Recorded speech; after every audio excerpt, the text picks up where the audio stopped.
The Fiat Standard. The Debt Slavery Alternative to Human Civilization. Written by Saifedean Ammous. This audiobook is narrated by Guy Swan of the Bitcoin Audible podcast and by the book's author, Dr. Saifedean Ammous. Published by the Safe House. About the author. Saifedean Ammous is a world-renowned economist and author of The Bitcoin Standard, the decentralized alternative to central banking, the definitive and best-selling book on Bitcoin, translated to 25 languages. He is also the author of the forthcoming textbook, Principles of Economics. Saifedean teaches courses on the economics of Bitcoin and economics in the Austrian school tradition on his online learning platform, saifedean.com, and also hosts the Bitcoin Standard podcast. Forward. By Ross Stevens, founder and executive chairman of NYDIG. Immediately upon its publication, Saifedean Ammous' The Bitcoin Standard became an instant classic. Required reading for anyone seriously interested in understanding the importance and power of Bitcoin. First, taking the reader on a captivating journey through the history of money, the Bitcoin Standard then proceeds to comprehensively lay out the first principles of Bitcoin's comparative appeal. Indeed, amidst a selection of outstanding Bitcoin literature, the Bitcoin Standard sits atop the, if you only read one book about Bitcoin, read this book, mantle from the Bitcoin community. Almost 4 years later, the Bitcoin Standard has aged well.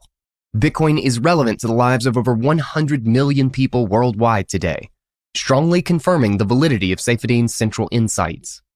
Given that Bitcoin, unlike Fiat, is voluntarily adopted by its users in every instance, it's appropriate to be astonished that despite Bitcoin's short life, it has become a significant global monetary institution, providing a non-state and non-bank means of wealth storage, as well as an apolitical and neutral transactional medium. Overall, Bitcoin adoption figures are compelling, but per capita penetration rates tell an even more interesting story. Bitcoin's greatest per capita penetration is in sub-Saharan Africa, Latin America, Eastern Europe, and Southeast Asia. That citizens of these neighborhoods are among the most fervent early adopters makes sense. Whether the symptoms are advanced inflationary episodes or suffocating capital controls, citizens in the highest per capita adoption countries are attracted to Bitcoin due to the failure of their local institutions, spanning weaknesses in government integrity, property rights, and monetary freedom. Perhaps as intuitively as explicitly, the attraction hinges on Bitcoin's free market, predetermined issuance model, which ensures that the privileged elite cannot emerge with sole access to the monetary spigot. Bitcoin's proof of work, whereby Bitcoin miners surrender electricity and computational resources to acquire new tokens, establishes a real-world cost for the resource, requiring miners to buy in should they want to occupy the position of the mint. This is where Saifedean brilliantly turns things upside down in the Fiat Standard. His penetrating insight is to explain the operation of fiat by analogy to the operation of Bitcoin. In this context, we can think of fiat as a digital currency, like an altcoin, defining its qualities and characteristics and its strengths and weaknesses. Saifedean analogizes fiat mining as credit creation and fiat miners as any institution with fractional reserve requirements. Like Bitcoin miners, fiat miners are incentivized to maximize token issuance for themselves. However, unlike Bitcoin miners, fiat miners are not constrained by the difficulty adjustment. Thus, fiat mining has no mechanism for controlling issuance, which powerfully explains the accelerating explosion in fiat tokens, country after country, decade after decade. Saifedean's framework further demonstrates that observed fiat collapses, like poorly designed bridges, represent nothing more than the inevitable and inexorable result of poor engineering. Far from a one-sided attack on fiat, the Fiat Standard clearly illustrates and explains the advantages that made fiat's global adoption possible. Whereas the Bitcoin Standard's analytical framework centered around assessing salability across time and how it explains the monetary rise of gold and Bitcoin, in the Fiat Standard, Saifedean uses the framework of salability across space to explain the rise of fiat and how it replaced gold. This framework further forms the basis for assessing Bitcoin's rise in a fiat world, its security model, and chances of continued success. Leveraging Saifedean's language of fiat tokens, we also gain clarity on why modern central and commercial banking combined cause, not cure, severe economic downdrafts. By giving in to the populist clamor for ever more abundant, freely issued fiat tokens, fiat mining cripples the role of the wisest regulator, the market, by removing the most important mechanism for efficient, economy-wide allocation of capital: relative prices of sound, i.e. strictly limited, monetary tokens. Lacking restraint in fiat token issuance, sovereign defaults in 2020 were the highest they've been in more than 20 years, and the ratio of sovereign credit downgrades to upgrades was at an all-time high of 10-1. With the flaws in fiat's engineering infrastructure firmly established, Saifedean then takes us on a wide and unexpected journey, a tour de force that demonstrates the implications of these flaws in various areas of our day-to-day life, spanning architecture, family, food, science, and energy, among others. This controversial section will leave certain readers angry, strongly disagreeing, or worse. However, many open-minded readers will emerge with a cannot unsee collection of thought-provoking questions and insights regarding fiat's perniciousness. Saifedean's framing of fiat as a fundamental explanation represents an important and original contribution to the discussion of why a monetary system governed by rulers leads to vast inequities, imbalances, and unintended consequences. I will spoil no surprises here. However, as a preview of what's to come, recall that while Bitcoin requires its appropriately expensive proof-of-work process to create new tokens, fiat mining's process obliterates the concept of opportunity cost in creating its tokens. This contrast explains the mad dashes for and desperate clinging to power among fiat token creators, and therefore the utter lack of surprise that this crowd feels most threatened by Bitcoin. Seeing no opportunity cost to minting fiat tokens with abandon, many fiat miners act like they are getting something for nothing. Consider the wide-ranging societal implications of that perceived, of course not actual, reality. Saifedean ends on a note of optimism, mixed with practicality, exploring how fiat and Bitcoin can coexist, including Bitcoin potentially driving a gradual reduction in fiat debt via voluntary fiat liquidation.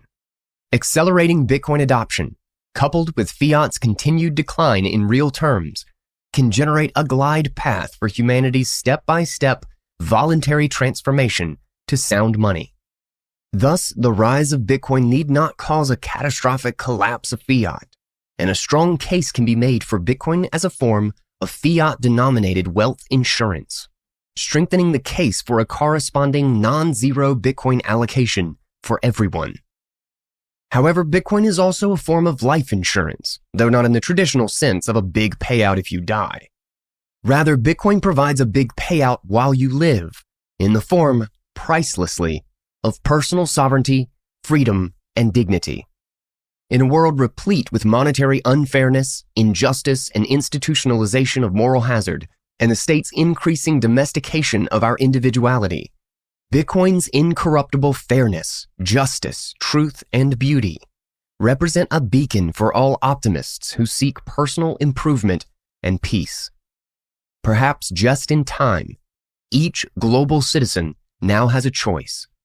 You can stay on the fiat standard, in which some people get to produce unlimited new units of money for free, most likely not you. Or opt in to the Bitcoin standard, in which no one gets to do that, including you.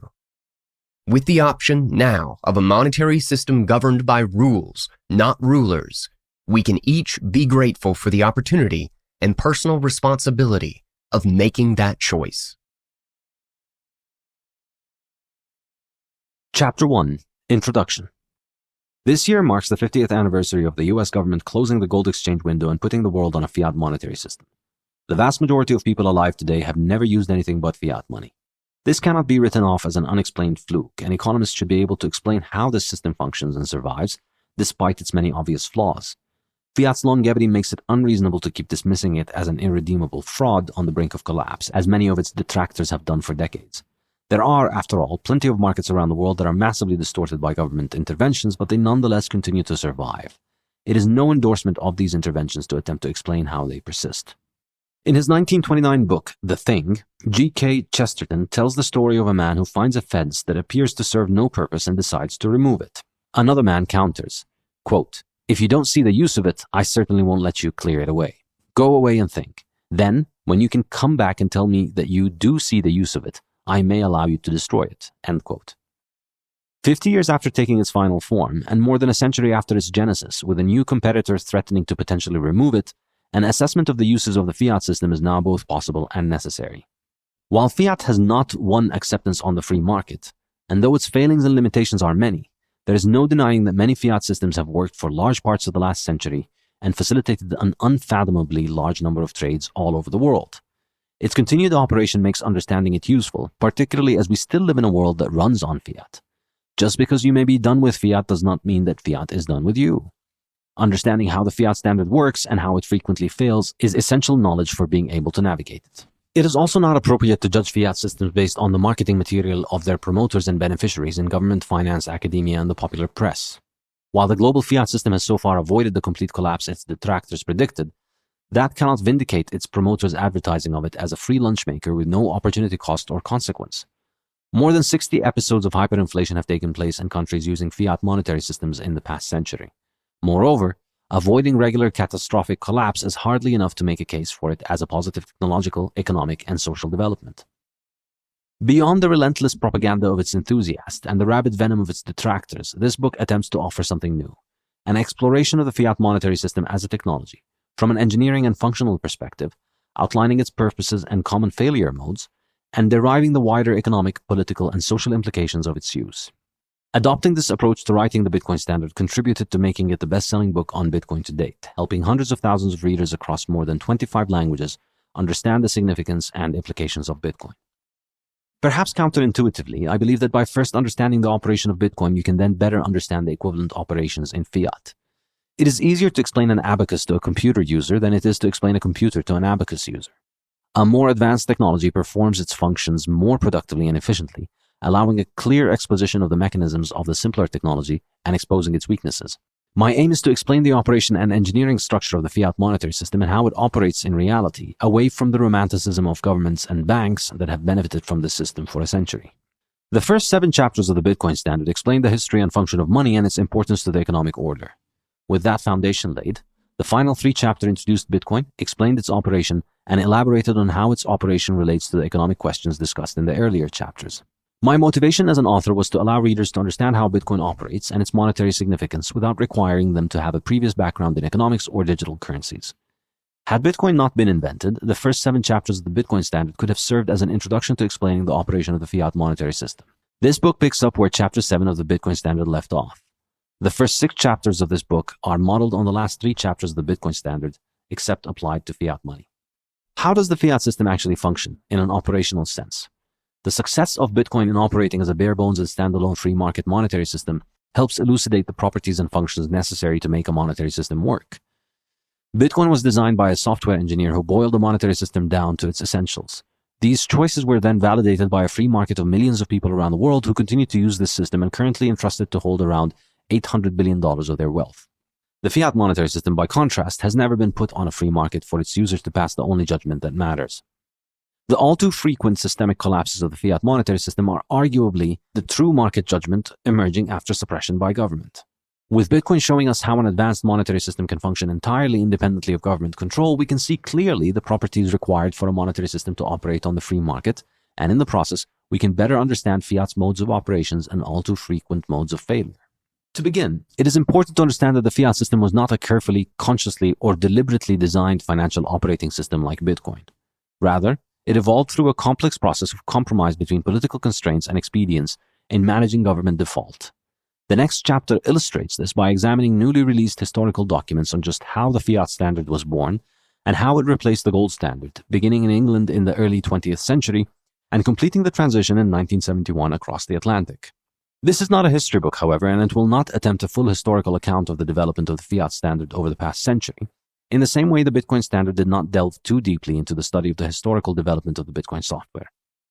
The focus of the first part of the book will be on the operation and function of the fiat monetary system by making an analogy to the operation of the Bitcoin network in what might be called a comparative study of the economics of different monetary engineering systems. Chapter 3 examines the network topography and underlying technology behind the fiat standard.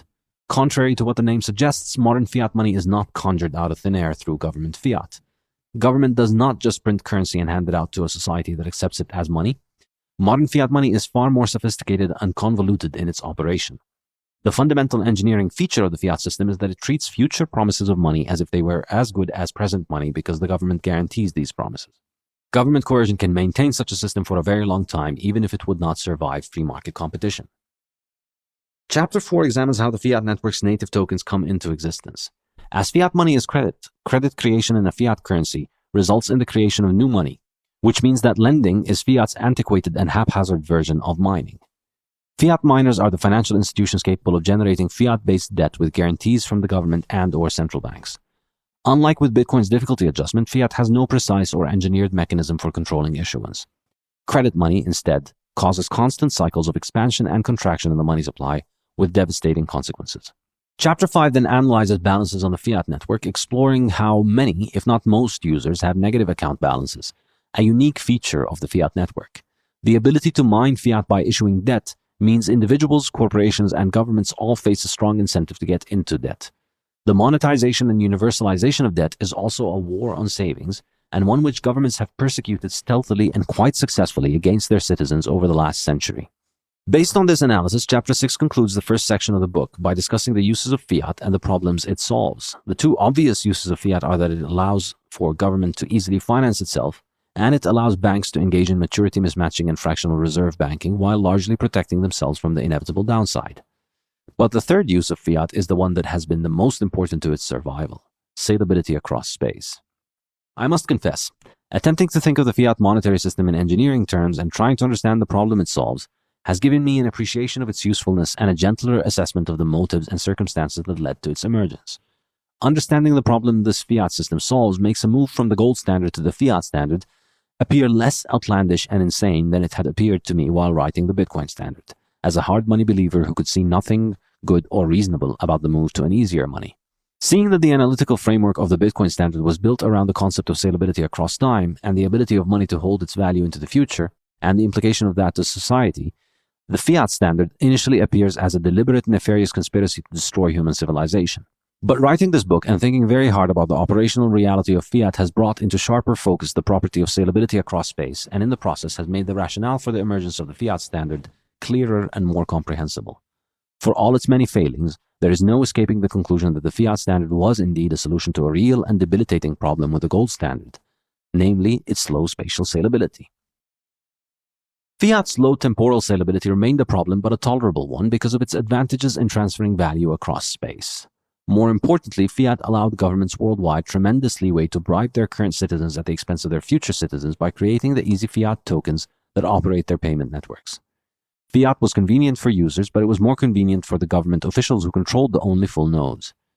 As we take stock of a whole century of operation for this monetary system, a sober and nuanced assessment can appreciate the significance of this solution for facilitating global trade, while also understanding how it has allowed the inflation that has benefited governments at the expense of their citizens, present and future.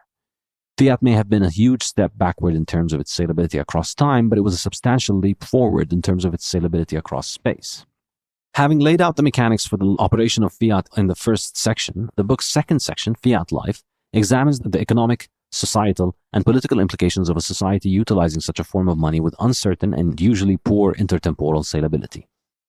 Fiat increasingly divorces economic reward from economic productivity, and instead bases it on political allegiance. This attempted suspension of the concept of opportunity cost makes fiat a revolt against the natural order of the world, in which humans and all other animals have to struggle against scarcity every day of their lives. Nature provides humans with rewards only when their toil is successful, and similarly, markets only reward humans when they can produce something that others subjectively value. After a century of economic value being assigned at gunpoint, these indisputable realities of life are unknown to, or denied by, huge swaths of the world's population who look to their governments for their salvation and sustenance. The suspension of the normal workings of scarcity through government dictate has enormous implications on individual time preference and decision-making, with important consequences to many facets of life. In the second section of the book, we explore the impacts of fiat on family, food, education, science, health, fuels, and international governance and geopolitics. This section focuses on analyzing the implications of two causal economic mechanisms of fiat money: the utilization of debt as money and the ability of governments to grant this debt at no cost. Part 2 concludes with a cost-benefit analysis of the fiat monetary system. While the title of this book refers to fiat, this is still a book about Bitcoin, and the first two sections build up the analytical foundation for the third part of the book, which examines the all-too-important question with which the Bitcoin standard leaves the reader. What will the relationship between fiat and Bitcoin be in the coming years? Chapter 13 examines the specific properties of Bitcoin that make it a potential solution to the problems of fiat. While the Bitcoin standard focused on Bitcoin's intertemporal salability, the fiat standard examines how Bitcoin's salability across space is the mechanism that makes it a more serious threat to fiat than gold and other physical monies with low spatial salability. Bitcoin's high salability across space allows us to monetize this hard asset itself, and not credit claims on it, as was the case with the gold standard. At its most basic, Bitcoin increases humanity's capacity for long-distance international settlement by around 500,000 transactions a day, and completes that settlement in a few hours. This is an enormous upgrade over gold's capacity, making international settlement a far more open market and much harder to monopolize. This also helps us understand Bitcoin's value proposition as not just harder money than gold, but also money that is far easier to transport. Bitcoin effectively combines gold's salability across time with fiat's salability across space in one apolitical, immutable, open-source package. By being a hard asset, Bitcoin is also debt-free, and its creation does not incentivize debt issuance. By offering finality of settlement every 10 minutes, Bitcoin also makes the use of credit money very difficult. At each block interval, the ownership of all Bitcoins is confirmed by tens of thousands of nodes all over the world. There can be no authority whose fiat can make good a broken promise to deliver a Bitcoin by a certain block time. Financial institutions that engage in fractional reserve banking in a Bitcoin economy will always be under the threat of a bank run, as long as no institution exists that can conjure present Bitcoin at significantly lower than the market rate, as governments can do with their fiat. Chapter 14 discusses Bitcoin scaling in detail and argues that it will likely happen through second-layer solutions, which will be optimized for speed, high volume, and low cost, and involve trade-offs in security and liquidity. Chapter 15 builds on this analysis to discuss what banking would look like under a Bitcoin standard, while Chapter 16 studies Bitcoin's consumption of electric power, how it is related to Bitcoin's security, and how it can impact the market for energy worldwide. Chapter 17 then performs a cost-benefit analysis to upgrading from fiat to Bitcoin. The final chapter tackles the question, how can Bitcoin rise in the world of fiat, and what are the implications for these two monetary standards coexisting? Various threats to Bitcoin are assessed from the economic perspective, and the economic incentive for Bitcoin's continued survival is presented. Will Bitcoin's rise necessitate a hyperinflationary collapse of fiat, or will it be more like an orderly software upgrade? How will credit market dynamics and the rise of central bank digital currencies affect this relationship? Chapter 2. The Never-Ending Bank Holiday. On August 6, 1915, His Majesty's government issued this appeal. In view of the importance of strengthening the gold reserves of the country for exchange purposes, the Treasury have instructed the Post Office and all public departments charged with the duty of making cash payments to use notes instead of gold coins whenever possible. The public generally are earnestly requested, in the national interest, to cooperate with the Treasury in this policy by 1. Paying in gold to the post office and to the banks. 2. Asking for payment of checks in notes rather than gold. 3. Using notes rather than gold for payment of wages and cash disbursements generally. With this obscure and largely forgotten announcement, the Bank of England effectively began the global monetary system's move away from a gold standard in which all government and bank obligations were redeemable in physical gold. At that time, gold coins and bars were still widely used worldwide, but they were of limited use for international trade, which necessitated resorting to the clearance mechanisms of international banks. Chief among all banks at the time, the Bank of England's network spanned the globe, and its pound sterling had, for centuries, acquired the reputation of being as good as gold. Instead of the predictable and reliable stability naturally provided by gold, the new global monetary standard was built around government rules, hence its name. The Latin word fiat means let it be done, and in English, the term has been adopted to mean a formal decree, authorization, or rule.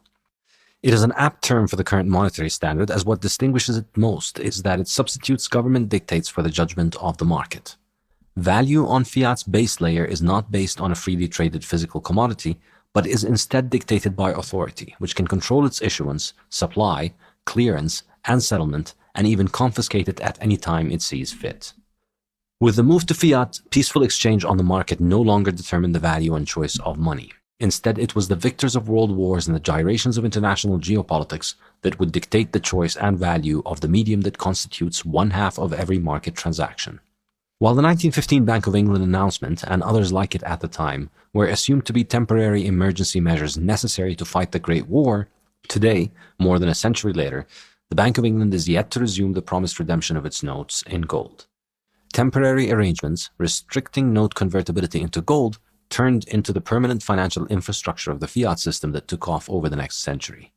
Never again would the world's predominant monetary systems be based on currencies fully redeemable in gold. The above decree might be considered the equivalent of Satoshi Nakamoto's email to the cryptography mailing list announcing Bitcoin. However, unlike Nakamoto, His Majesty's government provided no software, white paper, nor any kind of technical specification as to how such a monetary system could be made practical and workable. Unlike the cold precision of Satoshi's impersonal and dispassionate tone, His Majesty's government relied on an appeal to authority and the emotional manipulation of its subjects' sense of patriotism. Whereas Satoshi was able to launch the Bitcoin network in operational form a few months after its initial announcement, it took 2 world wars, dozens of monetary conferences, multiple financial crises, and 3 generations of governments, bankers, and economists to ultimately bring about a fully operable implementation of the fiat standard in 1971. The Bank of England's troubles started at the dawn of the Great War. On July 31, 1914, large crowds stood outside the door of its Threadneedle Street headquarters, looking to convert their bank balances and banknotes into gold coins before the August bank holiday. The Austro-Hungarian Empire had just declared war against Serbia following the assassination of Archduke Franz Ferdinand and a month of escalating tensions across Europe. All over the continent, investors rushed to convert financial instruments into gold, as they worried governments would devalue currencies to finance war. That fateful July, English newspapers referred to the coming war as the August Bank Holiday War, expecting it to be a swift victory for the British military. Yet the lines of depositors outside the world's most important financial institution foretold a different story. The bank holiday that would never end. Had the Bank of England maintained full cover for its notes and bank accounts in gold, as they would have had to under a strict gold standard, war would not have posed a liquidity problem. All depositors could have had their banknotes and bank accounts redeemed in full in physical gold, and there would have been no need to queue outside the bank.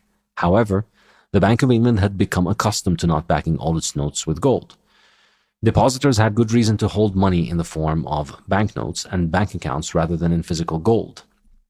Compared to gold, banknotes were easier to carry and convert into either smaller or larger denominations, and an account at an English bank allowed the depositor to make payments by checkbook anywhere in the world far faster than sending physical gold. Global capital sought the bank's superior safety and clearance mechanisms, which provided the bank a solid cushion to diverge from a strict 100% gold standard. At the time, the Bank of England was the center of the financial universe, and its pound sterling was recognized worldwide for being as good as gold. The creditworthiness of the British government, its powerful military, and its unrivaled global payment settlement network had given it the supreme position in the global financial order, with around half of global foreign exchange reserves held in sterling. In the pre-war period, the bank had also offered its own currency as a reserve for the central banks of its colonies, under what was known as the gold exchange standards. Since the colonies used the bank to settle their international payments, they were expected to hold on to significant amounts of these reserves and not seek redemption in gold.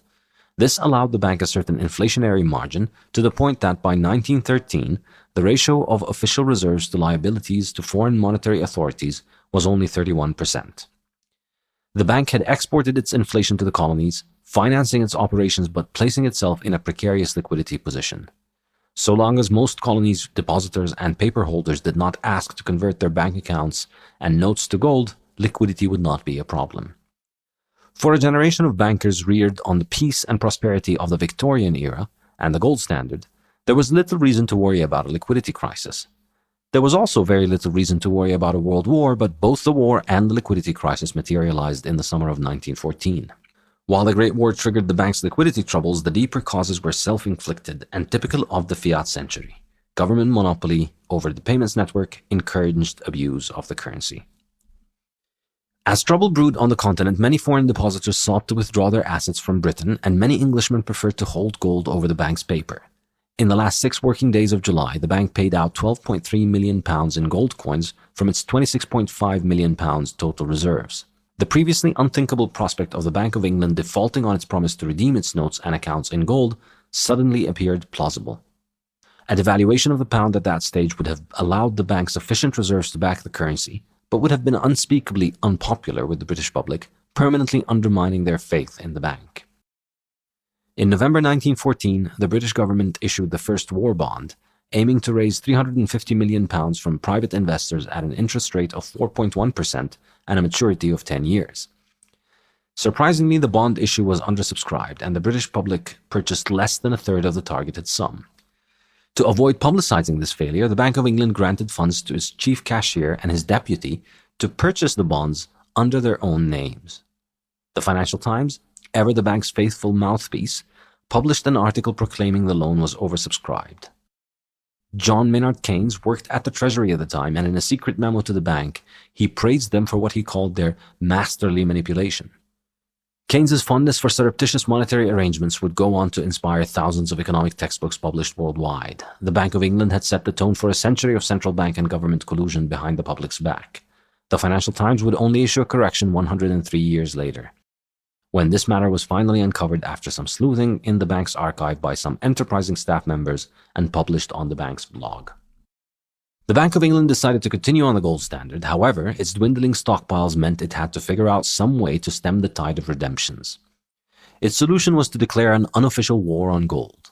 The fascinating details of this war can be found in The Bank of England 1914-21, Unpublished War History, an obscure but highly detailed study commissioned by Bank Governor Montagu Norman, authored by his personal secretary John Osborne, and completed in 1926. The study remained unpublished until the bank uploaded it to its website in September 2019.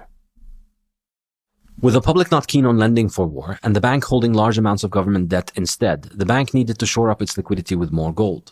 The Treasury issued the appeal quoted at the beginning of this chapter, asking the public to pay the post office and banks in gold, take payment in notes rather than in gold, and use notes for paying wages and cash disbursements.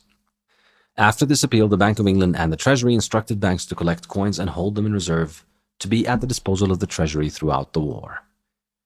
In 1915, the sum of £20,823,000 was collected from the bankers of the United Kingdom, and in order to furnish the Treasury with further credit, was exported to the United States. Osborne wrote. He added in a footnote, quote, "The bank kept £2,423,000 in sovereigns because their stock was seriously depleted." End quote. He continued, "In November 1915, it became necessary for the government to appoint a committee, London Exchange Committee, to advise on the subject of the foreign exchanges. In order to assist the committee in their operations, it was arranged that bankers should cease to issue gold to their customers, whose requirements could of course be satisfied by currency notes." End quote. The custom of committees determining monetary arrangements would become very common in the Fiat century.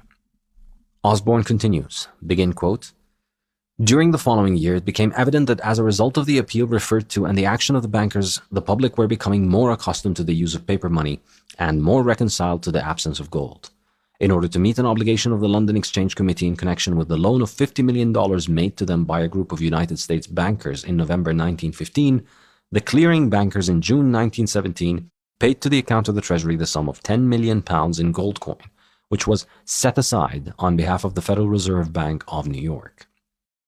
A further appeal to the banks was made in a letter dated the 25th July 1917 from the Chancellor of the Exchequer. Bankers were asked to hold their stocks of gold coin at the disposal of the government in view of the existing state of the American exchange. The Chancellor urged the banks, in the interest of general credit, to hand over their gold by private arrangement and so obviate the necessity for a compulsory order which could be issued under the Defense of the Realm regulations. As a result of this appeal, bankers throughout the country agreed to hold 90% of their gold at the disposal of the Treasury.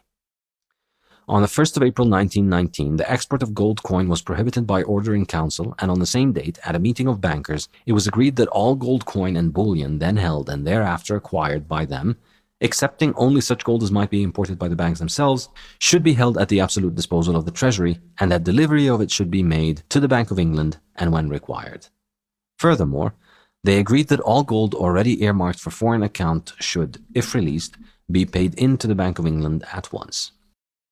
Details of all holdings of gold were to be furnished to the bank once a month, and the bankers agreed to discourage by every means in their power withdrawals of gold from the Bank of England.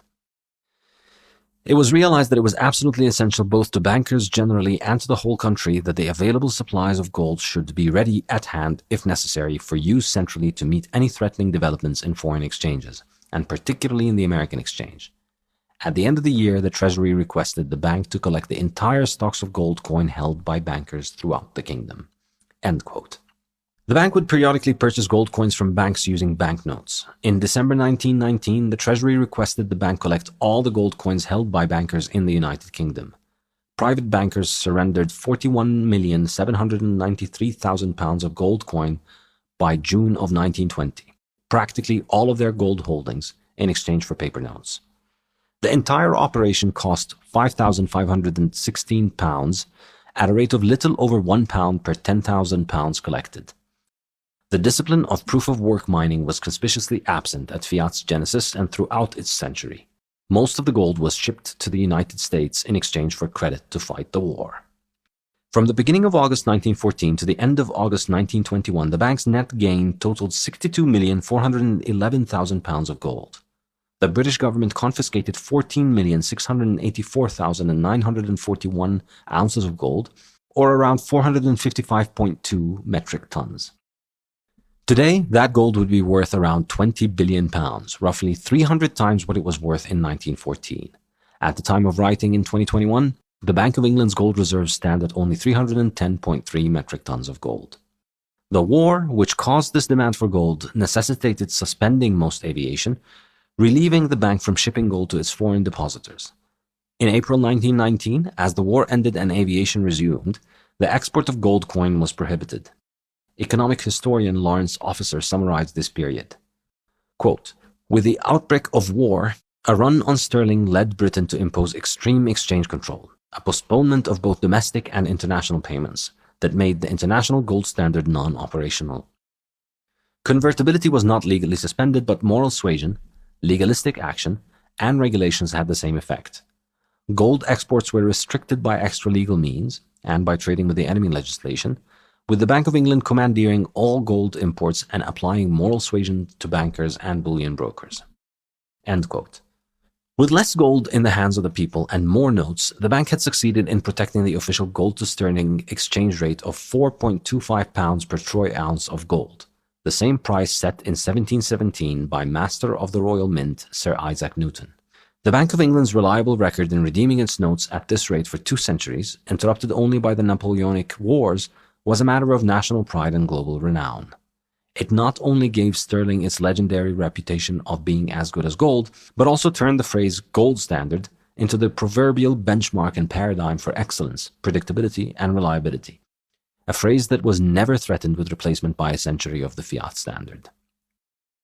By using the war to suspend redeemability abroad and discourage it at home, the bank had successfully used its fiat, regulations, and monopoly control over the most important financial infrastructure in the world to finance the war effort without officially coming off the gold standard, announcing a suspension of gold redemption, or devaluing the pound. Thus was born a new science of government-sponsored financial alchemy. By controlling banks and confiscating gold, central banks could create money by fiat. By making the pound as good as gold, the new paper alchemists succeeded where Newton and the old alchemists failed.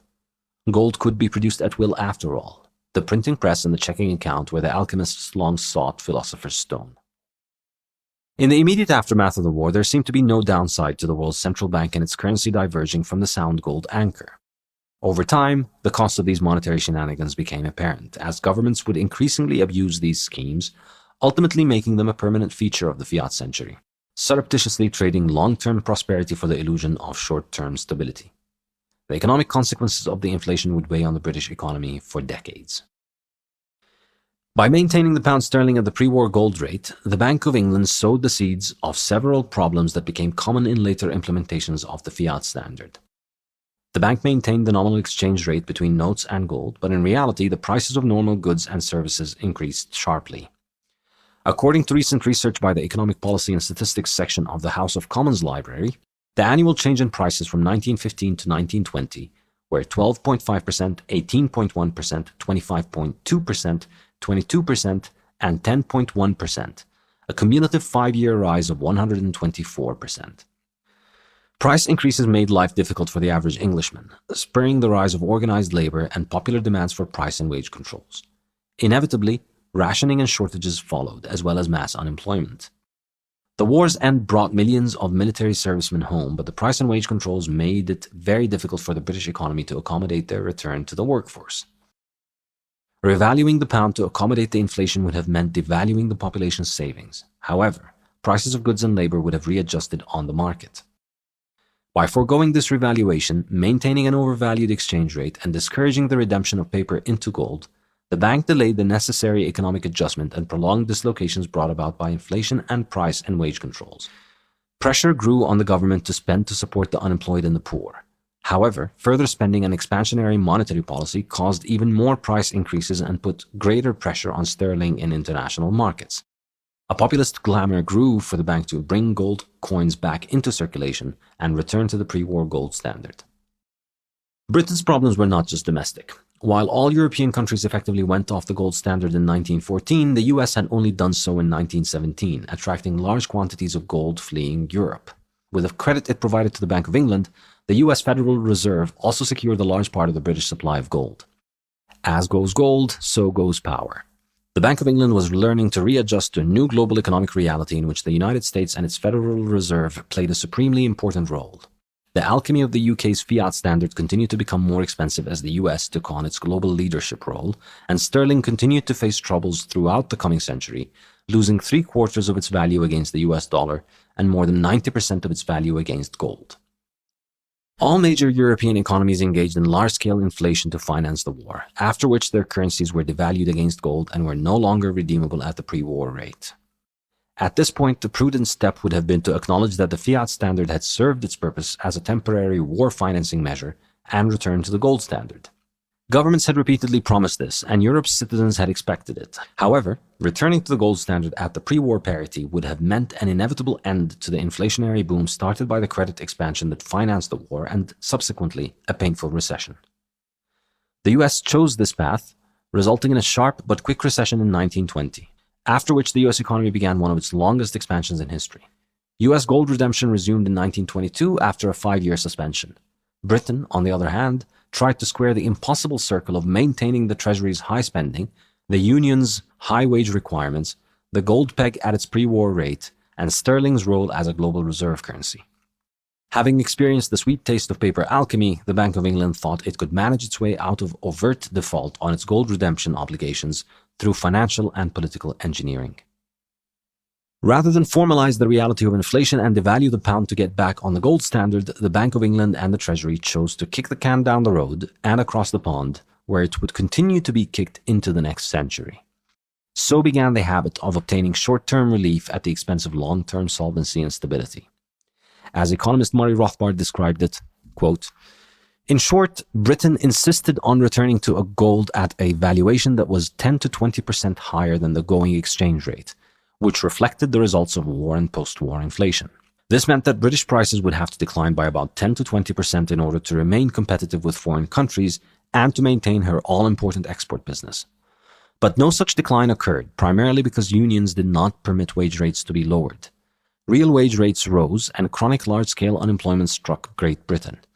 Credit was not allowed to contract, as was needed to bring about deflation, as unemployment would have grown even more menacing.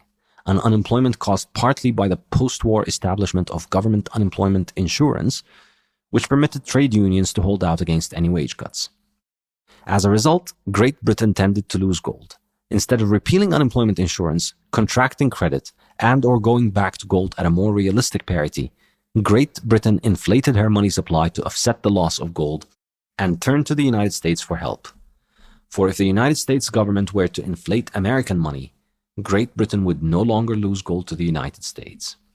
In short, the American public was nominated to suffer the burdens of inflation and subsequent collapse in order to maintain the British government and the British trade union movement in the style to which they insisted on becoming accustomed.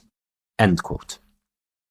As Benjamin Strong, chairman of the New York Fed, writes in a letter quoted by Rothbard, quote, "The burden of this readjustment must fall more largely upon us than upon them, Great Britain. It will be difficult politically and socially for the British government and the Bank of England to face a price liquidation in England, in face of the fact that their trade is poor and they have over 1 million unemployed people receiving government aid." End quote. Britain sought to ease the pressure on its pound by convincing the US to engage in expansionary monetary policy under the pretext of providing global liquidity. By devaluing the dollar next to gold, the US stopped the drain of gold from Britain to the US and thus reduced the pressure on the pound. To further protect the pound, the Bank of England dumped some of its pound reserves on other countries that needed to use its clearance and settlement mechanisms. Britain and the US arranged the Genoa Conference in 1922 to try to re-establish a global monetary order around their currencies and gold. The conference recommendations included the line, quote, "Gold is the only common standard which all European countries could at present agree to adopt." End quote. However, returning to the gold standard was very difficult when the Bank of England, still the center of the financial universe, had yet to resume the redemption of its notes into gold. Instead, the US and the UK attempted to introduce a gold exchange standard modeled on the monetary arrangements that had prevailed in some Asian countries before the war, the abuse of which caused the Bank of England to have a gold shortage at the eve of the war.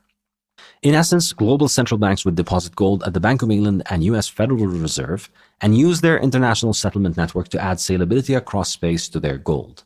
This gave the Bank of England and the Federal Reserve significant leeway to go off the gold standard because other countries' reliance on these institutions' financial infrastructure for international trade settlement meant they would rarely attempt to take physical custody of the gold. As American inflation devalued the US dollar, the US provided loans to Britain and international central banks acquired large amounts of sterling reserves. It became feasible for the Bank of England to restore some form of gold redemption in 1925. It was not a return to the gold standard, but the introduction of a variation of it, the gold bullion standard. Under this standard, the Bank of England only offered redemption of standard 400-ounce good delivery gold bars. Banknotes were no longer redeemable in gold, and the Royal Mint denied the public the ability to purchase its gold. The bank had effectively gone off the gold standard for the majority of the population, and the value of the pound was less tethered to its supposed gold backing than before the war. While people could no longer redeem their banknotes for gold, they could sell their gold abroad for more than they would have received from the Bank of England. Perversely, by devaluing gold, the bank had subsidized the precious metals exit from the British shores, as gold always goes where it is valued most. More inflation in the US was needed to prevent more gold from leaving Britain, as detailed in Rothbard's America's Great Depression. That inflation set in motion the familiar business cycle. As inflation subsided in late 1928, the stock market crashed in late 1929, and the boom of the 1920s gave way to the bust of the 1930s. This pattern of bubbles and collapses, the endless cycles of boom and bust, became a regular feature of the fiat standard worldwide, to the point that modern economic textbooks began to treat this phenomena as if it is an inherent part of a normal market economy, something as normal and inevitable as the seasons. The depression and the inflation to counter it made the pressure on the pound unbearable. The last pretense of maintaining the pre-war gold parity was finally dropped in 1931, as the Bank of England devalued the pound by 25%. One wonders just how different history would have been had it performed this devaluation in 1920, allowing the return to solid gold footing and full gold redemption with stricter limits on inflation. During the crisis of the 1930s, the US government engaged in fiscal and monetary expansionism to ward off the collapse of its banking system and economy. These policies would not have been sustainable had the dollar continued to be redeemable for gold at $20.67 per troy ounce. In 1934, President Franklin D. Roosevelt ordered the confiscation of Americans' gold, buying it from the public at $35, effectively devaluing the dollar by 43%. Less than 2 decades after Britain had set the fiat standard by taking hard money from the hands of its citizens and giving them fiat tokens, the US followed suit. Both events were sovereign defaults, though history books rarely call them that. This was the fiat standard protocol installation, and the whole world copied it. Run unsustainable deficits, default by confiscating and restricting the movement of gold, suspend redemption, increase the supply of paper notes, and, if you can, try to get other countries to hold your currency as a reserve. The US did it best. The suspension of gold redemption and endless amounts of government-held fiat combined to extend the Great Depression while also giving rise to a bureaucratic monster that lived endlessly off inflation. The flow of gold from Europe to the United States continued throughout the 1930s and 1940s.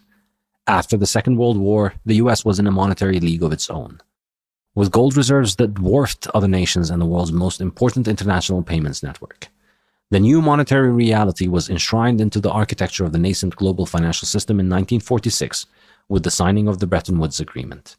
That agreement returned the world to a gold exchange standard similar to the one Britain had deployed to its colonies, the same system Britain abused to leave itself in the precarious liquidity position that started this entire sordid history.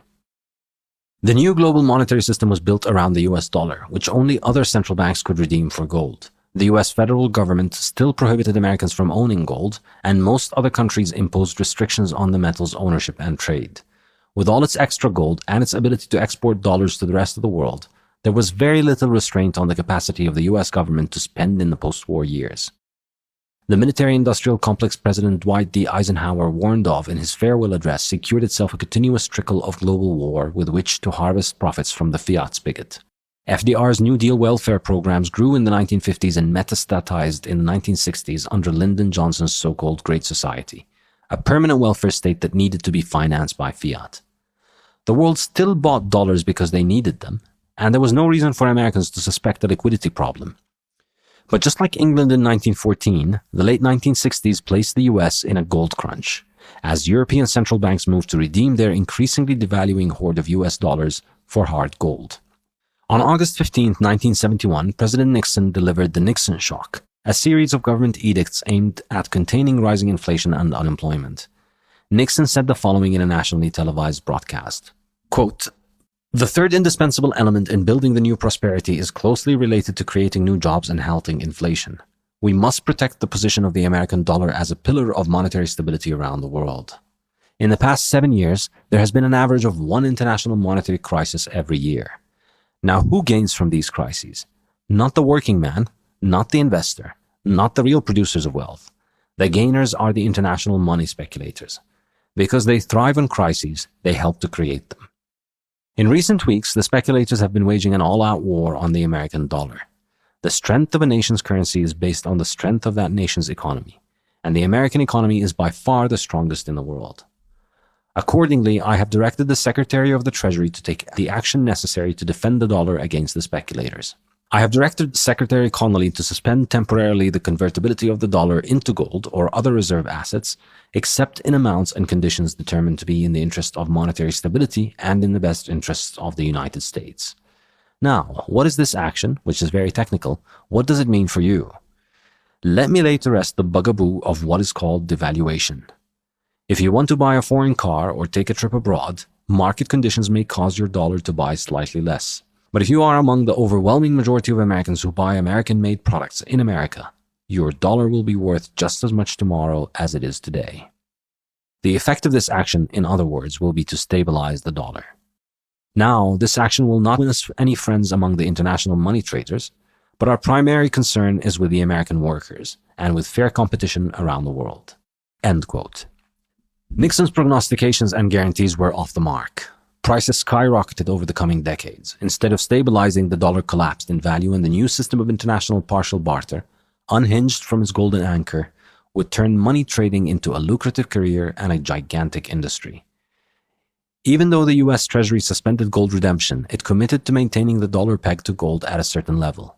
But that sound money mirage only lasted until 1973. It was at that point that the cost of living began to climb, and fast. In summation, the Bank of England effectively went off the gold standard in 1914 and only returned in 1925 on a gold bullion standard, which it abandoned in 1931. The US abandoned the gold standard in 1917 but restored it in 1922 and abandoned it again in 1934. Britain and the US adopted a gold exchange standard in 1922 and abandoned it in 1971 to go on a fiat dollar standard. Since 1914, both currencies have lost more than 95% of their value relative to gold. The fiat standard installation process has been a long one, but it has had these hallmarks: gold confiscation, price increases, price controls, central planning, inflationary credit expansion, booms and busts, and the aspiration to export inflation by trying to dump fractionally backed currency on foreign regimes. The fiat standard was not the design of an engineer. It was instead the central bank's desperate solution to their looming insolvency, the inevitable geopolitical outcome of a 60-year-long marriage of politics and money. The history of fiat is the history of government-run financial institutions managing defaults. It was not a technology consciously designed to provide sound money or payment transfers. Central banks the world over would closely follow the prototype set by Britain and the US, as they too would default on gold and force the use of their fiat. The process of implementing this standard, which started in 1914, had been practically complete by 1971. A century after its genesis and a half-century after it took on its final operational form, it is now possible to pass judgment on this monetary standard. Chapter 3. Fiat Technology. Between 1914 and 1971, the global monetary system gradually and haphazardly moved from the gold standard to the fiat standard. Governments effectively took over the banking sector everywhere, or depending on who you ask, the banking sector took over governments. Details of who wore the pants in this relationship are of no concern to this book, which focuses on its bastard spawn. Like the Bitcoin standard, this book is focused on exploring the characteristic of its subject monetary system as demonstrated in practice, eschewing a detailed historical account of its development. Fiat can be defined as a compulsory implementation of debt-based, centralized ledger technology, monopolizing financial and monetary services worldwide. The fiat standard was born out of the need for governments to manage their de facto default on their gold obligations. It was not designed to optimize the user experience of currency, transactions, and banking. With this in mind, this chapter takes a closer look under the hood of the monetary technology powering most of the world's trade today. Contrary to what the name suggests, modern fiat money is not conjured out of thin air through government fiat. Governments do not just print currencies and hand them out to societies that accept them as good money. Modern fiat money is far more sophisticated and convoluted in its operation. The fundamental engineering feature of the fiat system is that it treats future promises of payment of money as if they were as good as present money, so long as they are issued by the government or an entity guaranteed a lending license by the government. In the Bitcoin network, only coins that have already been mined can settle transactions. In a gold-based economy, only existing gold coins or bars can be used to settle transactions and extinguish debt. In both cases, it is possible for a seller or lender to hand over their present goods in exchange for a promise of future Bitcoin or gold, but they take on risk personally, and if the buyer or lender fails to provide the coins on time, they are lost to the lender, who would learn a valuable lesson about being more careful with lending. With fiat, government credit allows non-existent tokens from the future to be brought to life to settle transactions in the present when a loan is made, allowing the borrower and lender to have a larger amount of fiat tokens between them than when they started, thus devaluing the rest of the network's tokens. The fiat network creates more tokens every time a government-licensed entity makes a loan in the local fiat token. Having been born out of government default, the essential characteristic of the fiat standard is that it uses government decree as the token of value on its monetary payment network.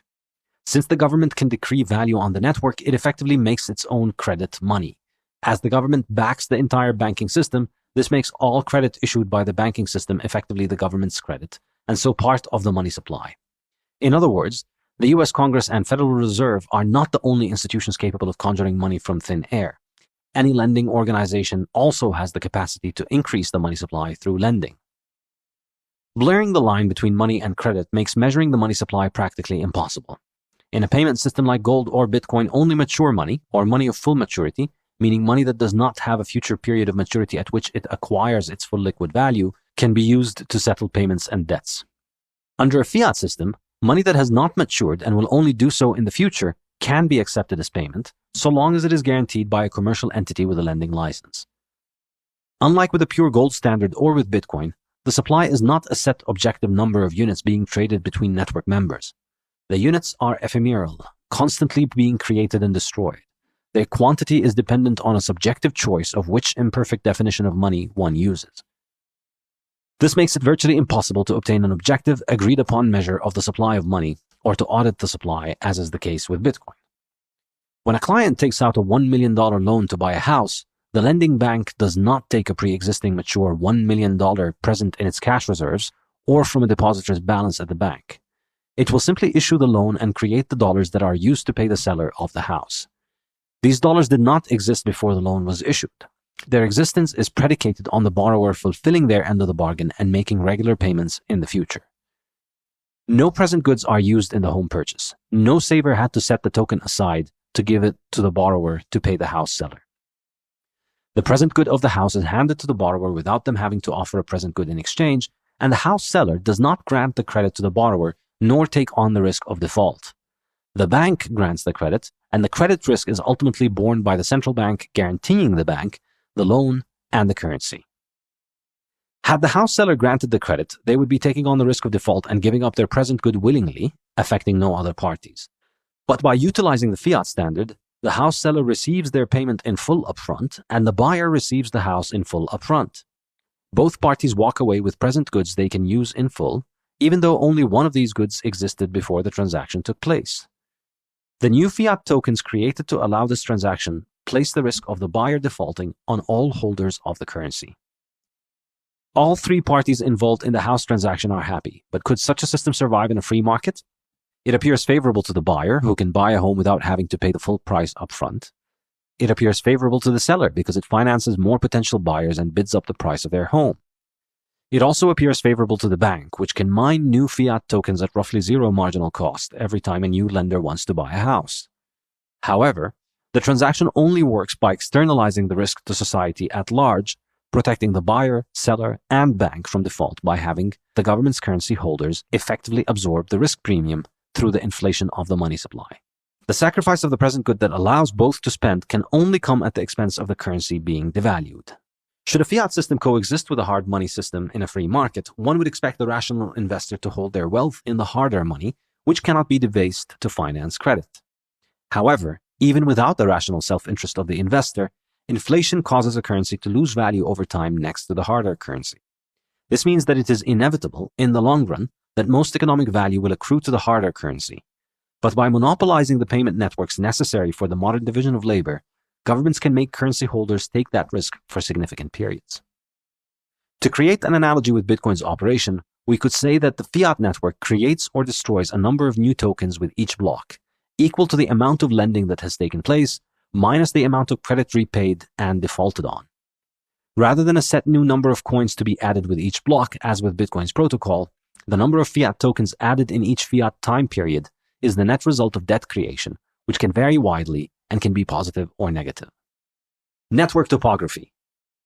The fiat network comprises around 190 central bank members of the International Monetary Fund, as well as tens of thousands of private banks with many physical branches. At the time of writing, the fiat network has achieved almost universal adoption, and almost everyone on Earth is either dealing with a fiat node or handling fiat paper notes issued by these nodes. Joining the fiat network is not voluntary. It can be best likened to mandatory malware. With the exception of a few primitive and isolated tribes yet to have fiat enforced upon them, every human on Earth is assigned to a regional node where they must pay their taxes in their local fiat coin. Failure to pay with a local fiat coin can result in physical arrest, imprisonment, and even murder. These are powerful incentives for adoption that both Bitcoin and gold lack. The fiat network is based on a layered settlement system for payment clearance. Individual banks handle transfers between their clients on their own balance sheets. National central banks oversee clearance and settlement between banks in their jurisdictions. Central banks and a few hundred international correspondence banks oversee clearance across international borders on the SWIFT payments network. The fiat network utilizes a highly efficient centralized ledger technology with only one full node required to validate and decide the full record of transactions and balances. That entity is the United States Federal Reserve, under the influence and supervision of the United States government. The Fed, as it is known to fiat enthusiasts, is the focal and central point of the fiat network. It is the only entity that can invalidate any transaction and confiscate any balance from any other fiat node. The Fed rules unilaterally over the SWIFT payments network and can prevent entire nations from joining it and settling trades with other nations. The fiat network's base layer operates using a native token of debt denominated in US dollars. While fiat enthusiasts portray the network as having a variety of tokens, each belonging to a different country or region, the reality is that every currency but the US dollar is merely a second layer token, a derivative of the US dollar. The value of non-US fiat money depends on its backing in the US dollar and can best be approximated as the value of the dollar with a discount equivalent to the country risk. For a variety of historical, monetary, fiscal, and geopolitical reasons, These tokens have not appreciated significantly against the US dollar over the long term. For all practical intents and purposes, national central banks managing their currencies can either maintain their exchange rates with the dollar or devalue them faster than the dollar. Financial institutions mine the network's native token, Fiat coin, through the arcane, centralized, manual, risky, and haphazard process of lending. A complex web of government rules and regulations determines how an institution can obtain the lending license that allows it to issue loans. These rules and regulations are typically promulgated by central governments, central banks, the Bank for International Settlements, or the IMF. Unlike with Bitcoin, there is no easily verifiable proof-of-work protocol and no algorithmic adjustment to ensure the fiat coin supply remains within known and clearly auditable parameters. As a centrally planned system, the fiat standard does not allow for the emergence of a free market in capital and money where supply and demand determine the interest rate, i.e., the price of capital. Lending ultimately determines the money supply, and lending levels are in turn shaped by the interest rate and Federal Reserve policy. The Federal Reserve's full fiat node holds periodic meetings for its Central Planning Committee to decide the optimal interest rate to charge other nodes. The rate these unelected bureaucrats set is known as the federal funds rate, and all other interest rates are derived from this and rise as they get further away from the central node. The closer the borrower is to the Federal Reserve System, the lower the interest rate they can secure and the more likely they are to benefit from inflation of the money supply. While a small percentage of fiat coin is printed into paper-bearer instruments with local insignia, the vast majority is digital, stored on the central node's ledger or the ledgers of the peripheral nodes. The digital fiat network offers limited possibility for final settlement, as all balances are tentative at all times, and partial nodes, or the full node itself, can revoke or confiscate any balance on any ledger at any time. Withdrawing fiat in paper notes is one way to increase the finality of settlement. But that is not final either, because the notes can always be revoked by the central bank and can easily be devalued by local fiat nodes or the Fed's full node. The underlying technology. The core functionality of the fiat standard lies in the functions of the network's nodes. Under the fiat protocol, each central bank has 4 important functions. 1. A monopoly on providing the domestic fiat coin and determining its supply and price. 2. A monopoly on clearing international payments. 3. A monopoly authority over licensing and regulating domestic banks, holding their reserves, and clearing payments between them. 4. Lending to its respective national government by buying its bonds. To perform these functions, each central bank has a cash balance, commonly referred to as the International Cash Reserve Account. This is the base layer fiat token and has the highest spatial salability as it can perform international settlement between central banks. In what is arguably the most catastrophic monetary engineering decision in all human history, this cash balance is used to perform 4 simultaneous functions, and the intermingling of these functions is the root of all financial and monetary crises of the past century. They comprise 1. Backing the local currency. 2. Settling international trade. 3. Backing all bank deposits. 4. Buying government bonds to finance government spending. Each of these tasks is discussed in more detail in the following sections before the implications of their commingling are examined. 1. Backing the local currency. No form of money has ever emerged purely through government fiat. Statist economists like to speak of the state's ability to decree what money is, but the existence of central bank reserves illustrates the limit of that view. No government can decree its own debt or its own paper as money without holding other assets it cannot print in reserve, using them to make a market in its paper and debt obligations. Even if a government were to force its people to accept its paper at an artificial value, it could not force foreigners to do so. If its citizens want to trade with the rest of the world, the government must create a market in its currency that is denominated in other currencies. Unless the government accepts foreign currencies in exchange for its own currency would devalue very quickly, as happens to any fiat currency when its central bank stops offering dollars at the market price. Everyone will prefer to hold harder currencies with more salability across space. Even through the century of fiat and supposed gold demonetization, central banks have massively increased their gold holdings, and they continue to add to them at an increasing pace. The fiat standard's main reserve currencies are used to settle trade between central banks. However, central banks evidently do not believe they have demonetized gold and do not trust their currency's ability to hold value into the future, so they continue to include increasing quantities of gold in their reserves. All fiat currencies that exist today are issued by central banks that hold gold in reserve, or by central banks that hold currencies in their reserves issued by central banks that hold gold. This not only illustrates the absurdity of the state theory of money, but it also illustrates the fundamentally unworkable nature of political money on an international level. If every government could issue its own money, how and at what value would they trade with one another? All central banks back their currencies with international reserve currencies they cannot print. For most countries, this is the US dollar, and for the US, it is gold. At the end of the third fiscal quarter of 2020, the dollar constituted around 51% of global reserves, the euro 18.3%, gold 13.7%, the Japanese yen 5.2%, the British pound 4.1%, and the Chinese yuan 1.9%. Other currencies had smaller shares. The dollar has the lion's share of the foreign exchange market, taking part in 88.3% of all the foreign exchange market's daily trades. The dollar is the base layer token of the global fiat network, and national currencies are derivatives of it.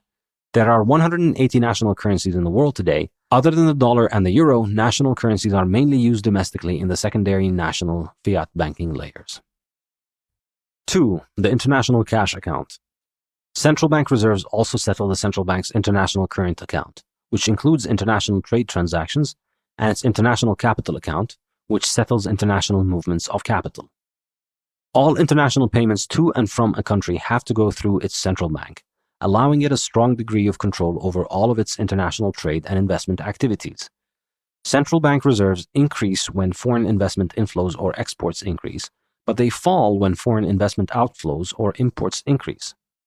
As individuals seek to transact with one another internationally, they must resort to a system of partial barter, as Hans Hermann Hoppe termed it, wherein they need to buy a foreign currency before buying the foreign good.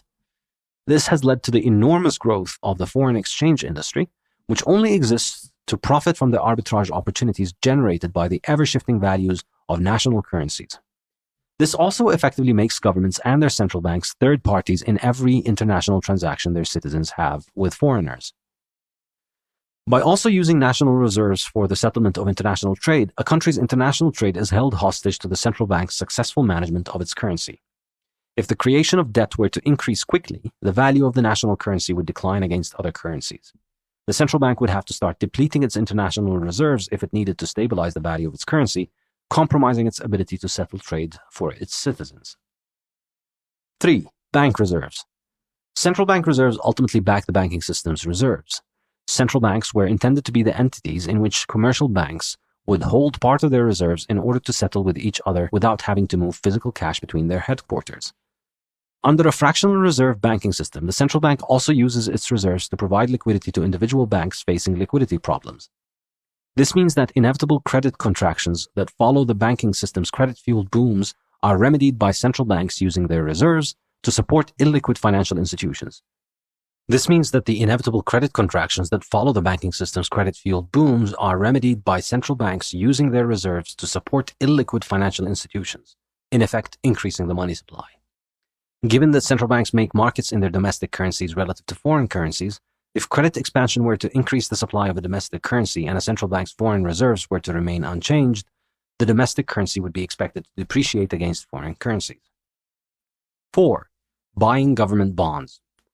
The modern central bank and government song and dance routine adopted the world over involves the central bank using its reserves to purchase government bonds, thus financing the government.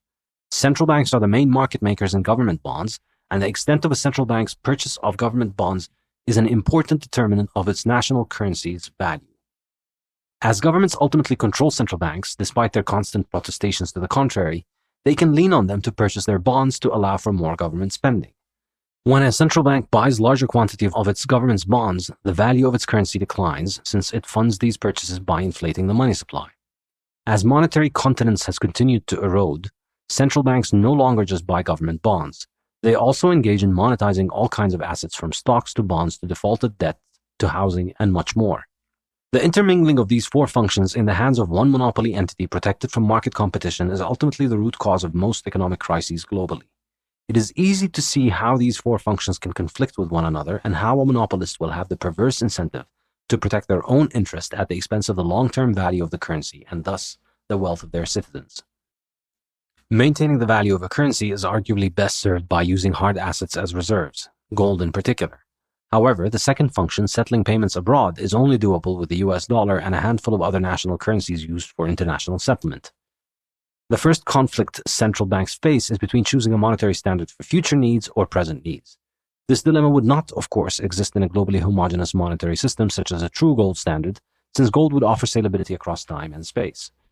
Not only are governments likely to pressure their central banks to buy their bonds, but they are also likely to lean on their central banks to engage in expansionary monetary policy to stimulate their economies. This has a similar effect of inflating a country's money supply and lowering the value of its currency against other currencies. By engaging in inflationary monetary policy, governments endanger their foreign reserves. Individuals start looking to sell the local currency for harder currencies, which creates more selling pressure on the local currency against other currencies. This forces the local central bank to sell some of its international reserves to attempt to stabilize the exchange rate. These individuals will also seek to send their newly purchased international currencies abroad to be invested in other countries. This could lead the government to impose capital controls to stop that flow in order to maintain its foreign reserves. Similarly, as these individuals expect the value of their national currency to decline, they are also more likely to purchase durable goods rather than hold on to cash balances. This can mean increasing imports of expensive foreign goods, which also depletes the central bank's foreign reserves. The government is then likely to retaliate with trade barriers, tariffs, and subsidies. Trade barriers are intended to discourage the local population from converting their local currency to international currency and sending it abroad. Tariffs are intended to reduce the flow of reserve currency abroad and to force importers to hand over reserve currency to the government as they import. And export subsidies are intended to encourage local exporters to increase their inflows of foreign reserves. This context helps us to understand how the collapse of the fiat system in 1929 ultimately gave rise to the protectionism of the 1930s, worsening the economic depression and fueling hostile nationalism. The last 2 points are extremely important for the developing world because they have enormous implications for the 3 drivers of economic growth and transformation: capital accumulation, trade, and technological advancement. As governments restrict the ability of individuals to accumulate or move capital and goods, it becomes ever harder for individuals to accumulate capital, trade, specialize, and import advanced technologies.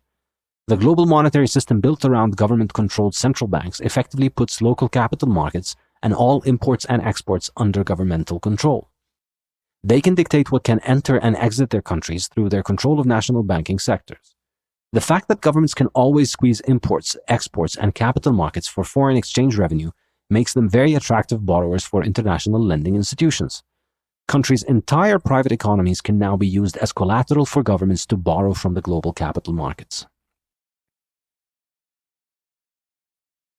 Chapter 4: Fiat Mining.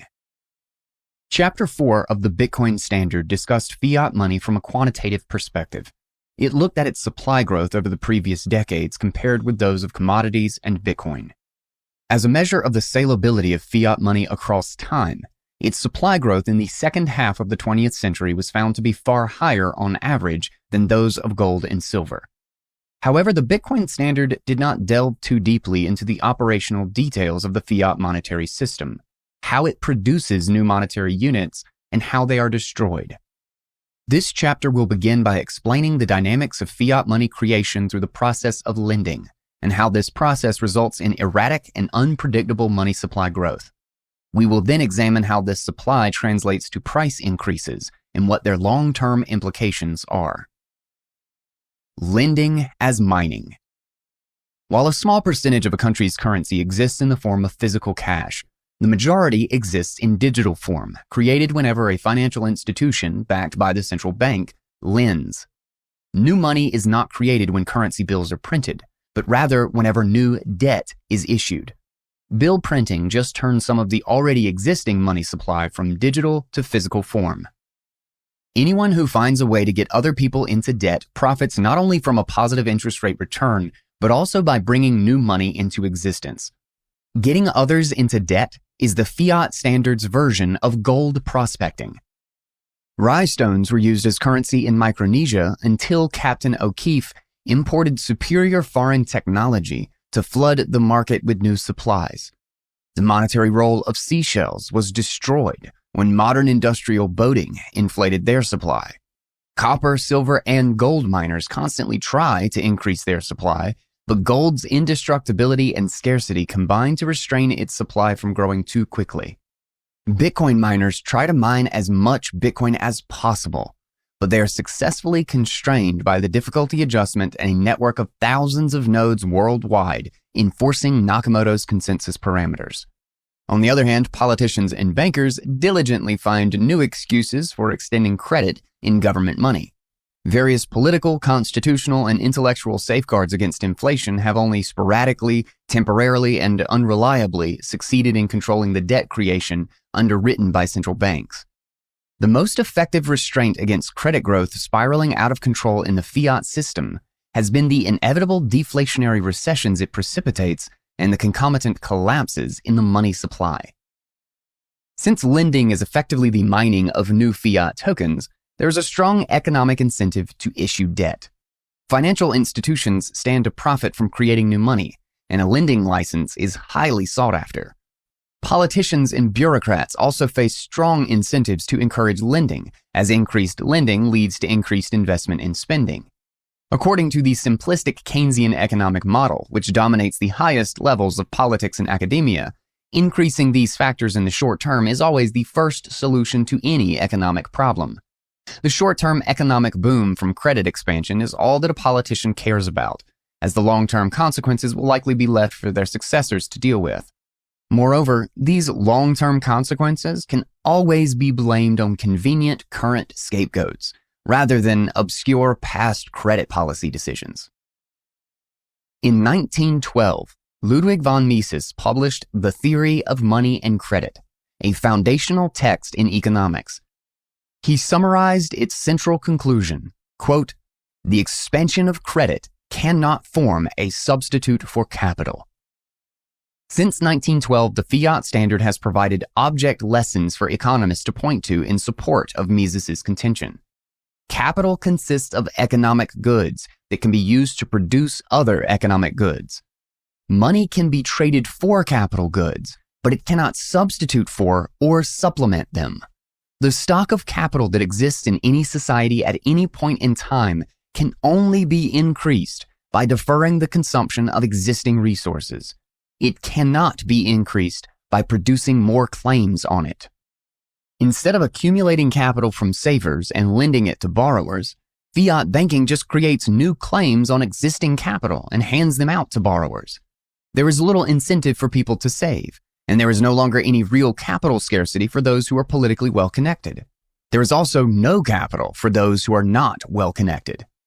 Government fiat allows this form of banking to survive when it would not do so in a free market. All that can be achieved from credit expansion is an increase in the perception of wealth in the minds of entrepreneurs, whose ability to acquire financing drives them to think they can secure the capital resources they need. However, since more credit is being produced without savers deferring consumption, the capitalists are in fact beginning a bidding war for fewer capital resources. As the bidding war escalates, the profitability of many of the capitalists' projects evaporates, and their projects declare bankruptcy, defaulting on the credit they received from the banks. Central banks have a pervasive influence over all banks allowed to operate in their respective countries. As such, the fiat standard leaves all of a society's wealth and its monetary and financial system vulnerable to the central bank's reckless monetary central planning and the shenanigans of individual financial institutions. One bank engaging in fraud and facing a bank run will not only cause repercussions for its own clients, but also for other banks and their clients. Even perfectly solvent and profitable businesses would no longer be able to operate in a banking collapse because their financial counterparties would be compromised by liquidity crises. The fact that everyone is forced to use the same inflationary monetary asset leaves everyone vulnerable to its failure and makes the financial system as strong as its weakest link. As these defaults pile up at the bust stage of the business cycle, the money supply begins to contract, threatening the financial system's solvency. Should the liquidation of insolvent businesses continue, many of the banks that lent to them would necessarily go bankrupt.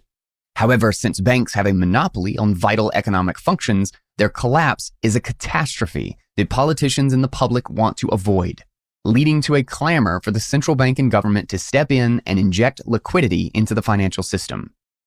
The reflationary logic is seemingly compelling. People's livelihoods would be destroyed through no fault of their own, just because their financial institutions and counterparties in the financial system became insolvent.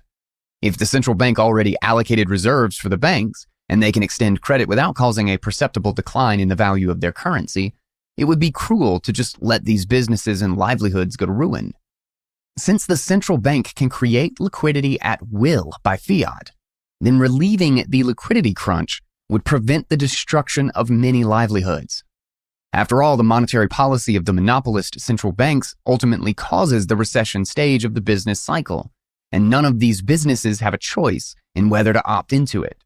Opposing deflation and supporting reflation is also a surefire career maker in politics and academia, because it naturally finds large, supportive constituencies among citizens and businesses. A significant number of fiat economists have built entire careers and appointments at the Federal Reserve from supporting this position, which is exceptionally popular with governments, banks, and central banks. Milton Friedman's A Monetary History of the United States was an elaborate labor of statistical huffing and puffing, whose only piece of actionable advice was not to allow the money supply to contract during banking crises. His central conclusion was that the Great Depression was caused by the Federal Reserve not reflating the monetary system after the 1929 stock market crash. There is no mention of the causes of the crash in the expansionary monetary policy of the 1920s, or in the highly unstable nature of fractional reserve banking built on top of an elastic currency not redeemable for gold. Former U.S. Federal Reserve Chair Ben Bernanke wrote his dissertation on this episode as well, sharing Friedman's conclusion. After 100 years of the fiat standard, a consensus has developed between academics and policymakers on the importance of preventing monetary contraction at all costs. However, without considering how credit inflation itself sets the scene for a deflationary credit collapse, this consensus is built on conceptual quicksand. The treatment is predicated on having to ignore the possibility of prevention and having to ignore the long-term impact of reflation, which is the fueling of future bubbles. And so the fiat credit money system trudges along from one cycle to another, with inflationary bubbles and deflationary collapses following each other like the seasons. Each cycle misallocates much of society's capital stock into unprofitable ventures that must be liquidated, with many lives upended in their wake. The business cycle shows how the fiat standard has a deflation as well as an inflation problem. While these deflationary episodes are widely known for their terrible economic consequences, another of their oft-ignored implications is that they are a significant check on the growth and expansion of the money supply. Without these episodes purging large chunks of the money supply periodically, currency devaluation would proceed at a much faster pace. These recessions and the foresight of central bankers are a major reason why hyperinflation is not such a common occurrence in fiat monetary systems. In a fiat system, credit creation is, to some extent, self-correcting. While there were around 60 hyperinflationary episodes in the past century, and while these episodes are devastating, there is no denying that they have been exceptions rather than the norm during this period, the norm being variable inflation. Hyperinflation has usually appeared after significant government solvency problems, and the monetization of government debt through the literal printing of large quantities of paper money. Data for 167 countries shows that the average annual growth rate of the money supply from 1960 to 2020 was 29%. Switzerland had the lowest average annual growth rate during this period at 6.5% per year. The US had the second lowest annual growth rate at 7.4%. Sweden had the third lowest average growth rate at 7.9%, and Denmark the fourth at 8.2%. Of all the countries surveyed with full data sets, these four are the best poster children for low monetary inflation in the fiat standard.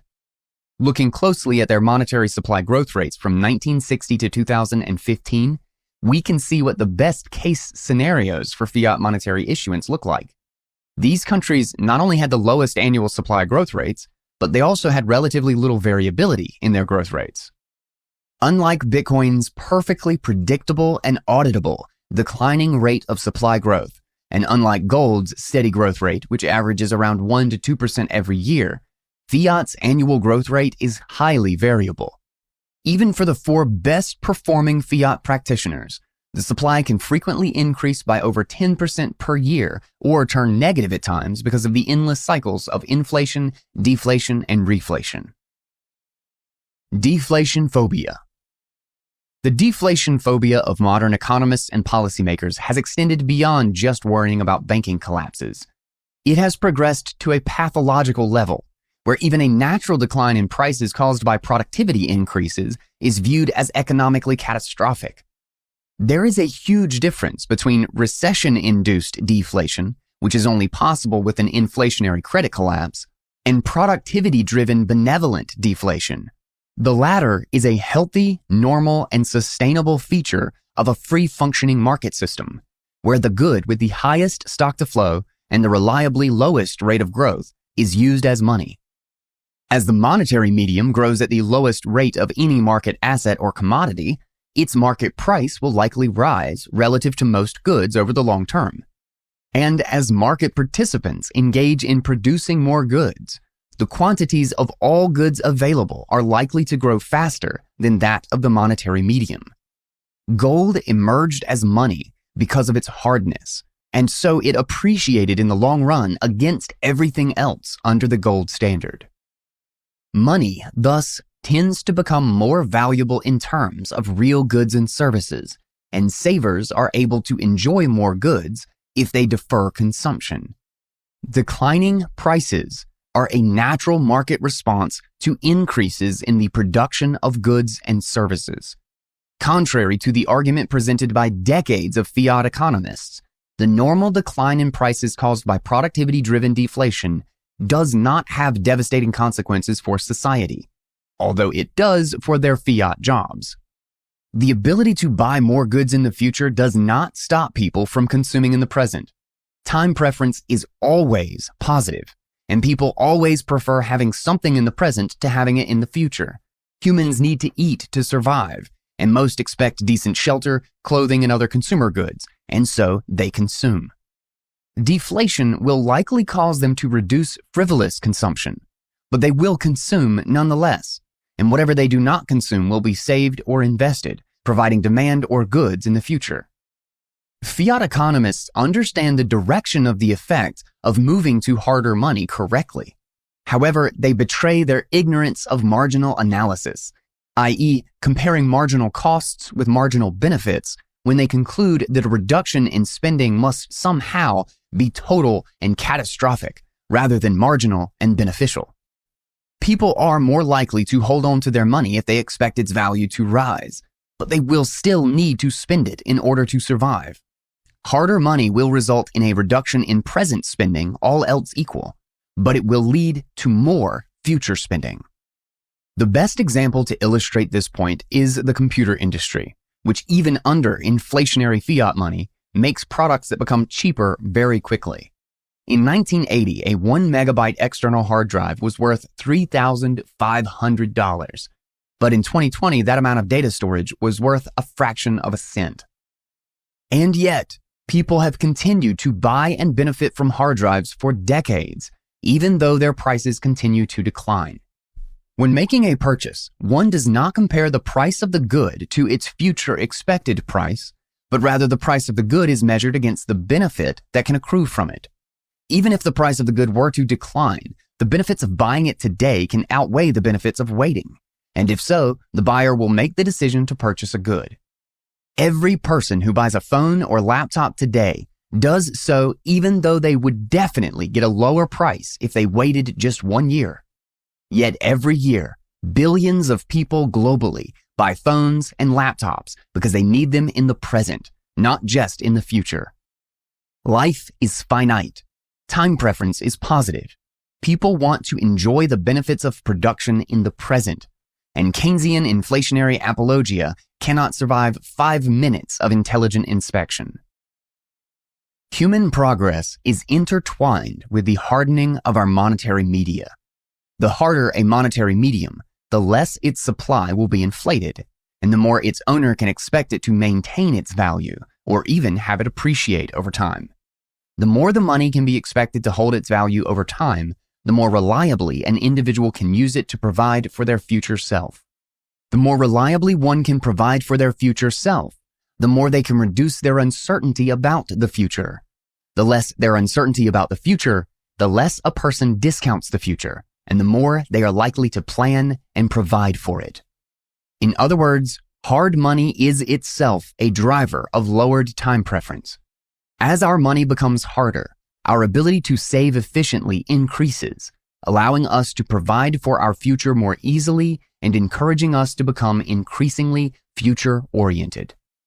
Throughout human history, competition between monetary media has reduced the value of the easier money and increased the value of the harder money. The effect has been a slow demonetization of easier monies and a continual progression to harder alternatives. Seashells, glass beads, rhinestones, and salt gave way to metals that were hard to produce. And among the metals, the easier to produce and inflate gave way to the harder metals. Iron was demonetized thousands of years ago, copper hundreds of years ago, and silver began to lose its monetary role in the 19th century.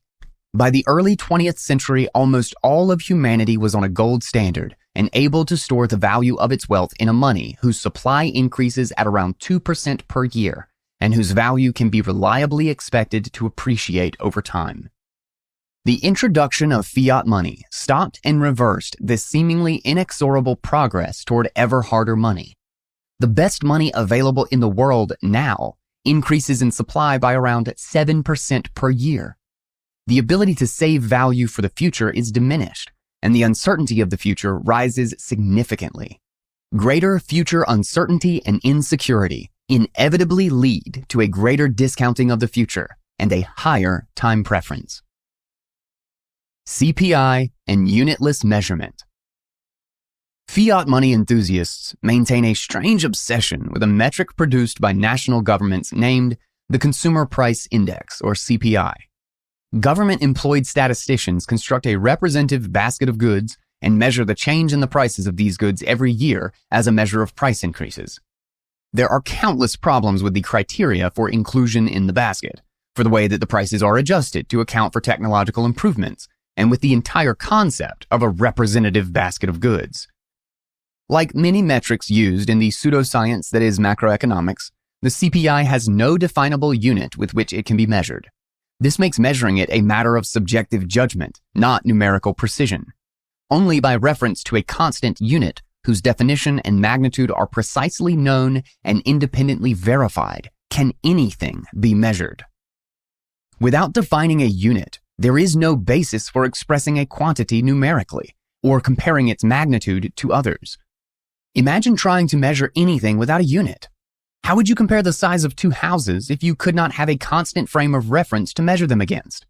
Time has seconds, weight has grams and pounds, and length has meters and inches, all very precisely and uncontroversially defined. Can you imagine making a measurement of time, length, or weight without reference to a fixed unit? The CPI has no definable unit. It absurdly attempts to measure the change in the value of the unit that is used for the measurement of prices, the dollar, which itself is not constant or definable. The absurdity of unitless measurement covers up the fundamental flaw of the CPI, which is that the composition of the basket of goods itself is a function of prices, which is a function of the value of the dollar, and therefore it cannot serve as a measuring rod for the value of the dollar. As the value of the dollar declines, people will not be able to afford the same products they purchased before, and will necessarily substitute them for inferior ones. Market prices result from purchasing decisions, but purchasing decisions are in turn influenced by prices. The price of a basket of goods is not determined by some magical price-level force, but by the spending decisions of individuals who can only spend the income they have. Purchasing decisions themselves are price responsive and will adjust to changes in prices. The main and fatal flaw of the CPI, therefore, is that it is, to a large degree, a mathematical tautology and an infinite referential loop. This point is illustrated with an example in Chapter 8 on fiat food. Beyond the actual change in the consumer basket of goods as a result of the change in prices, there is also the change in the composition of goods as a result of the judgment and motivations of the people in charge of defining the basket of goods. Economist Stephen Roach, who was starting his career at the Fed in the 1970s, has said then Chairman Arthur Burns fought inflation by removing from the CPI's basket of goods items whose prices were rising, while always conveniently finding a non-monetary story to explain the price increase.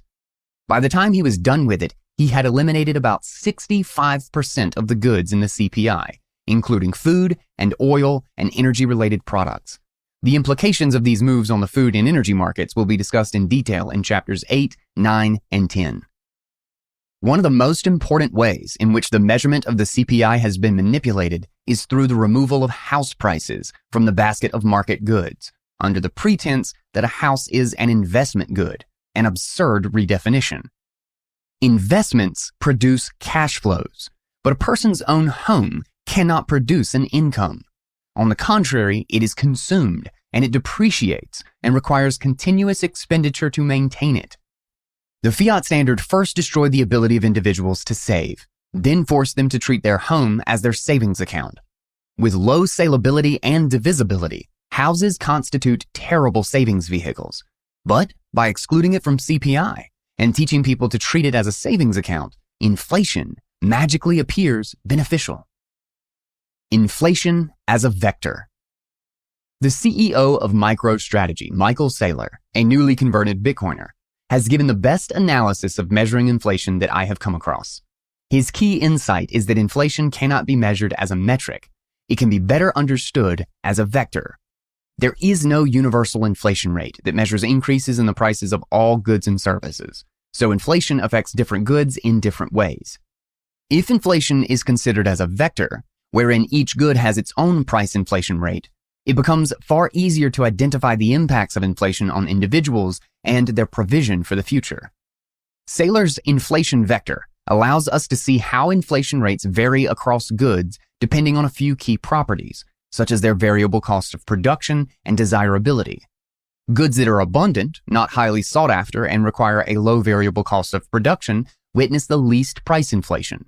With modern industrialization and automation driving costs down continuously, these goods are very good at resisting price rises, since their supplies can be increased at a relatively small additional marginal cost. Thinking about goods in terms of their variable cost of production can show their different price inflation rates. Digital and informational goods involve a variable cost of production that is close to zero. As Saylor puts it, if nobody turned up to work at Google tomorrow, their search engine would still continue to work, and the average user would only notice problems later as they stop making upgrades. Digital goods are likely to experience negative price inflation, as they always have done. Industrial goods that can be produced at scale involve more variable costs than digital and informational goods. However, a very large percentage of their production costs are in original capital expenditure, not in variable running costs. These goods experience price inflation to some extent, albeit not very high. Industrial food is the best example of this. Even through all of the monetary inflation of the past decades, the price of a can of soda, a box of cereal, or processed food has increased very little. These goods have a low price inflation rate, in the range of 1 to 4% per year. Goods that involve a significant variable cost, such as those involving extensive labor inputs, will be more sensitive to price changes than industrial goods. Organically farmed produce will be more sensitive to inflation than industrial food, and fine dining will be more sensitive to inflation than automated fast food restaurants. Goods like this will witness higher levels of inflation than digital or industrial goods. As the level of skill involved in producing the good increases, the scarcity of the labor element increases, and the price inflation rate rises. The cost of hiring highly skilled labor increases much faster than the quoted CPI rates. Another gradient along which the inflation vector manifests is scarcity, and this is where price inflation begins to appear more strongly. Inherently scarce goods manifest price inflation the most. House prices will appreciate faster than the prices of industrial products and faster than the CPI, particularly as the latter does not include house prices, and the most desirable houses will increase in value the fastest. Property in desirable areas increases at rates that far exceed official CPI measures and far exceed the price increases of properties in less desirable areas. Tuition in the top-ranked universities increases at similar rates to high-end property, along with luxury goods and artwork. Anything that commands some scarcity premium becomes an attractive store of value under fiat, attracting increasing demand. Whereas industrial goods can easily respond to increased demand with increased supply, scarce goods, luxury goods, and status goods cannot increase in supply and end up continuously rising in price. The price inflation rate for scarce and highly desirable assets is around 7% per year. To add to Saylor's categories, one could also add durability as a metric, along which the inflation vector varies. Durable goods are more likely to store value into the future, and thus they are more likely to attract store of value demand and appreciate. Perishable and consumable goods will likely have lower price inflation than durable goods.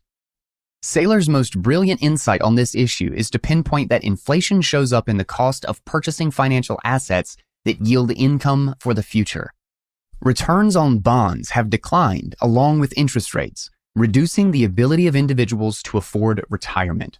The market is effectively heavily discounting today's money in terms of tomorrow's real purchasing power as yields disappear. As the future becomes more uncertain, it is no wonder we witness a palpable rise in time preference.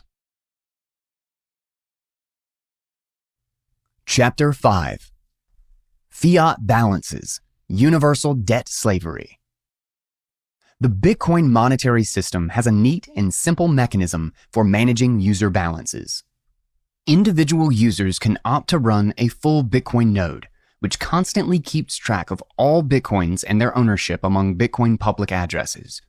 The network measures the exact number of coins at any point in time with impeccable precision, down to the last Satoshi. 100 million Satoshis equals 1 Bitcoin. Every 10 minutes, all network nodes reach a consensus on the distribution of coins among all addresses. An individual's ownership of a coin is entirely contingent on their command of the private keys of the address containing the coins and cannot be revoked by any authority. In the fiat standard, balances are a far more complicated affair, with significant implications for the way users save and borrow. 4 unique characteristics of fiat balances outlined in this chapter set it apart from all other monetary technologies. The 4th will help us understand how the fiat monetary system leads to the proliferation of debt and the destruction of savings. Unquantifiable. Nobody knows exactly how much fiat exists, and there is significant disagreement over the correct method for calculating the fiat supply. Central banks issue several statistics to measure their money supply according to different definitions, which vary over time and across countries. M0 usually gives the total number of fiat tokens that have been printed into physical paper notes and metal coins that are in circulation. M1 is a measure of M0 and bank checking accounts, allowing for the calculation of all forms of money available to their owner on demand. M2 adds to M1 all savings deposits and certificates of deposits. This is money held by individuals but has not reached maturity, meaning it is not liquid enough for individuals to spend in its current form, but can be liquidated quickly. M3 adds to M2 money market mutual funds and other large forms of liquid assets. There is no clear-cut answer on which measure actually constitutes money, as the nature of fiat is to conflate future fiat with present fiat. As government-guaranteed entities can transform claims on future money into present money for the settlement of current trades, they blur the line between the two. So it is unclear where one should draw the line between the maturity of monetary instruments when counting them as part of the money supply. To aid the comparison between metals and Bitcoin, this book and the Bitcoin standard utilize M2 as a measure of the money supply. M2 is the broadest, consistent measure of money supply growth collected by the World Bank and OECD, meaning that it allows us to make international comparisons that are somewhat consistent. The exact quantities of different fiat currencies are not as important for us as their growth rates over the years, and the consistency of the M2 measurement across countries and time allows for better and more consistent comparisons. Irreconcilable. Unlike with Bitcoin, fiat assets cannot be reconciled with their full network issuance. Running the numbers is impossible with fiat. There is no precise way of keeping track of all liabilities, assets, and issuance, which makes financial reconciliation of the overall system impossible. Mining by issuing new debt is done by fiat and can rehypothecate the same collateral several times. Consequently, there is no hard limit on how much lending takes place and no easy way of keeping track of all issuance taking place across all financial institutions in real time. Tentative and revocable. Most fiat balances exist on the balance sheets of government-licensed financial institutions, making them at all times revocable by the local fiat node, or the global full node, the U.S. Federal Reserve. If ownership is understood as the ability to command and control something, then one never quite owns fiat in the sense of full sovereign control. One merely holds it tentatively at the beneficence of the government, which effectively owns all the liquid wealth in its jurisdiction. There is effectively no final clearance in the fiat monetary system. As monetary inflation has devalued fiat currencies, physical cash notes have declined in real value to the point where they have become extremely inconvenient to use for large value transactions, and holding significant wealth in paper fiat is impractical. Central and commercial banks continue to make it harder for individuals to cash large sums out of their accounts. But even when individuals can withdraw physical notes, they do not confer safe wealth to their holders, as governments can revoke these notes at any time. Negative. Peculiarly, among all monetary systems known to the author, fiat is the only one where the sum of all balances at any point in time is negative. Because of the enormous incentive to accumulate debt and the fact that the native token is not physical or scarce in any real sense, financial institutions constantly generate negative balances for their clients.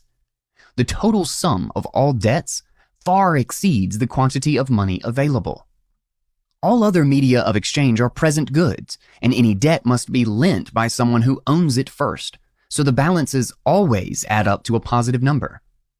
As explained in the previous chapters, the underlying technology behind the fiat standard is the ability to create monetary units through the process of lending. This monetization of debt has the same effect as the monetization of any market good. It incentivizes the creation of more monetary tokens.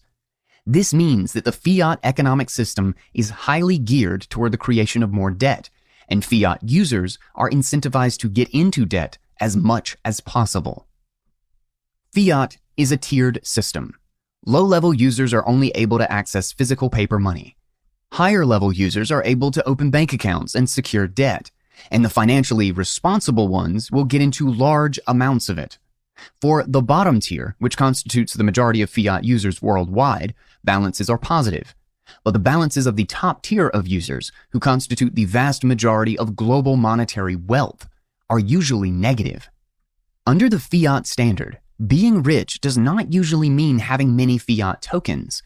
It rather signifies owing a lot of fiat-denominated debt, which dwarfs the amount of physical fiat and fiat in savings and checking accounts. Holders of present fiat tokens, whether in cash or bank accounts, are constantly subject to having the value of these tokens diluted by lenders who can create new present tokens by issuing credit based on the future receipts of fiat tokens. It therefore makes the most sense for individuals, corporations, and governments not to hold positive balances, as they will be devalued through inflation, but to borrow. Users with negative balances, i.e. those in debt, lack security and risk catastrophic loss. Financial security, in the sense of having a stable amount of liquid wealth saved for the future, is no longer available in the current system. You will either witness the dissipation of your wealth through inflation, or you will borrow and live in the insecurity of losing your collateral if you miss a few payments. Fiat has effectively destroyed savings as a financial instrument, with enormously negative consequences. Fiat savings. Saving is the deferral of consumption from the present to the future. An individual forgoes the consumption of a good in the present time to have it or its monetary equivalent available at a later date. Holding durable goods was the first form of saving known to humans. With time, the development of money became the most efficient medium of saving, as it gave humanity the ability to save in a liquid and fungible asset that was easy to exchange for any other good. The suitability of money for saving increases with its hardness. Our civilization has progressed through holding ever harder money, which has provided increasingly reliable mechanisms for transferring value to the future. The harder the money, the more difficult it is to produce new quantities of it in response to increases in demand, and the better the money will be at retaining its value. This has allowed individuals to lower their time preferences and generate more future wealth. The more abundant the savings, the more individuals are likely to invest in capitalist ventures which carry the risk of loss but result in increases in productivity. In short, hard money reduces uncertainty over the future and allows individuals to orient their actions toward the long term. Saving in physical money has existed for thousands of years. Its pinnacle was the gold coin, which had superior salability across time and space, was recognized the world over, and held its value across millennia. With the gold coin, anyone could save and expect their savings to hold their value relatively well over the long term. Children would start saving the day they were born, as friends and family traditionally gifted them money via their parents. Children were taught to save from an early age. They learned to work and save money, and as they grew, they were incentivized to be more productive, to earn more and save more. At a certain level of savings, it became possible for individuals to invest in capital goods, increasing the productivity of their own labor, or to invest in someone else's business, which provided income. Once an individual had reached a level of savings that afforded them independence, they married, bought a house, and started a family. Saving continued throughout life, and savings were passed on to the next generation. Human progress consists of providing the next generation with a better life, and savings have played an important role in that process. Only by saving were humans able to lower their time preference and provide for their future. Only by saving could first humans invest and accumulate capital. The more a society saves, the better the lives of its future generations.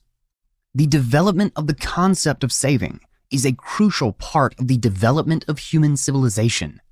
As money progressively got harder, people started saving more and more, and this became part of culture, religion, and tradition. We've naturally evolved to use the hardest money so that it can hold its value best. Saving did not require much expertise or effort. Anyone earning a gold coin could hold on to it and see it appreciate by about 1% to 2% in value per year. Things claiming to be backed by gold would periodically fail, but the physical gold coin never failed. It very rarely depreciated, and when it did not depreciate much or for long. This outlook that hard money encouraged existed in most of the world until the 1980s and 1990s, by which point fiat money and the central bank-led glut of fiat mining had made debt inevitable and savings pointless for most people. Rather than save for major expenses, people now get into debt to pay for them, accruing a larger negative balance of fiat. People are born to families in debt and spend their entire lives in debt. Success consists of being able to secure ever-growing quantities of debt as you pass through the stages of life. A big college loan that allows you to get into the best-paying job, whose salary will allow you a larger loan for a large house and another loan for a car. With more hard work at the company and dedication to its cause, you may succeed in getting an even larger negative balance of fiat for a bigger home and fancier car. Should you succeed even more and start your own business, you do not do it with your own accumulated capital, but rather with a bigger loan. The larger and more successful the business, the more you are able to borrow. In sum, success in fiat means accumulating larger negative cash balances, and people live their entire lives stacking debt obligations upon themselves. Once central governments suspended the ability for savers to redeem paper money for physical gold and removed physical gold from circulation, The fiat bank account replaced the gold coin's savings technology. Few held on to paper money for long-term savings. The paper itself could ruin or burn, and the central bank issuing it would usually be expected to engage in inflationary monetary policy, thus reducing its value. The bank account was supposed to offer a rate of interest that would overcome inflation and offer the saver a positive return. However, as discussed in Chapter 2, removing currency's gold backing meant more monetary growth and currency devaluation. The ensuing search for yield and monetary inflation create economic bubbles, which are very tempting for the banks to engage in, as happened in the 1920s, resulting in the 1929 stock market crash and ensuing financial crisis, destroying many people's savings. In 1934, the U.S. Congress passed the Glass-Steagall Act. That act mandated the separation of commercial banking from investment banking, with commercial banking deposits protected by the Federal Reserve. This provided individuals with something close to the old physical gold coin, a guaranteed savings account that offered interest rates intended to beat price inflation. Those who wanted to take on risk in search of profit could then invest in investment banking without government protection. This arrangement was never workable in the long run because it is not possible for banks to offer real, positive, riskless returns that can keep up with the government's devaluation of its currency. It did work in the immediate aftermath of World War II. However, that was a period in which the U.S. accrued a large influx of gold from all over the world, and in which the majority of the world's countries adopted the dollar standard, buying large quantities of the currency. Add to that the expiration of most of the New Deal's statutes and a large reduction in government spending, and it is understandable how this arrangement seemed to work for most Americans from the 1940s to the 1960s. However, with increasing government spending in the 1960s to finance the Vietnam War and the Great Society welfare programs, and the monetization of government debt, price inflation began to rise noticeably, and savings accounts failed to keep up. When inflation made maintaining the US dollar's gold peg untenable in 1971, fiat savings became unworkable. Those who wanted to save wealth into the future would have to speculate through the shadow banking system and set up an investment portfolio. The stock and bond markets emerged as the pseudo-savings technologies of choice to beat inflation. Retail banking increasingly centered around checking accounts and payment processing, with savings accounts becoming increasingly irrelevant.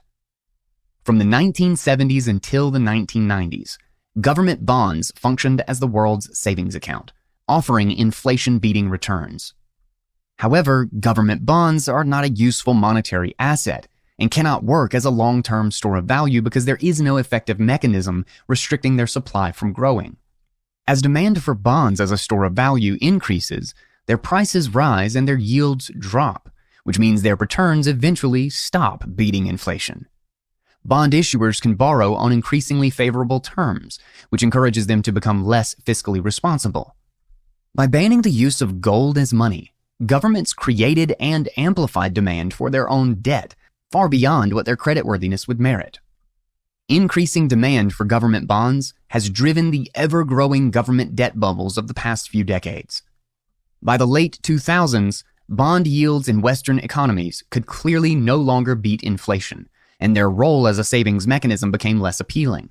The stock index emerged as the new savings account in the post-2009 world. While investment is an essential part of a market economy, it is distinct from and is not a substitute for saving. The two terms have become almost interchangeable in the modern lexicon, and the relationship between them is confused beyond any semblance of reason in modern macroeconomics. The differences between saving and investing are extremely significant. Saving refers to accumulating money in cash balances to hedge against future uncertainty. From a basic accounting perspective, investing is a cash outflow, while savings are held on a balance sheet. Cash is acquired for its salability, the ease with which a money can be sold across time and space. However, the most important distinction between the two is that investment inherently involves more risk. There is no risk-free investment, and any investment can suffer a complete and catastrophic loss of capital. Savings, on the other hand, are kept in the most liquid and least risky assets. The decision to go from savings to investing is the decision to sacrifice liquidity and increase risk in exchange for a positive return. One should not need to choose between saving and investment, and the two have their place in a portfolio. People would keep a cash balance they would like to have with certainty and would risk their investment funds in search of returns. Under a hard money standard, such as gold, the hard money itself would be held as saving, given its slight but steady appreciation. In a modern easy money economy, cash is trash, as every money manager knows. Instead of holding cash, people hold the equivalent of their savings in government bonds or low-risk investment stocks. Savers need to study financial assets in order to maintain the value they earned and protect it from inflation. This makes it harder to have a stable cash balance and limits the ability of savers to plan for their future. One of the Keynesian rationalizations given for governments forcing the use of easy money is that devaluing currency encourages people to invest more than they otherwise would, which causes increases in employment and spending. However, this inflationist logic confuses capital for credit. For investments to occur, consumers must defer consumption to direct their resources to production. The devaluation of money does not magically increase the amount of capital and resources available for production. However, it does lead to the perverse scenario in which projects earning even a negative return in real terms are profitable in nominal terms, making them better than holding cash. The devaluation of a fiat currency is usually also accompanied by credit expansion, which causes a boom and bust cycle. A reliably liquid and low-risk financial asset as a form of saving would be highly valuable for people, as it would allow them to reduce future uncertainty. Being able to secure a specific amount of purchasing power with a relatively high degree of certainty would be financially liberating, and it would allow people to make risky investments proportionately. Ironically, it might actually be the case that there would be less demand for savings under a monetary system in which money was hard and held its value. If you knew with good certainty that you had 10 years' expenditures saved and that you could reliably expect their value to be consistent over time, you would probably not feel compelled to add more savings and could then take more risks with the rest of your capital. However, when money is a bad store of value and stocks and bonds involve higher risks, you are less certain about 10 years' expenditures stored in investable assets. This might well lead to risk aversion, insecurity, and requiring larger quantities of savings. The problem with fiat is that simply maintaining the wealth you already own requires significant active management and expert decision-making. You need to develop expertise in portfolio allocation, risk management, stock and bond valuation, real estate markets, credit markets, global macro trends, national and international monetary policy, commodity markets, geopolitics, and many other arcane and highly specialized fields in order to make informed investment decisions that allow you to maintain the wealth you already earned. You effectively need to earn your money twice with fiat, once for when you work for it and once when you invest it to beat inflation. The simple gold coin saved you from all of this before fiat. Why should a doctor, athlete, engineer, entrepreneur, or accountant who is successful in their field have to develop expertise in these many fields just to maintain the wealth they already produced and earned freely on the market? This arrangement has been a big boon for the investment management industry. Most money in investment accounts is held by people who would rather not take risks with it by investing, but would prefer to have a store of value for the future. Without such a store of value, individuals need to hire professionals to help them meet their financial goals. Given the rate of monetary inflation financing wasteful government spending and high fees charged by the investment management industry, only a small minority of investors can reliably beat monetary inflation. The vast majority must continue to work harder and earn more to not lose wealth. While many have long believed that index investing or real estate provide reliable ways of beating inflation, this is becoming harder to maintain, particularly over the last year. As interest rates drop to negative territory, it is very difficult to find investments that can beat inflation. Even lending to highly incompetent governments now comes with a negative nominal return, effectively expropriating investors while also subjecting them to serious risks. Fiat debt. The correct and successful financial strategy under the Fiat standard is to constantly take on as much debt as possible. Be meticulous about making all payments on time and use the debt to buy hard assets that generate future returns. Doing this successfully improves your credit score and allows you to borrow at lower rates, while you store your value in goods that cannot be inflated as easily as fiat. The fiat system thus taxes savers and subsidizes borrowers. The fiat standard encourages everyone to live fragile lives and take substantial financial risks. The alternative is a slow, continuous bleeding of wealth. The more irresponsible the risk, the greater your chances of financial success or failure. The path to success ends up necessitating irresponsible decisions along the way. Businesses that are more reckless in taking on debt are more likely to fail than those that do not, but they are also far more likely to grow and drive competitors out. A business whose cash flows grow at a slower pace than the growth in the money supply effectively witnesses a decline of its value in real terms. This is because its cash holdings, assets, and future earnings are all devalued by the monetary issuance. An individual whose income does not increase faster than the rate of monetary issuance sees their standard of living decline. Such companies and individuals need to grow their earnings constantly in order to maintain their economic status. In the fiat standard, those who choose to hold positive balances are robbed as the purchasing power of their fiat is eroded by all the debt others are creating. Those who are in debt, on the other hand, get to benefit from some of their seigniorage.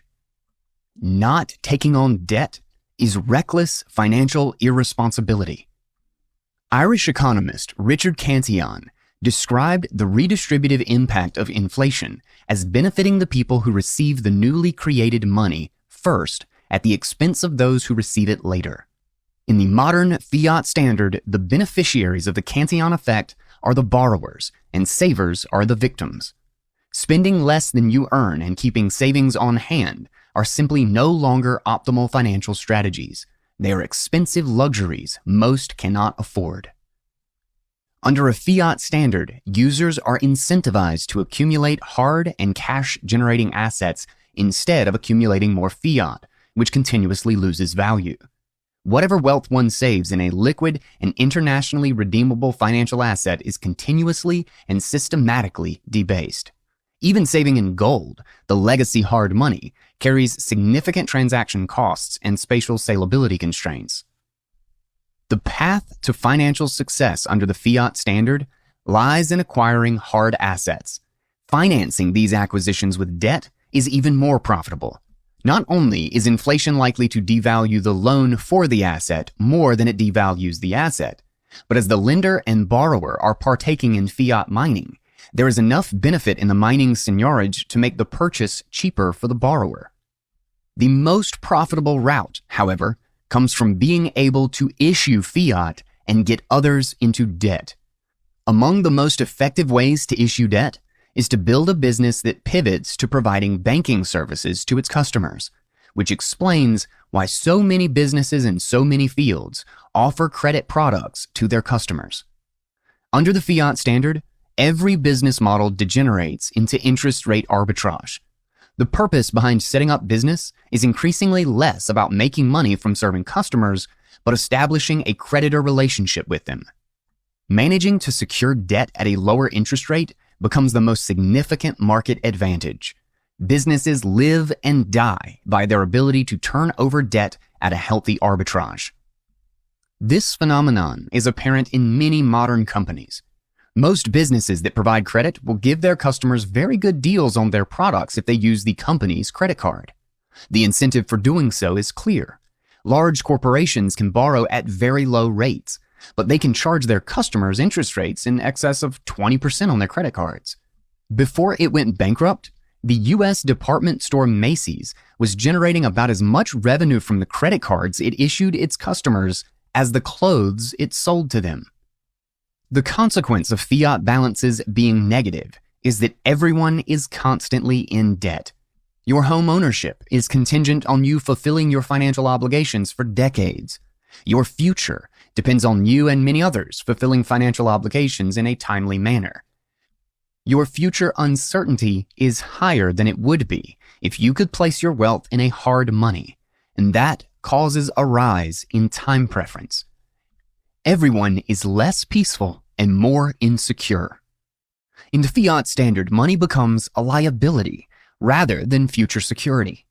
Rather than owning dollars that you can use to pay for your future needs, you owe large amounts of dollars and you need to work for the rest of your life to pay them back. The age-old wisdom of every grandmother has been turned on its head. Instead of saving for the possibility of a rainy day, fiat makes you borrow against all of your future sunny days. In this absurd mountain of ever-growing debt, one must wonder what would happen if people had the option of placing their wealth in a low-risk store of value with limited upside, similar to a hard money cash balance. Such a hypothetical thought experiment recently became a reality with the failed attempt to build the narrow bank. The narrow bank.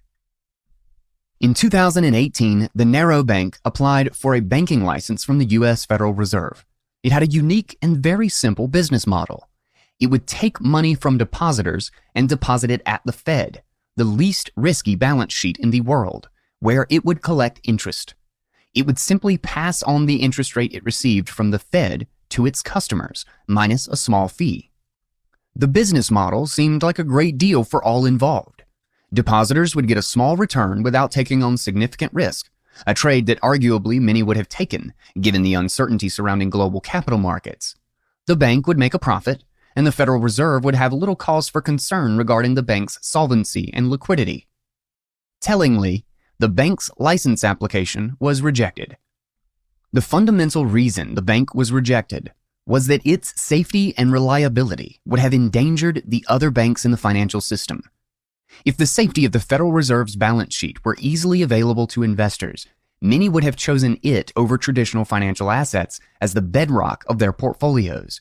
This is not to say everyone would have put all their wealth into it, but a lot of money, particularly institutional money, would have seen the value in a low-risk, liquid allocation in savings.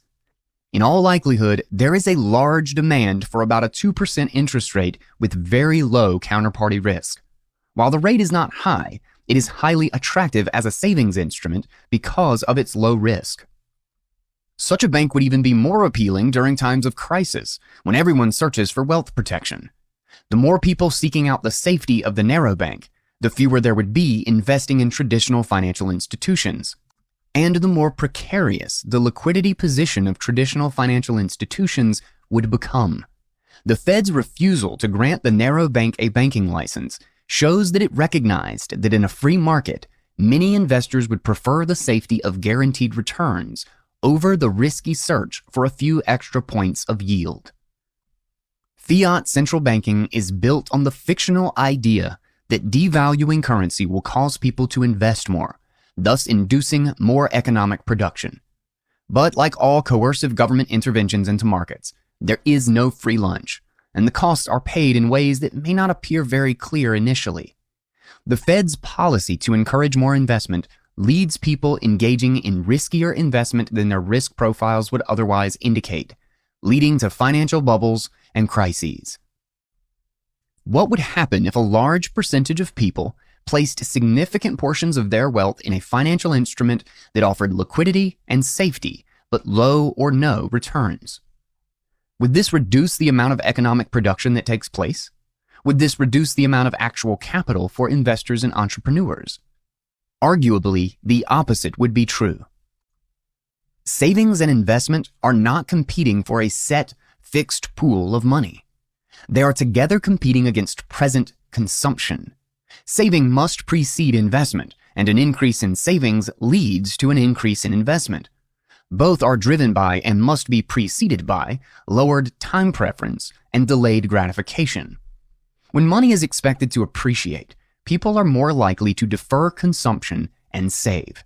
If savers can hold cash balances with a high degree of confidence in their value over time, they would have the freedom to take on more risks with their investments. When these savings increase in value, the opportunity for the savers to invest increases. In a world of hard money, the only investments that would make sense would be those that offer positive, real rates of return.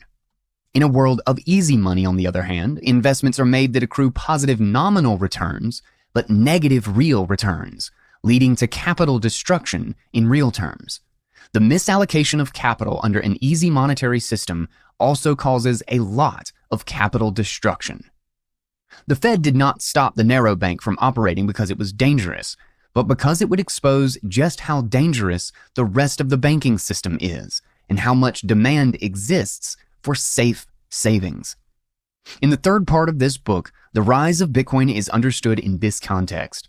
It is a new savings technology that allows anyone in the world to store their wealth. And unlike the narrow bank, it does not need a license from the Federal Reserve to operate. Chapter 6. What is fiat good for? An economist who has seen the havoc and destruction fiat money has wrought upon the world might be tempted to focus purely on the fiat system's many drawbacks and predictable problems. But in writing this book, I chose instead to think long about the technological advantages that fiat entails. I admit to having acquired an appreciation for the technological improvement the use of fiat money allowed. Rather than a nefarious conspiracy to impoverish the majority to benefit the few, there was an undeniable economic and technological rationale for fiat money, given the technological possibilities of the world in the early 20th century.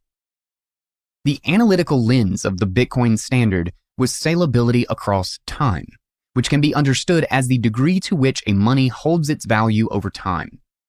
Based on Antal Feketa's work, I argued that the stock-to-flow ratio provides us with a good proxy for intertemporal salability, as it indicates how much supply can be increased to match increasing demand.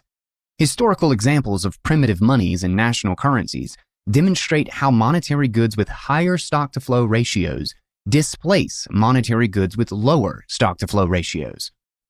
Yet the framework for intertemporal salability alone is insufficient to explain why the world moved from the gold standard to government monies with significantly lower stock-to-flow ratios.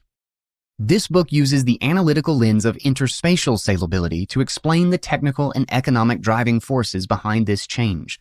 Fiat's superior salability across space gave it the economic and technological impetus to blanket the planet in the 20th century. There are two other use cases for fiat that have increased its adoption. Unparalleled ability to finance government spending, which was discussed extensively in Chapter 3 of this book and in Chapters 6 and 7 of the Bitcoin Standard, and the protection of banks engaging in fractional reserve banking, maturity mismatch, and rehypothecation, discussed in this chapter. Understanding how this technology is naturally very conducive to the goals of governments and banks can go a long way toward explaining its mass adoption in the 20th century. Salability across space. Money is the economic solution to the problem of coincidence of wants, and examining this problem allows us to determine the desirable characteristics of potential solutions. If Alice wanted to buy something from Bob, but Bob did not want what Alice had to offer, the only solution for them would be to engage in indirect exchange. Alice exchanges her good for one that Bob desires and then exchanges that good with Bob. Alice purchased the intermediary good purely for the purpose of exchanging it for another good, not for its own desirability. As the variety of goods an economy produces grows, indirect exchange is the inevitable solution for facilitating exchange. That some goods will play this role better than others over time is inevitable. The more a good is suitable for performing the function of a medium of exchange, the more saleable it is. Carl Menger defines salability as the degree to which a good can be brought to market without a significant loss in market price. A highly saleable good is one with significant market depth and liquidity, making it possible for the holder to obtain the prevailing market price whenever they want to sell it. A good example of a highly saleable good today might be the $100 bill, accepted worldwide by merchants and currency exchange shops more than any other monetary medium. A holder of a $100 bill looking to exchange it for goods and services will rarely ever need to sell it for something else to provide to the seller, nor will they ever need to sell it at a discount. They will usually quickly find someone to take it at face value. By contrast, a good with low salability is one for which demand on the market is intermittent and varied, making it difficult to sell the good quickly and requiring its owner to offer a discount on it in order to be able to sell it. A good example of this is a house, car, or other forms of durable consumer goods. Selling a house is much harder than selling a $100 bill, involving viewings and significant transaction costs, as well as waiting for the right buyer who values the house at the seller's asking price. The seller might need to offer a significant discount to sell the house quickly. In capital markets, the most saleable instruments are U.S. Treasury bonds, which at the time of writing are collectively worth around $28 trillion. Most large and institutional investors use U.S. government bonds as their store of value and Treasury reserve asset because it is easy to liquidate large quantities without causing large movements in the market. Central to Manger's analysis of salability is the measure of the spread between the bid and ask prices for assets, where the bid is the maximum price that a buyer is willing to pay and the ask is the minimum price that a seller is willing to take. Bringing large quantities of a good to market would cause the spread between the bid and ask prices to widen. Because of the marginal utility of the good declines with increased quantities, potential buyers begin to offer lower prices. The more a good's marginal utility declines with rising quantities, the less suited it is to the role of money. The smaller the decline in a good's marginal utility, the less the bid-ask spread will widen as larger quantities are brought to the market. The more saleable the good is, and the more suitable it is for use as money. We can also understand this process from the perspective of traders buying goods to sell them later. For them, growing stockpiles of a good reduce the chance of each marginal good being sold and increase the risk of price declines, hurting the seller. Thus, they will bid at lower levels for increasing quantities of a good. The faster the spread between the bid and ask grows, the less saleable the good. Goods for which the spread rises slowly are more saleable goods, and these goods are more likely to be hoarded by anyone looking to transfer wealth across space or time. We can think of salability as existing across three axes: time, space, and scale. Salability across time measures the ability of a good to maintain its market value into the future. As discussed in the Bitcoin standard, the emergence of gold as the world's money was no coincidence, but was instead the result of gold having the highest stock-to-flow ratio of all metals. That means gold's supply is the least elastic in response to demand and price shocks. When more market actors turn to gold as a store of value, gold miners have no way to quickly increase the existing stockpiles on the market. This is because annual mining production is always a tiny fraction of global stockpiles, regardless of what new technologies miners deploy in pursuit of more gold. Gold stockpiles have been accumulating over many thousands of years, thanks to gold's physical incorruptibility. Global stockpiles of other metals amount to little more than a few years' worth of production because of their constant degradation. Should monetary demand cause the price of these metals to rise, miners can increase production, thereby significantly increasing existing stockpiles. Gold is the only ancient metal with this property of incorruptibility, and all the other indestructible rare metals, including platinum, palladium, and titanium, have only been discovered in the last few centuries. That means humans have accumulated much smaller stockpiles of these metals in comparison to gold. This discrepancy in historical stockpiles means non-gold metals have a much lower stock-to-flow ratio. Silver, the precious metal with the second highest stock-to-flow ratio, maintained a historical monetary role, particularly for smaller value transactions for which gold was unsuited, thus addressing gold's limited salability across scales. Salability across space can be measured as the reduction in the market price incurred by the seller due to the distance between them and the buyer.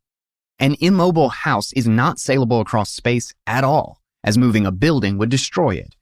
Any bulky good will have low space salability because of the heavy cost of transporting it, resulting in a loss of revenue for the seller. Spatial salability helps us understand the success of monetary metals and gold's monetary superiority to other metals.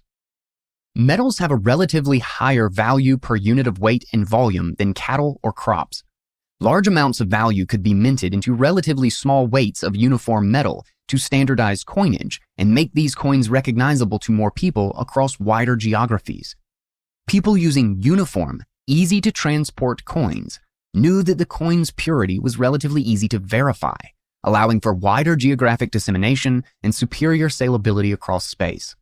The Roman Empire's aureus became the first world money because of its recognizable imprint and standard purity and weight. Gold's high value per weight made moving value with it cheaper than using silver. In the 19th century, gold was 15 times more expensive than silver, thus making the silver more expensive to store and transport. Today, that ratio is around 70-1 in favor of gold. Making a payment with gold would thus require transporting a far lighter load than silver, copper, or iron, meaning it would incur a lower cost. Gold's chemical stability and indestructible nature meant that moving it around was relatively safe.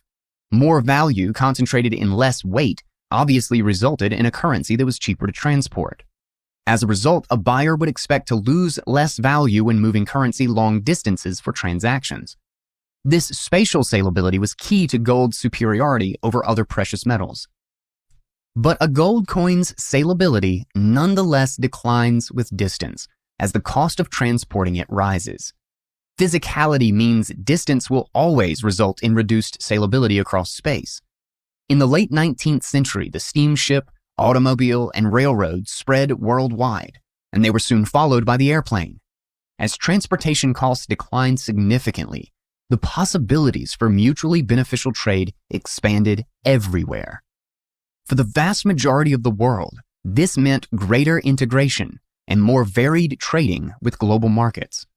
While gold's salability across space was still the best of all metals, it was still not fast enough to allow for cash settlement of individual trade transactions across cities and national borders. Naturally, banks would work around this problem by resorting to a system of clearance and settlement among one another to save their clients the transaction costs involved in transporting physical gold for every transaction. When Alice would make a payment from her bank account at Bank A to Bob at Bank B, the two banks would not attempt to move the equivalent sum of gold. Instead, Bank A would debit the sum from Alice's account on a written ledger and send the clearance to Bank B, confirming that Alice has the money to make the payment. Bank B would then credit the sum to Bob's account. Hundreds or thousands of similar transactions can happen between banks before one final clearance. As the division of labor and international trade expanded, the cost of savings of bank gold settlement became more compelling. Banking became a more centralized business because more centralization brought greater cost savings. National central banks emerged to settle trade with foreign countries, allowing periodic and regular international settlement between central banks to reduce the cost of transfer, as opposed to the prohibitively expensive international movement of physical gold. In order to move gold as fast as modern transportation was moving goods, it was increasingly stored in vaults, and financial institutions and individuals traded claims upon that bank-held gold. Over time, market participants moved away from the finality of taking physical custody of gold following a payment, and money increasingly became a liability of financial institutions, which allowed it to move when needed. The more efficient the system, the less gold movement it required, meaning hugely decreased transportation costs. However, the savings achieved through centralization came at the cost of a less secure and less auditable financial system. Although banks could honor their promises to redeem any of their obligations for gold, they could issue more gold liabilities than the gold they had on hand, thanks to its limited spatial salability. Several factors contributed to this early fractional reserve system. For one, there was no easy and convenient place for bank clients to redeem their gold and still use it for settling the increasingly global trades they conducted. With only one monopoly bank in a town, or one central bank in a country, your gold coin had very little spatial salability while it was in your physical possession. In other words, if Bob or Alice wanted to engage in international trade, they could only do so by trusting a centralized bank. The gold standard's monetary medium was not just the gold underlying it, but also the payment and settlement rails that allowed it sufficient spatial salability to move around the world. Gold in the bank effectively carried a spatial salability premium over gold in individual physical possession. Rather than charge individuals a premium for holding their gold with high salabilities, banks kept gold redeemable at face value, but increased the liabilities they issued backed by it. This arrangement was unstable and self-defeating. The more money that flowed into banks, the higher the premium for having gold in banks. The more gold in the banks, the more banks could inflate their liabilities. This dynamic would fuel the bubbles and business cycles that resulted in liquidity shortages and financial crises. Gold's limited salability across space allowed it to be replaced by government fiat money. The Bank of England had little trouble coaxing gold out of the hands of the British people because without the bank's infrastructure and settlement rails, physical gold coins had very low salability and could not offer their holders final settlement across long distances. In order to achieve greater utility while engaging in international trade, people had to sacrifice the security that came with the physical custody of gold. Although gold is highly salable across time, its salability across space is very low compared to fiat. This is as significant a flaw as having a low stock-to-flow ratio. Whereas a low stock-to-flow ratio leads to a loss in value when trading the good across time, a high cost of transportation results in a significant loss of value when transacting the good across space. Hard money advocates can deride fiat money for losing its value across time, but they dismiss the reality that an ounce of gold sent across the world will arrive having lost a significant portion of its value to pay for its movement. In a sane world, a world in which monetary systems were designed by engineers, gold's salability across time would lead to it developing the best salability across space through banking infrastructure. But in the real world of centralized governments, expecting political money to deliver hard money with high interspatial salability is wishful thinking. A hard money that requires brick-and-mortar banks in order to clear it is always liable to government seizure or being replaced with government fiat. Political and engineering realities mean that the low spatial salability of gold and physical monies needs to be considered a feature, not a bug. Spatial salability also helps us understand why the US dollar continues to garner increasing international demand, while other national currencies struggle to maintain their comparative values. The dollar has by far the highest spatial salability of all national currencies, as it is the prime currency for international settlement, and there is a market in US dollars and US government bonds almost everywhere in the world. Other national currencies are rarely accepted outside their national borders, and non-dollar paper notes will usually be heavily discounted if sold abroad. Gold spatial salability. The Bitcoin standard quantified salability across time by using the stock-to-flow ratio. For salability across space, the best metric I can think of is the cost associated with clearing and settling the monetary equivalent of a London Bullion Market Association or LBMA good delivery gold bar across the Atlantic. Choosing the LBMA good delivery gold bar for this analysis makes sense because it was traditionally the standard unit of settlement for international trade between financial institutions under the gold standard. Further, central banks, financial institutions, and individuals still use LBMA bullion, or similarly sized bars, for gold settlement today. LBMA bars are the gold standard of gold bars.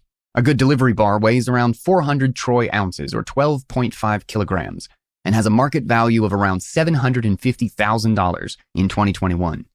If the world ran on a gold standard, international financial settlement would likely happen in this unit. That it does not run on a gold standard is a function of how expensive moving this bar really is. One can point to government restrictions on the free movement of gold as the reason for fiat's rise, but that misses the point. If gold had high salability across space, it would not need governments to ensure its monetary role. We can get an idea of the cost involved in settling gold across the Atlantic at the genesis of fiat by examining the transfer of gold from the Bank of England to the US and Canada, a process we discussed in Chapter 2. In 1919, when the war ended and the Bank of England wanted to repatriate some of its gold from Canada, Osborne reports it hired the Dominion Express Company from St. John's, Canada, to transport it to Liverpool, England, at a cost of $2 per $1,000 of gold carried. We can therefore estimate that in the final days of the gold standard, it cost approximately 0.2% of value transacted to ship gold across the Atlantic. But the process was often more complicated. One of the many gold shipments from Great Britain to the US in 1917 had 3,211 gold bars, weighing around 40 tons, or 1,285,000 ounces, was sent aboard the SS Laurentic from Birkenhead near Liverpool to Quebec City in Canada. The gold the Bank of England loaded onto the Laurentic was worth around £5 million at the time, but it would be worth around $2.4 billion in current fiat terms. The Laurentic and its enormous treasure disappeared to the bottom of the ocean after it struck German mines off the northern coast of Ireland. The Admiralty ordered Captain Guyben de Mott to lead a team of divers to salvage the gold. After 7 years of diving, de Mott's team was able to salvage 3,186 of the 3,211 bars, with only 25 left unaccounted for. 3 more bars were to be recovered in the 1930s, but 22 bars remain unaccounted for more than a century after their sinking. The total cost of de Mott's salvage operation came to £128,000, around 2 to 3% of the total value of the gold on board. The salvage operation remains the largest recovery of sunken gold by weight in history. A century later, Germany decided to repatriate its gold reserves from New York and Paris. This transaction was for around 54,000 gold bars, weighing 12.5 kilograms each, worth around $27 billion at the time. It took 4 years to complete, 2013 to 2017, and cost $9.1 million, including auditing and authenticating the bars by melting and recasting them. The transaction cost was around 0.03% of the total value. As the cost for shipments from Paris and New York, this estimate is likely lower than the price for the cross-Atlantic trip from New York, which we could estimate as being somewhere around 0.05 to 0.1% of the value of the gold. The cost of shipping an individual gold bar across the Atlantic is around $3,000, based on a quote I received from a Swiss gold dealer in Zurich. As the price of a good delivery gold bar is currently around $750,000, the bar would lose around 0.5% of its economic value when shipped across the Atlantic. The transfer would require 2 to 3 days to complete and does not include verification of the gold. These 3 data points over a century give us a rough range of the cost of shipping significant amounts of gold across the Atlantic, ranging from 0.05% to 0.5% of the value of the gold. Beyond the cost, moving physical gold carries a serious risk of loss and requires the use of critically reliable physical infrastructure like airports, seaports, and trains, which governments control. The inability to transport gold across international borders in any significant quantity without the approval of government authorities rendered it increasingly expensive for long-distance economic transactions, especially when compared to the banks' settlement networks. As only central banks could settle trades across long distances and international borders, something gold could not accomplish, these financial institutions' fiat and political decrees came to play the role of money. Governments and their central banks gained unprecedented power to shape society as a direct consequence of the centralized system of international gold transportation. Fiat spatial salability. Fiat transactions do not necessitate a lot of physical shipments because they are largely made up of credit obligations, i.e. immaterial entries on balance sheets. The small fraction of fiat money that is physically printed moves around, but this is an increasingly insignificant part of the total money supply. In most cases, settling fiat money involves debiting and crediting ledger entries in different places. When an individual wants to make an international wire transfer over the fiat network, the sender's bank account issues a payment order to the SWIFT network, a cooperative society based in Belgium and owned by its member financial institutions around the world. SWIFT is a messaging platform, not a platform for transferring funds. It sends payment messages to recipient banks, but it does not send actual money. The fee to wire funds across the Atlantic is usually in the range of $10 to $50, and it takes around 2 to 5 working days for the recipient to receive the payment.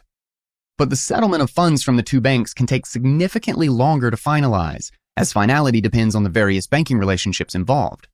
Should the two banks have a correspondence bank account with one another, they can batch and settle all their transactions at the end of the day, week, or month. But should they need to resort to intermediaries, then the transaction is settled sequentially between intermediaries according to their periodic schedule of settlement. The sending bank credits the account of its correspondent bank, and once the latter receives the money, it credits the account of the recipient bank or the next intermediary in line. These intermediary correspondent banks will also charge some fees for currency conversion. More fees mean increased costs for the wire transfer, costs that will be absorbed by both the sender and recipient. Despite the individual user seeing a cash credit on their balance sheet after just a few days, the final settlement of the transaction will occur several days, weeks, or months after the transfer has been initiated. Fiat payments over credit cards will involve even more intermediaries, and while the initial payments will be cleared in a matter of seconds at a fee of around 1 to 3% of the transaction's face value, the final settlement may take months to complete. Distinguishing between the costs of making a payment and those of making the final settlement is important when examining the fiat system. Gold banking no longer exists in any meaningful sense, as there are no banks holding accounts in gold or allowing international payments to be made with gold, which makes comparing gold and fiat not a like-for-like comparison. Unlike gold shipments, fiat consumer payments are not final settlement transactions. Final settlement in fiat does not necessarily offer much improvement in speed over shipping physical gold, but it is significantly cheaper, as it involves little more than the transfer of electronic data.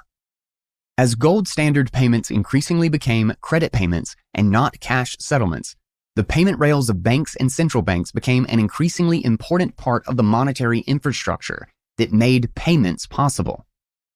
That the operators of the rails would favor a diminished role for physical gold seems obvious and inevitable in hindsight. Without cheap and fast gold settlement outside the banking system, there was little to deter them from this step. The Faustian bargain of fiat money appears inevitable this way, as the ability to save for the future was compromised to transact quickly across space. The technology of fiat strongly benefits governments and banks, as will be discussed below, but it was the spatial salability of fiat that allowed them to take advantage of it to their own ends. Spatial salability is the key to understanding the fiat monetary system's evolution and survival, and the most important criterion by which to assess Bitcoin's competitive threat to government central banks. Bitcoin's ability to settle hundreds of thousands of transactions worldwide, regardless of the distances involved, gives it a far superior spatial salability to gold. And its ability to cross borders and perform final settlement in a matter of hours is not contingent on the fiat of political authority. Bank profitability. The fiat standard's second killer app is enabling fractional reserve banking, the dubious practice of holding deposits on demand without having their corresponding value available in cash on demand. Under a fiat monetary system, banks issue loans and create deposits for clients many times their cash reserves. This system is spectacularly profitable for banks, since it allows them to keep their money in one place while lending it in another location, the fiat version of a Bitcoin double spend transaction. A bank can operate on fractional reserves perfectly fine, unless and until a critical mass of its customers all come calling for their holdings. But even in such an event, the bank knows it will have the safety net of the central government and central bank as lenders of last resort. Should the fractional reserve house of cards begin to collapse, as it inevitably will, the banks know that the government will simply conjure credit out of thin air to bail them out. Under the gold standard, by contrast, banks were kept on a relatively tighter leash in terms of their ability to generate financial obligations. Bank clients could at any time ask for the redemption of their banknotes and checking accounts in physical gold, and if the bank was short of gold, there was no authority that could print gold on demand to meet the bank's obligations. The many booms and busts under the gold standard suggest this mechanism was not perfect, but it was far less severe than under fiat. The U.S. Congress passed and President Woodrow Wilson signed the Federal Reserve Act into law in 1913 in response to the financial crisis of 1907, in which overextended fractional reserve banks faced a liquidity crisis. During that crisis, J.P. Morgan, Wall Street's leading banker, relieved that liquidity crisis by acting as the lender of last resort for banks facing insolvency. The episode motivated banks to seek the establishment of the Federal Reserve Bank to alleviate future liquidity crises and not make the economy dependent on the bailout of its biggest banker. Proponents of this legislation provided two reasons for the federal bank to create central banks: to protect the banking system from bank runs or financial crises, and to stabilize the value of the US dollar. That these two goals were directly contradictory is the kind of blatantly obvious fact only noticed by economists like Friedrich Hayek. Quote, "I would emphasize that bank deposits could never have assumed their present predominant role among the different media of circulation, that the balances held on current account by banks could never have grown to 10 times and more of their cash reserves unless some organ, be it a privileged central bank or be it a number of or all the banks, had been put in a position to create in case of need a sufficient number of additional banknotes to satisfy any desire on the part of the public to convert a considerable part of their balances into hand-to-hand money. The fundamental dilemma of all central banking policy has hardly ever been really faced. The only effective means by which a central bank can control an expansion of the generally used media of circulation is by making it clear in advance that it will not provide the cash, in the narrower sense, which will be required in consequence of such expansion. But at the same time, it is recognized as the paramount duty of a central bank to provide that cash once the expansion of bank deposits has actually occurred, and the public begins to demand that they should be converted into notes or gold. Inevitably, the goal of protecting the value of the cash conflicted with the goal of protecting banks from bank runs, and central banks have almost always favored the financial system at the expense of the currency's value. The fiat standard and the moral hazard of having a lender of last resort has served as a giant boon for the global banking industry.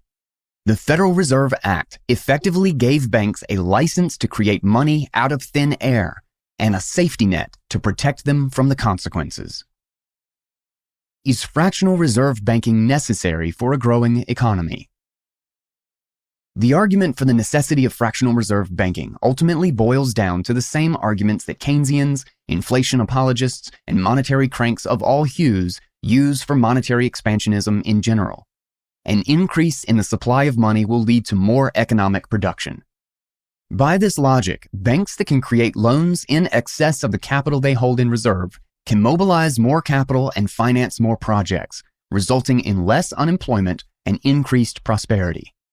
Conversely, if banks are prevented from engaging in fractional reserve banking, a shortage of credit would hamper economic activity, reduce production, and reduce living standards.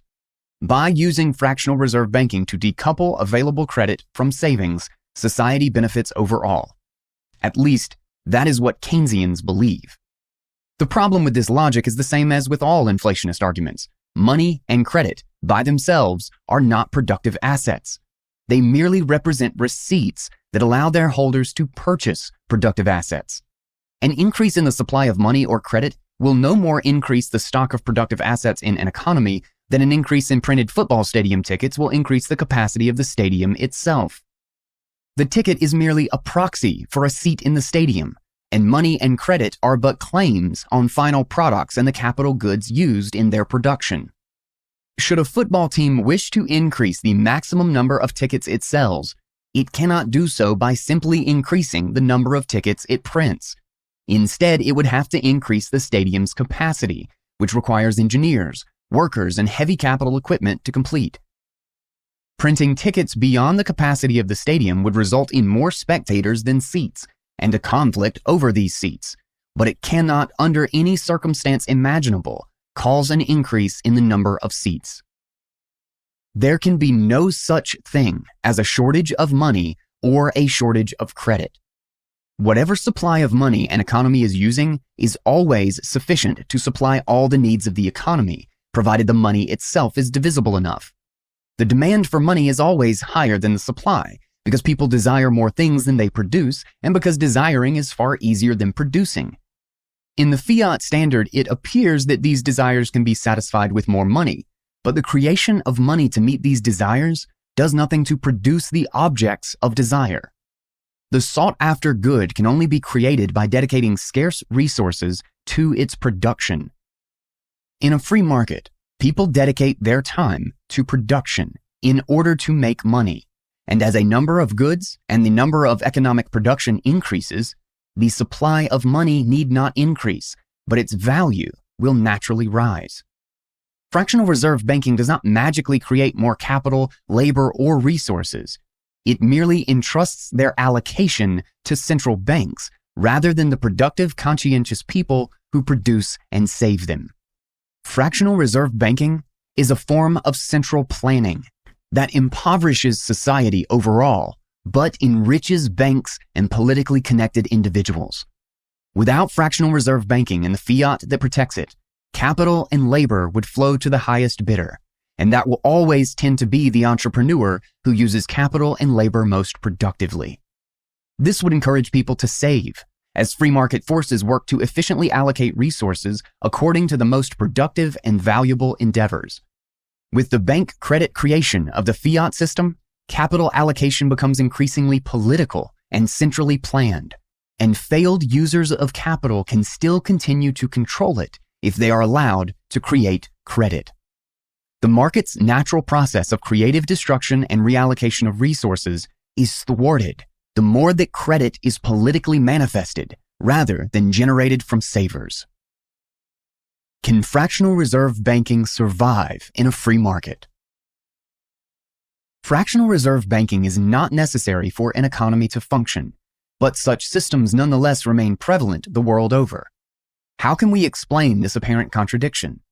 In particular, how can we explain that economies that have used it seem to prosper, and that the majority of banks employing it do not fail?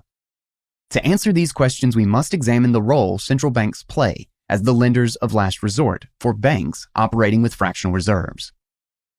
In a free market, a bank that engages in fractional reserve lending will find its assets and liabilities mismatched. For instance, it may owe a depositor $100, available to them on demand, but will simultaneously loan out a fraction of that money to a borrower. Should the depositor request all their money when the borrower still has it, the bank has a problem.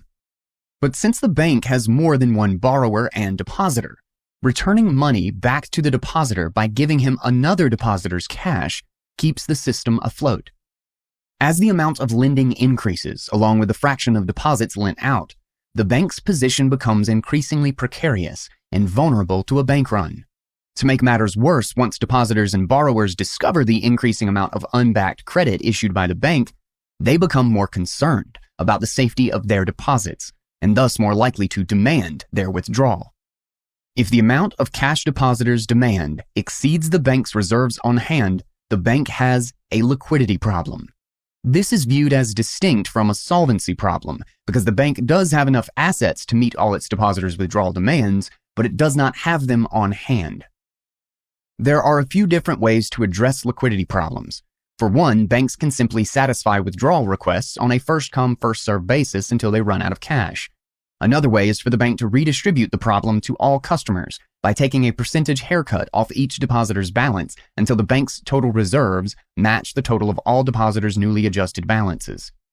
In effect, both methods transition the bank to full reserve banking, which then allows all depositors to withdraw their total balance simultaneously. Both options imply the bank's bankruptcy, as its assets cannot meet its liabilities to depositors and lenders. While these options can be devastating for both the bank and its depositors, they are in fact the healthiest way to deal with this problem. At a bare minimum, both depositors and bankers learn not to engage in such activities again. And if they don't, they are left with less capital and reputation with which to attempt it. The alternative option introduced over the last century is the creation of a government-mandated central bank to, quote, inject liquidity into the struggling bank and allow it to meet its obligations to depositors. Now, with a monopoly on the issuance of money, the central bank can effectively monetize the obligations of the bank and offload the risk of the bank's reckless actions onto all the holders of the nation's currency, not just the bank's depositors. Full reserve banks then become unprofitable in comparison, as they bear the burden of responsible risk management, limiting their upside relative to their fractional reserve counterparts. The emergence of modern central banking cannot be understood separately from the problems caused by fractional reserve banking. As Guido Holzmann puts it, fractional reserve banking is not unrelated to central banking, fiat paper money, and international monetary institutions, such as the International Monetary Fund. Ultimately, these institutions are abortive attempts to solve the problems of fractional reserve banking by centralizing cash reserves or by refusing redemption of money titles. Shadow fractional reserve banking. Fractional reserve banking, in the institutional manner discussed in the old works of Mises and the Austrian economists, is no longer the serious problem it once was. As mentioned above, the tension between banking solvency and currency hardness was resolved in favor of the former. With time, the Federal Deposit Insurance Corporation, or FDIC, and its international equivalents came to play the official role of lender of last resort. Laws like Glass-Steagall segregated banking from investment banking and endowed only the former with the protections of a lender of last resort. Supposedly, strict lending criteria were implemented to prevent too much credit expansion, and the central bank became the primary determinant in setting interest rates. As discussed previously, this highly complex edifice of central planning did not work out too well. Currencies continuously lost value, and business cycles were a constantly recurring phenomenon. For many years, however, major economies' haphazard attempts at reining in fractional reserve banking have succeeded in averting major crises by putting some limit on credit expansion. But this arrangement is less stable than it appears, for its illusion of stability contains the seeds of its collapse. That banks would not abuse the exorbitant privilege of government protection from failure is unthinkable. Of course, they would press the limits in search of profits, knowing all the while that a government-backed lender of last resort was ready to bail them out. Those who fail to see this dynamic misunderstand human nature and how humans respond to basic incentives. In the era of modern banking, banks have abused the exorbitant privilege of government protection in several ways. To understand how this has happened, we must examine a relatively new and not well-known phenomenon: the shadow banking system. The shadow banking system is the dirty little secret that the banking sector has used to work around financial regulations. The sector may have ring-fenced retail banking into a highly regulated industry to prevent bank runs, but they have branched out into other models of banking and finance. The shadow banking system comprises financial firms created to take financial risks with fewer regulations and restrictions and without a former lender of last resort, like the FDIC. They include investment banks, mortgage companies, money market funds, repurchase agreement markets, asset-backed commercial paper, securitization vehicles, and more arcane financial tools. Nonetheless, time has shown that when push comes to shove, the Federal Reserve will act as a lender of last resort to the shadow financial system in many different ways. First, these financial institutions can secure funding at a lower interest rate than other businesses. The availability of lower interest rates is what led financial companies to acquire larger and larger sectors of the economy. These low interest rates are the reason even non-financial companies have adopted elements of the shadow banking system into their business models. By permitting the institutions that comprise the shadow banking system to access lower rates than outsiders, central governments implicitly subsidize their operations. This implicit subsidy is itself a taxpayer-funded handout, because access to lower interest rates allows these institutions to profit relatively easily from interest rate arbitrage. Second, the U.S. central government and the Federal Reserve have repeatedly illustrated that massive financial corporations can engage in wild risk-taking while avoiding any downside. Politicians and Federal Reserve officials have given life to the too big to fail idea by repeatedly bailing out financial institutions that engage in risky behavior. The bailout rationale is always the same. We are so big, so intertwined in the global economy, so systemically interconnected into every facet of financial life that not forcing taxpayers to pay for our mistakes will result in economic calamity and pain for not just us, but also for all the responsible people who did not take risks and who never stood to gain a penny from our recklessness. As far back as 2004, Gary H. Stern and Ron J. Feldman warned of the pervasiveness of a bailout mentality in the financial system in Too Big to Fail, arguing that, quote, Not enough has been done to reduce creditors' expectations of too-big-to-fail protection. Stern and Feldman outlined several episodes that had, over 2 decades, fostered creditors' bailout expectations. The first episode occurred following the failure of Continental Illinois National Bank and Trust Company in 1984, which at the time was the largest bank failure in U.S. history. The Federal Reserve bailed out Continental Illinois' creditors. Shortly after, C.T. Conover, the comptroller of the currency, testified to Congress that policymakers would also protect creditors of the 11 largest banks in the country, since they were too systemically connected to fail. The message to banks was clear, incentivizing them to become too big and too interconnected to fail by taking excessive risks. Several other banks and savings and loans associations failed in the subsequent years, and federal protection seemed to become more generous towards creditors and depositors with time, going beyond its legal requirements under the pretext of guarding against systemic effects. Stern and Feldman argued that the Federal Deposit Insurance Corporation Improvement Act of 1991, FDICIA, was insufficient to counter the growing bailout expectations. Further, increased bailouts for debtor countries, as well as the government-induced rescue of long-term capital management, LTCM, in 1998, all contributed to heightened expectations of creditor protection. In time, their warnings have proved prescient. Third, yet perhaps even more important than the first 2 factors, was the growing deployment of monetary policy as a means of rescuing failed institutions and forestalling creative destruction. Under what came to be known as Greenspan's put, former Federal Reserve Board Chair Alan Greenspan repeatedly lowered the official federal funds rate in response to asset price decreases and large firms' solvency problems. This politically motivated manipulation of monetary policy allowed large corporations to borrow on favorable terms to save themselves. The Federal Reserve cut the federal funds rate following the 1987 stock market crash, Russia's 1998 debt default, the 1998 collapse of LTCM, and the 2000 bursting of the dot-com bubble. Over and over again, the government used politically expedient cash bailouts and monetary manipulation to protect well-connected insiders from the consequences of their rash and irresponsible behavior. Investors and creditors had found a way of privatizing their gains while socializing their losses. Straightforward solvency problems, market losses, were now treated as liquidity problems, which a lender of last resort could alleviate. Fourth, financial corporations have gone beyond merely exploiting existing laws. They have actively wielded tremendous political influence to bring about favorable regulatory environments. In 1990, individuals and groups associated with the financial sector contributed more than $71 million to the campaign coffers of U.S. federal office holders, according to Federal Election Commission records analyzed by OpenSecrets.com. By the 2020 election cycle, that number had swelled to nearly $2 billion. The financial sector's rent-seeking behavior achieved many successes for the industry, one of the biggest wins being the wholesale repeal of the Glass-Steagall Act.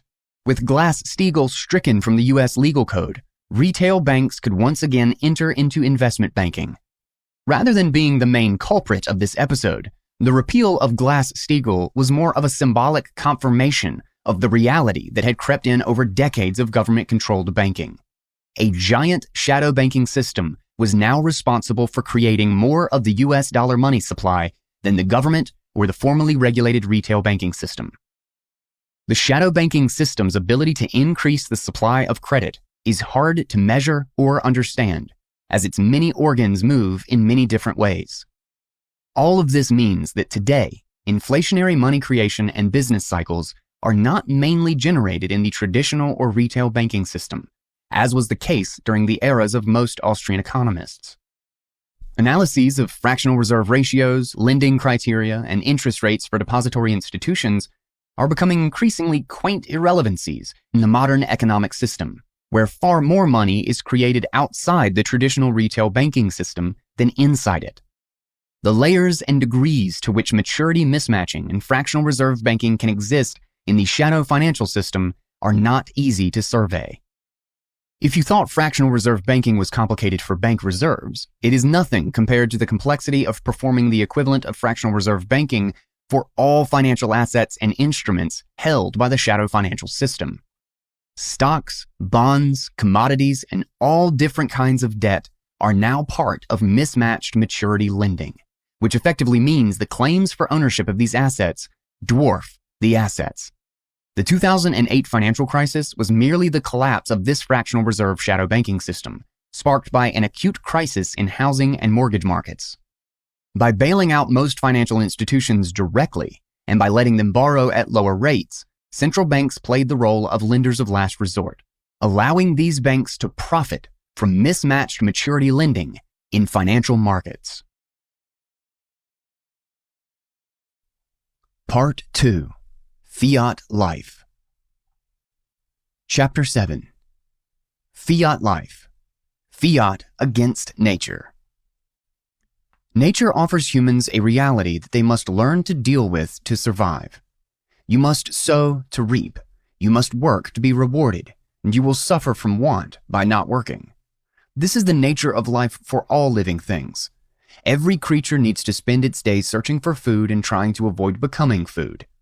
This is the natural survival instinct without which we would not have survived to be here today. As a monetary system whose constituent units are easy to produce for governments, fiat disrupts this natural order, as it severs the connection between work and reward. Rather than the market offering individuals the reward for their work as valued by the others they serve, fiat money makes monetary reward highly dependent on political obedience and connections. Instead of learning to be productive, fiat teaches you to play politics. Instead of work being rewarded based on its productivity, it is rewarded based on artificial status games. When you start to think deeply about the distortionary effects of a centrally planned monetary system, you start to see them everywhere. Money, after all, is one half of every economic transaction. Money is the main vehicle with which we can trade with our future selves through the act of saving.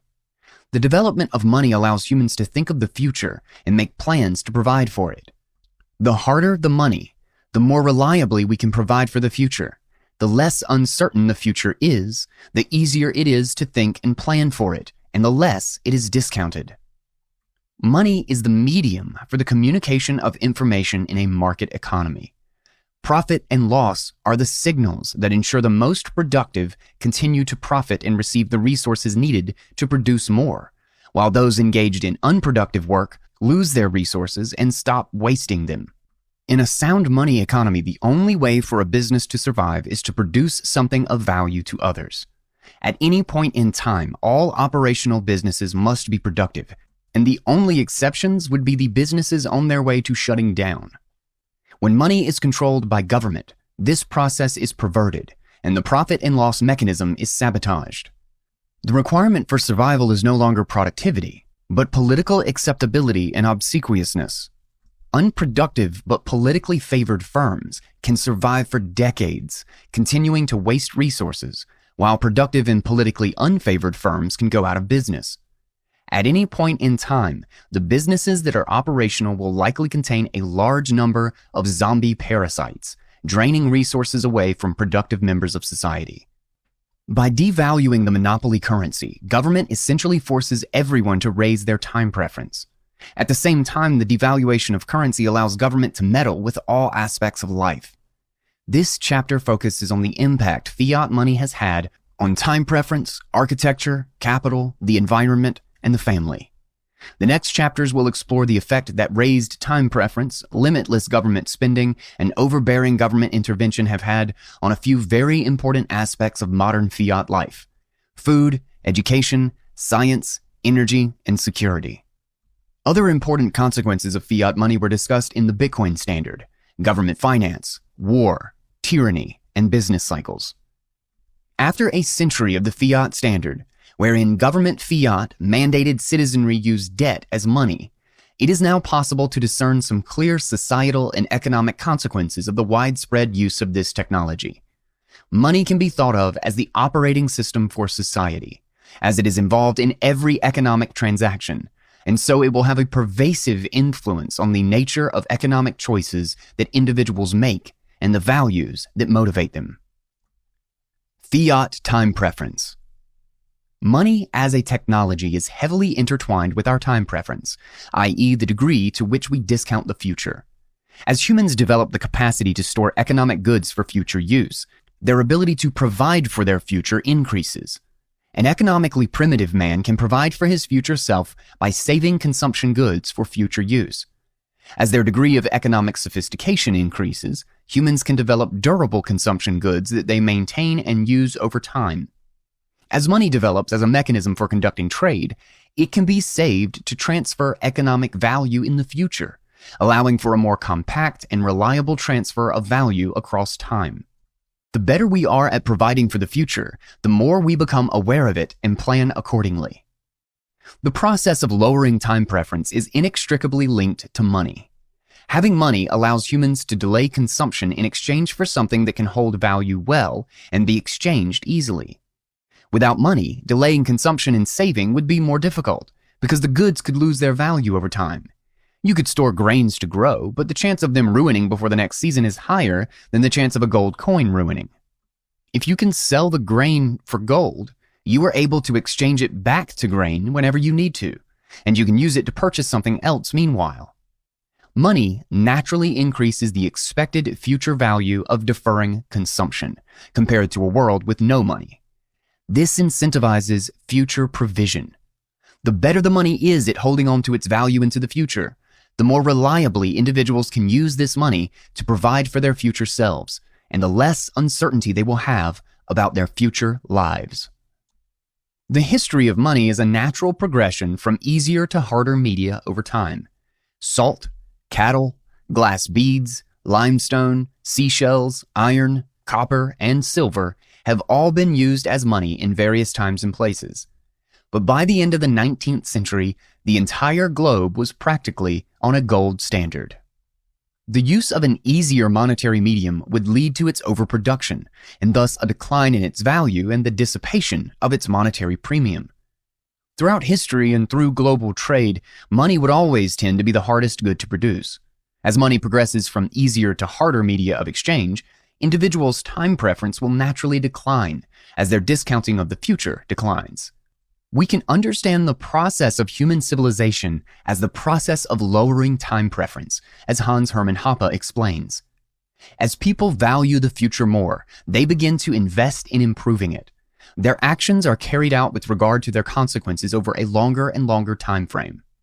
As more and more people cooperate and trade within a market order, creating more economic value and planning for the future, capital is accumulated and the productivity of work increases. Material living conditions improve over time, and successive generations have a better standard of living than their forebears. With time, humans are able to direct their attention and labor away from the drudgery of basic survival to more elevated and elevating concerns. According to Austrian economists, and as discussed in more detail in my Principles of Economics textbook, time preference is the driver and determinant of interest rates. In The History of Interest Rates, Homer and Scylla show a 5,000-year process of decline in interest rates, intertwined with significant increases during periods of war, diseases, and hardship. The move toward harder monies with better salability across space and time can be viewed as a contributor to the epochal decline in time preference by allowing humans better savings technology, making the future less uncertain for them and thus making them discount it less. With the gold standard of the late 19th century, the majority of the world had access to a form of money that could hold its value well into the future, while also being increasingly easy to transfer across space. Saving for the future became increasingly reliable for more and more of the world's population. With the ability to save in hard money, everyone is constantly enticed to save, lower their time preference, and reap future rewards. They see the benefits around them every day in falling prices and in the increased wealth of savers.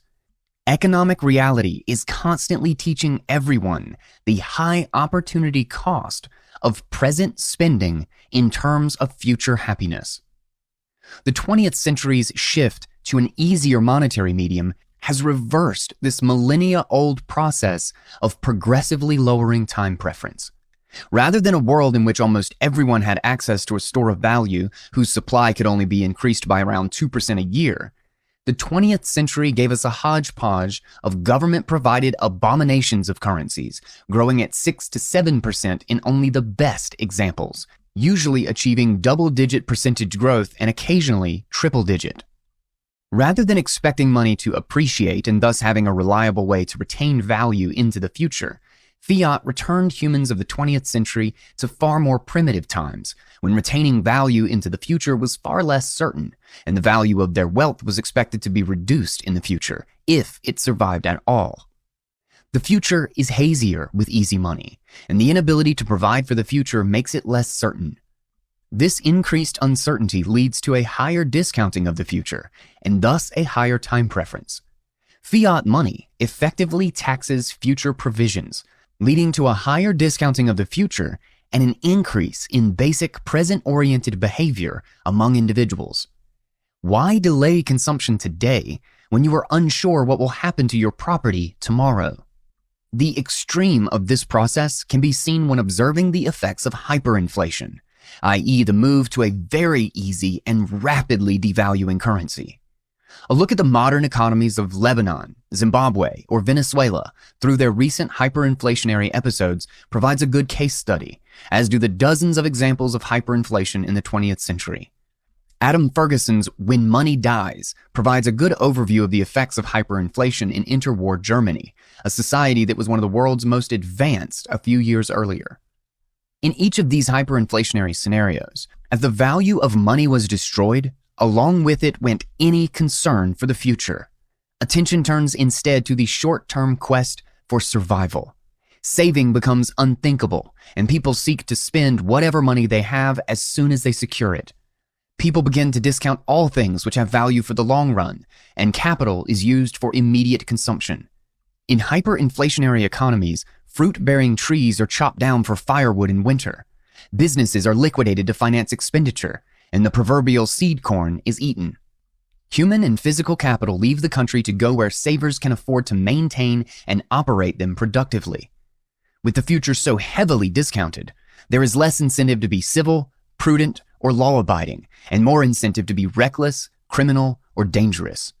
Crime and violence become exceedingly common as everyone feels robbed and seeks to take it out on whoever has anything. Families break down under financial strain. While more extreme in the cases of hyperinflation, these trends are nonetheless ever present in milder forms under the yoke of the slow fiat inflationary bleed. The most immediate effect of the decline in the ability of money to maintain its value over time is an increase in consumption and a reduction in saving. Deferring consumption and delaying gratification requires one to give up immediate pleasure in exchange for future reward.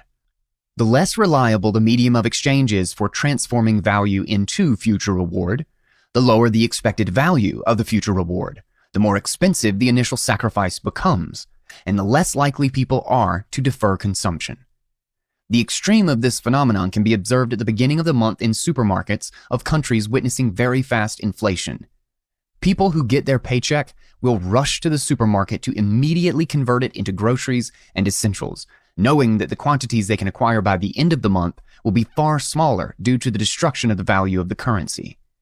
Fiat's low and steady inflation does something similar, but it is more subtle. The culture of conspicuous mass consumption that pervades our planet today cannot be understood except through the distorted incentives fiat creates around consumption. With the money constantly losing its value, deferring consumption and saving will likely have a negative expected value. Finding the right investments is difficult, requires active management and supervision, and entails risk. The path of least resistance, the path permeating the entire culture of fiat society, is to consume all your income, living paycheck to paycheck. When money is hard and can appreciate, individuals are likely to be very discerning about what they spend it on, as the opportunity cost appreciates over time. Why buy a shoddy table, shirt, or home when you can wait a little while and watch your savings appreciate to allow you to buy a better one?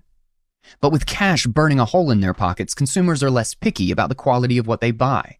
The shoddy table, home, or shirt becomes a reasonable proposition when the alternative is to hold money that depreciates over time, allowing you to acquire an even lower quality product. Even shoddy tables will hold their value better than a depreciating fiat currency. The uncertainty of fiat extends to all property. With government emboldened by its ability to create money from thin air, it grows increasingly omnipotent over all citizens' property, able to decree how they can use it or to confiscate it altogether.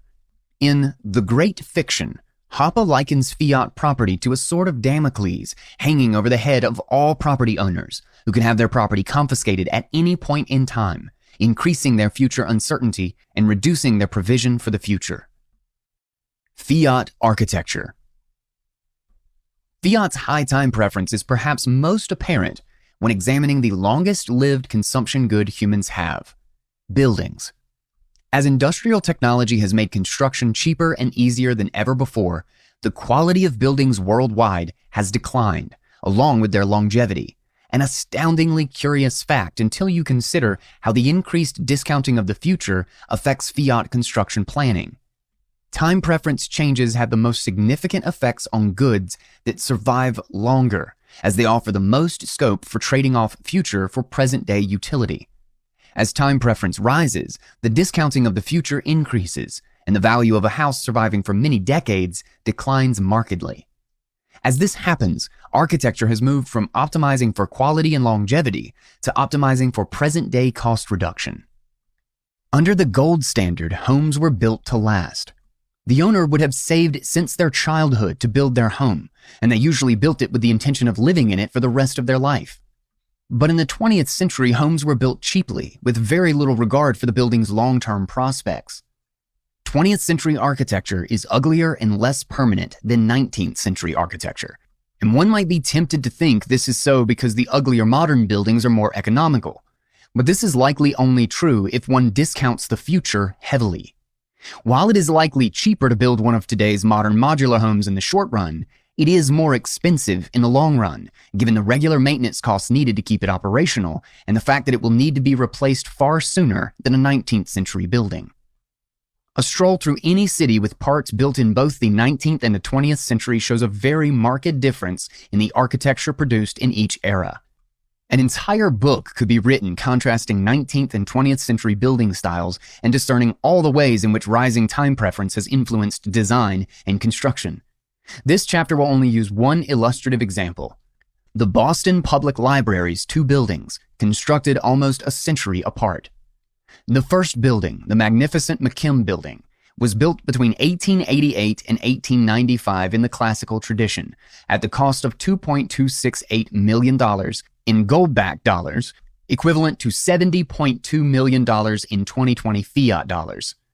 A century and a quarter after its construction, the building is still one of the most beautiful in Boston, and one of the city's most important landmarks, attracting locals and tourists to enjoy its splendid interior.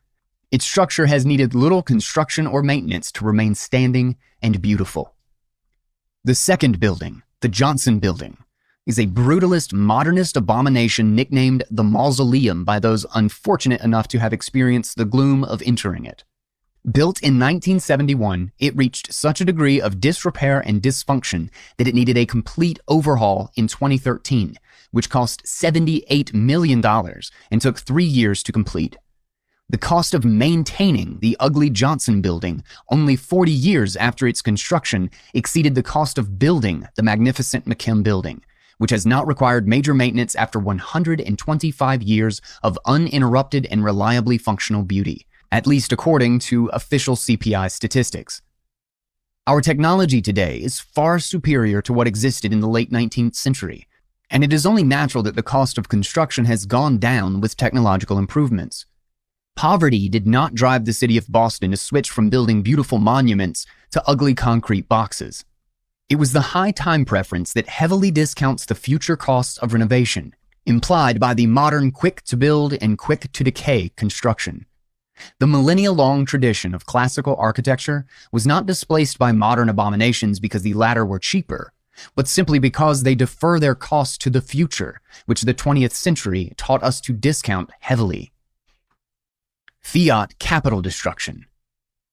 The fiat system's strong incentives to engage in credit creation makes borrowing an attractive proposition for most people, allowing their lenders to mine new fiat tokens into existence.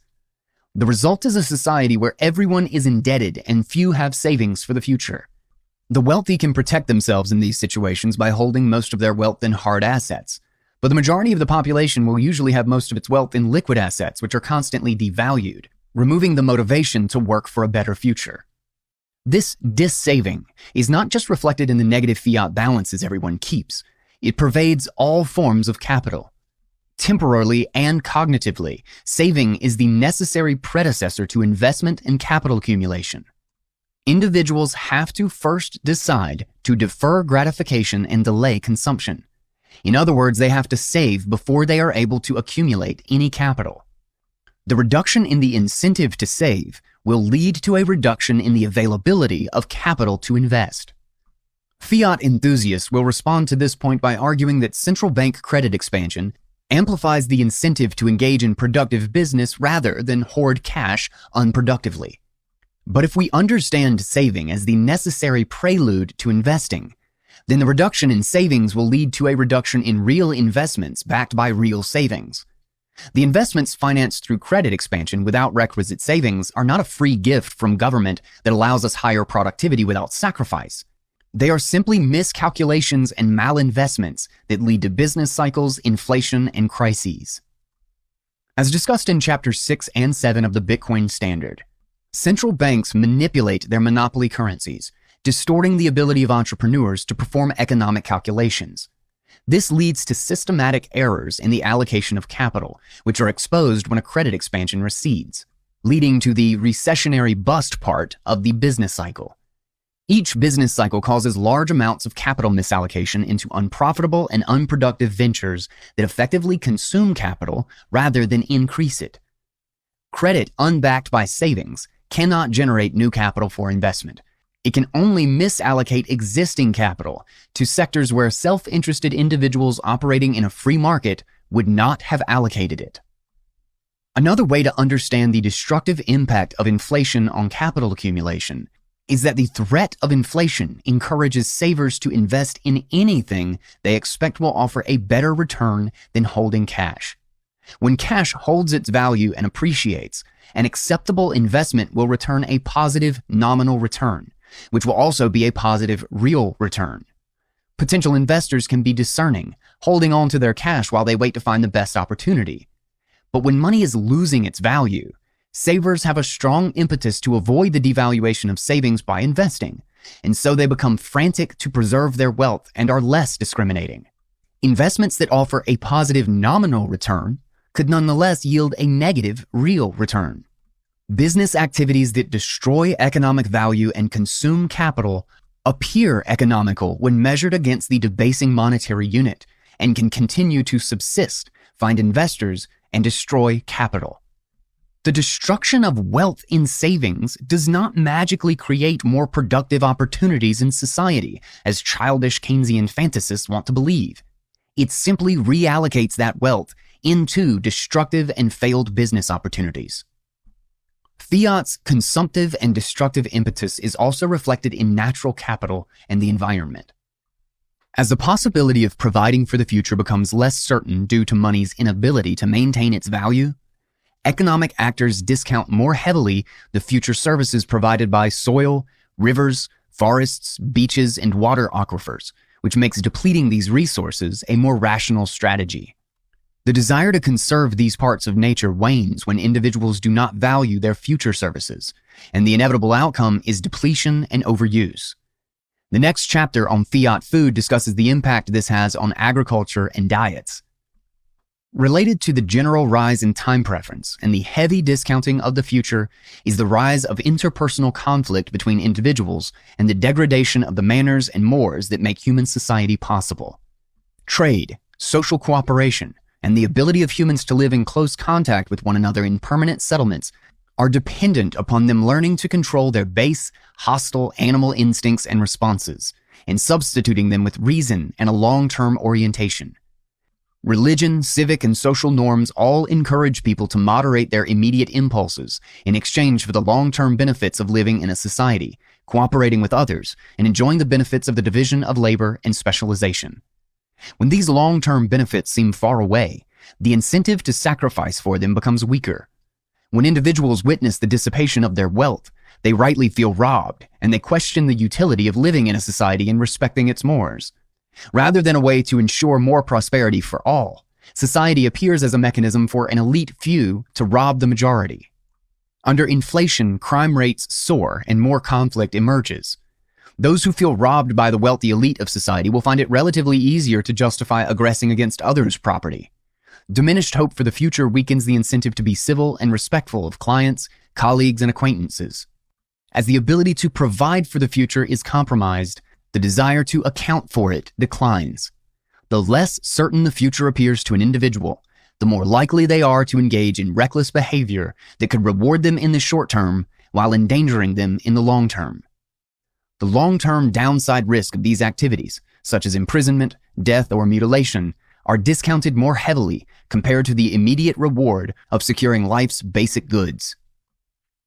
Fiat family. The family itself is also a victim of the onslaught of fiat inflationism on time preference.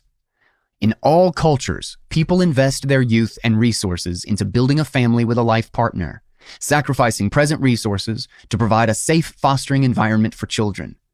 In return, they get a family to care for them in their old age. Starting a family is a low time preference decision that requires the individual to highly value the future and sacrifice for it. With hard money, the burden of sacrifice is lightened by the ability to save in a money that appreciates in real terms. But when monetary hardness was compromised in the 20th century, the ability of family members to provide for one another was also compromised. With fiat's loose supply growth resulting in continuous price increases and savings becoming ineffective, the financial pressures of fiat have resulted in a large increase in families with two wage earners, resulting in far less time for them to spend together. As the stored monetary savings of individuals are depleted to finance the state, along with it goes the ability to provide. The ability of the state to provide undermines the individual's incentive to sacrifice to start a family. As education, childcare, healthcare, and retirement become the responsibility of the state, the need for a family decreases, and the sacrifices required for it become less compelling. All the bonds of family will weaken when the state appropriates the power of provision. In the world in which fiat did not finance the welfare state, family was one's only hope for surviving childhood and old age, and so everyone had a strong incentive to invest in familial relationships. Children had little choice but to listen to their families, and adults had little choice but to be devoted to their families, as straying away from a family was far more consequential without a welfare state to care for you in your old age. Throughout history, most humans understood that if you spent your youth building a healthy family, you stood a good chance of having loving company in your later years and someone to take care of you. The urge to have children is instinctive for most people, and the happiness kids provide makes many want them. But few think of getting children as a great way to prepare for old age.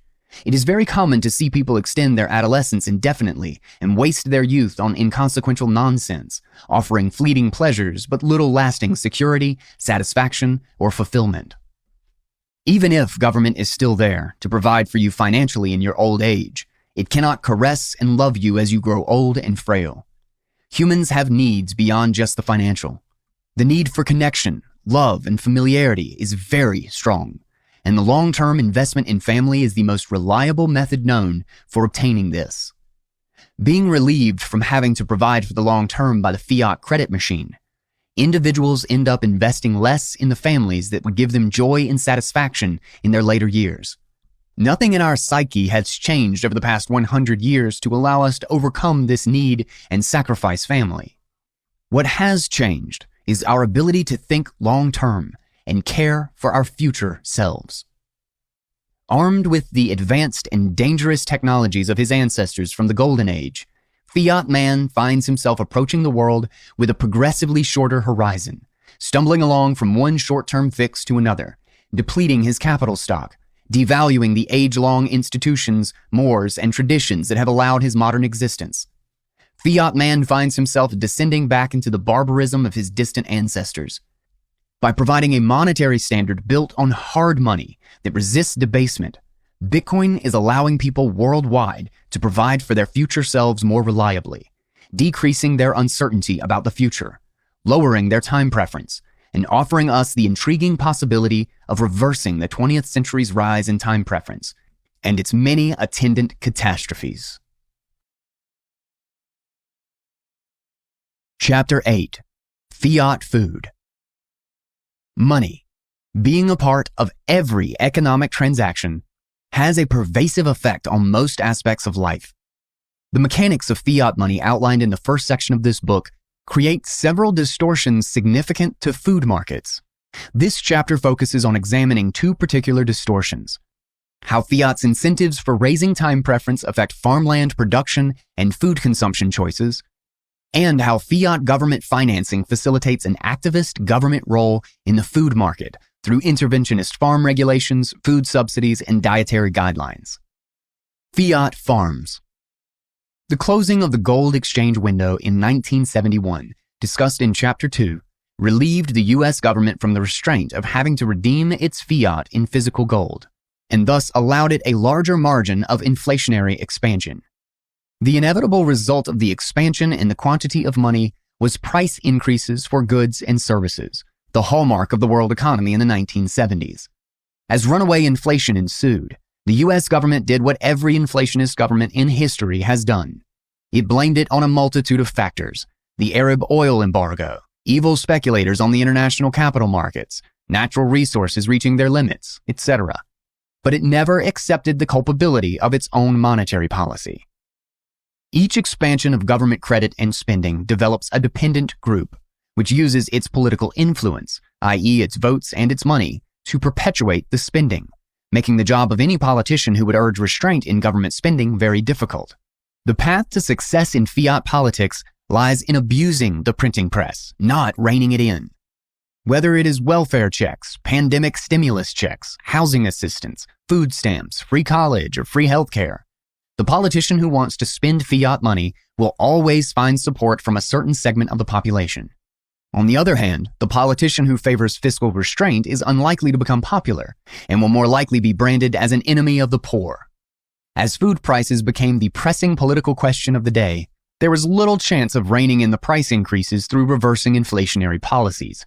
Instead, governments and their leaders chose the path of centrally planning the food market. The disastrous consequences of that choice continue to unfold to this day. In 1971, U.S. President Richard Nixon appointed longtime government bureaucrat Earl L. Butz to serve as Secretary of the U.S. Department of Agriculture. Butz was an agronomist who also sat on the boards of various agribusiness companies. His stated goal was to bring food prices down, and his methods were brutally direct. "Get big or get out," he told farmers, as low interest rates flooded farmers with capital to increase their productivity. This was a boon to large-scale producers, but the death knell for small farmers. Butz's strategy killed small-scale agriculture and forced small farmers to sell their plots to large corporations, consolidating the growth of industrial food production, which would in due time destroy America's soil and its people's health. While increased production did lead to lower prices, they came at the expense of the nutritional content of the foods and the quality of the soil. The large-scale application of industrial machinery can bring down the price of industrial foods, which is what Butz sought. Mass production leads to an increase in the size and quantity of the food and its sugar content, but it is much harder to increase its nutrient content as the soil gets depleted of nutrients from repetitive, intensive monocropping, requiring ever larger quantities of artificial fertilizer to replenish the topsoil. The quality of food has degraded over the fiat years, as has the quality of food included in government's favorite broken measure of inflation, the Consumer Price Index, the invalidity of which is discussed in Chapter 4. The absence of an objective, definable unit makes the measure meaningless and hides the fact that the composition of the basket of goods used as the reference will change in response to changes in the value of the currency it purports to measure. Food provides the best example of this dynamic. As prices of highly nutritious foods rise, people are inevitably forced to replace them with cheaper alternatives. As the cheaper foods become a more prevalent part of the basket of goods, the effect of inflation is understated. To illustrate this point, imagine you earn $10 a day and spend it all on eating a delicious ribeye steak that gives you all the nutrients you need for the day. In this simple and many would argue optimal consumer basket of goods, the CPI is $10. Now imagine one day hyperinflation strikes and the price of your ribeye increases to $100 while your daily wage remains $10. What happens to the price of your basket of goods? It cannot rise tenfold because you cannot afford the $100 ribeye. Instead, you make do with the chemical shitstorm that is a soy burger for $10. The CPI magically shows zero inflation. No matter what happens to monetary inflation, the CPI is destined to lag behind as a measure because it is based on consumer spending, which is itself determined by prices. Price rises do not elicit equivalent increases in consumer spending. They bring about reductions in the quality of consumed goods. The change in the cost of living cannot, therefore, be reflected in the price of the average basket of goods, since the basket declines in quality with the inflation. This gives us an understanding of how prices continue to rise while the CPI registers at the politically optimal level of 2 to 3% per year. If you are happy to substitute industrial waste sludge for ribeye, you will not experience much inflation. This move towards substituting industrial sludge for food has helped the U.S. government understate the extent of the destruction of value in U.S. dollars and the devastating consequence this has had on its unfortunate users. By subsidizing the production of the cheapest foods and recommending them to Americans as the optimal components of their diet, the extent of price increases and currency debasement is less obvious. A closer look at the historical trend of the U.S. government's suggested dietary guidelines since the 1970s shows a continuous decline in the recommendation of meat and an increase in the recommendations of grains, legumes, industrial oils, and various other nutritionally poor foods that benefit from industrial economies of scale. The industrialization of farming has created large conglomerates with significant political clout that have become a powerful part of the political landscape in the U.S. According to OpenSecrets.org, a website that tracks political contributions in U.S. elections, large agribusiness gave federal office seekers more than $193 million in the 2020 election cycle. Perhaps this helps explain why, for 7 decades, industrialized farming operations have had so much success lobbying for increased subsidies and dietary guidelines that encourage Americans to buy their products. Fiat diets. The second link between nutrition and monetary economics pertains to the impact of government dietary guidelines. The rise of the modern nanny state, which role plays as caretaker of its citizens and attempts to provide all the guidance they need to live their lives, could not have been possible under the gold standard, simply because governments that start making centralized decisions for individual problems would quickly cause more economic harm than good and run out of hard money to keep financing their operation. Easy government money, on the other hand, allows for government mistakes to accumulate and add up significantly before economic reality sets in through the destruction of the currency, which generally takes much longer. It is thus no coincidence that the government-approved dietary guidelines came into existence shortly after the Federal Reserve's creation had begun the U.S. federal government's transformation into the nation's iron-fisted, gun-toting nanny. The first such guideline focused on children was issued in 1916, and the next year they issued a general guideline. The shortcomings of centrally planned economic decisions have been thoroughly detailed by Mises and the Austrian school, primarily in the economic context, but the logic is equally applicable to nutritional decisions.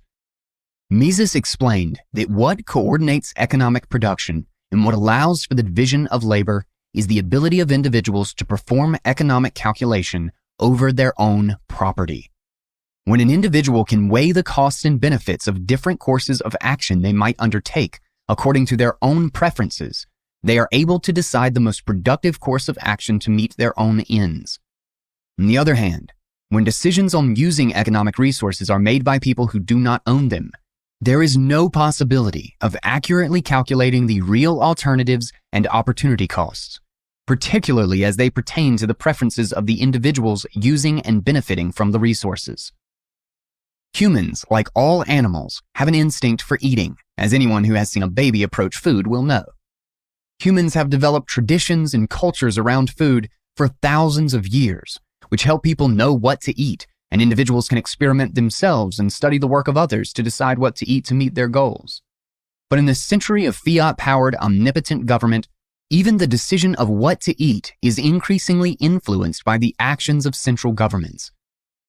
Government agents making decisions about food subsidies and dietary and medical guidelines are, like the economic central planners Mises critiqued, not making the decisions from the perspective of every individual eating in the country. They are, after all, employees with careers heavily influenced by the government fiat that pays their salary. That political and economic interest would influence their supposedly scientific decisions is only natural. Three main driving forces have created today's modern government dietary guidelines. Governments seeking to promote cheap industrial food substitutes to hide the price increases of real foods. The revival of a 19th century movement that sought to massively reduce meat consumption for religious reasons. And industrial agricultural interests trying to increase demand for the high-margin, nutrient-light industrial sludge. In The Great Inflation and Its Aftermath, Robert Samuelson recounts the story of how desperately President Lyndon Johnson had attempted to fight the rising prices of many economic goods. Of the many harebrained and economically destructive ideas he had, what was most striking was that in the spring of 1966, he called on the U.S. Surgeon General to issue a phony warning against the consumption of eggs when their prices spiked. In other words, Johnson asked a federal bureaucrat to concoct a fraudulent health scare around perfectly nutritious food for reasons that had nothing to do with science. For theological reasons outside the scope of this book, the Seventh-day Adventist Church has for a century and a half been on a moral crusade against meat. Ellen G. White, one of the founders of the church, had, quote, visions of the evils of meat eating and preached endlessly against it, while still eating meat secretly, a very common phenomenon among anti-meat zealots even today. There is, of course, nothing objectionable about religious groups following whatever dietary visions they prefer. But problems arise when they seek to impose those visions on others. Under a fiat standard, the political process allows for enormous influence on national agricultural and dietary policies. Seventh-day Adventists are generally influential members of American society, with significant political clout, and many successful individuals are in positions of power and authority. The Soy Info Center proudly proclaims on its website, quote, "No single group in America has done more to pioneer the use of soy foods than the Seventh-day Adventists, who advocate a healthful vegetarian diet.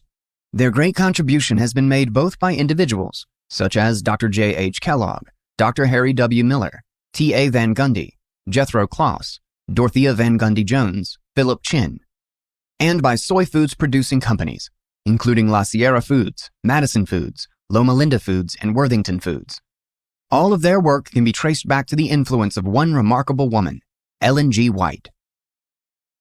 Another member of the Seventh-day Adventist Church, Lena Cooper, went on to become one of the founders of the American Dietetics Association, ADA, an organization that still holds significant influence over government dietary policy. The ADA is responsible for licensing practicing dietitians. In other words, anyone caught handing out dietary advice without a license from the ADA could find themselves thrown in jail, financially ruined, or both. One cannot overstate the influence that such a catastrophic policy has had. The government granted a monopoly on dietary advice to zealots with a religiously motivated agenda that was totally divorced from the human body's needs and the entire planet's dietary traditions. The result has been the complete distortion of many generations' understanding of which foods are healthy. Even worse, the ADA is responsible for formulating the dietary guidelines taught at most nutrition and medical schools worldwide, meaning it has shaped the way nutritionists, doctors, and chefs misunderstood nutrition for a century. American adults interested in eating a healthy diet, as opposed to the diet recommended by official government-approved guidelines, are free to ignore the decrees of federal bureaucrats posing as scientists, although they will still be influenced by the economic distortions. American schoolchildren, however, are not. In the government-run schools of America, following federal health guidelines is a legal requirement, and school cafeterias adhere to them religiously. At the same time, politicians have made schools responsible for feeding children not just lunch, but also breakfast, dinner, and even summer meals.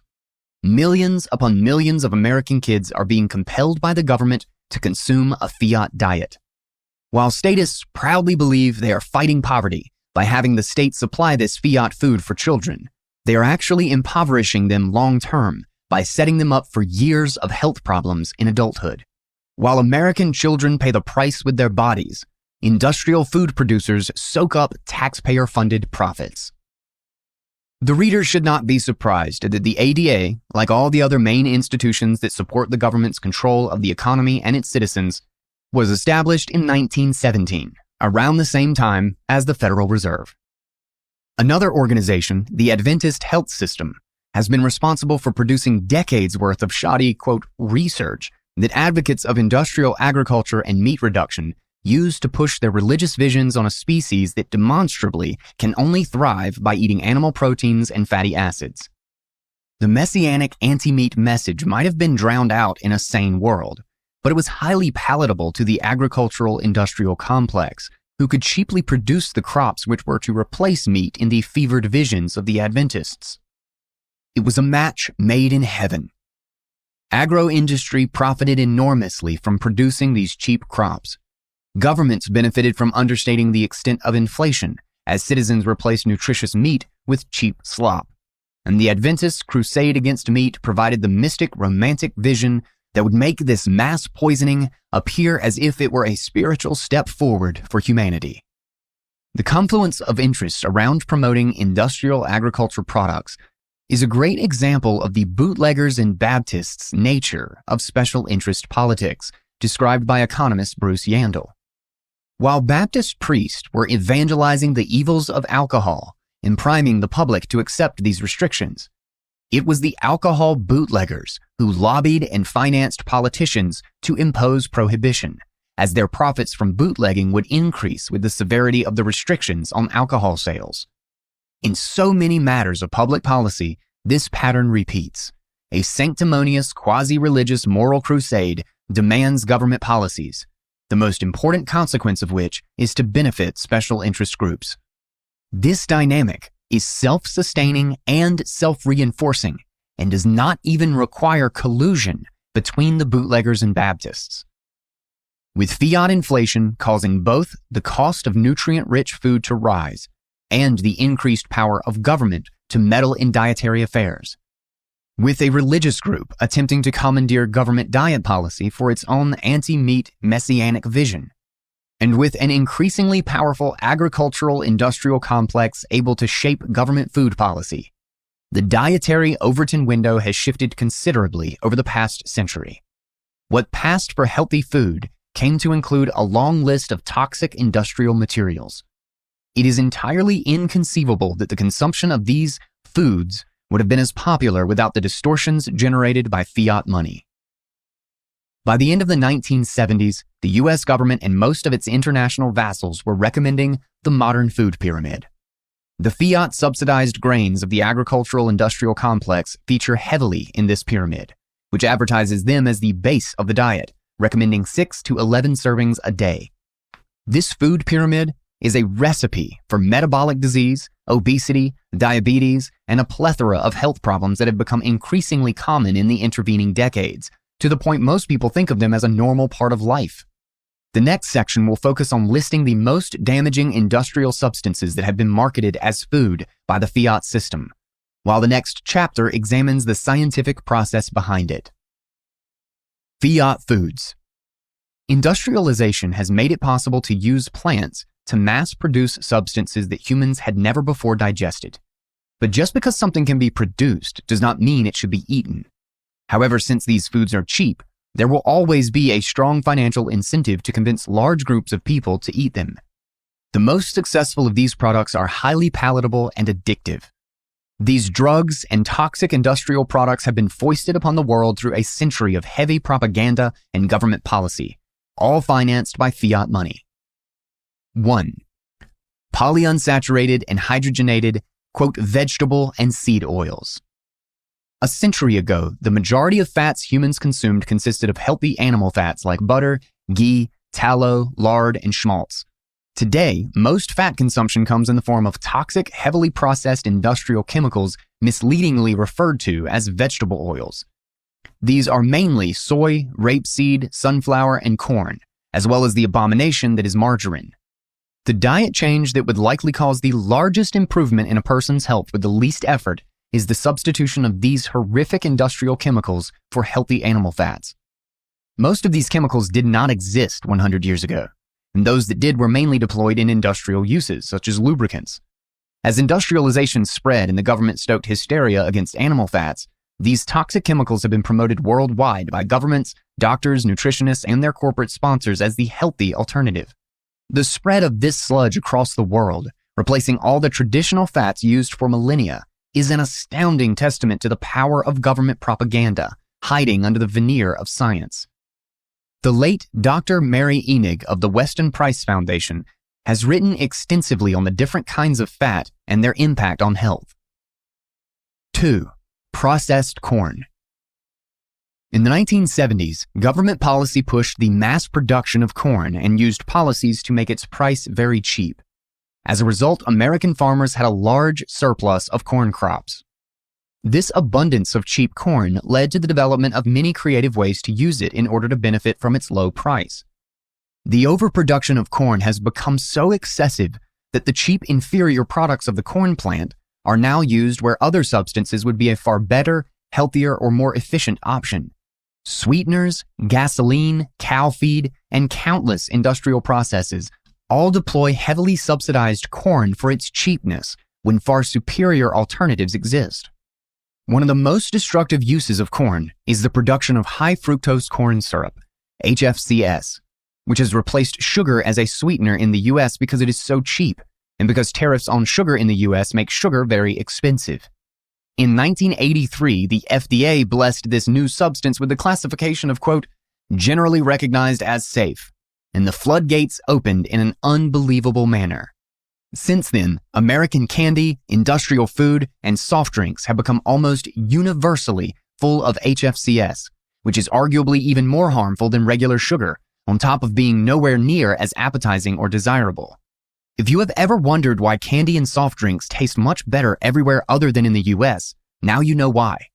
The rest of the world uses sugar, while the US uses its digestive systems and cars to consume the corn that is depleting its soil, degrading its engines, and destroying the health of its people with obesity, insulin resistance, diabetes, liver damage, and much more. 3. Soy. Historically, soy was not an edible crop. It was used to fix nitrogen in the soil. The Chinese first figured out how to make it edible through its extensive fermentation in products like tempeh, natto, and soy sauce. Famines and poverty later forced Asian populations to eat more soybeans and soybean-based products. Modern-day soy products come from soybean lecithin. The squeamish may want to skip this, but here is how the Weston Price Foundation describes the process by which this abomination is prepared. Soybean lecithin comes from the sludge left after crude soy oil goes through a degumming process. It is a waste product containing solvents and pesticides and has a consistency ranging from a gummy fluid to a plastic solid. Before being bleached to a more appealing light yellow, the color of lecithin ranges from a dirty tan to reddish brown. The hexane extraction process commonly used in soybean oil manufacture today yields less lecithin than the older ethanol benzol process, but produces a more marketable lecithin with better color, reduced odor, and less bitter flavor. Historian William Shurtleff reports that the expansion of the soybean crushing and soy oil refining industries in Europe after 1908 led to a problem disposing the increasing amounts of fermenting, foul-smelling sludge. German companies then decided to vacuum dry the sludge, patent the process, and sell it as soybean lecithin. Scientists hired to find some use for the substance cooked up more than 1,000 new uses by 1939. While there are many great uses for soy in industry, its use as food has largely been an unmitigated disaster, as the above article makes clear. But the overwhelming evidence attesting to the destructive nature of soy foods is no match for the motivated reasoning of special interest groups that have effectively captured government regulators. Government-approved dietary guidelines, continue to push such toxic plant matter as a substitute for meat. 4. Low-fat foods. The insane notion that animal fats are harmful has spurred the creation of many substitutes for fatty foods that contain low or no fat. Without delicious animal fat, these products all become tasteless and unpalatable. Food producers quickly discovered that the best way to make them palatable was to introduce sugars.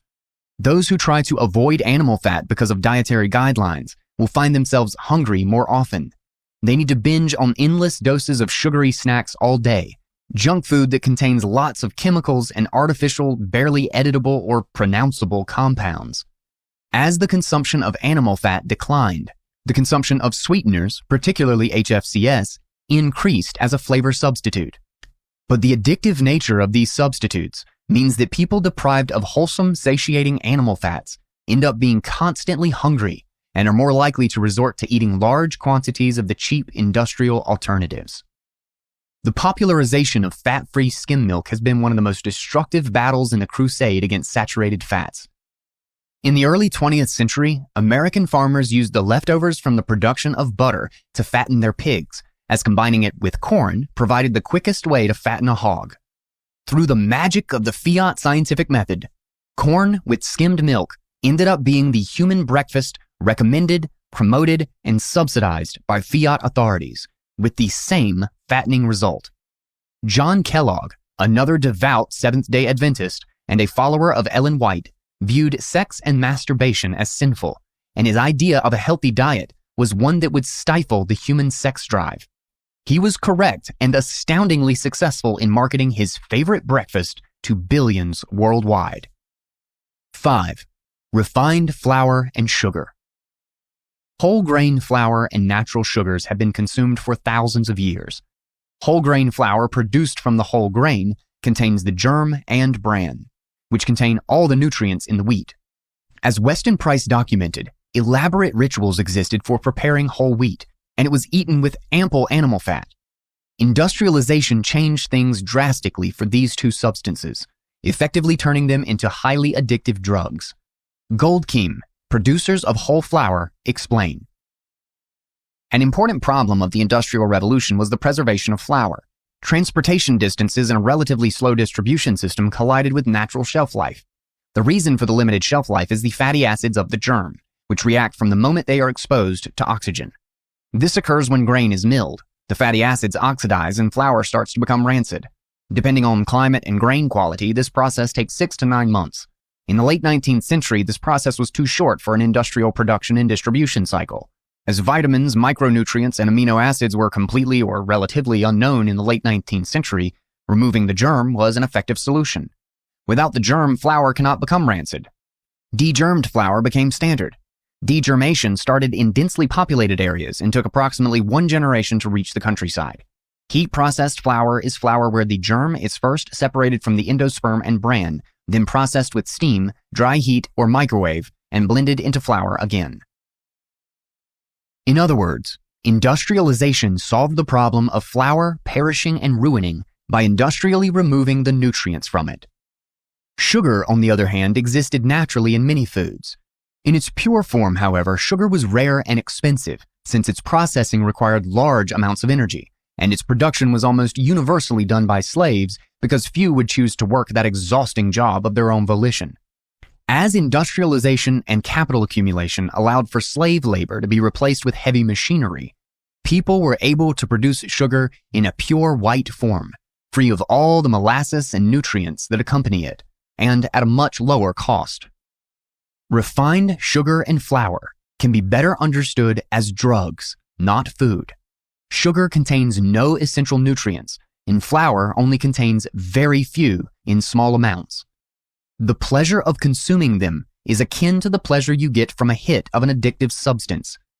In Bright Line Eating, Susan Thompson explains how the process of refining sugar and flour is similar to the refining process that has made cocaine and heroin such highly addictive substances. Whereas chewing on cocoa leaves or eating poppy plants will give someone a high and an energy kick, it is nowhere near as addictive as consuming purified cocaine or heroin. Many cultures consumed these plants for thousands of years, with adverse effects far less severe than the damage their refined and processed descendants do to their modern consumers. The industrial processing of these plants into their modern, highly potent drug form has made them extremely addictive.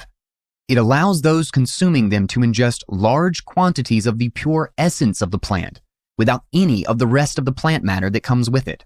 The high is intensified, as is the withdrawal that follows it and the craving for more.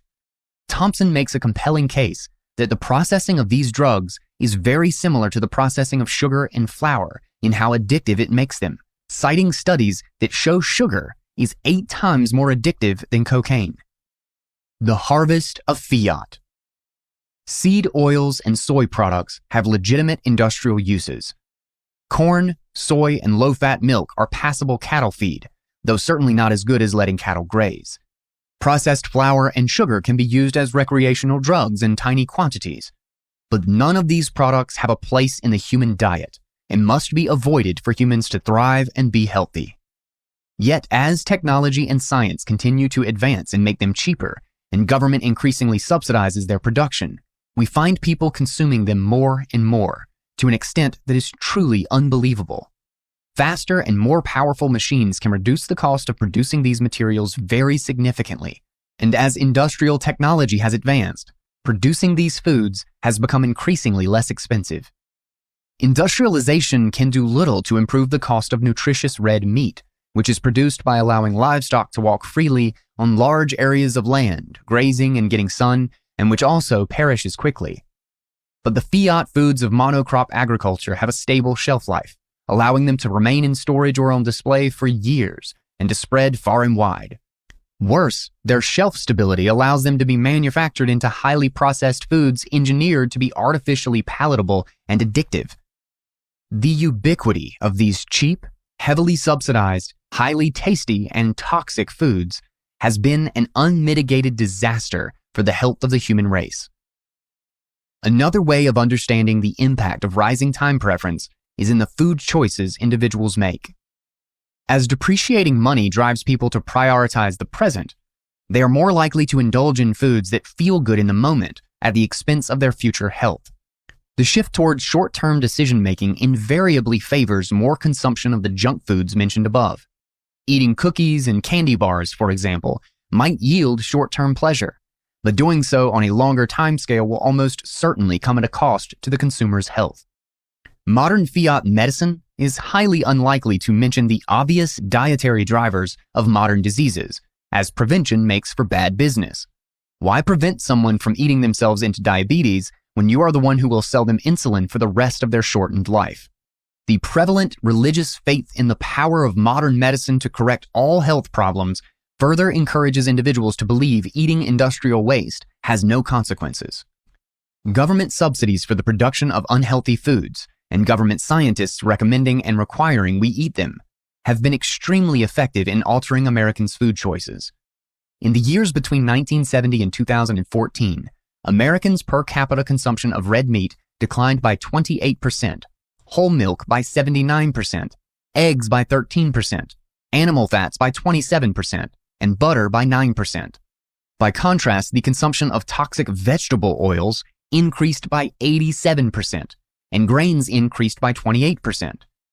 In a show of exemplary compliance with government guidelines, Americans have also increased their consumption of fresh fruits and vegetables significantly, which is an important indicator that the driver of obesity is not the absence of vegetables and fruits, but the decline in meat consumption, particularly red meat.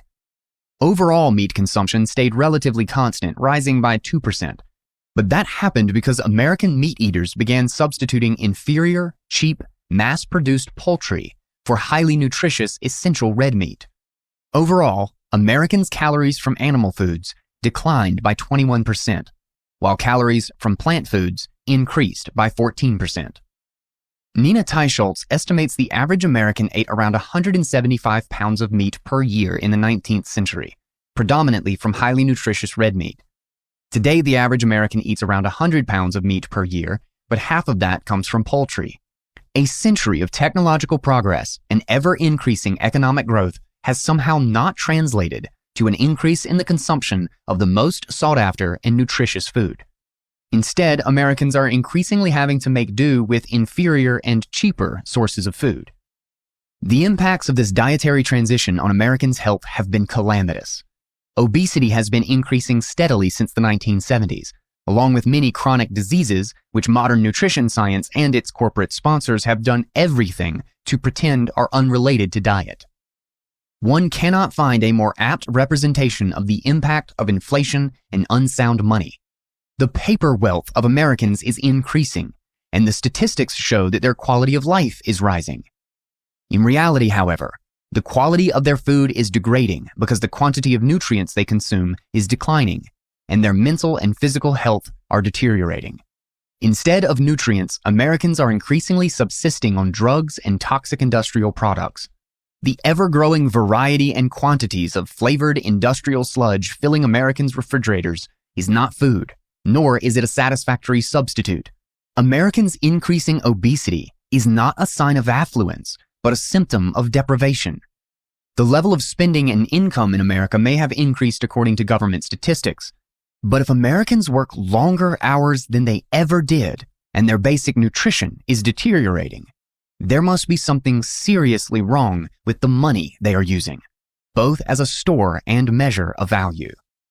The Faustian bargain of fiat money did not deliver the free lunch its cheerleaders promised.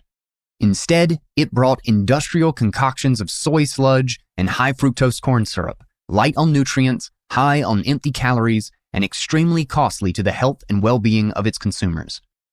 The ever-increasing cost of medication and healthcare cannot be understood without reference to the deterioration of health, diet, and soil, and the economic and nutritional system that promoted this calamity.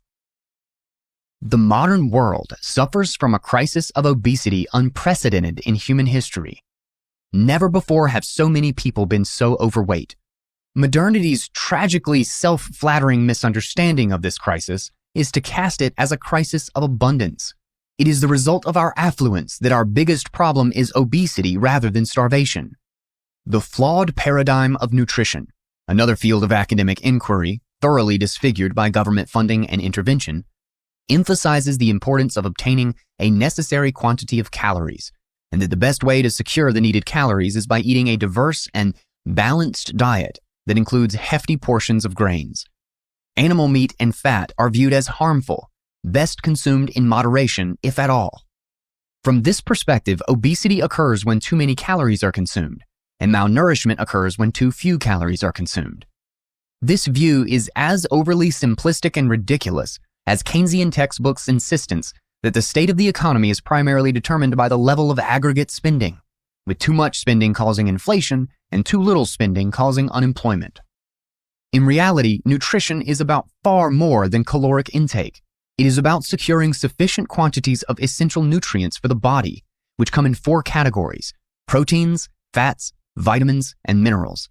The fats are primarily used to provide the body's energy, the proteins for building and rebuilding the body and its tissues, and the vitamins and minerals are necessary for vital processes that take place in the body. The other major food group, carbohydrates, is not essential to the human body, but can be utilized to provide energy. In the absence of essential nutrients, the body begins to deteriorate, with negative consequences manifesting as diseases. In particular, the absence of animal proteins and fatty acids cause the body to enter starvation mode. Energy expenditure is reduced, manifesting in physical and mental lethargy, and the body begins to convert its intake of carbohydrates into fatty acid deposits for storage for future use, in other words, fat. Rather than a sign of affluence and overfeeding, obesity is actually a sign of malnutrition. The ability to digest sugars and convert them into stores of fatty acids is an extremely useful evolutionary strategy for dealing with hunger in the short run.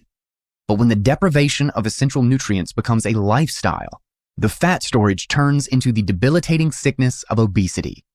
Americans are not fat because of prosperity and abundance. Americans are fat because they are malnourished and nutritionally impoverished. Sound food. Many people worldwide, including me, have improved their health immeasurably by simply avoiding fiat foods. The exact diet plans people follow may differ, but the hallmark of successful diets is the elimination of processed fiat foods. As the internet has allowed people to share their experiences outside of the Fiat science establishment's dogmas, what emerges from real human experience is markedly different from what Fiat authorities advertise. Nutrition departments, medical schools, and government guidelines continue to rationalize the consumption of toxic industrial sludge under the guise of balance. But outside of this government-controlled system, online communities have helped millions worldwide regain their health by guiding them to avoid these Fiat foods and ignore the Fiat recommendations. The state of nutrition research is analogous to the state of economic research. A Fiat-financed mainstream heavily invested in arriving at the conclusions conducive to its Fiat financing. Much as economics has its Austrian alternatives, such as Mises, Rothbard, and Hoppe, nutrition also has its heretics. As the field has degenerated into just another junk food marketing gimmick, as will be discussed in the next chapter, some renegades have for long attempted to counter the prevailing narrative. John Yudkin's heroic but doomed struggle against sugar is particularly noteworthy.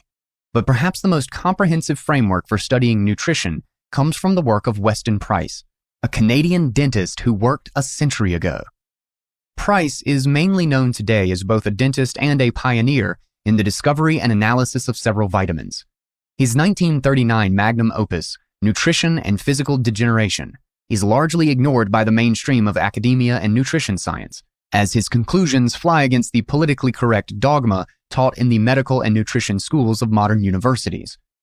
Price provides a rigorous and clean exploration of the horrible damages caused by modern industrial foods, whose producers are the main benefactors of nutrition schools everywhere today. On top of being methodologically thorough and well documented, Price's research is unique and likely impossible to replicate. He spent many years traveling the world when airplanes had just been invented and closely observed the diet and health of people from cultures across all continents, meticulously documenting their diets and their overall health, particularly their dental health. Since flight was so novel, he was able to visit many areas which were still largely isolated from global markets and thus reliant on their own local, traditionally prepared food items. All of these places have become far better integrated into global trade, and their diets are quickly degenerating into the appropriately acronymed Standard American Diet, SAD.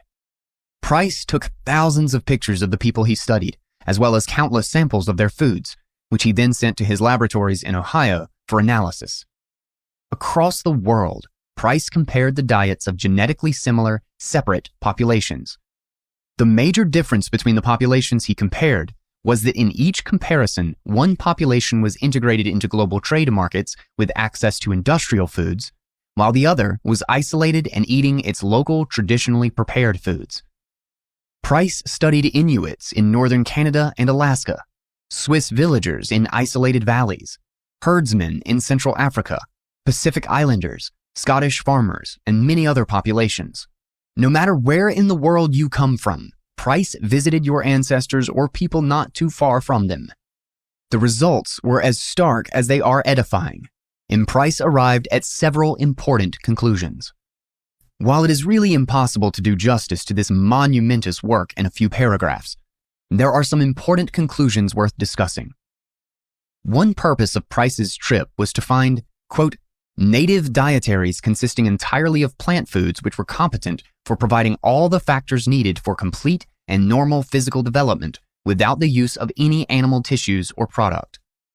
But after scouring the globe, Price did not find a single culture that subsisted on plant foods exclusively. All healthy traditional populations relied heavily on animal products. The healthiest and strongest populations he found were the Inuit of the Arctic and African herders. Almost nothing about the environment and customs of those two populations is similar in any way, except for their reliance almost exclusively on animal foods. Price came to see the sacred importance of animal fats across all societies and analyzed the lengths to which populations went to secure it. Price found many nutrients that cannot be obtained from plants and conclusively demonstrated that it is simply not possible to be healthy for any significant period of time without ingesting animal-based foods. To the extent that plant food was eaten, its role seemed primarily to be a vessel for ingesting precious fats. Since Price's research, Nobody has managed to produce evidence of a single indigenous human society anywhere whose diet excludes animal foods. All human societies, from the Arctic to the tropics, on every continent throughout history, have based their diet around animal foods.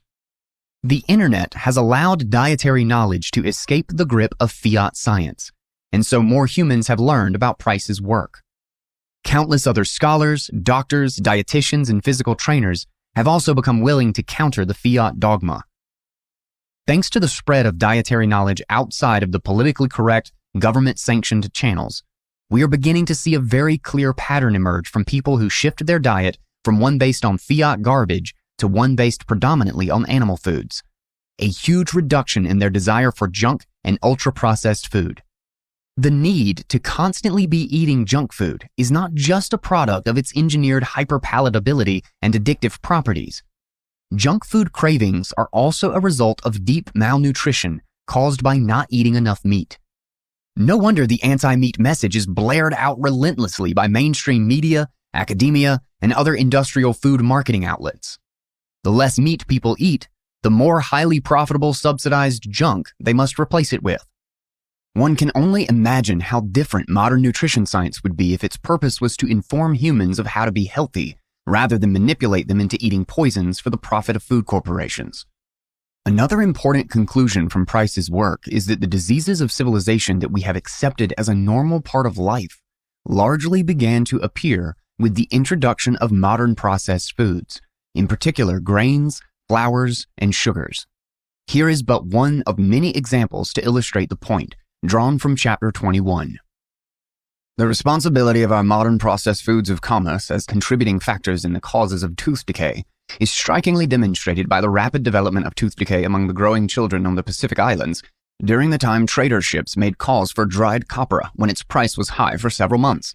This was paid for in 90% white flour and refined sugar, and not over 10% in cloth and clothing. When the price of copra reduced from $400 a ton to $4 a ton, the trader ships stopped calling, and tooth decay stopped when the people went back to their native diet. I saw many such individuals with teeth with open cavities in which the tooth decay had ceased to be active.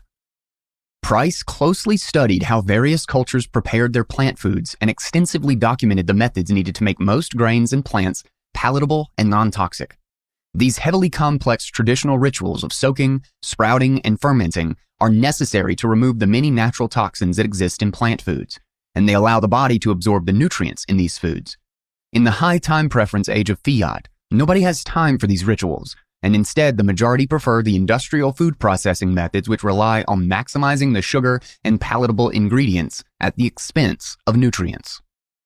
Price contributed massively to our understanding of nutrition and health. But like Menger and Mises in economics, his teachings are largely ignored by the paper-pushing, government-employed bureaucrats pretending to be scientists. Not coincidentally, listening to these government employees and ignoring Price has come at a devastating cost, not just to the health of individuals, but also in bloated healthcare spending, which has saddled productive citizens with onerous tax burdens. With a better understanding of nutritional science, resources currently dedicated to diabetes and other obesity-related diseases could instead be applied to more productive endeavors. Price's research shows that the trends most responsible for malnutrition, obesity, and some diseases of modern civilization are directly related to the economic realities of the 20th century.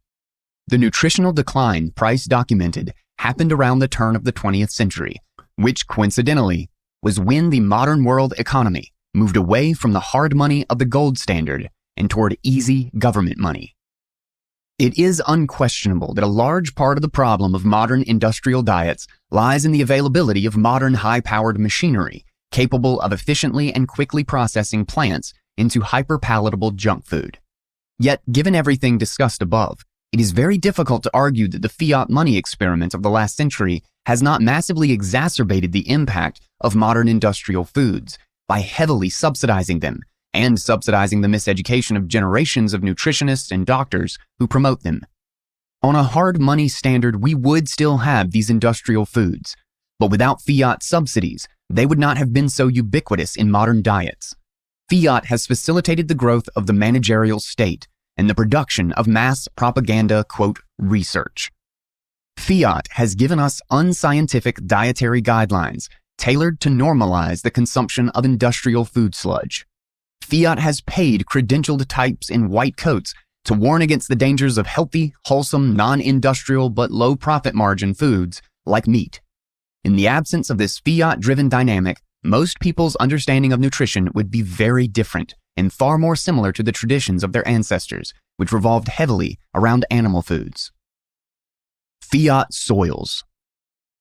The heavily discounted future that the Fiat system incentivizes, discussed in the previous chapter, is not only reflected in the increased indebtedness of capital markets, but also anywhere people can trade off the future for the present, most notably the natural environment and the soil.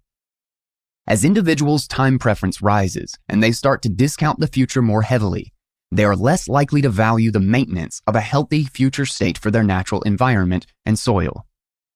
Consider the effect this would have on farmers. The higher a farmer's time preference, the more they will discount the future health of their soil, and the more likely they are to care about maximizing their short-term profits. Indeed, this is exactly what we find with soil depletion leading up to the 1930s, the time of Price's writing. The introduction of modern industrial production methods, thanks to the utilization of hydrocarbon energy, has allowed humans to increase the intensity with which they utilize land, and consequently the number of crops they grow on a given patch of soil. The story of increasing agricultural productivity is often touted as one of the great successes of the modern world, but the heavy cost it has imposed on the soil goes largely unmentioned. It is very difficult to grow plants on most agricultural topsoil in the world today without the addition of artificial, industrially produced chemical fertilizers. The nutritional content of the food grown on such soil is steadily degrading compared to food grown on rich soil. Price's study begins with a discussion of the quality of soil in modern societies, which he found was quickly degrading. The degradation of farmland, Price found, was causing severe nutrient deficiencies in food. Price published his book in the 1930s, and he had pinpointed the few decades prior as a time of particular decline in the nutrient content of land. While he does not explicitly draw a connection with fiat money, the development is perfectly consistent with the analysis of fiat and time preference discussed in chapters 5 and 7. Soil, being the productive asset from which all food comes, is capital. And as fiat encourages the consumption of capital, it will encourage the consumption of soil. We can understand the drive of industrial agriculture as the high time preference stripping of productive capital from the environment. Heavily plowed industrial agriculture is an object lesson in high time preference, as is well understood by farmers worldwide, and well articulated on the website of the Natural Resource Conservation Service of the U.S. Department of Agriculture. The plow is a potent tool of agriculture for the same reason that it has degraded productivity. Plowing turns over soil, mixes it with air, and stimulates the decomposition of organic matter. The rapid decomposition of organic matter releases a flush of nutrients that stimulates crop growth. But over time, plowing diminishes the supply of soil organic matter and associated soil properties, including water holding capacity, nutrient holding capacity, mellow tilth, resistance to erosion, and a diverse biological community. The work of Alan Savory on the topic of soil depletion is very important here. The Savory Institute has been working on reforestation and soil regeneration across the world with spectacular success. Their secret? Unleashing large numbers of grazing animals on depleted soil to graze on whatever shrubs they can find and fertilize it with their manure. The results, visible on their website, speak for themselves and clearly illustrate a strong case for keeping soil healthy by holistically managing the grazing of large mammals. Agricultural crop production, on the other hand, quickly depletes the soil of its vital nutrients, making it fallow and requiring extensive fertilizer input to be productive. This explains why pre-industrial societies worldwide usually rotated their land from farming to grazing. After a few years of farming a plot whose output had begun to decline, the land was abandoned to grazing animals, and farmers moved to another plot. After that one was exhausted, farmers moved on to another plot, or returned to the earlier one if it had recovered. Cattle grazing increases the soil's ability to absorb rainwater, allowing it to become rich with organic matter. After a few years of grazing, the land becomes ready once again for crop farming. The implication here is very clear. Low time preference approaches to managing land would prioritize the long-term health of the soil and thus entail the management of cropping along with the grazing of animals. A high time preference approach, on the other hand, would prioritize an immediate gain and exploit the soil to its fullest with little regard for long-term consequences. The mass production of crops and their increased availability in our diet in the 20th century can also be seen as a consequence of rising time preference. The low time preference approach involves the production of a lot of meat, which usually has small profit margins, while the high time preference approach would favor the mass production of plant crops, which can be optimized and scaled drastically with the introduction of industrial methods, allowing for significant profit margins. As industrialization introduced heavy machinery to plow the soil, and as fiat money discounted the utility of the future, the traditional balance between crop farming and grazing was destroyed and replaced with intensive agriculture that depletes the soil very quickly. Rather than regenerate the soil naturally with cattle manure, industrial fertilizers are applied in ever-increasing amounts, often with devastating unintended consequences.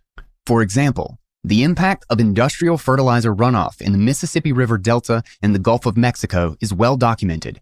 Industrial food conglomerates chasing quick profits saturate the land with chemical fertilizers, which in turn enter the Mississippi River and kill fish, cause algae blooms, and even make the water unfit for human consumption. Industrial farming allows farmers to strip nutrients from their soil rapidly, maximizing output in the first few years at the expense of the long-term health of the soil. Fertilizers allow this present orientation to appear relatively costless in the future, since depleted soil can still be made fertile with industrial fertilizers. After a century of industrial farming, it is clear that this trade-off was very costly, as the human toll of industrial farming grows larger and clearer. By contrast, maintaining healthy soil through rotating cattle grazing and crop farming will offer less reward in the short run, but it will maintain the health of the soil in the long run. A heavily plowed field producing heavily subsidized fiat foods will allow the farmer a large short-term profit, while careful management of the soil would allow the farmer a more sustainable income into the future. Just because industrialization allows for the quick depletion of the soil, it does not mean that people are obliged to engage in it any more than access to cliffs should compel people to jump off them. Understanding the distortions of fiat and high time preference helps us understand why this style of agriculture has become so popular in spite of its massively detrimental effect on humans and their soil. It is remarkable to find that within the field of nutrition, and without any reference to economic or monetary policy, Price had identified the first third of the 20th century as having witnessed immense soil degradation and a decline in the richness of nutrients in the food that farms produced. The great cultural critic Jacques Barzun, in his seminal History of the West, From Dawn to Decadence, precisely identified 1914 as the year in which the decline of Western civilization began, when art began its shift toward the less sophisticated modern forms, and when political and social cultures shifted from liberalism to liberality. Like Price, Barzun made no mention of the shift in monetary standards and the link it might have to the degradation he identified. In the work of these two great scholars, prime experts in their respective fields, we find compelling evidence of a shift toward more present-oriented behavior across the Western world in the early 20th century. As with his architecture, art, and family, Fiat man's food quality is constantly declining, as well-marketed, addictive, and toxic Fiat, quote, food replaces the healthy, nourishing traditional foods of his ancestors. The soil from which life and civilization spring continues to get depleted, and its essential nutrients are replaced by petroleum-derived chemical fertilizers marketed as soil by Fiat. Chapter 9. Fiat Science. The last chapter examined how Fiat affects the human body by distorting food markets. This chapter will examine how Fiat's influence on markets for education and science have influenced the human mind. Fiat money allows governments to play a pervasive role in these markets at all levels, from primary education to cutting-edge scientific research. By suspending the normal workings of the market economy in education and science, government can decree who gets to be a teacher and what passes for science. Education no longer needs to meet the needs and aspirations of the student or help them succeed in life. Instead, education in government-run, government-subsidized schools need only meet the political goals of the source of fiat. Fiat's influence on scientific research undermines open inquiry. Scientific truth no longer stands on its own, open to scrutiny and debate. What passes for science in today's fiat world has descended into blindly following mantras that cannot be questioned by anyone who wants to be called a scientist. Fiat schools. There are few causes that sound more deserving of fiat funding than children's education. In the first decade and a half or so of life, humans aren't able to provide for themselves sufficiently and must rely on the provision, protection, guidance, and education of older people. These years are critical for forming the habits and temperament that will shape a person's life. A good education can open a world of possibilities, whereas truancy and lack of guidance in education could ruin a person for life. Letting a child's entire future hinge on whether their parents are able to provide them an education in their early years appears like a dangerous proposition for society, as it could lead to a large number of misguided, uneducated, unskilled, unproductive, and dangerous citizens. With government able to effectively conjure money at will, there seem no apparent downsides to spending some of that money to educate children. Like most ideas financed by fiat, free public schooling only appears good when ignoring the many unintended consequences and unseen effects it has on the very people it is meant to help. As funding for education becomes centralized, flowing from the government's money printer rather than the children's parents, the providers of education have more of an incentive to appease their funders rather than their beneficiaries. As funding education becomes a matter of policy, the process inevitably becomes politicized, providing incentives for the providers of the service to toe the political line that the fiat funders prefer, relegating the interest of the children to an afterthought. As funding is enshrined in law and provided by an authority with virtually limitless money, there is little need for the providers to worry about the quality of the education they provide to students. In a free market, that accountability is enforced through customers walking out of a business and bankrupting it if it fails to meet their needs. In most of the world, students are required by law to attend schools and/or are forced to attend a particular school based on where they live. This completely undermines parents' ability to hold schools accountable by leaving a failing school for a better one. Public schools cannot go out of business, regardless of how poor student outcomes become, and teachers almost never get fired, thanks to all-powerful teachers' unions. Since children's education is the perfect kind of story to elicit popular approval for increased government financing, government-run schools have operated with virtually no limitations on funding and with no accountability for teachers and administrators. Infinite cash for public education is a curse, not a blessing. Public schools operate in an alternative universe where scarcity does not exist, which prevents accountability from taking hold and allows producers to get away with vast incompetence. Corey DeAngelis, a scholar and education policy researcher, has successfully highlighted how catastrophic the impacts of fiat education have been on school children. Astonishingly, DeAngelis finds that the average private school tuition in Washington, D.C. is $23,959, while the average D.C. government school spends $31,280 per student. Even though they spend 81.3% as much as is spent on public school students, private school students still significantly outperform those from public schools. Clearly, the issue is not in the lack of funding, but in the way that funding is used. Money spent by parents holding schools accountable, i.e. private schools, will be far more productively deployed than fiat from government printers with no opportunity cost. Private schools will go out of business if parents decide that their kids aren't getting a good education. No similar mechanism exists to enforce accountability in government-run schools. This is a very common theme in the world of fiat. The distortion of basic incentives is often worse for society than the inflation increased government spending causes.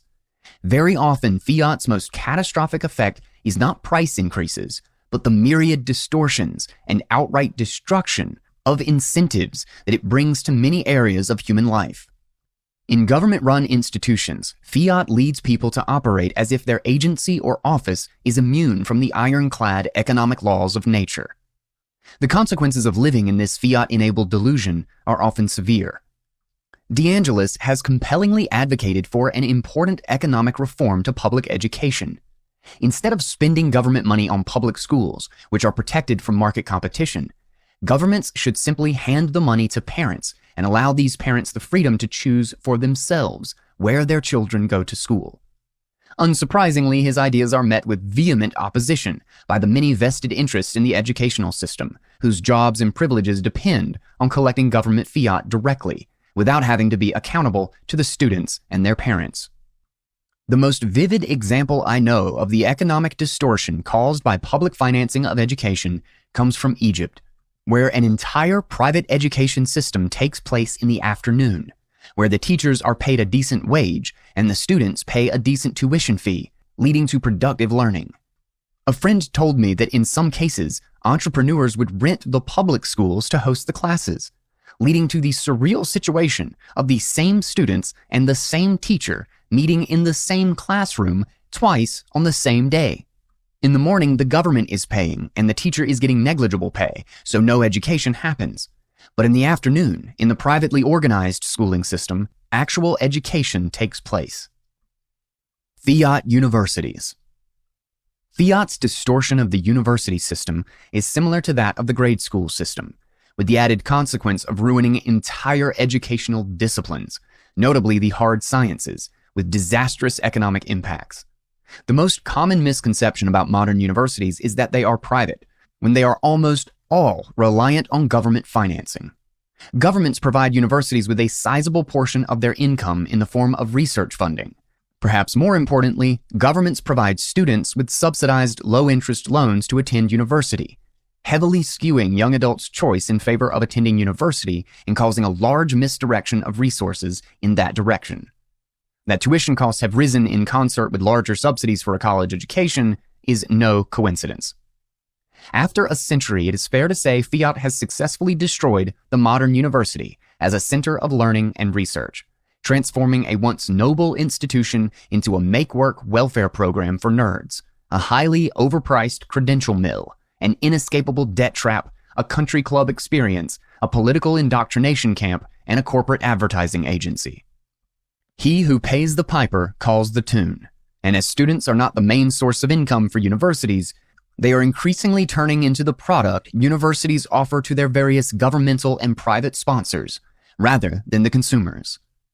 In a free market where universities had to compete for tuition fees, universities would have to remain moored to the real world and receptive to students' need to learn useful skills and become productive members of society. Universities that offer students a good education would see these alumni graduate to achieve high earnings in their professional careers. This would attract young students to these universities, and the alumni would donate to the university, helping it prosper and advance. A free market would ensure that universities remain true to their mission of educating and advancing knowledge, because if they diverged from it, they would be quickly punished by market forces. In other words, universities that do not offer superior education would become unattractive to potential students, and alumni would have neither the means nor the desire to donate. University research would also have to remain relevant to the needs of the real world in a free market, as universities could only keep financing projects that offer significant material benefits to the world. Even highly theoretical and abstract research must demonstrate some real-world relevance for universities and their donors in order to remain funded. Fiat upends this reality, with financing for universities increasingly dependent on the judgment of bureaucrats with access to an infinite credit printer. The discipline of the free market is replaced with the whims and desires of politicians, bureaucrats, and the horde of administrators and deans that have multiplied on university campuses. Success for a university is no longer primarily based on meeting the students' demand to learn productive skills, but instead on satisfying the wishes of the bureaucrats who finance the university. Altering the incentive structure in the higher education industry has led to the perversion of the university's purpose. Educational excellence, free and open inquiry, acquiring the knowledge necessary to be free. None of this is important for the modern university. These honorable ideals have been supplanted by irrelevant pontificating, unproductive waste, and political indoctrination.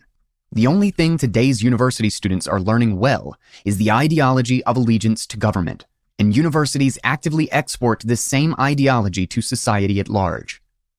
With students afforded cheap credit to engage in university education, the opportunity cost of spending 4 years in university is reduced significantly by being deferred to a future that fiat money increasingly discounts. Large subsidies and economic thinking that discount the future mean universities don't need to worry as much about delivering quality education. In such a system, students don't treat going to college like it is an economic decision. Instead, higher education is merely the next stop on the government-approved path of life. This thinking insulates colleges from the basic market signals that otherwise would enforce accountability. As a result, university education has increasingly changed from an investment in a capital good into a consumption good. Universities increasingly resemble country clubs, where students borrow money to live like aristocrats, doing little work while partying, socializing, and enjoying themselves. The heavy opportunity cost of university only becomes apparent when one looks at the future, something newly graduated high school kids are not accustomed to doing. Instead, most of them will realize all too late that they squandered their precious time. Student loan debt accumulated in university country clubs cannot be discharged, even if the debtor files for bankruptcy, and students will spend the rest of their lives paying for the fun they had when they could have been learning. In the United States, it's not uncommon for college graduates to carry more than $100,000 in student debt, bills they will still be paying in their 30s and 40s. Instead of beginning their adult lives by earning and accumulating capital and deferring the country club experience until they achieve financial independence and can afford it, young adults are getting the country club experience first and spending the rest of their lives working to pay it off. Fiat academics. The role of government in universities increased drastically in the United States in the 1930s after the Great Depression. With increased economic problems engulfing universities, and with fiat allowing government practically limitless spending, governments naturally began encroaching on universities' financial and intellectual output, particularly as governments needed the help of universities in determining how to manage the modern fiat economy and direct spending toward achieving government goals. Perhaps the most pernicious effect of the fiatization of the modern university is the destruction of the scientific method. What passes for science now is a mix of government propaganda, corporate advertising, make-work welfare programs for nerds, and research papers that amount to meaning-free, irrelevant gibberish.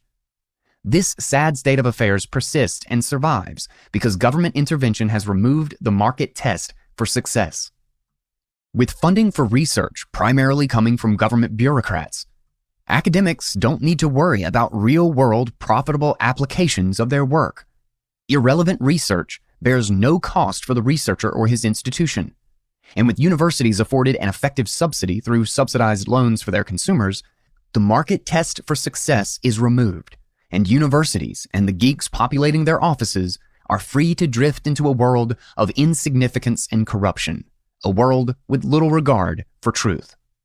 The most obvious manifestation of this is the mushrooming of entire fields and departments specialized in producing completely inconsequential and incoherent noises and marketing them as scholarship. What passes for humanities in the modern university has degenerated into an endless sea of angry grievances and rabid victimology, consisting almost entirely of politically correct platitudes and zero substance. The end result is heaps of graduates with zero marketable skills, but a strong talent for finding ways to take offense at everything. These departments continue to grow, and the professors in them continue to get paid because they face no real market test and can continue to secure financing from the world's biggest money printer, while railing against inconsequential imaginary and historical evils. Unsurprisingly, these departments are heavily populated with semi-literate intellectual midgets of the Marxist variety, as that ideology is perfectly conducive to the furthering of government power and the anointing of a parasitic, unproductive class to control the lives of the productive. For all the nonsense that Marxists spout about oppression and opposition to the power of capital, it's worth remembering that Marx's entire worldview rested on the need for governments to take over the function of credit and money creation, and for a revolutionary vanguard to be in charge of all economic and social decisions for society at large. It makes perfect sense that parasites who live off government money pillaging the world via inflation continue to promote this criminal ideology even after all the massive death and destruction it has brought to the world. For all the victimhood and self-righteous chips on their shoulders, Marxists are just the useful idiots and foot soldiers for fiat money printing.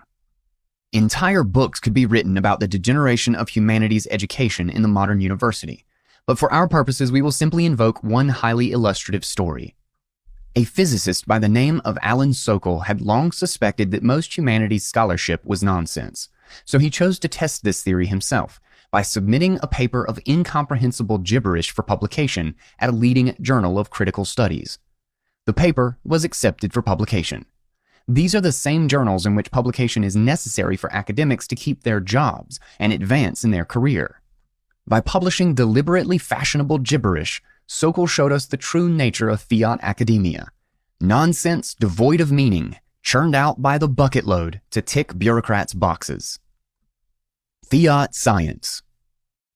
Scholars in the hard sciences are accustomed to laughing at their colleagues in the humanities, but they should remember that both of these broad fields of scholarship come from the same universities, financed by the same fiat printers, subject to the same incentive structures. There's nothing inherent in humanities that makes them liable to degenerate into nonsensical, politically motivated drivel. Rather, the economic and institutional framework into which they are placed enables the degeneration, and the humanities share this framework with the natural sciences. Why would the same universities giving tenure to enumerate Marxists who write fashionable nonsense be expected to give tenure to genuine scholars in the hard sciences? One cannot help but wonder whether the natural sciences have been similarly compromised, and whether the reason they aren't as derided as the humanities is that their sophisticated methods make the nonsense less obvious to the non-specialist. To answer this question, we must look at the root of the problem: the academic publishing industry. With government funding an increasingly important part of universities' budgets, the freedom of each university to determine for itself how to allocate its own resources to better meet the needs of its students is compromised in favor of central planners who decide on financing, credit, and benefits for the entire university system, which is now protected from the consequences of market competition. But how can these planners allocate resources and assess the success of different universities, programs, and departments? Over time, the answer to this question increasingly came to be publications in academic journals. Successful researchers are those who get their papers published in the most important journals, and university funding came to heavily reflect that. Consequently, academics' career prospects became increasingly tied to publication in academic journals, to the point where teaching skills are an afterthought in hiring decisions.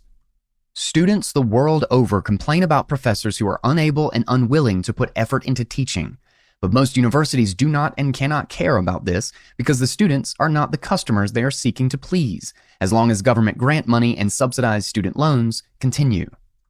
The fixation with academic publication has led to the complete corruption of the academic publication industry, and professors worldwide complain about the current abomination.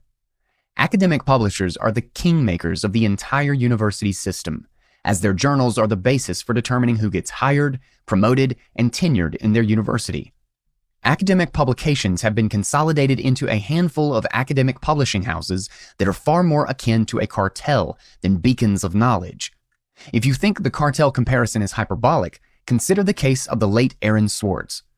Swartz was an American computer programmer who was arrested, threatened with prison time, and ultimately driven to suicide after he was caught downloading journal articles from JSTOR, a digital archive of academic publications. As long as university funding is tied to publication in supposedly prestigious, accredited, and ranked journals, these journals can exploit the labor of professors who need them to secure their livelihoods. Academic journals do not pay academics for writing articles, nor do they pay them for reviewing articles or editing journals. In fact, many journals even charge academics for publishing their articles. The entire production of the journal costs the publishers approximately $0, and yet these journals are sold back to the universities at exorbitant prices, as is access to their articles online. As academic gatekeepers, publications determine who gets published, and thus who gets promoted and who gets funded. Academic publishers have successfully maneuvered themselves to become the prime beneficiaries of the Fiat education system. The facade of relevance and coherence was easier for modern academic journals to maintain before the internet, when producing physical copies and corresponding between editors and journals cost time and money. The occasionally expensive paper used for printing might have made the exorbitant prices university libraries paid for these journals appear justified. But as the internet has practically reduced the cost of producing journals close to zero, and access to academic articles has become mostly digital, the costs of these journals have gone up, not down. Universities now pay thousands of dollars to access a digital journal, and an individual needs to pay more than $20 to access a single article, all when the publisher has incurred almost no costs for publication, since the writing, editing, and reviewing was done with modern academia's professor slaves. All along, the content of the journals has continued to deteriorate, to the point where it is predominantly unreadable academic masturbation with no link to the real world, which nonetheless adheres to the correct political, grammatical, and methodological guidelines needed to keep up the pretense that actual scholarship is taking place. Almost nobody normal or productive in the real world ever bothers reading academic journal articles, nor do they have any reason to. The only real readership of most journals consists of the academics in a very narrow field looking to build on the papers in it so they can get published. Rather than communicate important ideas to the world and advance society's understanding of the state-of-the-art in modern fields of research, academic publication has been reduced to a circle jerk which only has consequences for the academic careers of those in the circle. For an academic to publish in the journals that guarantee them a job, their language and methods need to be so niche, arcane, esoteric, and absurd that their work would be incomprehensible for most readers. They tailor to the demands of journal editors who are completely detached from the real world. Publication in academic journals is so agonizingly time-consuming, with endless rounds of review and quibbling back and forth, all for no discernible benefit to anyone. As you make the 10th nitpicking revision to the same paragraph in the 18th month of peer review, it begins to dawn on you that you are wasting your life typing something nobody will read or benefit from, like Jack Nicholson's character in The Shining, who had lost his mind spending many months at a typewriter working on a novel, only for his wife to discover all his work had consisted of repeatedly typing the same single sentence over and over for hundreds of pages. Fiat academia is the enormously wasteful redirection of the talents of masses of intelligent and conscientious people into the production of nonsense nobody will ever read. Being able to come up with something useful and intelligent to say about the world requires being up to date with the real world and its developments. Creating valuable research requires constantly evolving with the times. Rather than scholars being involved in the real world, where their knowledge is applied, today's scholars are isolated in ivory towers, working on increasingly obscure and irrelevant minutiae, constructing elaborate mental Rube Goldberg machines purely to impress other socially isolated individuals. Anyone who reads an academic's article does so in the same way a parent goes to their child's soccer game. The draw is not the entertainment value of watching your son and his fat 8-year-old friends attempt to play soccer. The draw is your love for your son and your desire to encourage him and make him feel like he's significant. In private, and sometimes in public, academics will joke about the complete lack of relevance of their work to the real world, and how they need to add a few lines to the conclusion of each study to attempt to shoehorn some relevance. Almost all academics understand this and joke about it, as the only academics who survive in the field are those that have accepted the lack of relevance of their work. Those who cannot accept this life of irrelevance will leave to work in the real world, liberated from indentured servitude to multinational academic paper mills. When you understand how academic publications operate, you start to read them in an entirely different light. Rather than a place for our smartest minds to engage in discourse about important things, you start to see academic publications as primarily aimed at helping the author and enriching the publisher. An assessment of the economics of academic research would clearly explain why this is the case. Academic research today is not a product of a free market. It is a product of a central plan, decided by a committee. It suffers from the problems of economic production familiar to anyone unfortunate enough to have lived under socialist regimes, or fortunate enough to have read Mises's monumental works on socialism. In his excellent book, The Economic Laws of Scientific Research, Biochemist Terence Keeley provides a masterful counter-narrative to the prevailing wisdom in fiat academia that science needs public funding.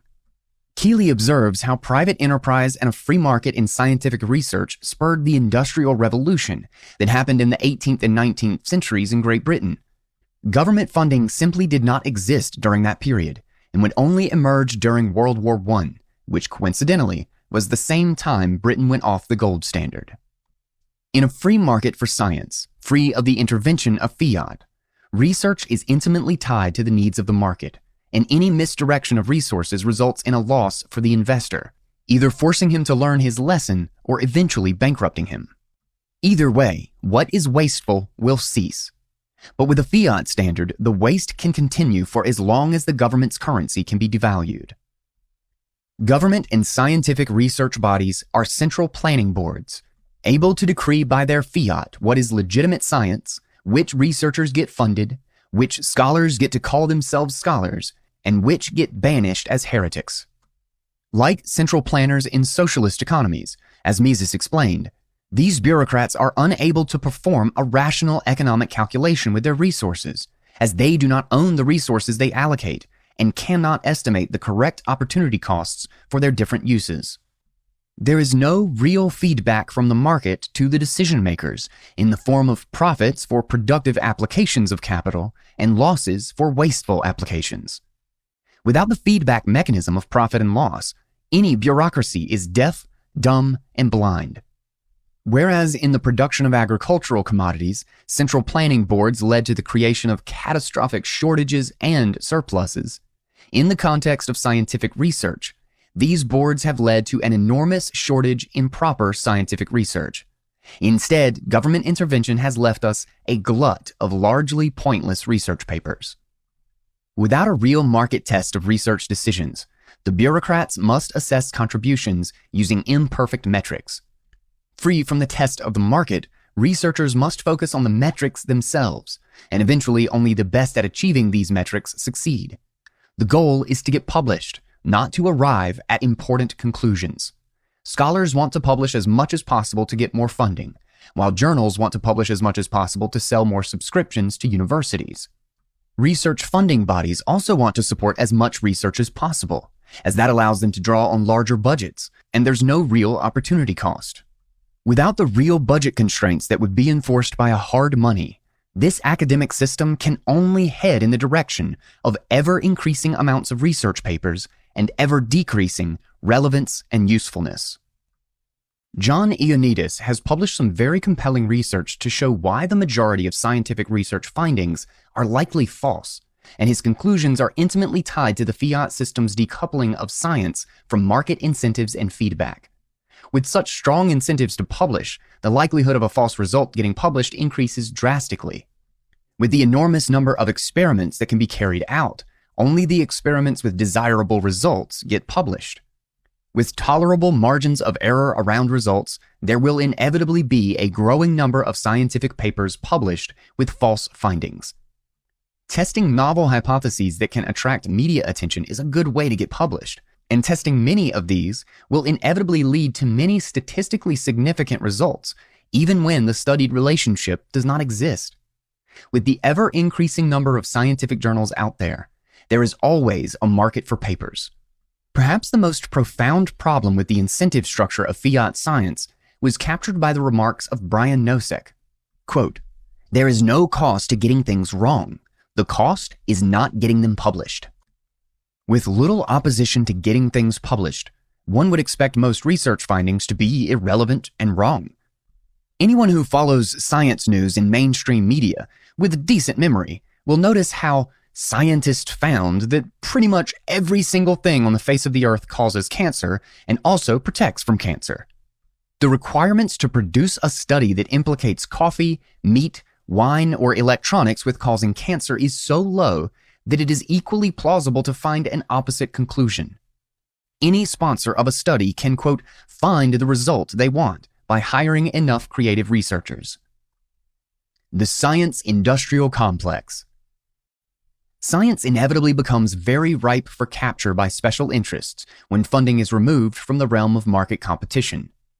The government boards handing out funding, loans, and titles are made up of scholars who can assess the work at hand, an arrangement that places the universities and the scholars in charge of their own regulation. Imagine the same governing structure of Fiat science was applied to the production of cars.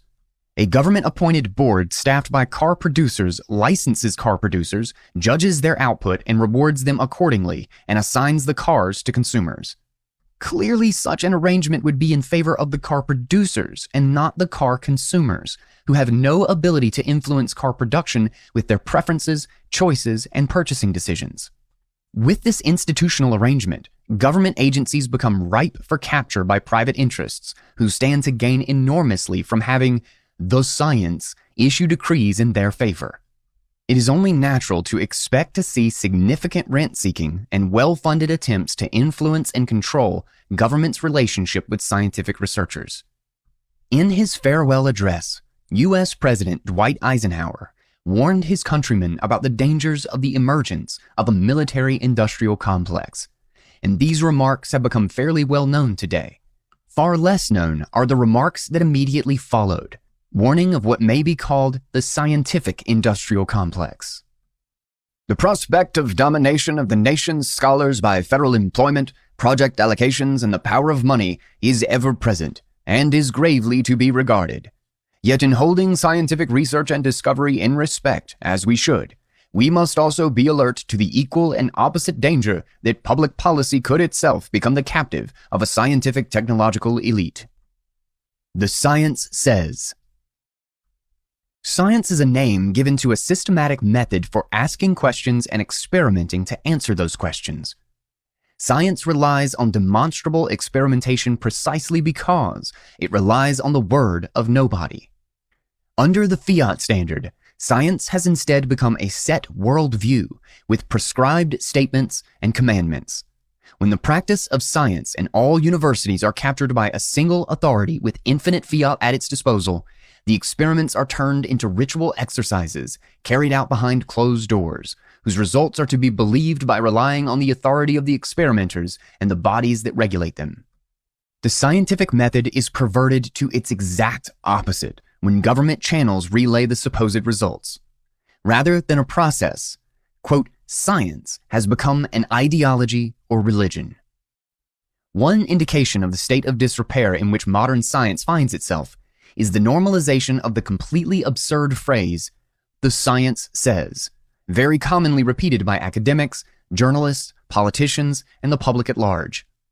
The use of this phrase indicates an understanding of science as if it is a predetermined list of unquestionable and immutable pronouncements and declarations. But science is not a sentient being capable of saying things, and science cannot refer to a set of institutions or scientists' conclusions, no matter how much they promote them or how much fiat they have at their disposal. The implications of this bait and switch have been ruinous for science as well as for society at large in various fields. Another powerful example of the depths of the degradation and corruption of modern academic sciences comes from studying the science of nutrition, mentioned in the previous chapter. Fiat nutrition science. The research certain activists and evangelicals use to tout the benefits of meat avoidance has always been based on poor statistical techniques interpreted with cavalierly motivated reasoning, which would be laughed out of any freshman statistics class. The main problem with these studies is that they are observational studies, and there are always many confounding factors to take into account. The most popular studies promoted by Seventh-day Adventists focused on comparing Seventh-day Adventists to the general population. They find that since Seventh-day Adventists are healthier, reduced meat consumption must be responsible. But that ignores that Seventh-day Adventists also avoid smoking and drinking, are more affluent than the general population, and thus able to live in cleaner and healthier environments, and usually have a stronger sense of community, all of which are factors that are very helpful for longevity. These studies also rely on self-reporting of food intake, and it is well established that this is not an accurate way of assessing food intake, as people generally report what they would like to have eaten, not what they have actually eaten, particularly when the religious group to which you are reporting has a strong stigma around the consumption of meats.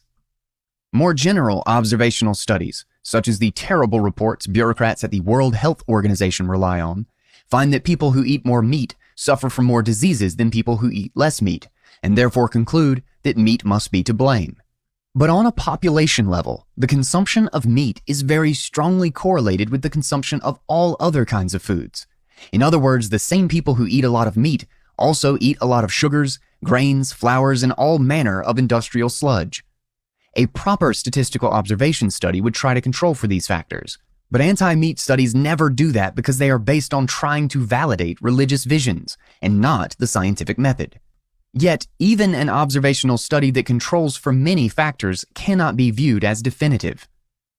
The John Maynard Keynes of nutritional science is Ancel Keys, a man as politically skilled as he is intellectually vacuous, a man who knew how to play politics to serve the special interests that have popularized and mandated his juvenile and borderline criminal, quote, research as gospel in universities around the world. Making nutrition science a closed guild protected by the state, tasked with peddling state propaganda, has allowed it to be easily captured by special interest industries who use it to promote their products unopposed, as all dissenting voices were silenced and marginalized by not having access to the government's printing presses. Nina Teicholz's modern book, The Big Fat Surprise, offers a detailed accounting of the extent of corruption in modern science that has made the world eat so much poison. The work of Ancel Keys and many generations of Harvard scientists was the Trojan horse with which agro-industrial businesses managed to inject their poisonous industrial sludge into the bodies of billions around the world, resulting in the disastrous consequence of the spread of diabetes, obesity, cancer, heart disease, and many other fatal ailments which most people accept as a normal part of life, completely oblivious to the fact that they are only a normal part of a life spent consuming Fiat foods. One of the most shocking and discomforting realization of one's life is that Keys and the scientists who peddled his ridiculous research have likely been responsible for more unnatural deaths around the world than anyone, even more than all communist regimes combined. Keys's ridiculous research was based on travels he did around Europe after World War II. He collected unreliable data on the consumption of meat across 7 countries and then plotted that against rates of heart disease.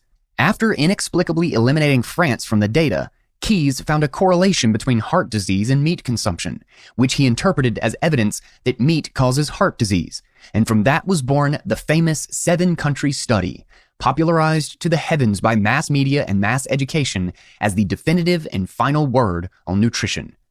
Conveniently enough, Keys had also ignored data from 15 countries that would have made his study show different results. That France has low rates of heart disease in spite of consuming large quantities of meat is still viewed as a paradox by modern nutritionists, when there is nothing paradoxical about it, except if one buys Keys' unsubstantiated conclusions. Keys did not stop at cherry-picking countries, but also used the consumption of margarine, a toxic industrial waste, as part of the consumption of fat, along with healthy and essential animal fats. With this simple trick, the increasing health problems caused by margarine were attributed to animal fats, helping lend credence to his conclusion that saturated fat was the problem, and resorting to processed plant oils was the solution. Keys also popularized the ridiculous idea that a Mediterranean diet is one low in animal fats and high in plant fats, an idea that has been used to heavily market poisonous seed oils, like heart-healthy canola oil, which no human should feed to their dog, let alone eat. Keys's travels came after the destruction of Europe during World War II, at a time when people were severely impoverished and relied heavily on olive oil. But the people of the Mediterranean, like all Homo sapiens, rely on animal fats primarily for cooking, resorting to plant-based fats after calamities like World War II or Harvard nutritional advice have befallen them. Teicholz shows countless sources illustrating how Mediterranean diets relied heavily on animal fats for cooking as the basis of the diet, with olive oil used primarily for soap, lighting, skin, hair, and food dressing. Even after many years of Teicholz publishing her book and many other researchers pointing out the absurdity of Keys' conclusions, Fiat science and all its official organs continue to tell people to eschew animal fats for highly profitable processed industrial waste. Beyond just the vilification of natural fats in favor of toxic industrial waste, Harvard University played a big role in the mass promotion of sugar. The New York Times reports, The documents show that in 1964, John Hickson, a top sugar industry executive, discussed a plan with others in the industry to shift public opinion, quote, through our research and information and legislative programs. At the time, studies had begun pointing to a relationship between high sugar diets and the country's high rates of heart disease. At the same time, other scientists, including the prominent Minnesota physiologist Ansel Keys, were investigating a competing theory that it was saturated fat and dietary cholesterol that posed the biggest risk for heart disease. Mr. Hickson proposed countering the alarming findings on sugar with industry-funded research. Quote, then we can publish the data and refute our detractors, he wrote. In 1965, Mr. Hickson enlisted the Harvard researchers to write a review that would debunk the anti-sugar studies. He paid them a total of $6,500, the equivalent of $49,000 today. Mr. Hickson selected the papers for them to review and made it clear he wanted the result to favor sugar. Harvard's Dr. Hegsted reassured the sugar executives, quote, we are well aware of your particular interest, he wrote, and will cover this as well as we can. As they worked on their review, the Harvard researchers shared and discussed early drafts with Mr. Hickson, who responded that he was pleased with what they were writing. The Harvard scientists had dismissed the data on sugar as weak and given far more credence to the data implicating saturated fat. Quote, let me assure you this is quite what we had in mind, and we look forward to its appearance in print, Mr. Hickson wrote. The role of Harvard in this crime against humanity cannot be chalked off as a private institution being corrupt. Harvard, like most American universities, is heavily funded by government research grants. It maintains its prestige and importance through the very heavy influence it exerts on public policy. The founder of Harvard School of Nutrition, Frederick Stare, was practically a living, breathing advertisement for the worst trash concocted by American junk food producers. An article from 1978 on his school is absolutely mind-blowing in the level of downright shamelessness with which he enjoyed getting rich by using his and his university's name and his government connections to ram industrial junk down people's throats. Wikipedia summarizes some of the most shocking facts about this man. As an advisor to the U.S. government, Stare rejected the idea that, quote, the American diet was harmful, stating, for example, that Coca-Cola was a healthy between meals snack, and that eating even great amounts of sugar would not cause health problems. In his autobiography, Adventures in Nutrition, Stare states that in 1960 he obtained a grant of $1,026,000 from General Foods for the, quote, expansion of the school's nutrition research laboratories, and that in the 44-year period as a nutritionist, he raised a total of $29,630,347. For instance, Kellogg's funded $2 million to set up the Nutrition Foundation at Harvard. The foundation was independent of the university and published a journal, Nutrition Reviews, that Stare edited for 25 years. Stare also co-founded and served as chairman of the board of directors for the American Council on Science and Health. In 1980, during his tenure as chairman, he sought funding from U.S. tobacco giant Philip Morris USA for ACSH's activities. It's important to note that this new paradigm of nutrition science is based on popularizing the managerial state's attempts at economically and efficiently mass-feeding soldiers during the Second World War. After the success of British and American soldiers in defeating Nazism, the managerial state in both countries sought to apply the successes in managing the wartime effort to managing civilian life, and the result was the modern dietary guidelines. These are written with the aim of producing the cheapest way of feeding masses of humans. Instead of allowing nutrition to be an individual choice and food production a free market process, modern governments have treated their societies as industrial lot feeds and tasked third-rate scientists and terrible statisticians with devising the cheapest way of feeding them enough calories. Humans' natural instincts were to be overridden by government-employed charlatans, profiting from telling them how much to eat of each kind of food, and whose prime directive, as in the war years, was economy.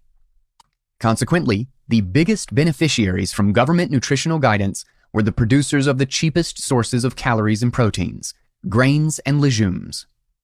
But the nutrition mandarins failed to notice or mention that grains are largely nutrient-free, while legumes contain inferior nutrients to those contained in animal meat. A monetary system built on a pyramid of unsound debt money gave us a food system built on a pyramid of unsound grains and carbohydrates. In one of the most catastrophic scientific errors of all time, detailed thoroughly in the work of Nina Teicholz and Gary Taubes, carbohydrates were given a free pass and became the foundational basis for nutrition, while animal meat and fat, the highest quality and most nutritious food available, were vilified as the cause of modern diseases and illnesses. Modern medicine took the word of slimy politicians pretending to be scientists, like Ansel Keys and Frederick Stare, and spread the gospel worldwide. Astonishingly, to this day, even the least health-conscious people still worry about their consumption of animal fats, while finding nothing wrong with eating large quantities of healthy grains, sugars, processed foods, and soft drinks. The result of this catastrophic mistake has been that people the world over have massively increased their consumption of cheap, nutrient-deficient grains and all manners of toxic industrial foods, while drastically cutting down on meat and animal fats. Grains may be more abundant in our modern world, but they are not more nutritious, and eating them does not satisfy people's nutritional requirements. Instead, the government-approved diet causes more hunger and cravings, motivating them to eat more and more.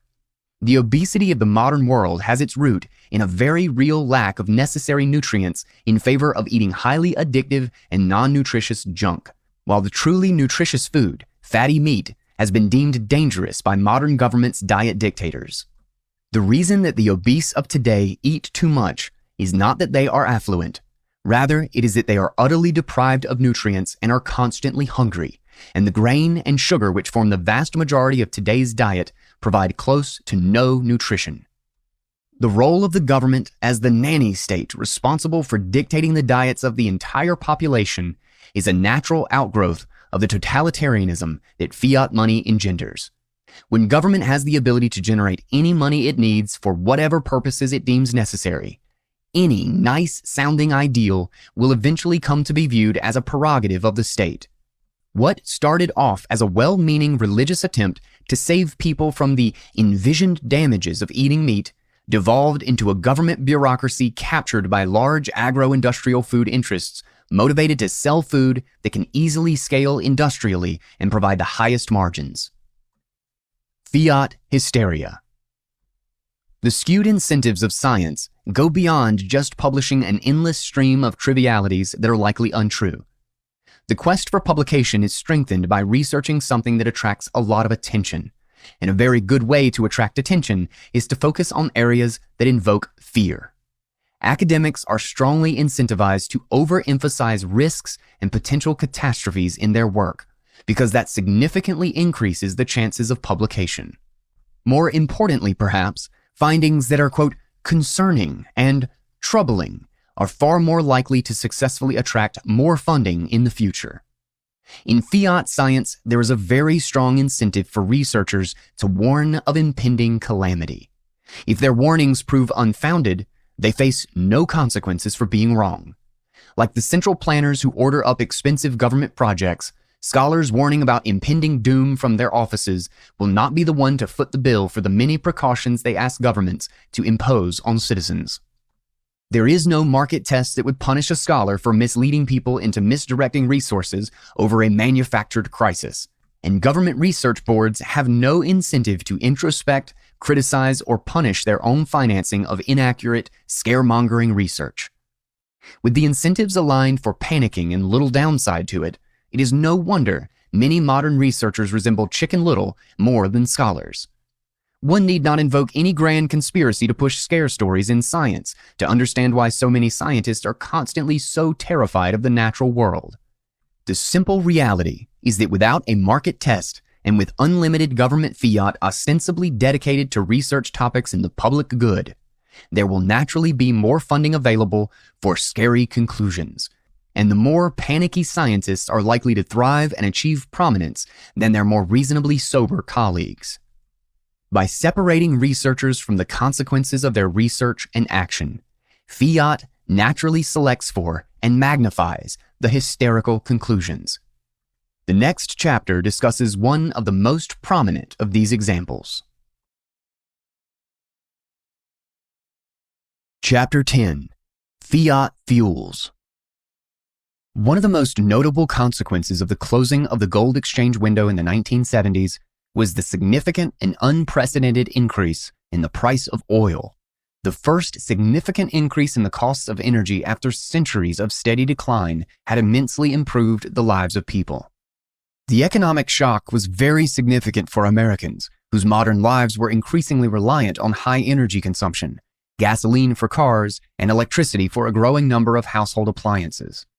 As with food, government attempted to fix the problem of rising prices by manipulating the market for oil, rather than addressing its underlying monetary cause.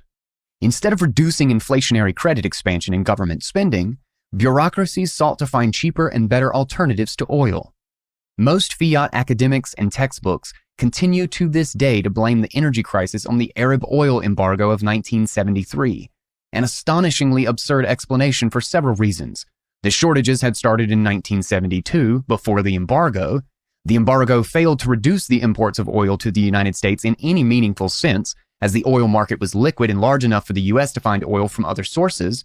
Further, oil prices continued to rise long after the Arab-Israeli War and the embargo had ended. The U.S. Department of Energy was set up in 1977, and the central planning of energy markets was to proceed along a half-century quest for an elusive alternative energy, which has resulted in a very expensive and highly destructive mission to replace oil and hydrocarbons with inferior alternatives through subsidies, favorable lending, and government mandates. For an ever-shifting variety of reasons, government agents viewed the market selection of oil as a failure, and correct and better fuels had to be imposed by Fiat. Since then, the seemingly indomitable power of governments with a money printer has been at war with the laws of thermodynamics and the basics of engineering. Centuries of human engineering progress and quality of life improvement have been based on channeling hydrocarbons' high power, high quantities of energy per unit of time, as well as their high energy density per unit of weight, which made them nature's cheap, powerful, and ubiquitous batteries. But to avoid the rise in oil prices, the U.S. government's Fiat sought to ignore half a millennium of technological advancement and build the modern world using pre-modern solar, wind, and biofuel energy. With their low power, low weight density, intermittency, unreliability, and massive bulk, these sources were only ever predominant in primitive societies precariously living on the brink of survival, at the mercy of nature, with very little in the way of technological progress. Against all logic and reason, the fuels of pre-industrial poverty were designated by government Fiat to be the fuels of the industrial future.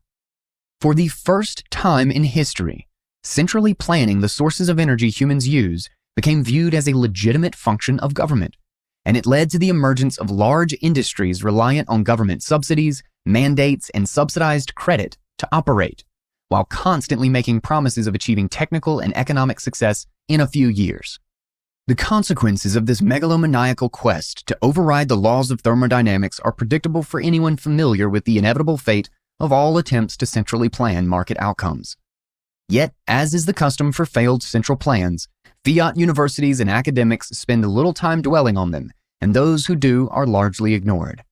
Perhaps the best treatment of the episode comes from Energy Aftermath, a good overview book published in 1990 by Ben Ball, Thomas Lee, and Richard Tabers. The authors of this book detail how the U.S. government sought to promote 5 main sources of energy in response to the energy crisis, actually just an inflation crisis, of the 1970s. And these sources were synfuels, photovoltaics, biofuels, natural gas, and nuclear energy. Synfuels were never produced commercially, and photovoltaics failed commercially. Biofuel policies succeeded in initiating a large wealth transfer of Fiat holders to corn farmers and biofuel producers, but the fuels came nowhere near replacing oil for cars. And with nuclear and natural gas, the authors detail how the crushing embrace of regulatory Fiat actually hampered the development of these energy sources. The authors concluded, quote, "The major portion of this blunder was assuming that it was possible in effect to dictate the supply-demand relationship in advance, and that by having the government establish the market through forced, pre-stated quantity purchases, it would be possible to drive the price of the technology down." The second problem was the assumption that it was possible to predict the advancement of technology and the cost curve for the future. As the price inflation of the 1970s subsided and hydrocarbon prices dropped in the 1980s, the economic rationale for replacing oil with Fiat fuels became less pressing, and many of these projects diminished in importance. But by the 1990s, the Fiat fuel industry found fresh winds in its sails from the threat of catastrophic global warming and in marketing its Fiat fuels as salvation. The drive for environmental panic, like the drive for industrial junk Fiat foods, represented a confluence of interests. The quote, alternative energy industries that sprang up in the 1970s stand to benefit from promoting any narrative that supports the replacement of hydrocarbon fuels with their inadequate alternatives, justifying more government subsidies for these energy sources. But there is also a religious element to this environmentalism, based on pagan conceptions of the earth as pristine and humans as a destructive consuming force. The undertone of much of modern environmental hysteria is the idea that Earth left alone and free from human influence is something good and desirable for its own sake. What philosopher Alex Epstein astutely calls anti-human environmentalism views humans as a burden on Earth and seeks to minimize this burden to allow the Earth to thrive. Epstein analyzes this viewpoint and persuasively argues that any assessment of environmental issues needs to be understood from the perspective of humanity, with the goal of increasing human flourishing. Viewed in that regard, humans are not a destructive force on Earth. Our actions are what make the Earth habitable for us, allowing us to survive, prosper, and flourish. With modern industrialization picking up in the 20th century, the environmentalist movement long warned about the dangers of human consumption and industry to the planet and the likely devastating consequences it would cause. These warnings came to a head in the 1970s, where the inflationary rise in the price of most commodities was presented as evidence that Earth had reached carrying capacity, and conflicts, famines, and destitution were the inevitable fate awaiting humanity. Throughout the 1960s and 1970s, leading environmentalists made dire predictions of the horrific fate awaiting humanity from the depletion of resources. And as inflation increased, these environmentalists became increasingly popular. But as inflation waned in the 1980s, all of these claims became suspect. How could we be running out of oil, steel, nickel, and various industrial materials when their prices had begun a steady decline in real, if not nominal terms, while consumption continued to rise unabated? The environmental doomsday cult had a major branding problem on hand, and they only successfully resolved it by pivoting the existential threat to humanity away from the depletion of resources to the overconsumption of resources. We were no longer doomed because we were going to run out of oil and essentials. We were now doomed because we consume so much oil and essentials, and that consumption is going to destroy the atmosphere and boil the oceans. The reasoning had pivoted to its diametrical opposite, but the conclusion remained the same. Apocalypse by Fiat. Fiat apocalypse. The previous chapter examined the underlying distortions to the scientific method caused by fiat money providing governments with outsized influence on the direction and results of scientific research. As funding decisions end up under the control of bureaucrats isolated from market feedback and consequences, the incentives of researchers are skewed toward publication and bureaucratic metrics and away from truth and relevance to the real world. Further, with public funding of science motivated primarily by notions of the public interest, it is more likely to be granted to researchers who identify potential catastrophes than those who arrive at comforting conclusions. Fiat science is optimized for panicking, and the more concerning a scientist's finding, the more likely they are to receive more funding and grow their department. Since funding has no opportunity cost to the funder, there is no rational calculation of the costs and benefits of constant hysterical chicken littleism as the scientific method. In a free market, scientists would have to demonstrate the validity and value of their research to justify free people paying their hard money to finance it. Only with this context can one understand the astonishing phenomenon of many intelligent and educated people worldwide hysterically concerned about carbon dioxide causing the destruction of the planet.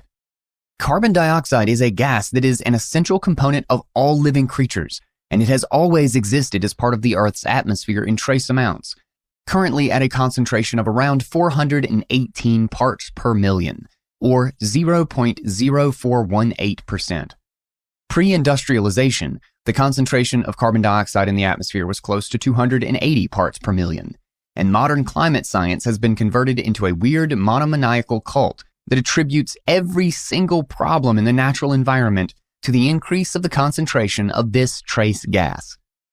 The greenhouse effect, upon which most of this hysteria is based, is an effect that is well demonstrated in laboratory settings. But try as they may, Fiat scientists have completely failed to demonstrate, using the scientific method of testable hypotheses, what the increase in CO2 is causing in the real world. The initial hysteria was primarily concerned with increasing global temperatures, with many decades of doom-mongering predictions about the temperatures of the world rising to the point that large parts of the world would be rendered uninhabitable. And yet, the instrumental record of temperatures worldwide shows very little upward trend over the last century, and whatever variation exists is well within the range of the normal variation experienced by Earth before industrialization. In the early years of carbon hysteria, there was a general consensus around the idea that global temperatures had begun rising in the shape of a hockey stick, coinciding with the beginning of industrialization, and the fear was that continued increases in CO2 emissions would lead to runaway temperature increases that would have devastating consequences for the planet and the humans that inhabit it. Based on a highly publicized scientific study by highly prestigious Fiat scientific research centers, the hockey stick captured the world's imagination and was used in Al Gore's panic porn flick, An Inconvenient Truth. Gore famously got into an elevator that raised him to track the rises in temperature on a giant wall to drive home the point that industrialization was changing the planet irreversibly. But in 2010, one of the most eye-opening episodes of modern Fiat science took place, when hackers managed to expose the emails of the researchers who were working on producing this study. In very clear terms, Fiat scientists discussed applying different tricks with the data in order to, quote, hide the decline in temperatures witnessed in the second half of the 20th century. This being Fiat science, of course, nobody involved in this blatant fraud suffered any consequences for it. They all continue to promote hysteria worldwide.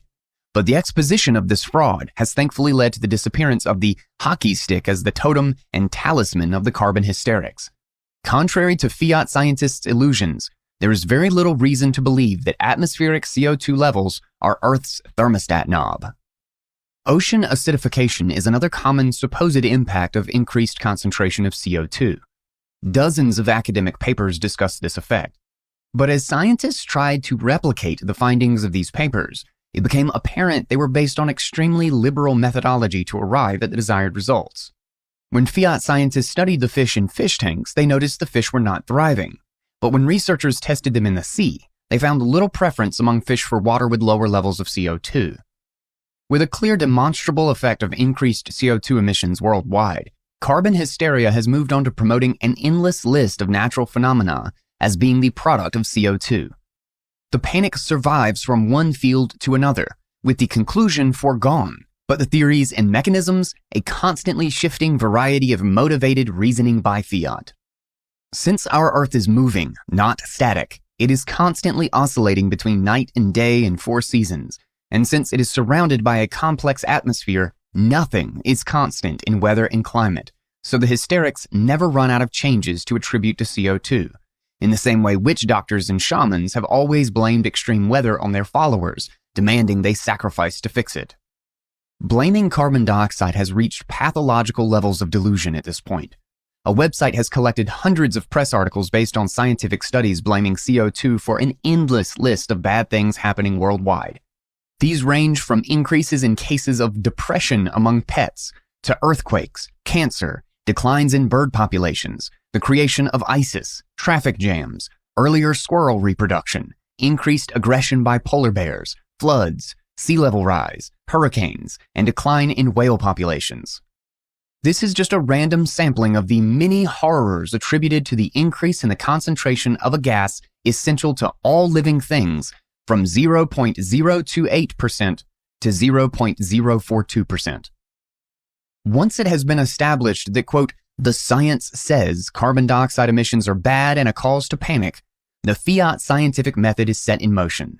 The path to publication, promotion, research grants, and increased importance goes through magnifying the panic, finding more reasons for it, and asking for more funding. The path to irrelevance and career suicide comes from soberly assessing the evidence and finding little cause for concern. All of the evidence for the link between carbon dioxide and these calamities comes entirely from observational studies. All of these things are changing while the concentration of carbon dioxide is rising. And since there is research money to be made from assuming causality, the causality is always concluded, and any doubters are immediately dismissed as heretics.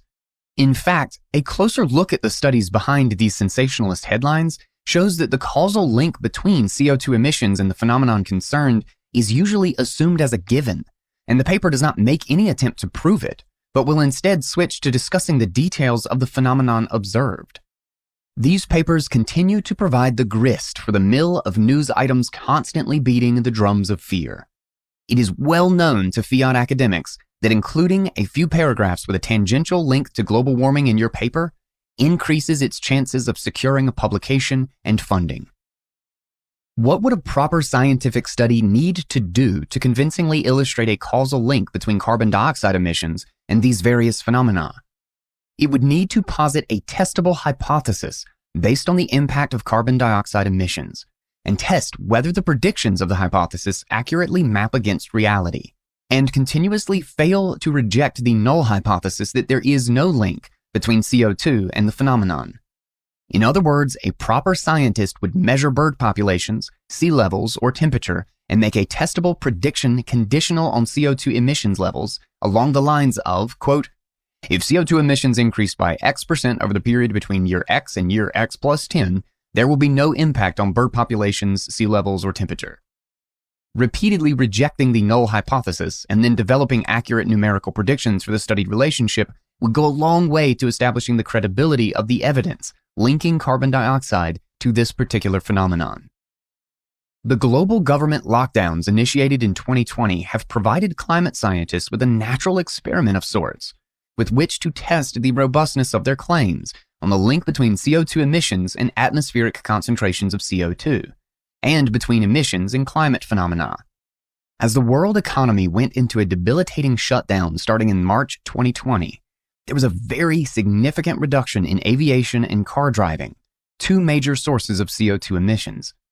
The shutdowns were devastating for the livelihoods of billions worldwide who lost their jobs and their earnings, and is an extreme example of the kind of economic reform that environmentalists propose to alleviate climate change.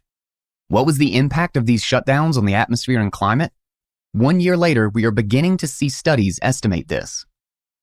The results so far are a complete slap in the face for the delusion that humans control the climate through our emissions of an essential trace gas.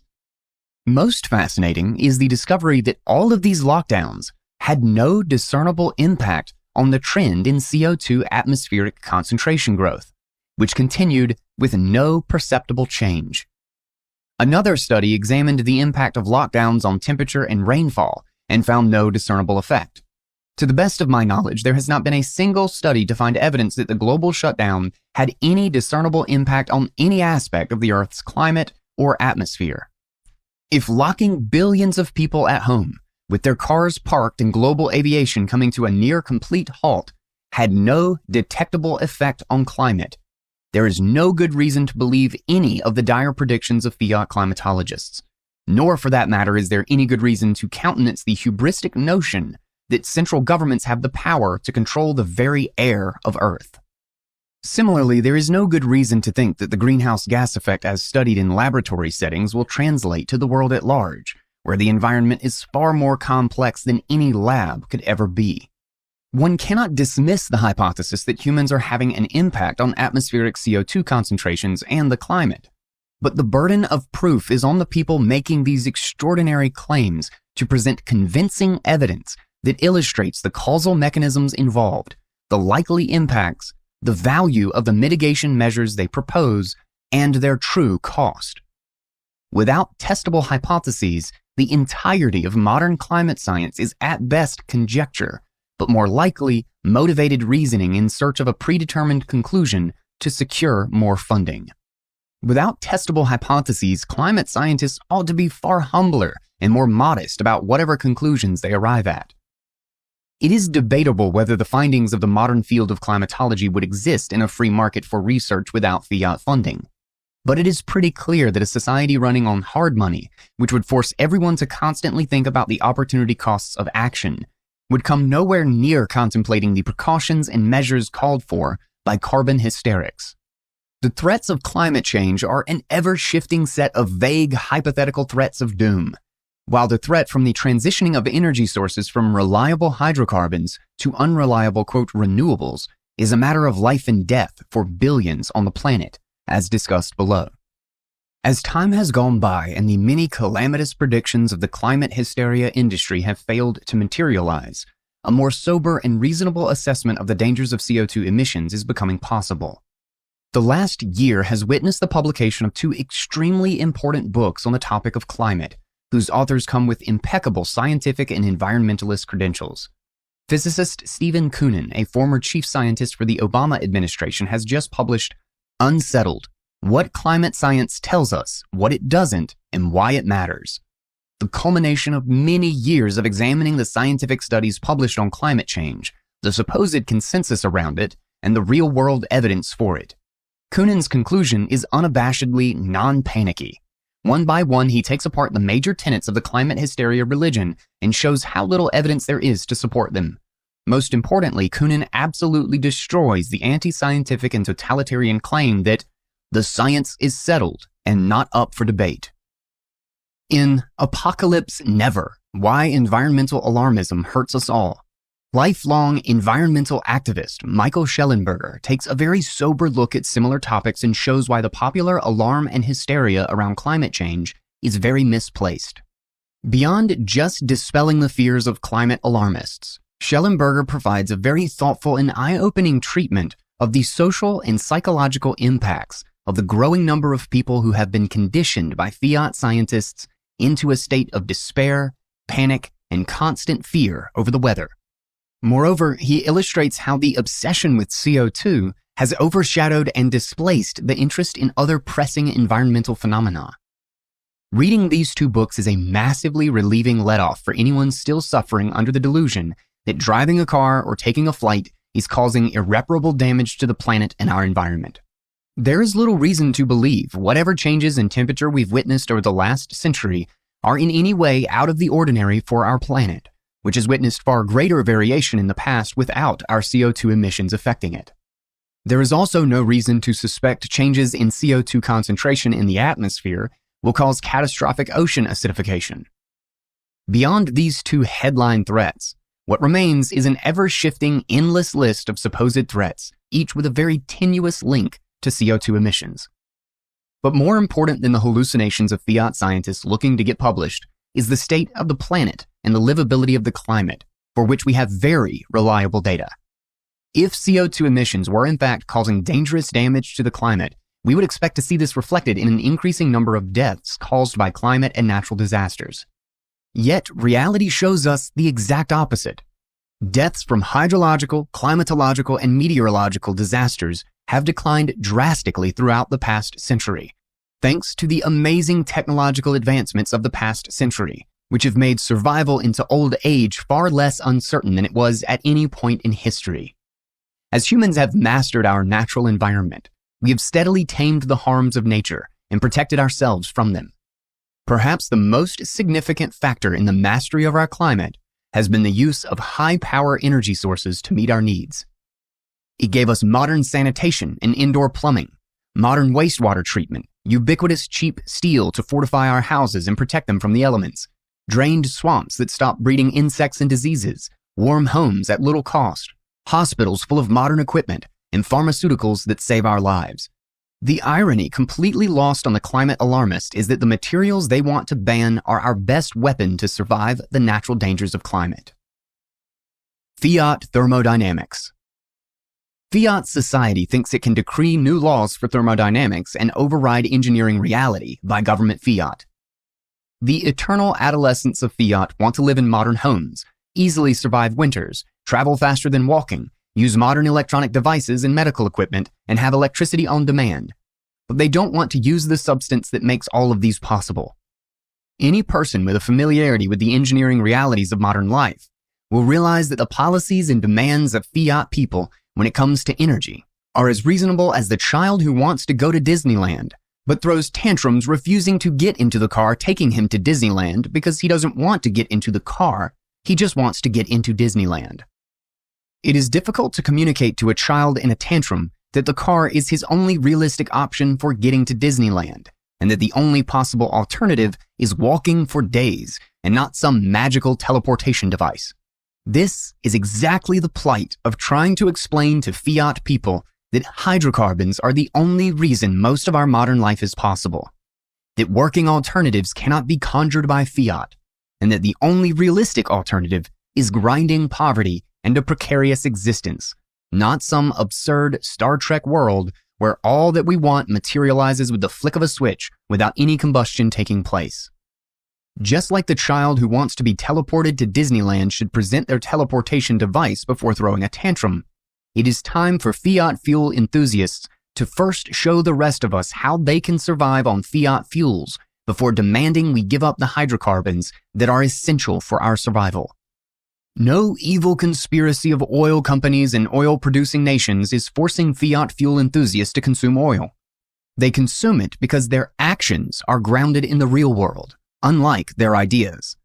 The intellectual brain, being largely used for insignificant entertainment purposes for most people, can contemplate insane and meaningless ideas like a modern world free of hydrocarbons.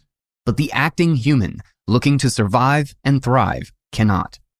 Even as they virtue signal about wanting to get rid of hydrocarbons, they do so from the safety of a house built with hydrocarbons, lit with hydrocarbons, powered by hydrocarbons, using electronic devices impossible to make without hydrocarbons.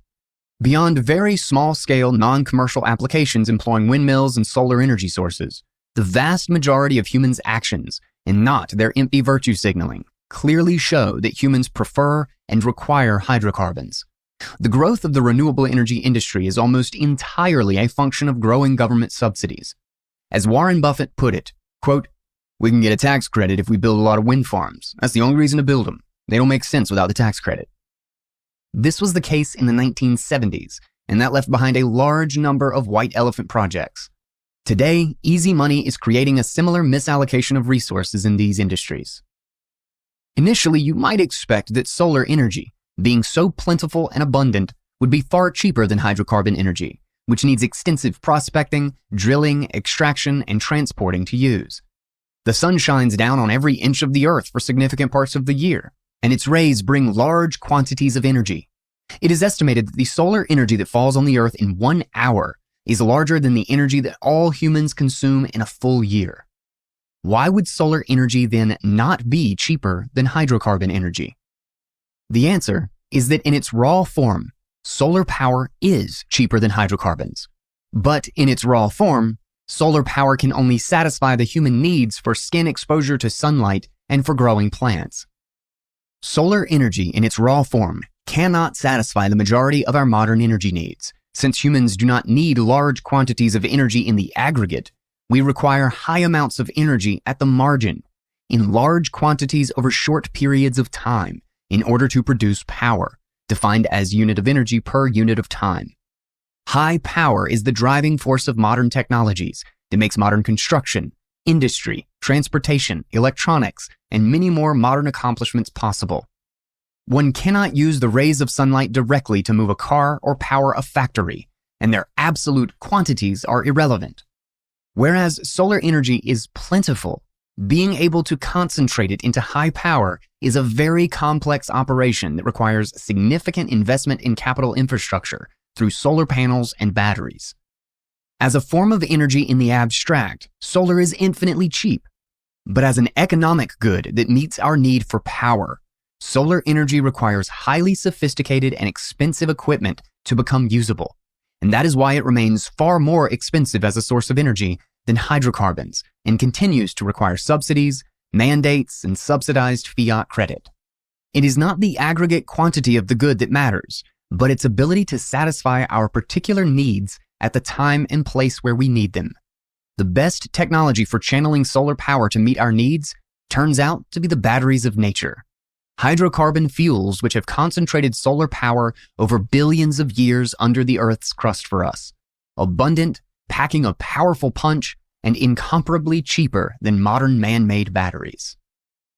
The term alternative is a misnomer when used to refer to Fiat fuels, as no alternative energy source constitutes a satisfactory alternative to hydrocarbons. None of these energy sources could be used exclusively for building and transporting the equipment that makes their own production possible. There are no windmill factories operating purely on wind power, or a solar panel factory that operates purely on solar power. An attempt to collect these energy sources into high-power applications would require extremely expensive equipment, the production of which is also highly energy-intensive. And if someone had managed against all common sense to build a windmill factory running on windmills, it would be far more difficult to transport these enormous wind turbines to the locations where they need to be installed using wind energy. The technology needed to transform wind energy into electric energy and then store it into a battery is far more expensive than just refining oil and putting it into a car engine. The more familiar one becomes with the industrial processes involved, the more you realize how utterly contingent they all are on the presence of hydrocarbon fuels. The production of electric batteries and solar panels is extremely energy intensive. The extraction of the rare earth metals that go into them is a highly sophisticated process, requiring large amounts of power to dig very deep holes into the earth. None of these processes would be practically possible without hydrocarbons in a technical sense.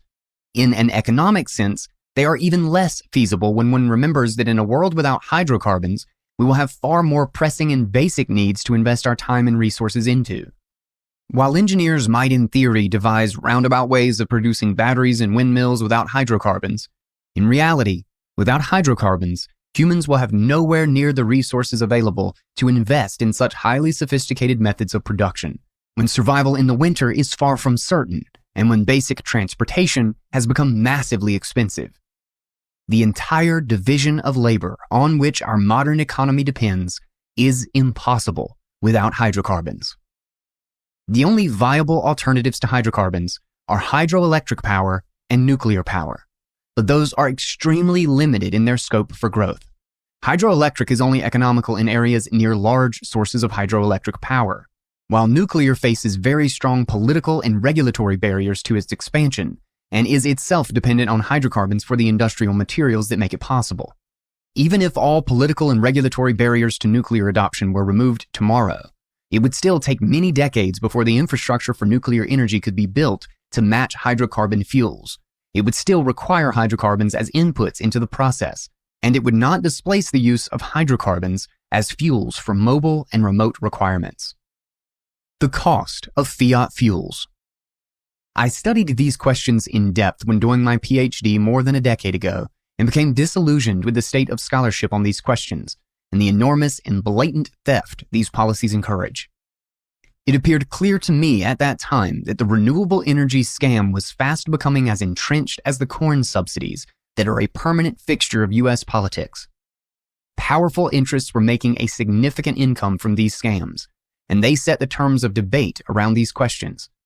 Trying to discuss these issues with sanity was just an invitation for ostracism and abuse. Intellectually and professionally, there was little point in trying to confront these terrible ideas. Hydrocarbons would continue to provide the vast majority of energy in our world anyway, as people's market choices will inevitably triumph over their vacant virtue signaling. More recently, it has become evident to me these questions are far more significant than the economic inefficiency and theft they entail. As the use of unreliable and uneconomical energy sources has increased, the cost of power has begun to rise again, reversing the essential process of progress that is human civilization itself. In all of our history, humans have sought ways to increase the amount and reduce the cost of power. From lighting fire to domesticating horses, building water wheels and windmills, burning coal, oil, gas, and utilizing nuclear energy, humans have constantly sought and found the technologies and raw materials that can bring them more and cheaper power to meet their daily needs. And with this growth came the constant improvements in the quality of life which most of us take for granted today.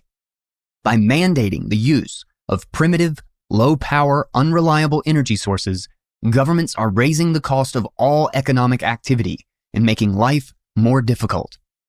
Through energy mandates and regulations, central governments are effectively rolling back human civilization.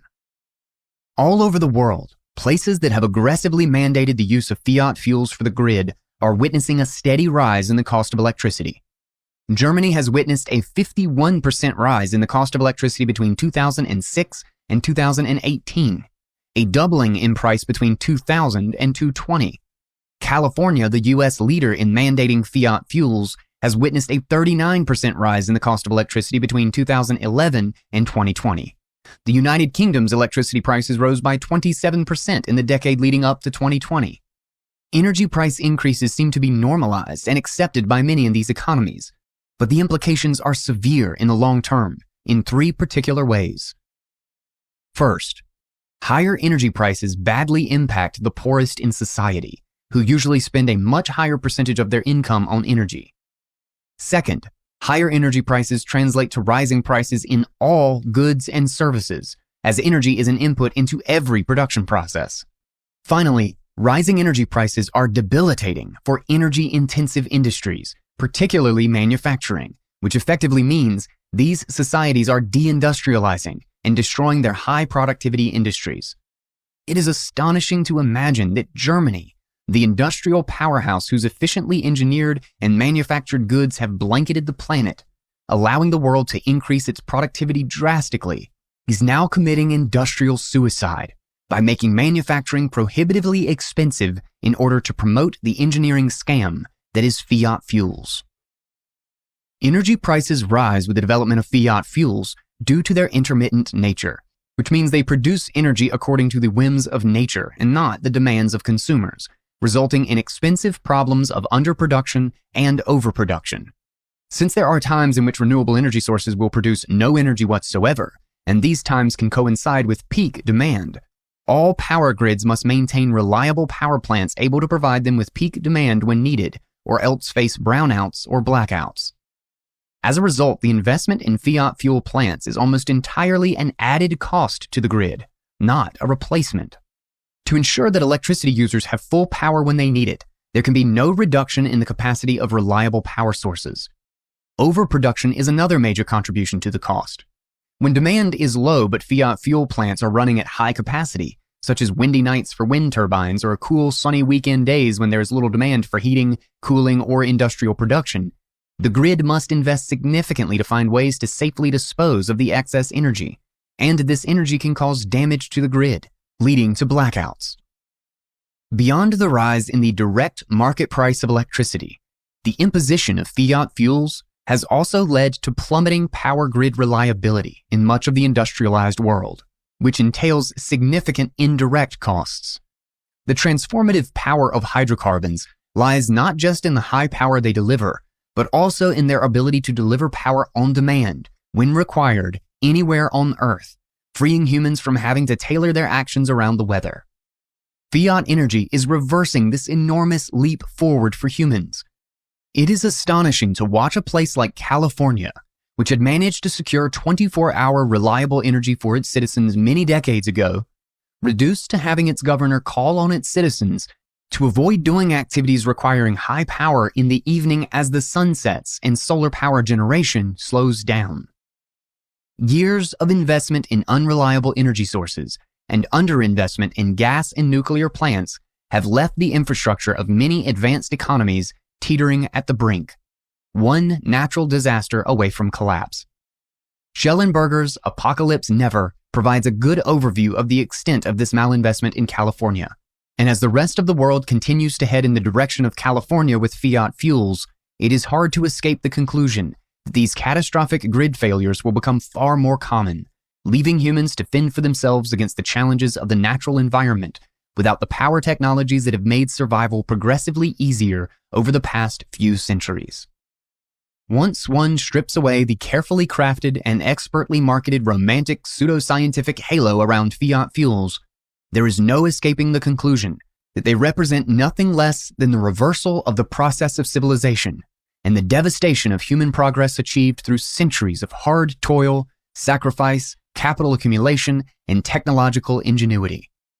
Providing 24-hour electricity reliably, regardless of the weather or time of day, is an engineering problem that advanced industrial societies like California and Texas solved many decades ago. The failure to have this luxury in the 21st century cannot be explained through any technological or natural reasons. It is the work of Fiat fuels. But the disasters of Fiat fuels are not limited to the developed industrial societies forsaking development and progress. Fiat fuels have arguably been more devastating for many undeveloped and predominantly pre-industrial societies, countries with low levels of capital for which spending on these luxuries is an unconscionable waste. Poverty is the inevitable consequence and symptom of a lack of available power, and the only proven technologies for delivering high power on demand at low prices are based on hydrocarbon, nuclear, and hydroelectric energy. Yet the last 3 decades have witnessed a proliferation of development projects aimed at helping poor countries, quote, transition to renewable energies instead of investing in reliable energy. The track record of these projects has been dreadful. Western donors and misery industry bureaucrats get to write their virtue signaling reports full of rosy language on the transformative potential of these energy sources. But the people who have to rely on them end up with unreliable, low power available intermittently, and usually they still have to pay enormous costs in debt servicing and maintenance. At a time when reliable power generation from hydrocarbons is becoming cheaper than ever, burdening the world's poor with the expensive, useless virtue-signaling toys of the West is no less than criminal. In his book, Where Is My Flying Car? A Memoir of Future Past, J. Storrs Hall finds a steady trend stretching for 3 centuries of usable energy growing at about 7% per year, which can be approximated as a result of a 2% increase in energy efficiency, 3% population growth, and 2% growth in actual energy consumed per capita. The growth in energy consumption per capita at 2% is a relationship that has held since the beginning of the 19th century, with the beginning of the utilization of fossil fuels until the 1970s. The material of this chapter can go a long way toward explaining why the growth in per capita energy consumption stopped rising in the past 50 years.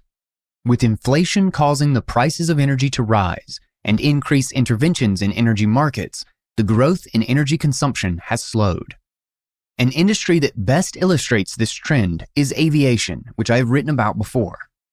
It is a remarkable feature of the modern world that airplanes today travel at slower speeds than they did in the 1970s. Commercial flight times have not only failed to get shorter, they actually take longer than they did in the 1960s, at least in the US where I was able to obtain reliable data. 40 years after its introduction, supersonic flight is no longer available for civilians, neither in commercial nor private jets. Jet manufacturers continue to be conspicuously silent about any plan to reintroduce supersonic flight. But perhaps most astonishingly is the failure of anyone to come near challenging the world speed record for flight for 4.5 decades. The world speed record for flight was constantly increasing from the Wright brothers' maiden flight in 1903 until July 28, 1976, when a U.S. Air Force SR-71 Blackbird registered the fastest speed for an air-breathing aircraft, 3,529.6 kilometers per hour, or Mach 3.3. On that same day, another SR-71 registered the highest airplane altitude record of 25,929 meters. 45 years later, both records still stand. The SR-71 was decommissioned in 1991, and none of the replacement aircraft has come close to achieving its speed or elevation. The closing of the gold exchange window in 1971 caused a rise in costs of all goods, including food and fuel.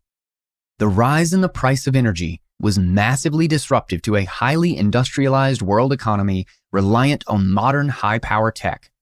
Environmentalist ideologies that villainized consumption and human prosperity became widespread. As illustrated with aviation, innovation in many industries shifted from improving performance to reducing consumption. If human progress in the past 2 centuries had come through the steady, exponential increase of energy consumption, one can only wonder what progress we have missed out on from the increasing costs of energy and the stunting of our consumption of it. Whether in food, science, or energy, the introduction of government fiat to a market disfigures it completely.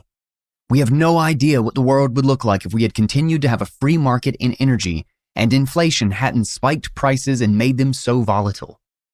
There are advantages and drawbacks to each source of energy, and a free market would have allowed individuals to make the choices that maximize the benefits while reducing the costs. The enormous resources wasted on fiat fuel fictions would probably have been spent on gas plants, helping more of the world transition from dirty coal to clean gas. Nuclear energy might have advanced enough to displace most hydrocarbons used in energy generation. With steady accumulation of capital guided by rational calculation on an uncorrupted money, energy prices would likely be a fraction of where they are today. In short, corrupt fiat money has robbed countless generations of incalculable human flourishing and prosperity. Chapter 11. Fiat States. In Chapter 2, we saw how the development of the global monetary system after World War I, the gold exchange standard, largely mirrored the arrangement the British Empire had with some of its colonies before the war. As the victors of the war and the main financial heavyweights of the world economy, Great Britain and the US used the 1922 Genoa Conference to institute the gold exchange standard, a new global monetary system in which their client states had to rely on the dollar or the pound sterling.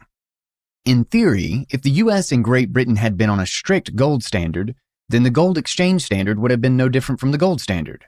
But because 32 foreign central banks needed to leave their gold with the two major central banks in order to give it salability across the planet, these two countries had significant leeway in inflating their currencies beyond their gold reserves, effectively exporting their inflation abroad. This alleviated the pressure on their currencies, particularly the overvalued pound sterling. The Genoa Conference was the prototype for the monetary arrangements that prevailed between the leading economies with reserve currencies and the neo-colonies. Bank of France Governor Émile Moreau astutely described this arrangement as, quote, veritable financial domination and a separation of currencies into two classes. England, having been the first European country to re-establish a stable and secure money, has used that advantage to establish a basis for putting Europe under a veritable financial domination. The Financial Committee of the League of Nations at Geneva has been the instrument of that policy. The method consists of forcing every country in monetary difficulty to subject itself to the committee at Geneva, which the British control. The remedies prescribed always involve the installation in the central bank of a foreign supervisor who is British or designated by the Bank of England, and a deposit of a part of the reserve of the central bank at the Bank of England, which serves both to support the pound and to fortify British influence. To guarantee against possible failure, they are careful to secure the cooperation of the Federal Reserve Bank of New York. Moreover, they pass on to America the task of making some of the foreign loans if they seem too heavy, always retaining the political advantage of these operations. England is thus completely or partially entrenched in Austria, Hungary, Belgium, Norway, and Italy. She is in the process of entrenching herself in Greece and Portugal. The currencies of Europe will be divided into two classes. Those of the first class, the dollar and the pound sterling, based on gold, and those of the second class, based on the pound and dollar, with a part of their gold reserves being held by the Bank of England and the Federal Reserve Bank of New York. The latter monies will have lost their independence.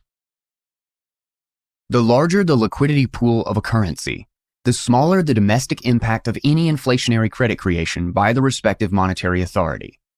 In an economy in which the total demand for monetary cash balances is $10 billion, the money supply increasing by $1 billion will cause a far bigger impact on prices in economic calculation than if the same increase had happened in an economy in which the total demand for monetary cash balances was $100 billion. The larger the pool of liquidity using the Bank of England and the Federal Reserve payment and clearance networks, the less US and British inflation would be felt at home. After Genoa, the US and the British government's prime imperative was to get as many central banks to hold as much of their currencies as possible. This was unprecedented money printing and inflationism on a global scale. As other governments, institutions, and private actors began settling trade in dollars and pounds, they needed larger quantities of these reserves. World politics has since been largely motivated by major governments' desire to get their inflationary currencies adopted as international reserves to allow them to engage in more politically expedient inflation.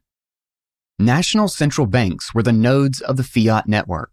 The more nodes that could be set up worldwide, the more gold would pour into the British and American central banks. The more liquidity that existed on the network, the more inflation America and Britain could get away with.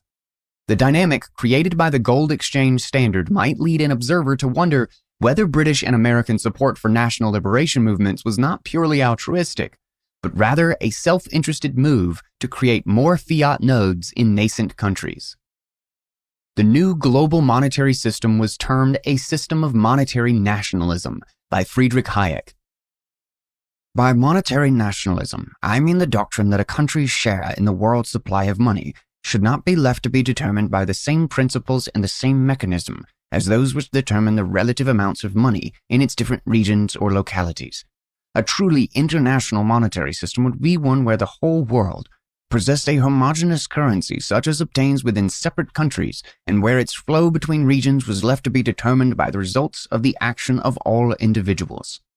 It was only with the growth of centralized national banking systems that all the inhabitants of a country came in this sense to be dependent on the same amount of more liquid assets held for them collectively as a national reserve.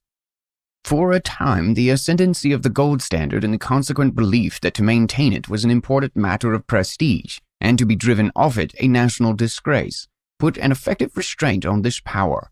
It gave the world the one long period, 200 years or more, of relative stability during which modern industrialism could develop, albeit suffering from periodic crises.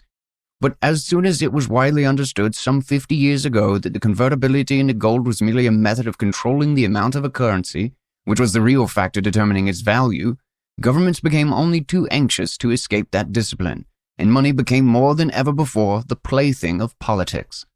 Only a few of the great powers preserved for a time tolerable monetary stability, and they brought it also their colonial empires.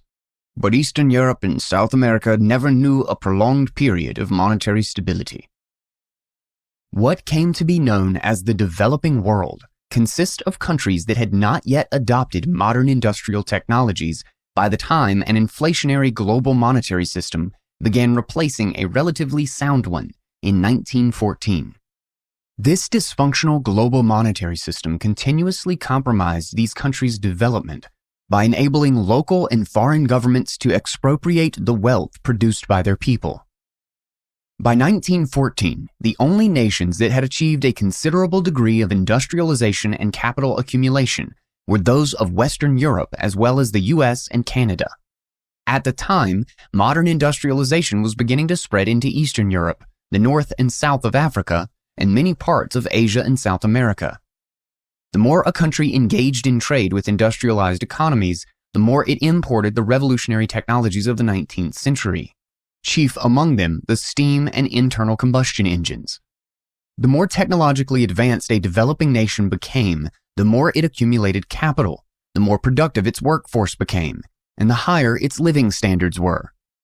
World War I stunted this progress, and the global monetary system that emerged after, and consequently the Great Depression, undermined global economic development even further.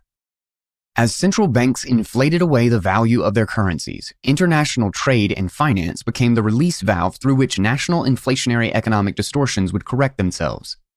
A devaluing currency encouraged citizens to unload their local currency for foreign currencies or for foreign goods. This in turn further reduced demand for the local currency and further decreased its value. This dynamic undermined the ability of developing nation governments to finance themselves through inflation, necessitating even more inflation and taxation to finance spending.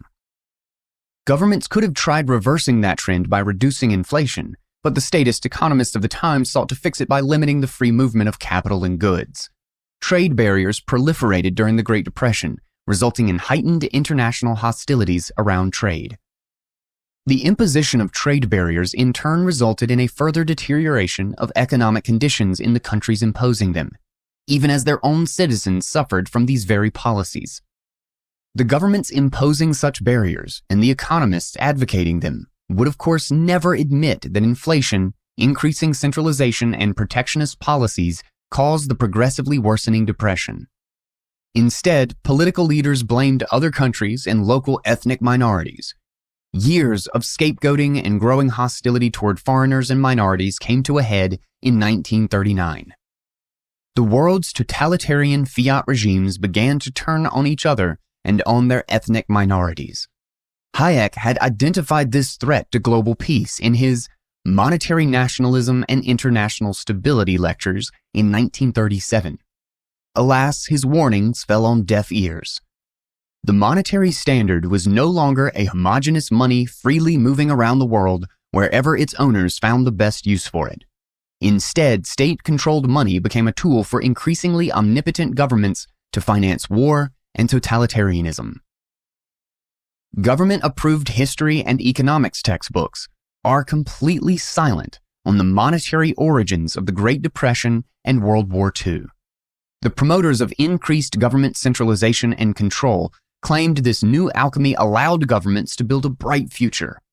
In reality, government-controlled money destroyed the world's economies by the late 1930s, crippled global free trade, created omnipotent totalitarian governments with many reasons to be hostile to one another, and increasingly turned previous prosperous and civilized populations into government dependence and cannon fodder. Government-controlled money allowed economies to be centrally planned in a way that was probably last seen in the Western world during the last gasps of the Roman Empire. To fight the growing unemployment and inflation caused by their inflationist monetary policies, politicians imposed price controls, minimum wage laws, work-sharing laws, and various other brands of destructive statist economic policies. As the economy shrank further and people's lives suffered, they became more and more dependent on increasingly centralized governments that could conjure money from thin air. Such dependency upon the state served only to reinforce government's power. By controlling the money, governments could also extend their reach into the education system. Universities had been places where citizens could learn and train, but in a matter of decades, they were transformed into propaganda machines, bent on the indoctrination of young people. Towing the statist line became more important than free inquiry, rational debate, and the exchange of ideas. Tenured statists have shaped the understanding of economics and politics for generations of leaders and economists in developing countries. This intellectual and historical context is essential to understanding the economic catastrophes of the developing world in the latter half of the 20th century. The number and influence of third world leaders who were educated in British and American universities from the 1930s onward is staggering.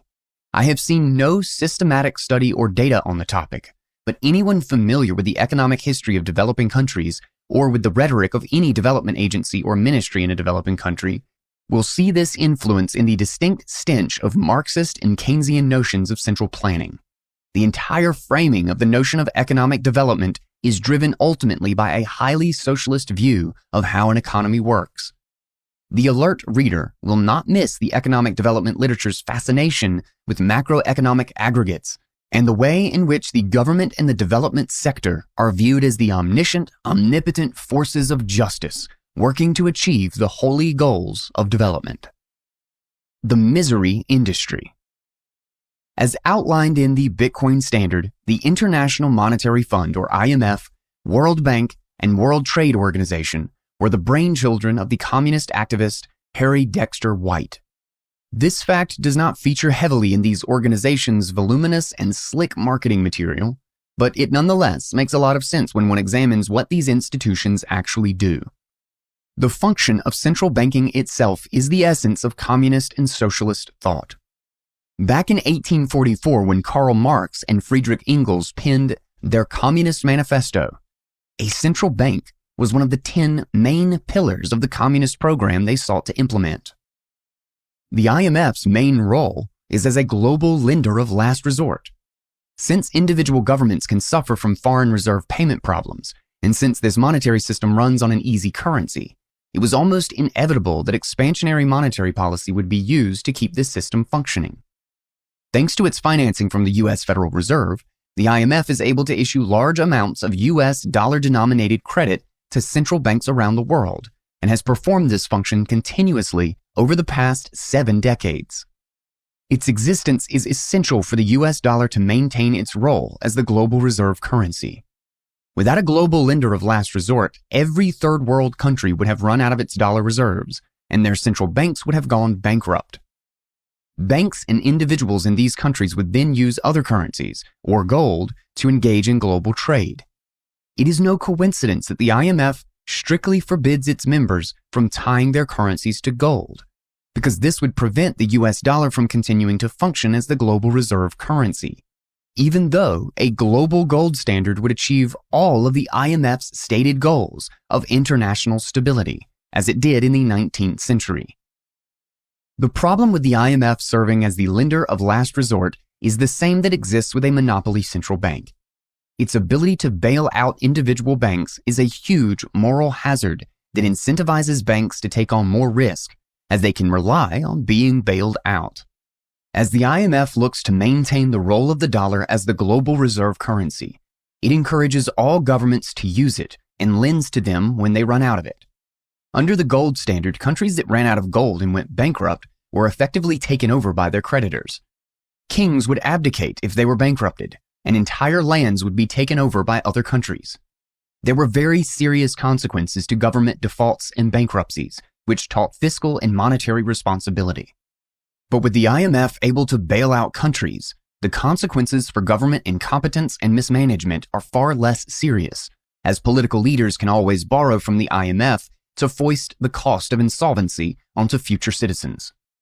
The initial purpose of the International Bank for Reconstruction and Development, later to be renamed the World Bank, was to finance the reconstruction of Europe and the development of the world's poorest countries. Inspired by the terrible Keynesian and socialist ideas infesting British and American universities, the Americans decided that what was needed for the world's poor countries to develop was funding for massive government development efforts. From the perspective of the average US or UK bureaucrat and academic at the time, the Soviet Union was the exemplar of economic success. The Soviet brand of central planning would provide, they believed, substantial economic growth and development for poor countries. In order for the US to prevent countries from allying with the Soviets, they reasoned, all centrally planned global development efforts should be American-led. The World Bank was also financed with a line of credit from the US Federal Reserve, and it was the main driver of development planning in the Third World from the 1950s on. The bank's main business model is to issue development loans to poor countries and help them plan their development. The scholarship of development economics in the past 70 years can best be understood as elaborate marketing material for these loans.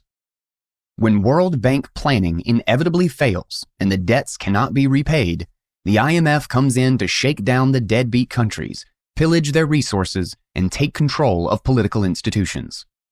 It is a symbolic relationship between the two parasitic organizations that generates a lot of work, income, and travel for the misery industry's workers, at the expense of the poor countries that have to pay for it all in loans. The General Agreement on Trade and Tariffs, or GATT, later to evolve into the WTO, has been the forum in which governments seek to reach agreements on trade.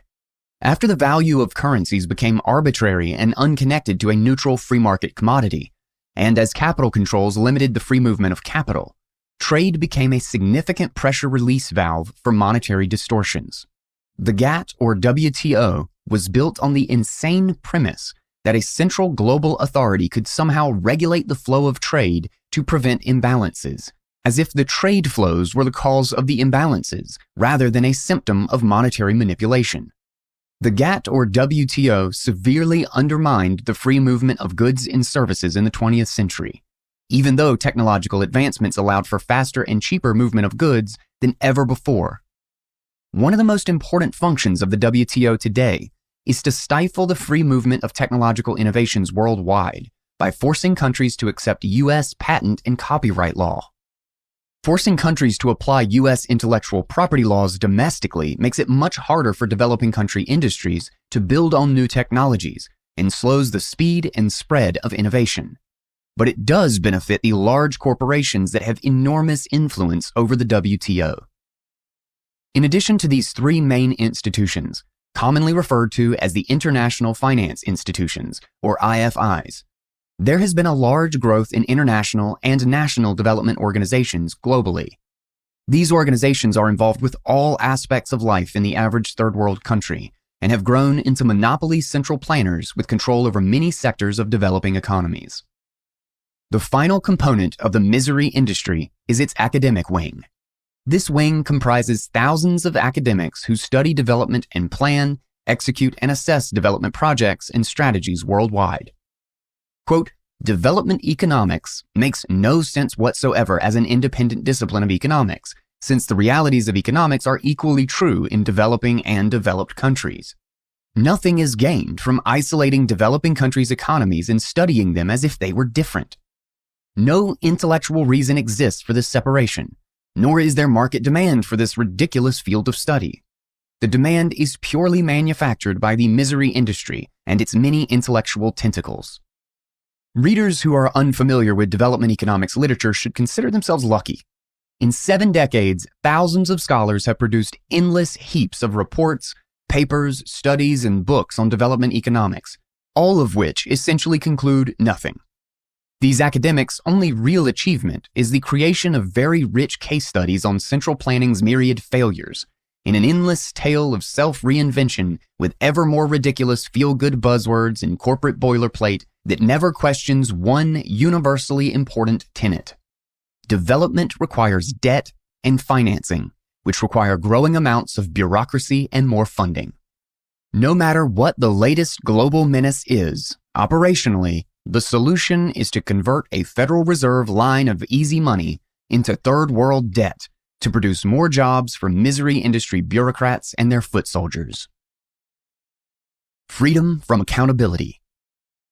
The misery industry's fiat foundations make it so far removed from the free market that it operates in a complete vacuum of accountability and responsibility.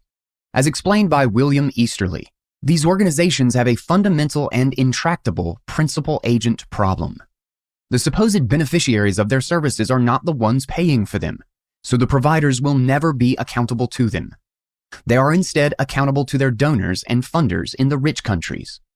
As such, their actions are always driven to satisfy the demands and interests of their employees first, their donors second, and their beneficiaries last. The misery industry is full of stories of projects that sound great to the donors, but are terrible for the recipients. Since the donors do not benefit from the project, they will never have more than a passing interest in its outcomes, as opposed to the beneficiaries whose lives are dependent on it, despite not having the power to control the project.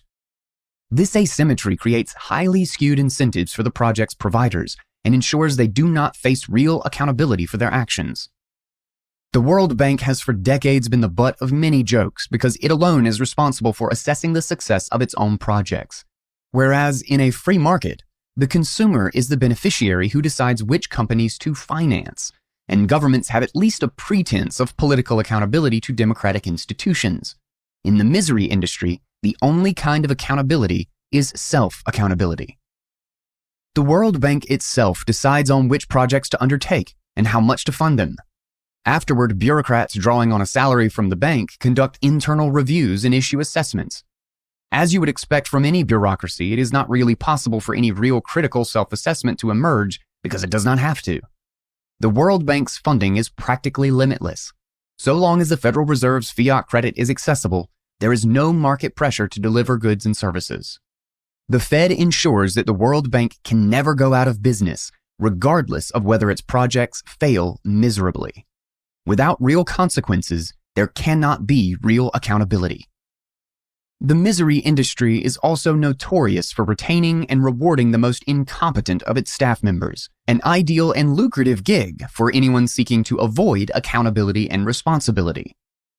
In free markets, any job entails significant responsibilities and accountability, but working in development organizations comes with even less accountability than working in government. At least in the so-called public sector, the beneficiaries or citizens are also the ones funding the projects, albeit involuntarily, and the government at least pretends to want to serve them. In the misery industry, the payers are not the beneficiaries, and they rely on the misery industry for the assessment of its own work.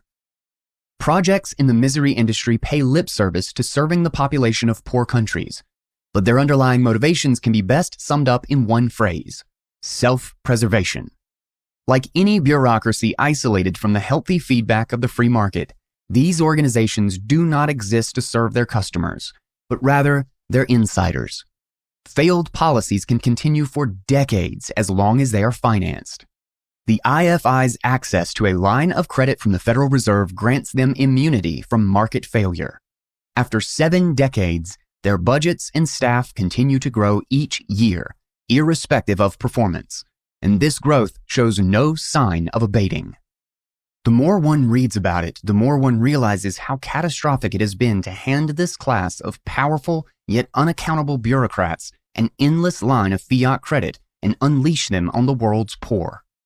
This arrangement allows unelected foreigners with nothing at stake to control and centrally plan entire nations' economies. These organizations can easily override domestic property rights and institutions under the guise of development. The World Bank can decide on a development project and have the local government work on implementing it regardless of the domestic impact. Indigenous populations are removed from their lands. Private businesses are closed to protect monopoly rights. Taxes are raised, and property is confiscated to make the projects happen for the sake of development. Tax-free deals are provided to international corporations under the auspices of the IFIs, while local producers pay ever higher taxes and suffer from inflation to accommodate their government's fiscal incontinence. The utilitarian and totalitarian impulses of the socialist and Keynesian textbooks taught to these development planners come to the fore in their dealing with poor populations. These textbooks teach that welfare and human well-being can be judged through statistical aggregates, which central planners need to manage, and through measuring the impact of policies on society. The fact that economics is fundamentally subjective, as Austrian economists teach, and that welfare metrics cannot be meaningfully measured any more than feelings can be measured, is not something that has occurred to the many economists of the misery industry. The misery industry never lets methodology or logic get in the way of a good third world loan, and so they have devised astonishingly ridiculous and potentially criminal ways of measuring the impact of their policies and loans on local welfare. Since the goals of development pertain to things like health, education, and general well-being, development planners will put prices on all these things and attempt to make economic plans to maximize national welfare, which would be a measure that includes gross domestic product or GDP, years of schooling, life expectancy, and similar development metrics. This might sound innocuous at first, but its application is the best argument against the mathematization fetish in economics. By putting a price on human lives, projects that destroy them can go ahead as long as the financial return outweighs the cost of these destroyed lives. As all aspects of human life are priced on the central planner's spreadsheets, everything and everyone is within the purchasing power of bureaucrats with a limitless credit line. Entire countries become computer games for them. And since the numerical values placed on human lives, health, and education are a product of the fictions of these economists, they can always be manipulated in whichever way makes the project sound good. World Bank projections always look great on paper, but almost always fail in their implementation. These failures are an inevitable outcome of planning based on fictitious numbers with no measurement units. Take, for example, an industrial plant, the construction of which would require displacing an entire village of indigenous people, producing enough pollution to ruin the lives of thousands who live on a river downstream. Such a plant would look great according to the World Bank's projections, because they will find that the extra benefits it would produce, in the form of tax revenue for the government and jobs created, would be more valuable than the lives the factory would ruin. This is simply the inevitable outcome of using the collectivist mathematics fetish of 20th century economists as the guiding light for planning people's lives. In a free market where individuals could make their own choices, no industrial plant would be able to displace locals without compensating them enough to willingly sell their property. But with World Bank loans, greedy governments can run roughshod over their people in the pursuit of self-serving ends. Proper economic analysis is methodologically individualistic because it recognizes there can be no rational or moral basis for centrally calculated collective decisions. Welfare is not comparable between individuals, and it cannot be added or subtracted across people. No collectivist central planner calculations have any coherent basis in fact. The economists who engage in them are no more legitimate than actors being paid by IFIs to appear as economists in front of third world governments to entice them to draw on their infinite zero opportunity cost credit line. Development's ugly history. The main ideas driving international development in the early years were Walt Rostow's theories on the linear stages of economic growth and modernization, the Herod-Domar model on capital accumulation driving economic growth, and Rosenstein-Rodin's Big Push model. The Herod-Domar model assumes and concludes, all of these models basically assume the conclusions they want, that growth is a direct function of the savings rate. The growth rate in an economy in this model is simply the savings rate multiplied by a made-up constant. The model argues that the reason developing countries do not have the desired economic growth is that they do not have enough savings. To have higher growth, they need more savings. But since developing countries cannot save because they are poor, the model assures us it is incumbent upon their governments to borrow to fill the savings gap.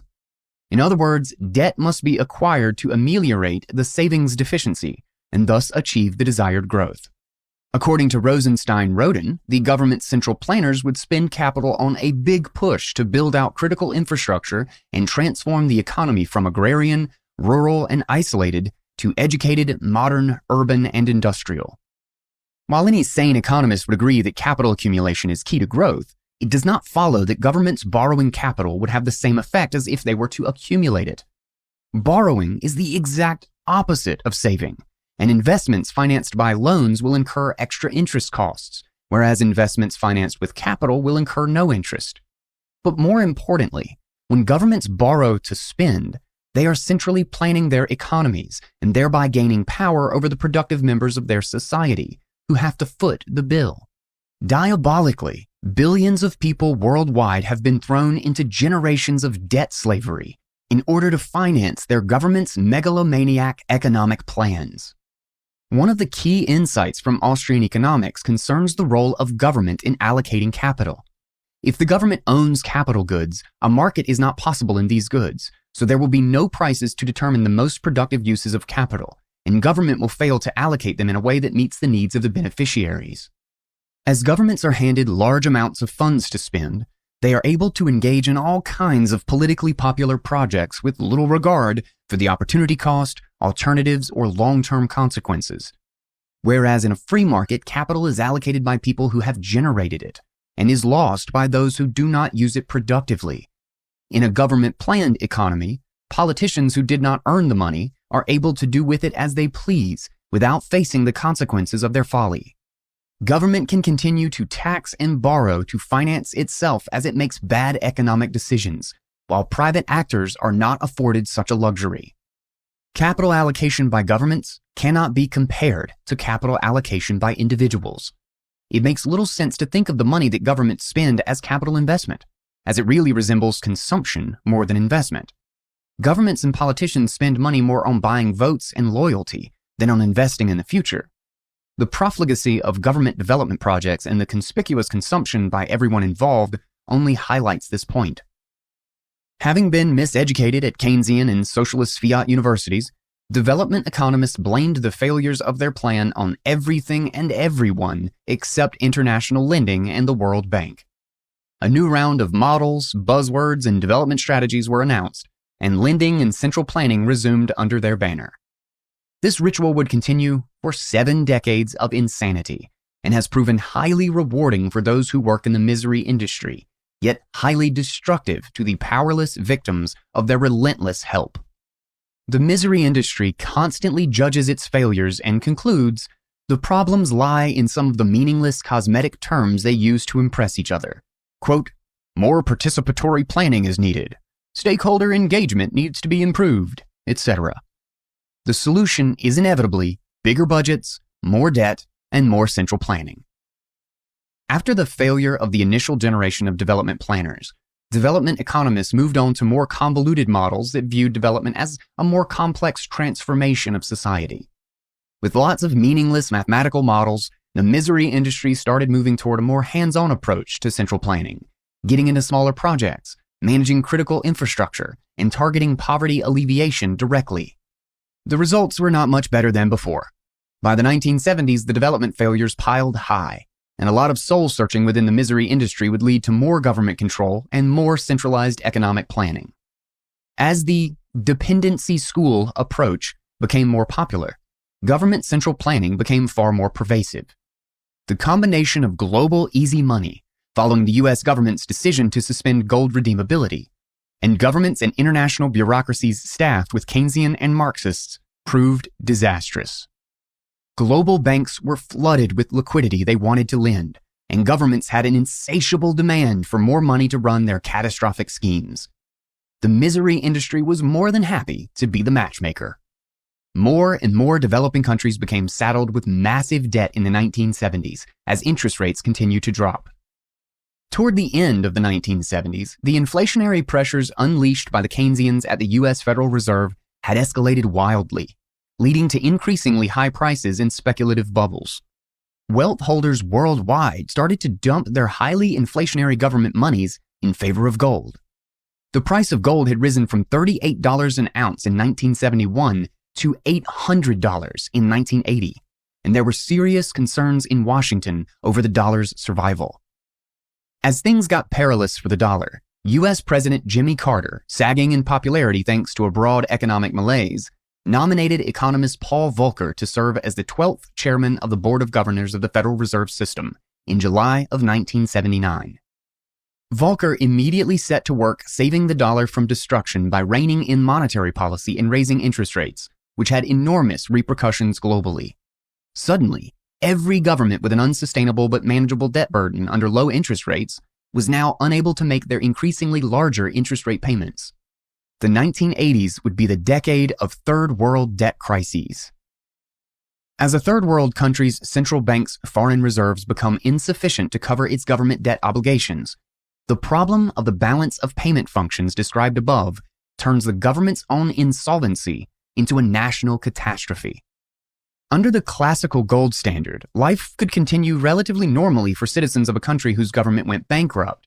The king or government would be considered personally liable for the debts, and they would have to sell lands or property to abdicate their rule to their creditors.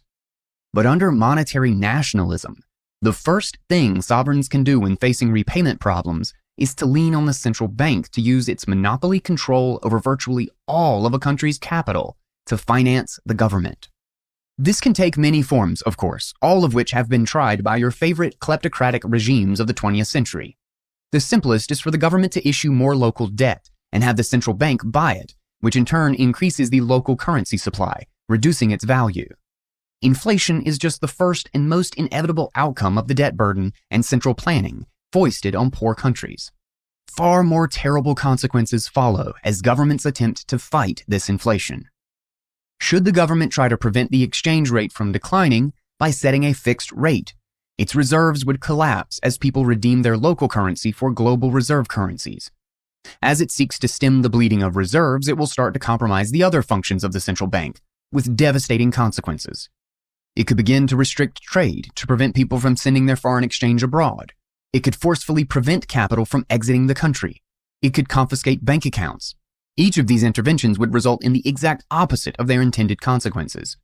As capital controls proliferate, the government may maintain the foreign reserves already in its possession, but it would scare away any new foreign capital from entering the country for a very long time. This would snowball into an even bigger problem for the balance of payment accounts.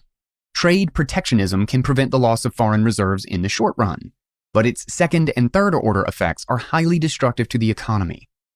Protectionist policies lead to a large increase in the cost of crucial goods and put more downward pressure on the currency, driving people to hold more foreign reserve currencies instead. Such policies also lead to an increase in the cost of imported inputs for domestic industries, which are usually fairly significant for developing countries reliant on developed countries for their most advanced capital goods. As the cost of importing capital goods increases for local producers, the competitiveness of local industries in global markets is severely compromised and exports decline, which in turn hurts the balance of payments further. While confiscating bank accounts can provide a quick short-term fix, it destroys the trust people have in their banking system and makes them far less likely to save for the future, reducing the amount of capital accumulating in banks. As governments fell into debt servicing problems, their entire economic systems collapsed because their central banks allowed them to pillage productive capital to keep financing themselves and to keep paying off the misery industry loan sharks. As the misery industry's raison d'etre is to lend and create more development programs, it also had a vested interest in maintaining the status quo, so it took steps to help governments avoid defaulting on their debts.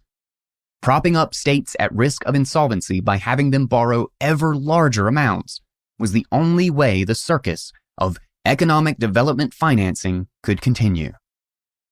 The IMF shined in its role as global leader of last resort in the 1980s, with its famous stabilization policies and structural adjustment programs. As countries were close to default, the IMF would provide them emergency financing conditional on their compliance with its package of stabilization policies and policy reforms. These policies were marketed around the world as free market reforms, but in reality, they were largely a continuation of debt-financed government central planning. The IMF's privatization programs replaced government monopolies with private monopolies, usually owned by the same people. As part of the debt relief deals signed with the misery industry, governments were asked to sell off some of their most prized assets. This included government enterprises, but also natural resources and entire swaths of land.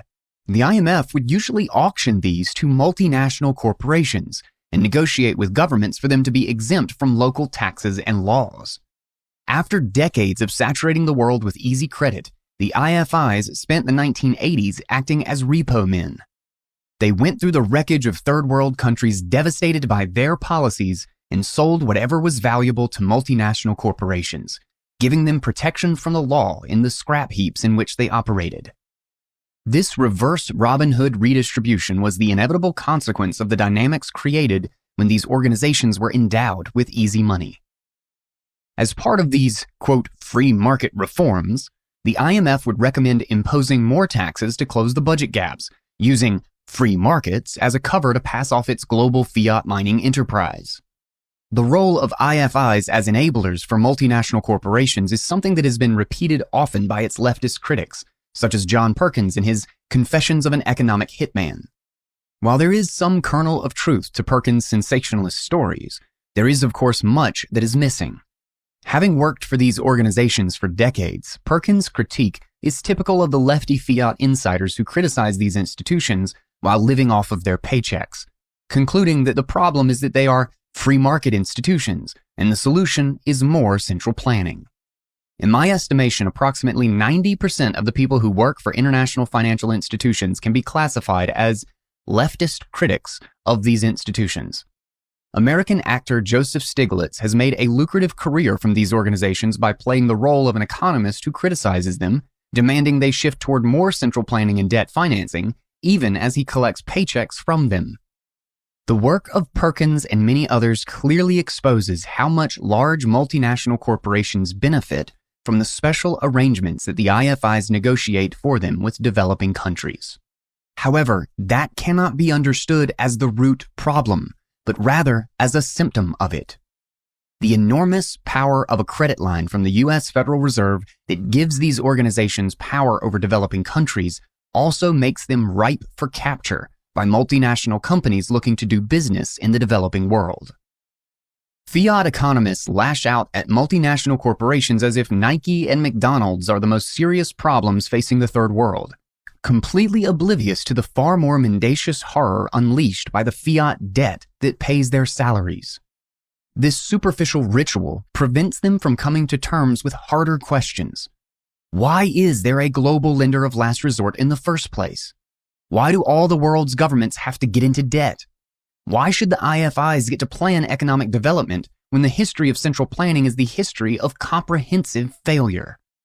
Contrary to Perkins' vision, The problem is not that the IFIs allow free trade or free capital movement. The problem is that they control and centrally plan trade and investment, and that their loans are impossible to repay. These problems do not start when the country defaults and needs a bailout. They start the moment that the first misery industry plutocrat sets foot in a country and begins to centrally plan its economy. What happened in the 1970s and 1980s with third world debt is no different from standard business cycles as explained by Austrian business cycle theory. The manipulation of interest rates downward causes an unsustainable increase in credit, which can only then be sustained with even lower interest rates and will implode as soon as these artificial rates normalize. This phenomenon was observed in stocks in the 1920s, dot-coms in the 1990s, and housing in the 2000s. To get an idea of how utterly destructive the misery industry is, one need only pick up a development economics textbook and read the laughable explanations of this third world debt crisis. It is astonishing to see the mental gymnastics required in order to pretend that the problem has nothing to do with the monetary policy that bankrolls the misery industry, or with the flooding of the third world with debt, or with their centrally planned economies. In the misery industry, the reason developing countries took on a lot of debt is that Arab countries raised oil prices in the aftermath of the 1973 Arab-Israeli War, which led to them having excess capital stored at banks, which banks then had to lend out. The inflationary monetary policy of lowered interest rates is completely ignored. To the extent that the US Federal Reserve is ever blamed for this, it is only blamed for raising interest rates in 1980, not for the decade of low interest rates that had ensnared these countries in debt.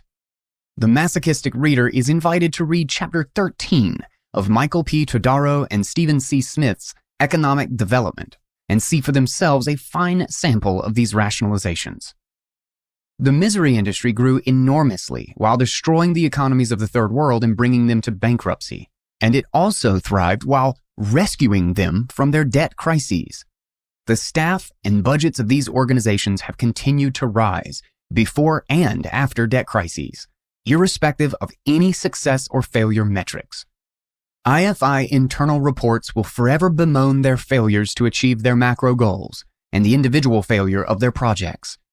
The only way to understand their continued survival is to realize that the feel-good buzzwords of their stated objectives, development, growth, sustainability, children's education, disease elimination, etc., are not their actual objectives. Their survival can only be understood as the result of their success in meeting their real objectives. 1. Providing lucrative careers for the insiders in these organizations. 2. Maintaining the dollar's role as the global reserve currency. And 3. Allowing the US government an unprecedented degree of control over the economies of the world. On all three counts, the IFIs have succeeded remarkably. Any goal these organizations might have outside these three is rhetorical. A real impact assessment. The impact of the misery industry has been to pillage the citizens of the world's poorest countries to the benefit of their governments and the US government that issues the reserve currency they use. By ensuring the whole world stays on the US dollar standard, the IMF guarantees the US can continue to operate its inflationary monetary policy and export its inflation globally. Only when one understands the grand larceny at the heart of the global monetary system can one understand the plight of developing countries. Fiat economists are completely silent on this, since their paychecks and third world Raj status are dependent on them not understanding it. Domestically, the main impacts of the misery industry have been to allow governments to take on larger amounts of debt and to disrupt the flow of financial and human capital.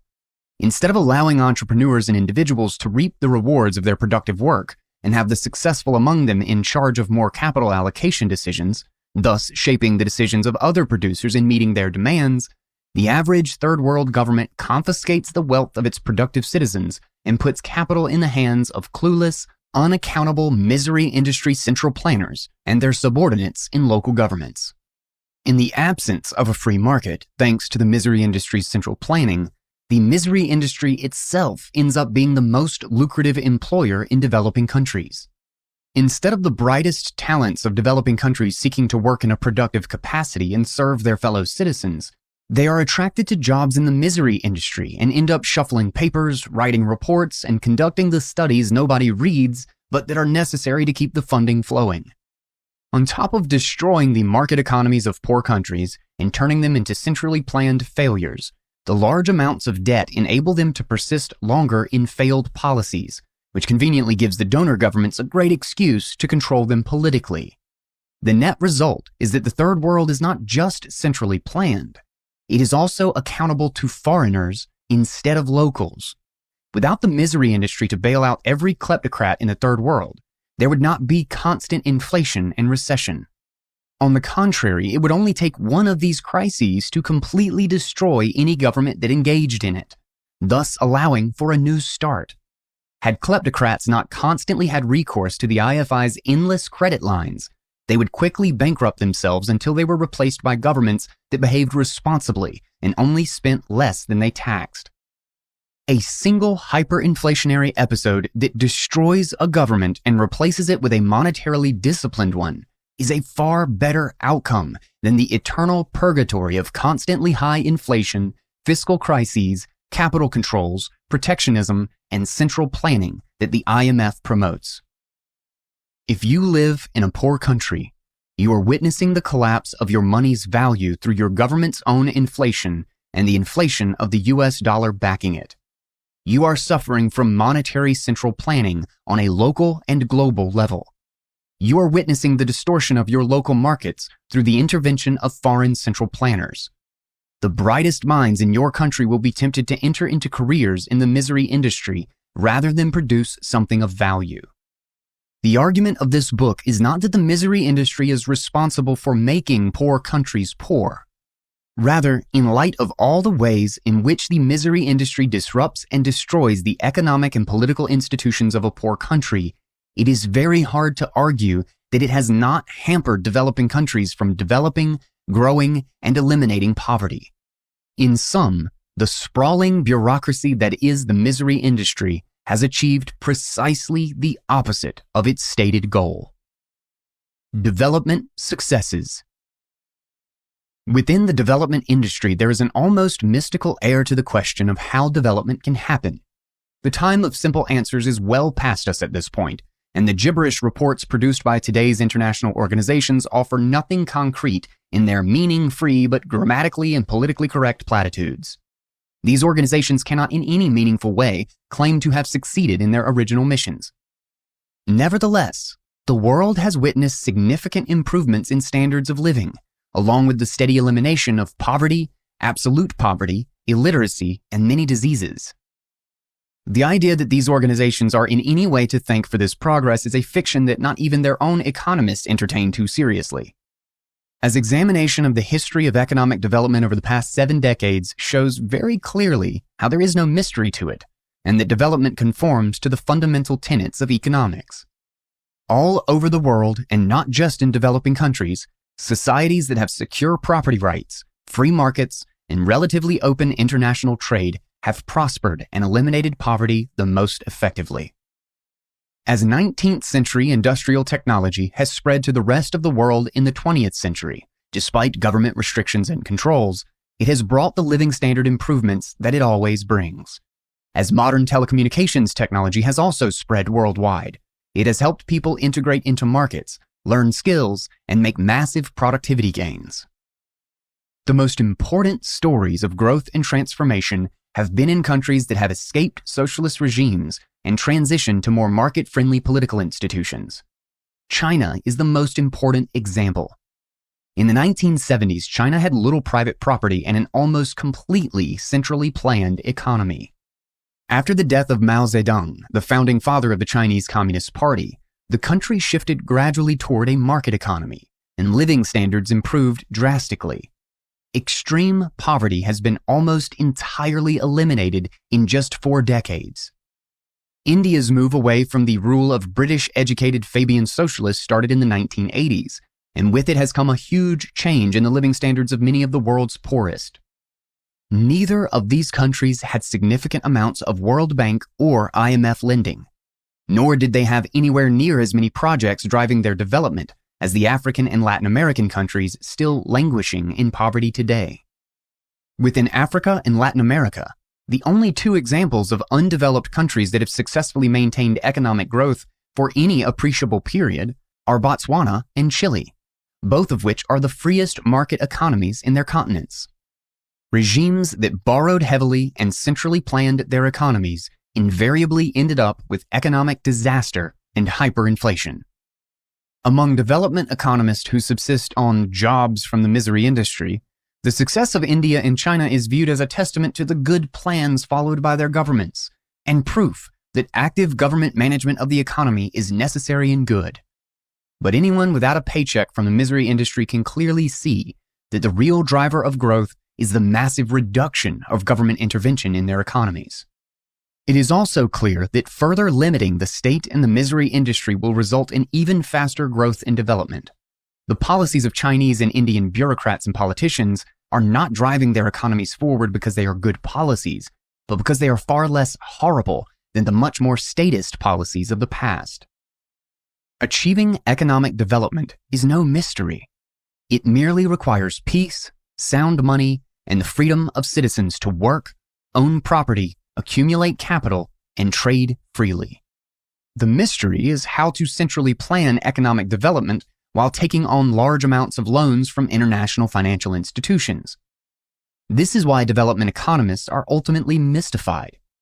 Their job is not to end poverty or bring about development, but to further their careers and sustain the fiat international monetary system that makes their jobs possible, which forestalls economic growth in numerous ways. Chapter 12. Fiat Cost-Benefit Analysis. The previous 11 chapters offered an overview of the mechanisms and consequences of the deployment of fiat money as a global monetary operating system. This chapter attempts to account for the benefits and cost of this technology. With Bitcoin, the cost for securing the network is incurred upfront by miners. But the cost of operating and securing fiat, like the cost of sniffing glue, lies not in the small direct cost paid up front, but in the expensive long-term consequences. The physical infrastructure and energy needed to run the fiat monetary system are insignificant compared to the economic, political, social, nutritional, and civilizational consequences of deploying fiat monetary technology. Most of these costs are invaluable and incalculable, but when some of them are approximated, they convey the extent of the damage caused by fiat. The benefit fiat offers to humanity is that it allows for savings on moving gold for payments. The costs are incalculable. We can classify the costs of fiat into four broad categories. 1. The destruction of holders' wealth through inflation. 2. The destruction of the role of money in economic calculation. 3. The increased power of government to shape economy and society. And 4. The increased likelihood and cost of conflict. Fiat benefits. The benefits from fiat are primarily in the cost saving associated with moving physical gold around. The clearance, settlement, and verification of physical gold would cost somewhere in the range of 0.05 to 0.5% of face value, as discussed in Chapter 6. It is difficult to estimate how many transactions and at what face value they would be conducted had we lived in a world based on a gold standard today. We have no idea how much final settlement would take place compared to second-layer transactions which involve no physical gold movement. An absolute higher bound estimate would be that the face value of the gold final settlement transactions is equal to 10% of total world wealth. By this estimate, the maximum cost of gold settlement would be 0.5% of that, which is 0.05% of world wealth. While it is very hard to estimate the true cost of a modern economy running on a gold standard, we can think of this as an absolute upper bound. Fiat does not entirely eliminate this cost as gold trading continues, but it reduces it significantly. Fiat's costs, however, are numerous and far more substantive. Inflation. The first and most obvious cost is the wealth destroyed by the devaluation of national currencies. Every national fiat currency has devalued in real terms almost every year since its creation. This has continuously eroded the wealth of their holders. As Bitcoin amply proves, there are no good reasons for the increase in the size of economic activity or user base to require an increase in the supply of tokens used in a monetary system. But government credit money is constantly expanding in supply, and as a result, it is constantly declining in value. Measuring consumer price inflation is inadequate for measuring the waste of fiat, for reasons discussed in chapters 4 and 8. Reliance on government statistics has more than just the obvious and severe problems. Governments have an extraordinarily strong incentive to influence the numbers, and government bureaucrats have proved pathologically dishonest when it comes to generating statistics. Further, changes in consumer prices are a complex product of a decrease in the value of fiat money and the increase in productivity, causing a decline in goods value. Without any monetary inflation, productivity increases would translate to price decreases. With monetary inflation, rising prices indicate an increase in money supply larger than the increase in productivity. This means consumer price inflation does not allow us to estimate the wastefulness caused by using fiat money. The increase in the supply of the monetary unit is a much better proxy for it, since it is unnecessary and purely a dilution of the value held by the holders. The average U.S. house price in 1915 was $3,500. In 2021, it was $269,039. That is compound annual growth in the price of the house at a rate of 4.18% over 107 years. Had the fiat standard adopted a fixed supply in 1914 and prices declined by 2% per year instead, the average American house would today cost $411. With a much smaller supply of the dollar, prices would be far lower than what they are today. Incomes would of course also be much lower, but the decreasing price of goods means that they are becoming more affordable over time, and that saved money buys more goods every year. $411 in 1915 could have bought your great-grandfather 12% of a house, but if he had saved it and passed it on to you, it would buy you an entire house today. Your great-grandfather's pocket change would be enough for you to live off of today. A world of decreasing prices would provide people with a strong reason to save for the future, and one can only imagine how much better living standards would be today had humanity not been afflicted by inflationary fiat. Based on World Bank data, the average annual supply inflation for the major national currencies between 1965 and 2020 is 6.67% for Switzerland, 7.44% for the US, 9.76% for Japan, 10.87% for the United Kingdom, and 20.33% for China. The Euro area data is not available from the World Bank data, but it is found at the OECD and averages 7.79%. The simple average for all the remaining countries in the World Bank dataset is 30.1%. The overwhelming majority of economic value exists in the major currencies. A weighted average inflation rate should reflect this, and when calculated, we can estimate that the average fiat user has suffered a 13.72% inflation in their money supply per year. When compared to holding hard money with a fixed supply, the average fiat user is witnessing a devaluation of the wealth stored in their savings by around 14% per year. In 2019, the total global broad money supply stood at around $95 trillion, while total global wealth was around $360 trillion. This means that fiat money made up around 26.3% of humanity's wealth. As that money is being devalued at 13.72%, humanity is losing around 3.6% of its wealth on average every year to fiat inflation depleting the value of its money. If the average trend holds over the coming year, we could expect fiat inflation to destroy around $15 trillion of value in the next year. It is important here to stress the supremely repressive impact of the fiat tax on humanity.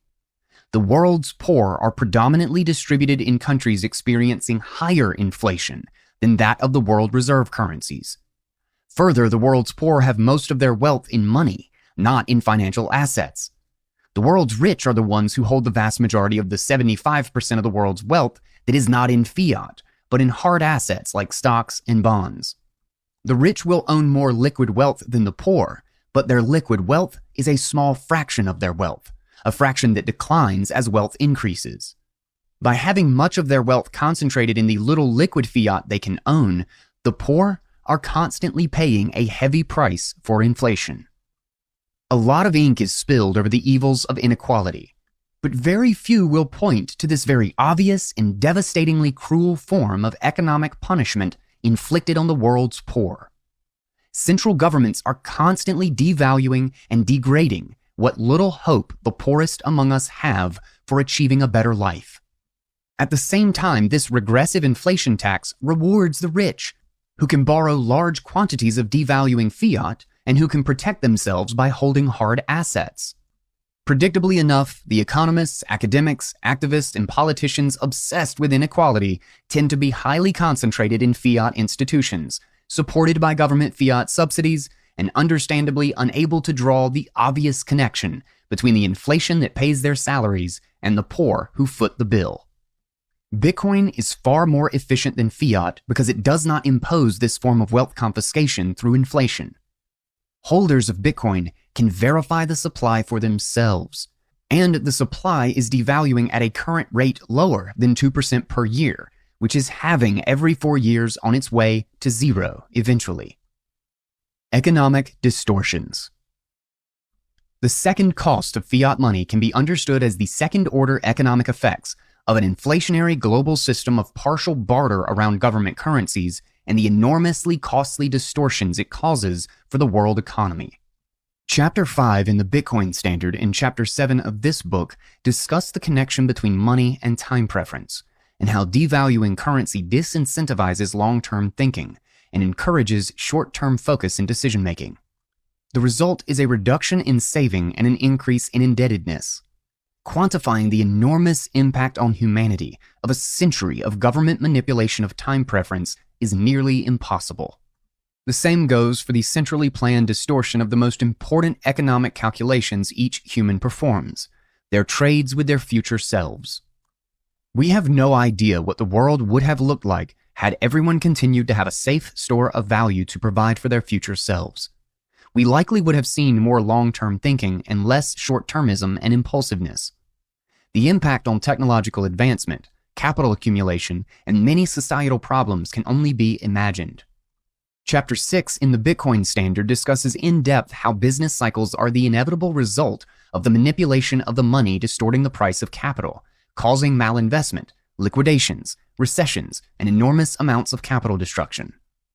The financial crisis of 2008 is estimated to cost every American $70,000 in lost lifetime earnings, or roughly a total of $21 trillion for the nation overall. Another second-order effect of inflationary money is that it causes losing investments to appear profitable to investors and thus attract their capital. A business expecting a nominal profit will appear like a good investment to an investor, but in real terms, with the devaluation of the currency between the period of investment and the period of revenue accrual, the investment could actually turn out to be a losing investment. With money expected to debase at X%, any business that offers a positive nominal return smaller than X% will appear profitable while being a net drain of society's capital. Inflation turns money into a melting ice cube, strongly encouraging individuals to spend or invest, even if they cannot find a worthwhile purchase or investment. Wasteful spending and wasteful investments are an inevitable outcome of a monetary system in which the money cannot be expected to hold its value. The cost of the capital wasted in this way is incalculable, as we will never know how much more capital we could have accumulated and innovations we could have discovered had capital owners not had to dispense with it like a hot potato. Also discussed in Chapter 6 in the Bitcoin Standard is the balkanization of the world's money from one universal medium of exchange, gold, into hundreds of government tokens with limited salability across time and space. This was a huge step backward for humanity's monetary technology. It resulted in what Hoppe called a global system of partial barter. The foreign exchange market is not only an excessive cost in terms of transaction fees incurred by people engaging in cross-border barter. It's a much bigger expense in terms of the problems of calculation it creates for entrepreneurs. They must become part-time macroeconomic and monetary policy analysts to simply figure out the prices of their inputs and outputs. That cost, too, is incalculable. Fiat governments. Fiat enthusiasts might argue that the cost of debasement discussed above is not entirely a cost. They claim devaluation has allowed the government and its Cantillon-favored partners to spend, which is not entirely wasted. I would argue the opposite. Government spending, unlike private spending, is by its nature distortionary and wasteful, causing a misallocation of resources. The spending is a cost by itself. It is independent of the devaluation of the currency because it enables the kind of catastrophes outlined in the second section of this book.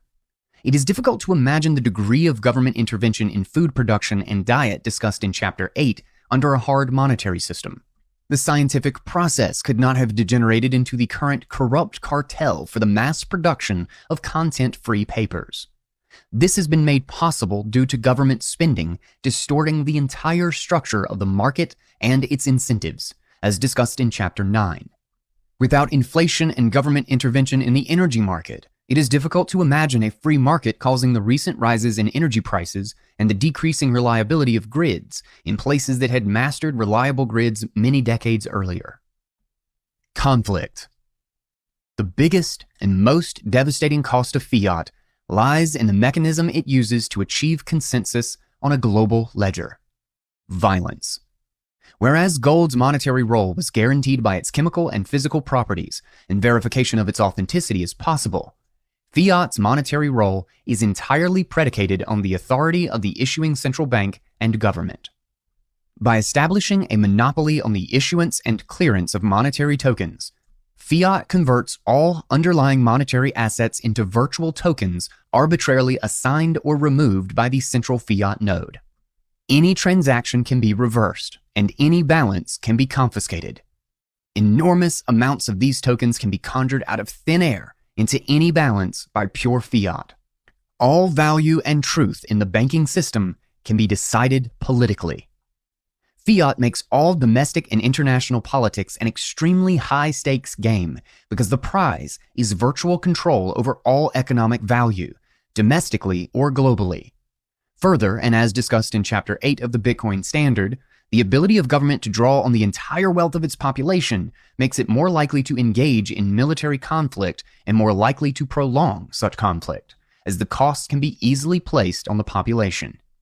Under the gold standard, governments fought until they ran out of gold and could no longer tax the population. Governments can fight under the fiat standard until they have appropriated all of the value held by their citizens' money. As former U.S. Representative Ron Paul explained, it is no coincidence that the century of central banking was the century of total war. R.J. Rummel estimates that government regimes murdered 169 million people during the 20th century.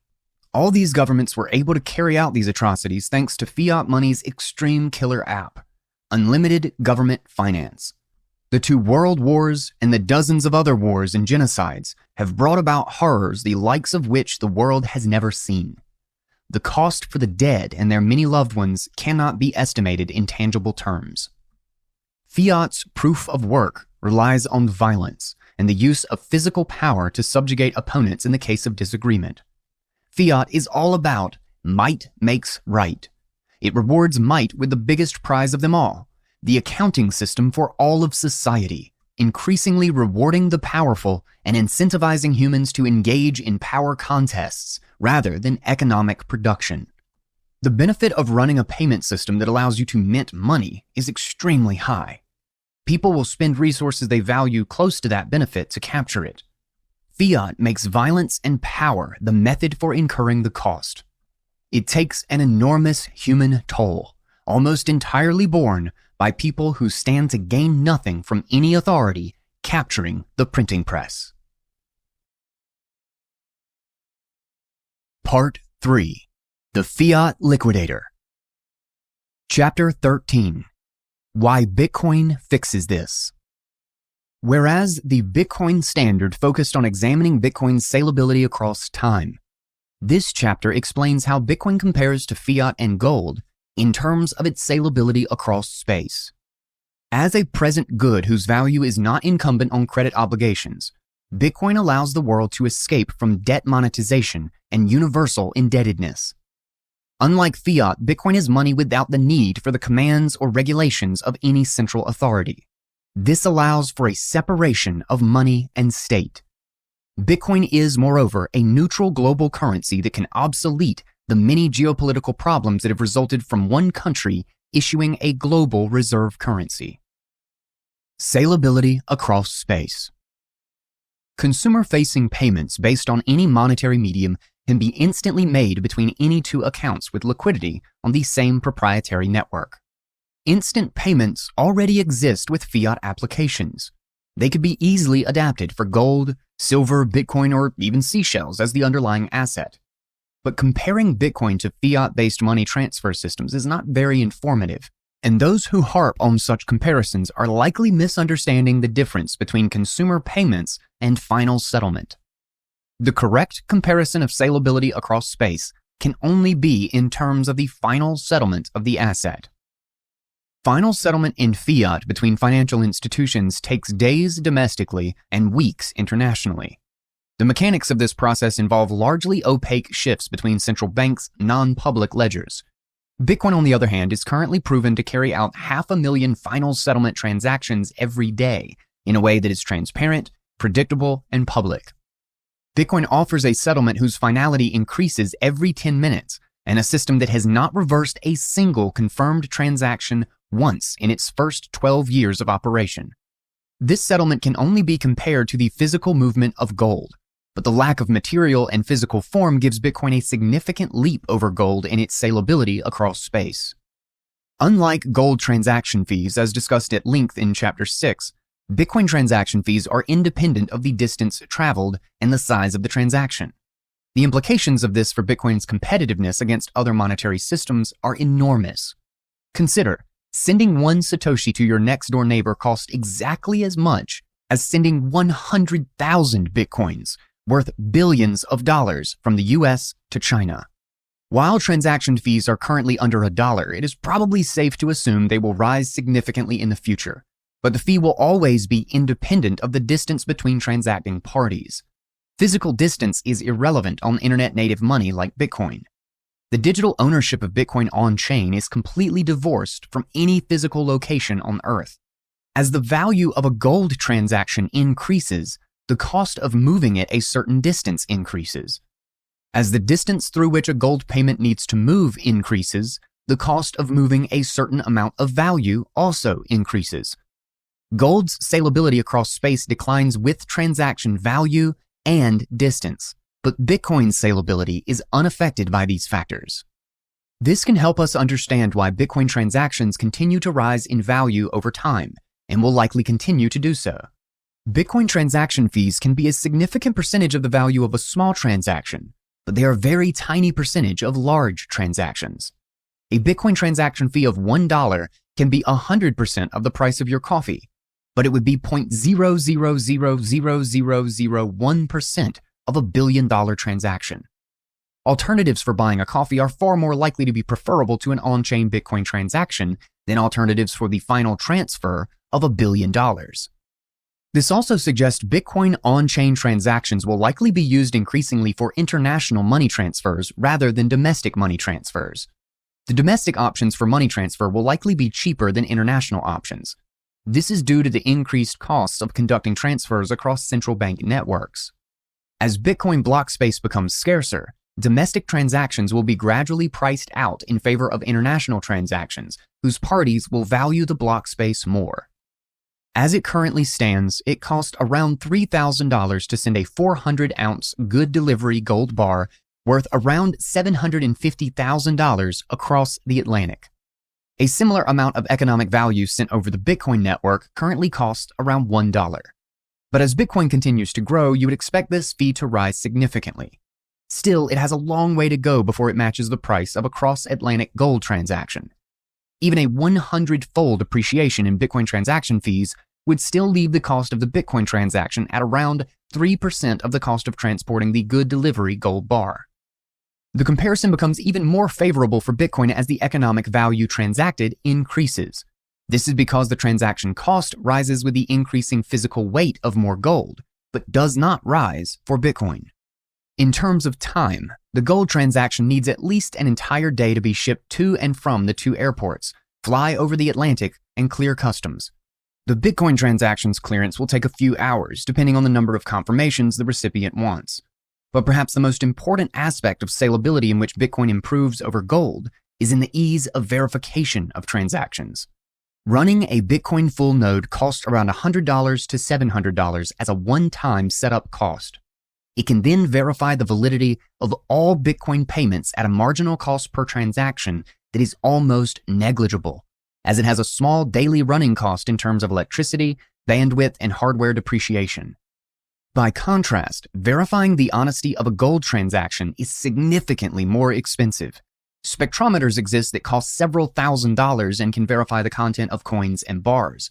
But for good delivery 400-ounce bars, the thickness of the bar means that the only way to be 100% sure of the content is to melt the bar and make a new one. When the Bundesbank repatriated gold from the US Federal Reserve in 2020, it melted them all into new bars to verify the purity. The current global system of gold trading has at its base layer the London Bullion Market Association Good Delivery Bars. These are all marked and serialized. They must remain held by participating custodians and can only move between them. Should an owner of one of these bars choose to take physical delivery of it, the bar will no longer be part of the LBMA's network of bars. The owner will have a large brick that is expensive to send anywhere in the world and expensive to break into smaller pieces. Looking closely at how the gold market works is another useful way to understand the rise of fiat. Even gold trading is effectively done by fiat, with all participants having to trust a central organization to assay and guarantee gold bars that nobody else can verify and tamper with. With costly verification and difficulty of conversion into other monetary unit sizes, these LBMA bars become like digital tokens in an independent payment platform. This is not vastly different from Bitcoin or fiat. The fact that the operation of this network depends on the authority of the LBMA makes it far more like fiat in its nature. The hardness of gold becomes less consequential to its operation when it increasingly resembles a fiat token on a proprietary payment network. It is precisely the absence of a cheap, reliable, free market option for gold clearance that made its monetary role untenable in the 20th century. The higher the salability of a money across space, the more it can travel without needing third parties, the lower the cost of redeeming it out of a banking system, and the harder it is for the rail operators to tamper with the supply. The more expensive the cost of redeeming and verifying the underlying tokens, the more leeway the rail operators have with compromising the hardness of the money under their command. On a gold standard, the prohibitive costs of trading across significant distances reduce it to the equivalent of trading on a centralized scorecard managed by the operators of the rails. The premium gained from having a money placed with a centralized custodian declines the more saleable the money is. The easier it is for a bank's clients to redeem their liabilities and spend them internationally, the harder it is for banks to increase their liabilities beyond their assets. While Bitcoin-based financial intermediaries are likely to be developed, the asset's superior salability across space means we can have many thousands or maybe even millions of banks perform cross-border final settlement on-chain daily. The equivalent in a gold standard was a few dozen central banks. Under fiat, it is under 200 central banks in name, but in practice, there is only one full node able to validate and reject transactions. The larger the number of entities able to perform final settlement and validate the rules of the network, the more decentralized the network, and the less likely it is to be corrupted to benefit one party at the expense of the rest. Separation of money and debt.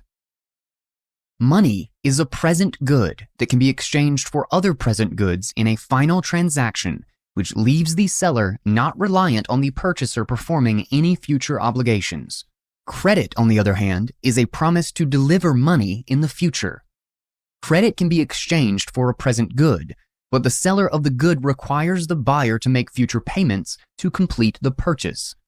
This means credit can only be exchanged for a present good at a discount, reflecting the probability the recipient assigns to getting paid back from the purchaser.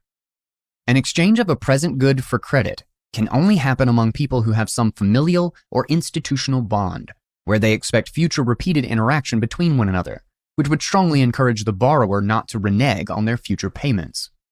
Throughout the 20th century, trade became more globalized, and as this process unfolded, governments strengthened their grips on gold-backed payment rails and centralized all banking through monopolies they controlled.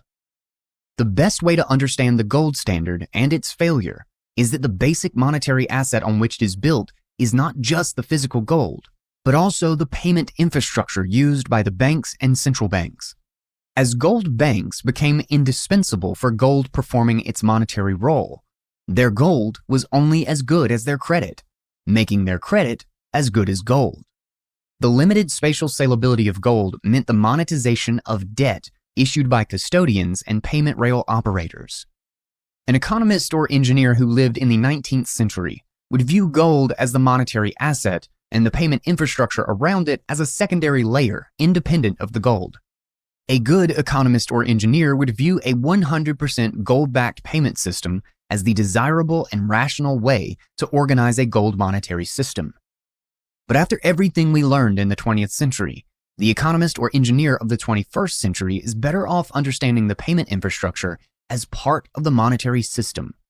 A party that has monopoly control of the payment system will inevitably end up using this control to further its interests.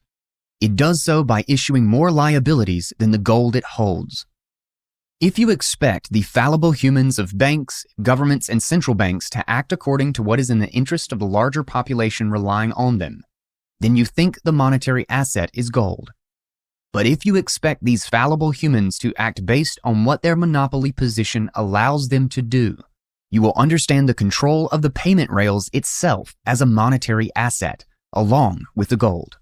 There is no difference between having an ounce of gold in your bank or having a promise from your bank to pay you the ounce of gold.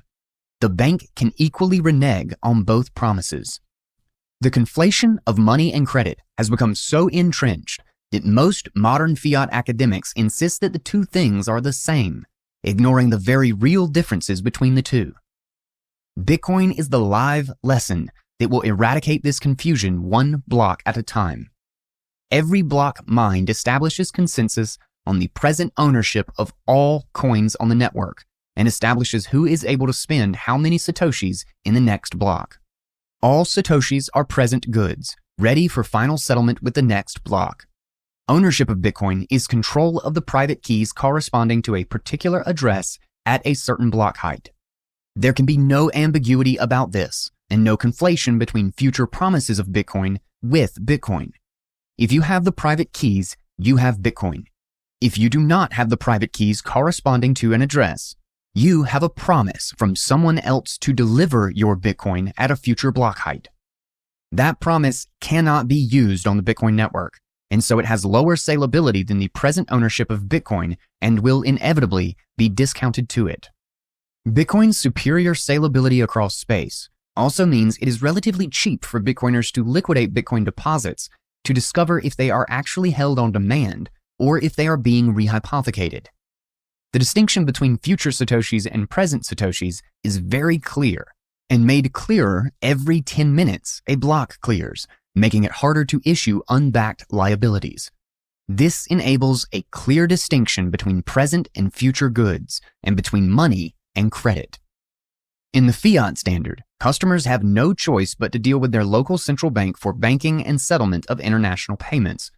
Thus, central banks can mismatch the maturity of their obligations and give customers fiduciary media instead of money. The monopoly command over the international transfer of wealth protects central banks' fiduciary media from facing the kind of market test possible with Bitcoin-based institutions. Bitcoin is the zero maturity asset against which all liabilities and obligations can be placed and measured. With banks no longer able to pass off their maturity mismatched debt as money, the control of the banking system is no longer a license to print money. Banking returns to being a normal business, offering services to customers, rather than a monopoly money-printing operation. Control of banking will no longer offer governments carte blanche to erase all their debts and foist them on their citizens through inflation. A sizable part of the demand for debt creation in the fiat system comes from the large demand for holding debt assets, such as bonds or other credit instruments, as a store of value. As fiat money itself cannot meet this demand, and as lending also creates new money, there is a strong financial incentive to create debt. Bitcoin is the astonishingly neat technological solution to this problem. It monetizes a hard asset and offers everyone a chance to hold an asset as a store of value that does not have liabilities attached to it. You no longer need others to be indebted for you to have savings. You can hold a hard asset as your savings, and the work that went into it would already have been performed in Bitcoin's proof-of-work calculations. It does not require future production and repayment from the borrower to have market value. Bitcoin is a global debt jubilee of sorts.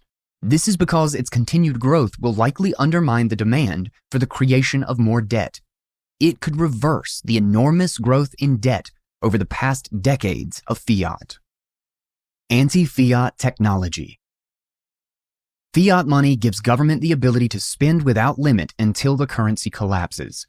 By constantly devaluing the existing money supply with the creation of credit, governments are constantly robbing their citizens' futures to finance their present-day spending. As long as citizens have any savings, governments can continue to devalue them in an attempt to finance their spending and jackhammer reality into the shape they like. By demonetizing government credit, Bitcoin defangs government fiat. It reinstates reason to a world wrecked with the insanity of reality by fiat. Without the government monetizing its credit, most horrors described in the second section of this book would be impossible. Without the ability to hand out trillions in subsidies and artificially cheap credit to manipulate markets, economic reality will return to shape humans' incentives, actions, and world. No government dietary guidelines existed in the US, UK, and likely in most of the world before World War I. Neither did governments attempt to impose the choice of fuels on individuals. The US and UK had no public funding for science before World War I. This was the period in which these countries led the world's industrialization and technological development.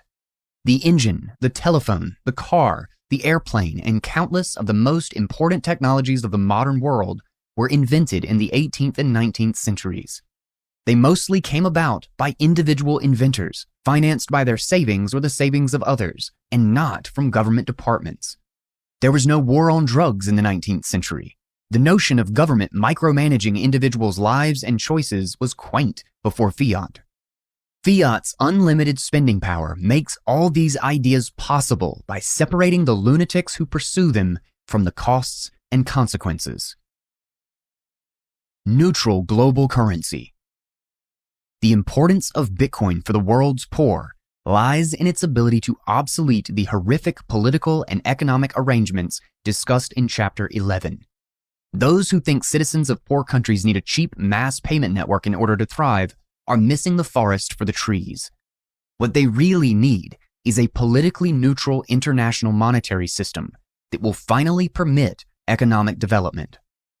If Bitcoin succeeds as a base global settlement network, the benefits would be of far greater significance than a cheaper payment network. Economic growth does not happen according to some secret, complicated, or elusive formula. It is a remarkably straightforward process that happens when people accumulate capital, trade, and adopt productive innovations. These are the three drivers of economic growth at any time and place, and today's poor countries are no different. They have had little capital accumulation in the past and little to no integration into sophisticated global markets, and they have failed to innovate or adopt the innovations of others. The correct question, then, is not how can poor countries grow, but rather What is stopping these countries from accumulating capital, integrating into world markets, and utilizing advanced technologies? The answers are as obvious as they are impossible to ever find among the thousands of unintelligible reports published yearly by various development agencies. Government policies and monopoly control over the currency and banking system have severely punished capital accumulation. Government spending, prompted by the all-powerful international financial institutions, IFIs, shackles the population with debt that lasts generations and requires endless taxes to repay. This reduces their ability to accumulate savings from their income. When these debts are used to finance government central planning, most of the population's productive capital is put in the hands of central planners. Meanwhile, government control of the balance of payment accounts and trade flows scares away a lot of potential foreign investment, free trade, and technological imports. On a national level, the division of labor and the natural workings of a market economy are sabotaged through the central planning that IFIs impose on developing countries. This destroys the price mechanism and leads to misallocated resources. On a global level, mercantilist bureaucrats hamper free trade and fail to see how critical it is for people's lives. For them, free trade is a threat to the international cash balance that allows them to continue extracting seigniorage. To cap it all off, IFIs and puppet master foreign governments impose trade restrictions and prevent technological transfer under the name of free trade agreements and patent protection. The three IFIs are inherently set up to destroy the only three mechanisms for economic growth and prosperity. The World Bank's central planning destroys the division of labor. The IMF's monetary stipulations destroy the chance of having sound and hard money and thus accumulated capital. Finally, the WTO prevents technological advancement of poor countries through patents and trade restrictions masquerading as free trade agreements. Bitcoin promises to undo the 20th century's uninvention of global money. Bitcoin could then save the world's poor from those who had been catastrophically saving them for decades. There was no World Bank, IMF, United Nations, or WTO under the gold standard, and that is likely to be the case in a Bitcoin standard. Without governments' national currencies, protectionist policies, and capital controls, the movement of talent, technology, and capital around the world would be far freer. Had the IMF never existed as an enabler of the worst inflationist impulses of the world's governments, one can only imagine what sort of prosperous world we would live in today. Will there be corrupt governments under hard money? Of course, but they will face the consequences of their corruption far faster, as they run out of money and can no longer afford to pay the henchmen that prop them up. Poverty cannot be ended in absolute terms any more than ill health can be ended. This is because it is a consequence of individual actions, voluntary and otherwise, that cannot be ended. Humans who choose to spend more than they regularly earn will eventually be left destitute, just like those who consume junk food will be left unhealthy. Bitcoin cannot end poverty, and it cannot save those who cannot save themselves. But what it does offer is far more valuable than anything fiat can buy: the economic freedom allowing those who can save themselves to do so. A world financial system built around Bitcoin would replace IFIs with the normal workings of the free market. There can be no global lender of last resort in that world. There can be no global bureaucracy to centrally plan the world's economy's trade and capital movement. Chapter 14. Bitcoin Scaling. According to the World Payments Report 2020 by Capgemini and BNP Paribas, 708.5 billion non-cash transactions took place around the world in 2019, about 1.94 billion transactions per day. The report further expects this trend to continue until there are 1.1 trillion annual non-cash transactions by 2023, around 3 billion transactions per day. For comparison, the highest daily transaction volume that the Bitcoin network has ever achieved is 490,459, which happened on December 14, 2017.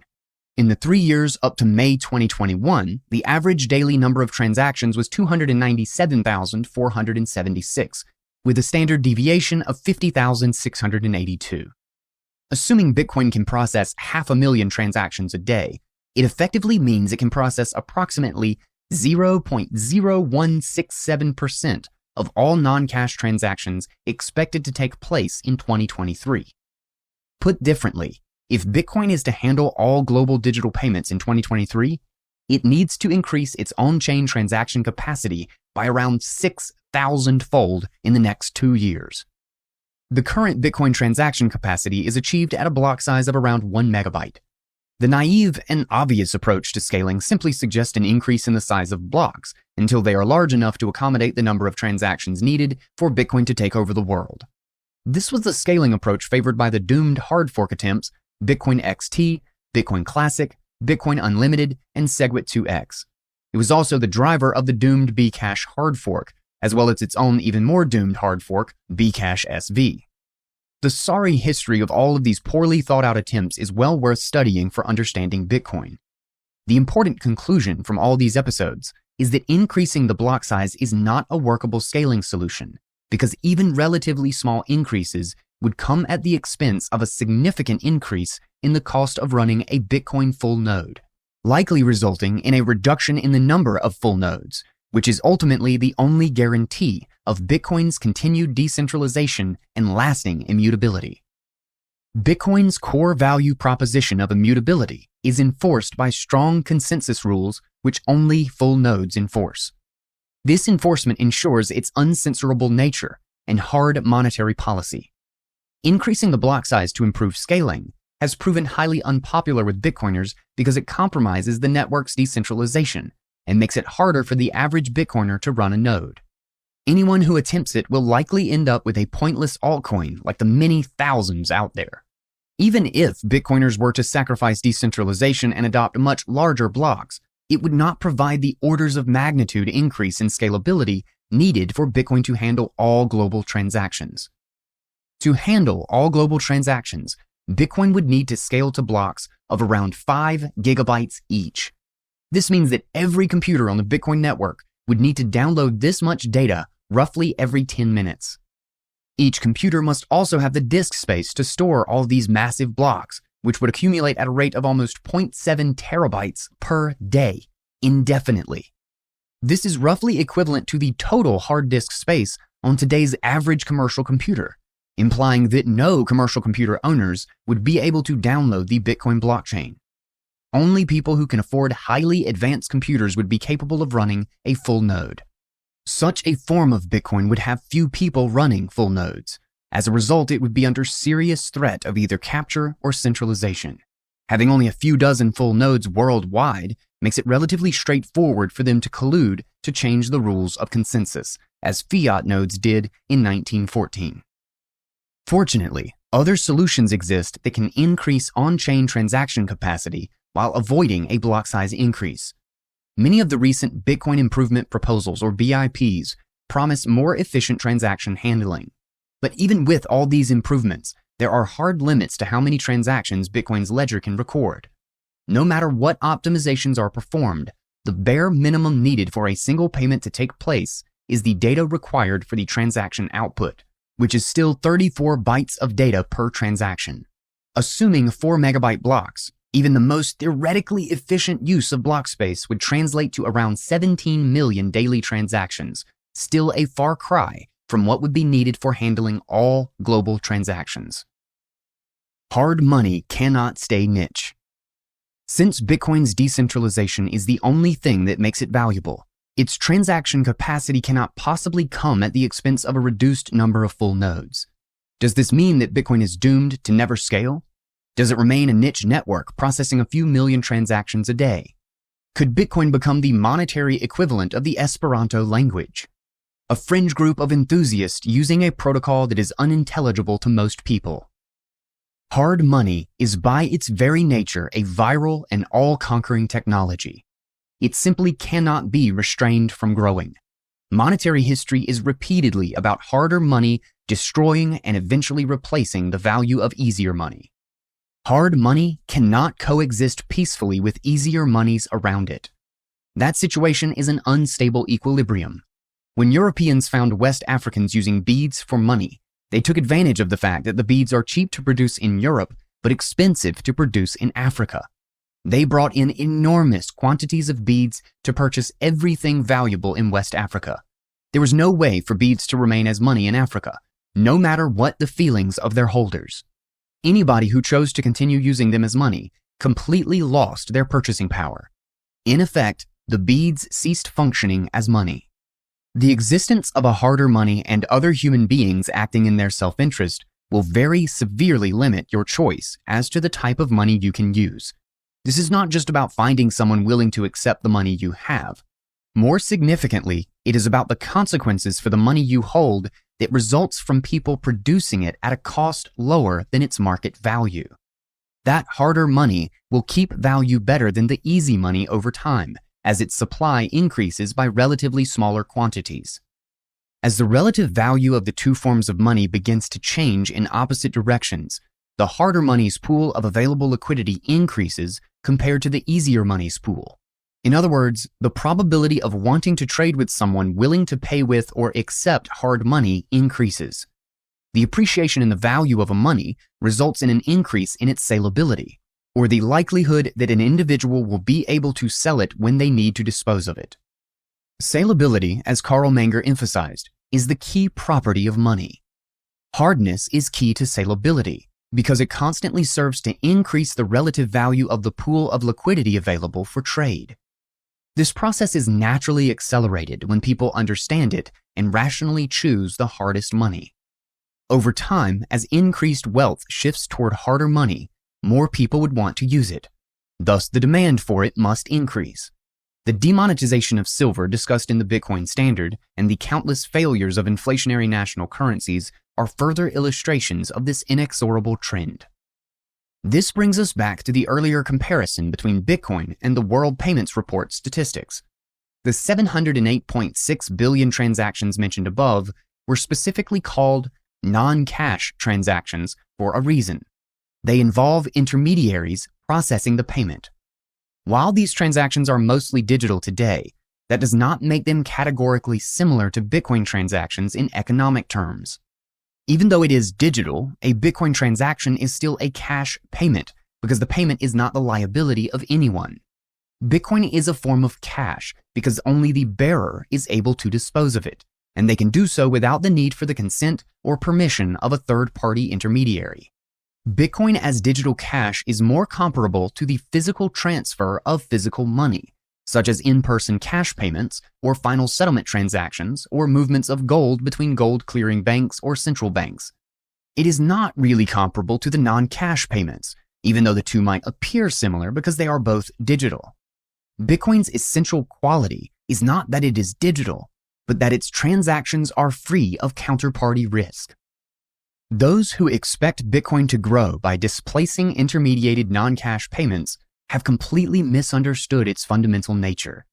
If Bitcoin is to continue to grow, it will grow primarily through an increase in the value of the cash payments or the final settlements it performs.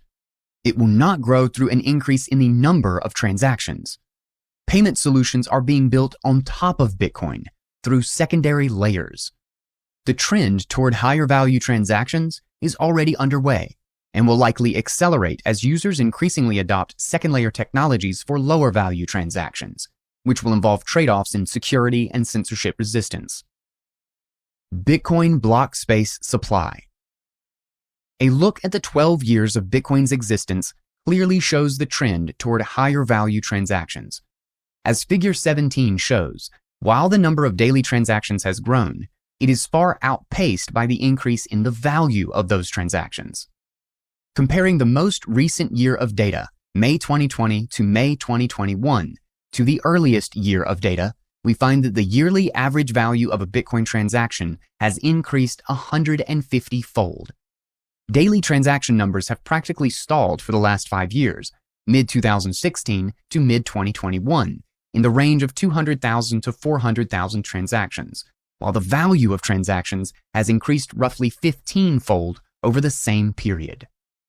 As demand for Bitcoin has increased, Bitcoin has not scaled through a larger number of on-chain transactions, but through on-chain transactions having increasingly large value, both in Bitcoin terms and in US dollar terms. This trend should continue as demand increases. With a fixed block size, there is a hard limit on how many transactions can be done on-chain. Even assuming non-contentious forks can increase the block size, they will not be adopted unless they avoid compromising average users' ability to run their own nodes. This means that any block size increase will likely be slow and gradual. Growth in demand for holding Bitcoin, on the other hand, does not have the same hard limit. Should Bitcoin continue to live up to its core value proposition as a hard money whose supply is perfectly predictable, the growth rate of demand for it will far exceed its ability to handle individual on-chain transactions. The economics of Bitcoin's block space beautifully illustrate market dynamics at work. Its scarce nature necessarily means that a bidding war will ensure only those who value block space the highest will get it. Over time, this pressure has outpriced several types of transactions from being registered on-chain, and now most are settled off-chain, either through second-layer solutions or through custodial internal ledgers. Today, many Bitcoin-based businesses conduct most of their transactions on their internal databases. They only use the Bitcoin blockchain for final settlement to and from the business. Gambling websites, for instance, will record all bets and winnings on their internal ledgers and will only use the Bitcoin blockchain when a user deposits or withdraws Bitcoin from the website. The same is true for exchanges, where traders speculate on Bitcoin and digital currencies. For each on-chain transaction, several thousands of Bitcoin-denominated transactions can occur and settle on internal and private ledgers. This contrasts with the situation in the earlier days of Bitcoin, when betting services would record thousands of transactions daily on the Bitcoin blockchain. As transaction fees on the network have risen, these models are no longer sustainable and have changed to rely on the Bitcoin blockchain for final settlement only. Should the demand for Bitcoin increase significantly, many more small-value transactions will inevitably be priced out. Because there is no hard limit on its demand, its total daily transaction value can rise to many multiples of today's daily transaction value. If it does, the liquidity pool for Bitcoin transactions will grow, allowing for more valuable purchases and sales to be conducted in Bitcoin. This will inevitably outprice the transactions of smaller value, as they will not be able to match the transaction fees of these larger transactions. When considering the types of transactions that will remain on the Bitcoin ledger, it is instructive to think of the alternative avenues available for such transactions. By determining the opportunity cost of not using Bitcoin on-chain for various use cases, we can see which ones can afford to bid the highest for block space. Assuming market participants want superior security and a harder monetary policy, they would be willing to use Bitcoin even if transaction fees are significantly higher than alternative payment solutions that rely on trusted third parties and inferior security. Conversely, if users are not as concerned with superior security and a hard monetary policy for a given use case, e.g., involving smaller value transactions, the opportunity cost of not using Bitcoin is lowered. Currently, individual consumer payments are processed with fees of 0 to 3% over various payment processors. Given that market participants are less concerned with Bitcoin's value propositions for these use cases, it would only make sense to use Bitcoin for these payments if a Bitcoin transaction fee were in the cents or at most single-digit dollars. Similarly, for international remittances, transaction fees are usually tens of dollars, which suggests that range as a potential cost ceiling for Bitcoin in this use case. If the use of Bitcoin for these uses takes off, transaction fees will eventually rise past the cost ceiling, and it would no longer be economical for the users to conduct these transactions on-chain. This feedback mechanism will continue to price out all manner of uses of Bitcoin's blockchain, and will reserve block space only for transactions that need Bitcoin's guarantees the most. As it stands, Bitcoin on-chain transactions are a tiny fraction of total Bitcoin-denominated transactions, if one were to count trades on exchanges and casinos, as well as all manners of second-layer transactions for companies conducting Bitcoin financing. As Bitcoin transaction fees increase, one of the use cases likely to be the most willing to pay will be international final settlement payments between large financial institutions. These are, by their nature, the most valuable and most security-sensitive transactions today and the closest thing to a Bitcoin transaction currently, in terms of their finality. International payments currently require days or even weeks to complete. Bitcoin is barely beginning to acquire the size and liquidity to allow it to conduct such payments with confidence and security. But as it grows, it will likely attract more of these transactions, which will crowd out many other use cases and push them off-chain. To accommodate smaller transactions whose parties will not be able to afford block space in this market, second-layer solutions are already emerging. These Bitcoin-based transaction protocols hold the promise to preserve some of Bitcoin's guarantees while relieving users of its on-chain fees. Second-layer scaling. Silver coins coexisted with gold in order to accommodate the need for smaller transactions, where gold was not feasible to use. But this arrangement was obviated by financial instruments based on gold. In the same way, second-layer Bitcoin transactions are likely to displace transactions that currently take place with easier forms of money, especially as Bitcoin adoption and liquidity grows. Bitcoin purists may complain that second-layer Bitcoin transactions will never have the equivalent on-chain transaction security and certainty. They're right, but that misses the point. Second-layer Bitcoin transactions do not compete with first-layer Bitcoin transactions. Instead, they compete with second-layer transactions with inferior monies. While the purist will complain that these kinds of transactions will never have the same level of security as real Bitcoin transactions, the scaling limitations for Bitcoin's on-chain volume discussed above make it clear Bitcoin cannot scale to handle individual consumer payments. Moreover, Bitcoin transactions need about 10 minutes to get a single confirmation on the network, which is highly unsuitable for individuals who expect their consumer payments to be completed much more quickly. The level of security and certainty Bitcoin provides for a transaction after it has received a few confirmations is also wasteful overkill for small purchases. And the purist can do nothing to stop the economic reality of individuals preferring these second-layer payments with hard money to second-layer payments on easy money. The limitations that exist will also be present in second-layer payment solutions for other types of money. The main difference is that the payment solutions on hard money are likely to allow holders to preserve value better into the future. Given a choice between payment solutions on a hard money versus an easy money, saleability across time dictates that the harder money will inevitably win. The common mistake that many Bitcoiners make when assessing second-layer solutions on top of Bitcoin is to compare them to Bitcoin transactions. But the more correct comparison is with consumer payment technologies that use fiat. Conceptually, Bitcoin could scale to handle all the world's transactions by next week if central banks replaced all their reserves with Bitcoin this week. If the Bitcoin blockchain were only used to settle large transactions between central banks, while they issued currencies fully backed by Bitcoin, then all the world's transactions would effectively be second-layer Bitcoin transactions. Your government paper money, your checking account, your credit card, and your PayPal account would all become second-layer Bitcoin payment solutions in that scenario. As the number of Bitcoin holders grows and more people demand payment solutions, there will be an incentive to supply them. These solutions will be optimized and tailored to work best with Bitcoin as it is. This may lead to a reinvention of most of the mechanisms we use today for payment. Secondary layer transactions do not share the same level of security as on-chain transactions, but it is not clear why that level of security is needed at all for daily consumer transactions of small values.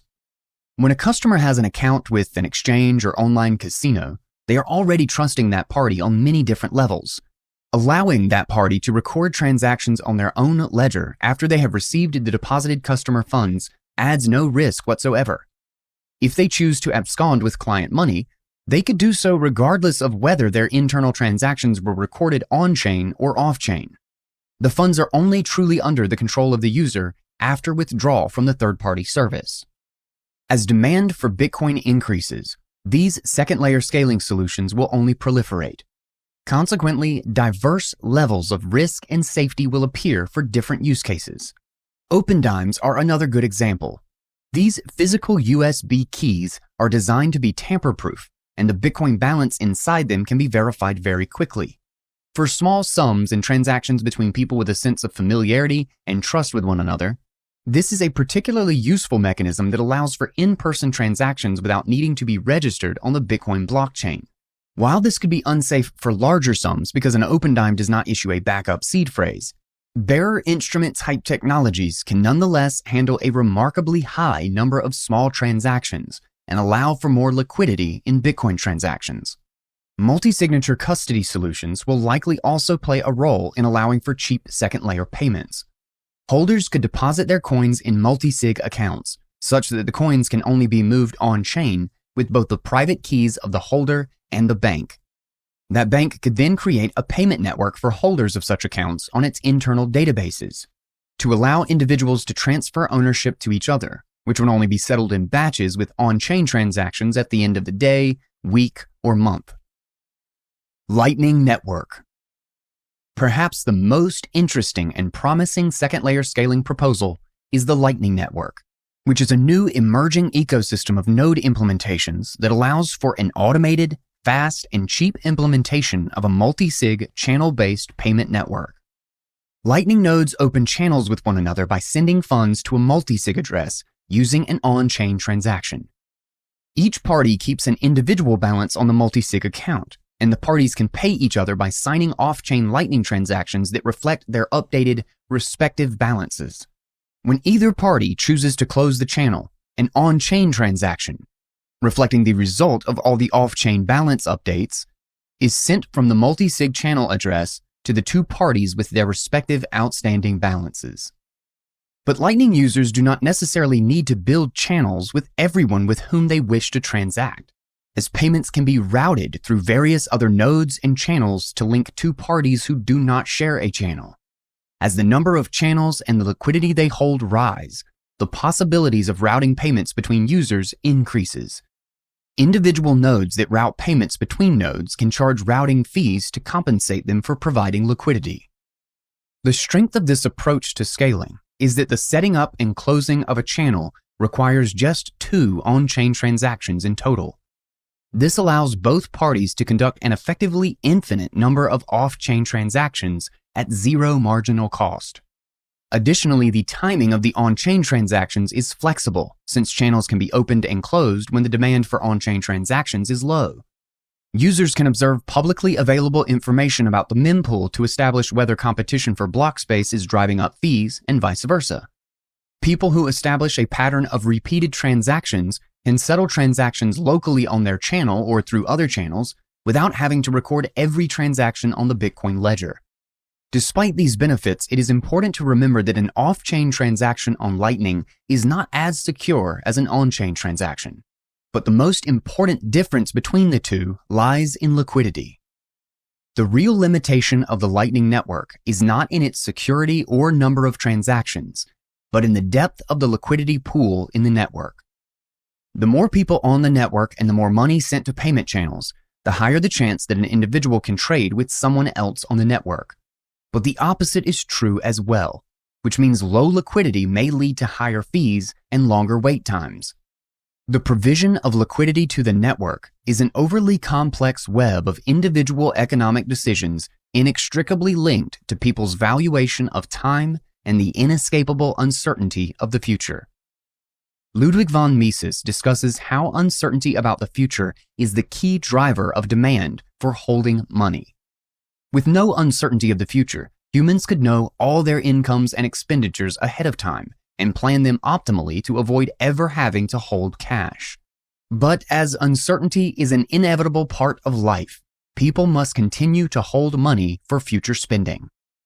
Committing a balance of Bitcoin to a Lightning channel is not the equivalent of holding a cash balance. This is because the money on that channel is only useful for payment for the counterparty of the channel or others who are connected to them on the Lightning Network. It does not have the same liquidity of coins that can be spent immediately on the Bitcoin network.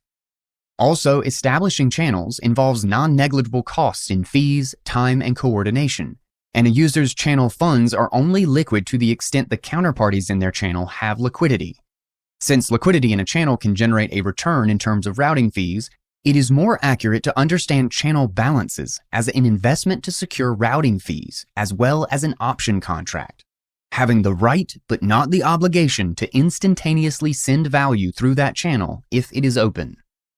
Since profits can be made from providing liquidity, the best liquidity decision for a particular node is not based on individual demand for liquid cash balances, but rather an investment decision based on expected returns from routing fees. If people managed their Lightning balances solely based on their need for cash balances, there would be no reason to expect sufficient liquidity to route the payments of others. But since there is a market demand for liquidity to make cheap payments, the amount needed to meet that demand will be provided by investment in that liquidity for a return, which implies specialization.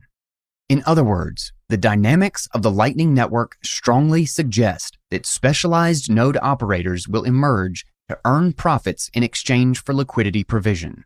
The job of banks in processing payments can be understood as the provision of liquidity. In traditional finance, they are the ones able to put up cash for payments when needed. Similarly, Lightning Network growth depends on professional management and the provision of liquidity. The management of the liquidity on channels to optimize for fees is more like a specialized commercial enterprise managing liquidity than individuals managing their expenditure between bank accounts, credit cards, and cash.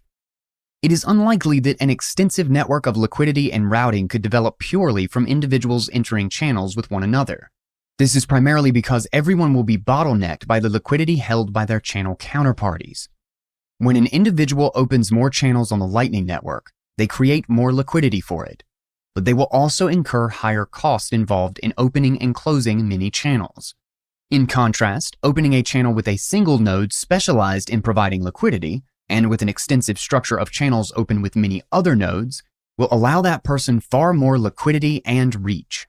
Specialized node operators will allow relatively new Lightning Network users to plug into the network and immediately enjoy the benefits of Bitcoin-based transactions that are quick and cheap.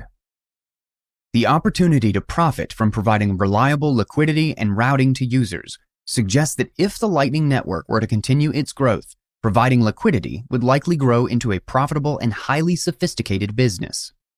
Economic efficiency suggests that the network would be far more robust if liquidity were to become a professional service provided by businesses to consumers. In such a scenario, one would expect a hub-and-spoke arrangement where a global network of specialized nodes with large liquidity all open channels with one another, while average users would have just a few channels open with these large liquidity nodes. A robust network of nodes, each with large liquidity, would allow individuals access to cheap and quick routing through deeper liquidity. Further, if the above analysis on the need for custody is correct, then many people will prefer to avoid having to deal with many channels themselves. They will instead have their Bitcoin held in custody by Lightning node operators who can also clear payments on-chain. Trade-offs and risks. The move towards second-layer scaling entails risks not only for individual users, but also a systemic risk for the network itself. The first and most obvious trade-off is in the network's censorship resistance. Bitcoin has produced the only reliable technology for transferring value without reliance on intermediaries, and it only manages to do a few 100,000 of these transactions per day. As the demand for Bitcoin transactions increases, and individuals resort to second-layer solutions that rely on third parties to clear their payments, these parties will be able to censor their transactions and possibly confiscate their coins. One of the main advantages of the Bitcoin network is thus lost for individuals if they choose this type of second-layer scaling. The second risk is more systemic to the whole network, since it threatens the network's protocol and consensus parameters. If Bitcoin transactions move to second-layer solutions where many individuals are trusting third parties to validate their transactions and enforce network consensus rules, Bitcoin deviates from being a peer-to-peer system. Consequently, the risk of collusion between nodes processing transactions rises. One can think back to the SegWit 2x attempted upgrade and imagine a world where far fewer individual users ran their own full nodes. Had users been reliant on Bitcoin businesses to enforce consensus rules, businesses could have succeeded in changing Bitcoin's consensus parameters. If the number of nodes declines, the remaining nodes become more influential and easier to co-opt by attackers or governments. A Bitcoin network with a few hundred nodes is a far less immutable and secure network than one with tens of thousands of nodes. The risk of losing censorship resistance is one that each individual needs to assess in contrast to the convenience and cost of other payment and custody options. The other risk is not directly the result of second-layer processing itself, but rather a reduction in node count to the extent that it jeopardizes the decentralized nature of Bitcoin. However, the Schelling point of Bitcoin nodes agreeing on the main consensus parameters does not require every user to run their fully validating node. It requires enough independent full nodes to be active and enforcing consensus parameters to prevent any small group from changing these parameters in the direction that it chooses. As Bitcoin scales, the challenge will be to introduce second-layer solutions that minimize both the trust in third parties and their ability to censor transactions. What is essential for Bitcoin to survive is that the main consensus parameters, particularly the economic parameters, remain immutable. For that to happen, Bitcoin needs many independent nodes that are unable to coordinate. The larger the number of nodes, the less likely it is that subgroups will collude. It is not strictly necessary for every individual to be able to verify each of their transactions on-chain for Bitcoin to survive. If the growth of second-layer solutions results in a larger liquidity pool for Bitcoin, and operating Bitcoin full nodes becomes a profitable way to provide banking services, then it would financially incentivize the growth of independent nodes. This will make the Bitcoin protocol more ossified and harder to change.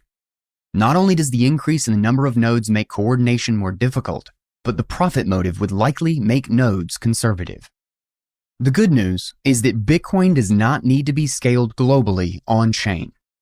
Bitcoin does not have any competitors for trustless, automated, and censorship-resistant global clearance.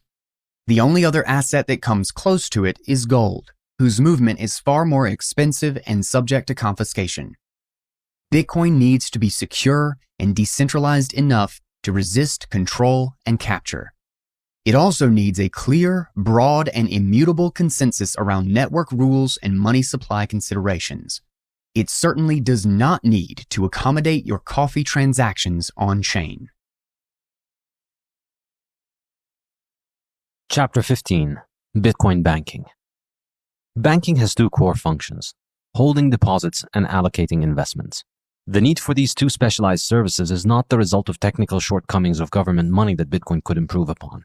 They are demanded in a free market for the same reason any good is demanded. Consumers value these services, and providers specializing in them can offer them at a lower cost and higher quality than individuals could provide for themselves. There is a lot that is wrong with crony capitalist modern banking, but this is primarily the result of government protection of banks that allows them to profit from unproductive practices and offload the downside risk of their activities to taxpayers. The demand for legitimate banking services will continue to exist under a Bitcoin standard, just as it has existed under other forms of money. Bitcoin block space does not replace these two essential functions of banking. Most people with appreciable liquid savings prefer to have most of their savings deposited with a specialized service that can ensure better security. The value of keeping large amounts of cash in a bank vault, protected with firearms, rather than under a mattress, is obvious. Individuals do not want to always have physical possession of their entire life savings because of the risk of loss or theft and the stress that comes with it. Homes are not designed to optimize for securing large amounts of physical money, but bank vaults are. It is an inevitable part of human trade and specialization that enterprising individuals would take the initiative and build a facility designed for securing stockpiles of money. Such a facility would employ the kind of security that is unsuitable for a residential home. Individuals would then benefit from paying a small cost to have their money secured at that facility. Bitcoin allows people to send money globally without censorship, but it cannot possibly offer them safe and reliable self-custody. That is an inescapably real-world flesh and blood problem. The same censorship-proof nature of Bitcoin that allows the sender to irreversibly move money across the world can be misused by a thief to permanently steal someone's Bitcoin. The nodes of the Bitcoin network have no way of distinguishing between different people wielding a private key, and no notion of legitimate or illegitimate ownership of these keys. Even absent theft, hardware wallet passwords can be forgotten and backup codes lost. Expecting Bitcoin to end humans' demand for custody solutions is entirely unreasonable. It is also inaccurate to assume that the continued existence of banking under a Bitcoin standard will necessarily result in censorship, inflation, and fractional reserve banking. Any industry functions well only when a free market exists that gives consumers a choice in their providers. This choice forces providers to either care for their clients or suffer the penalty of lost customers and potential failure. The evils many associate with banks may be more accurately understood as originating from centralized governments and the lack of free market choice. The problem with banking, then, is not the nature of banking itself, but government policies that create monopolies. In a free market, banking would continue to exist but would be subject to consumers' choice and satisfaction. Many Bitcoiners may want a world in which everyone gets to be their own bank, but most people do not want this any more than they want to be their own butcher, builder, car maker, or baker. To impose this model on everyone is impossible due to Bitcoin's permissionless nature.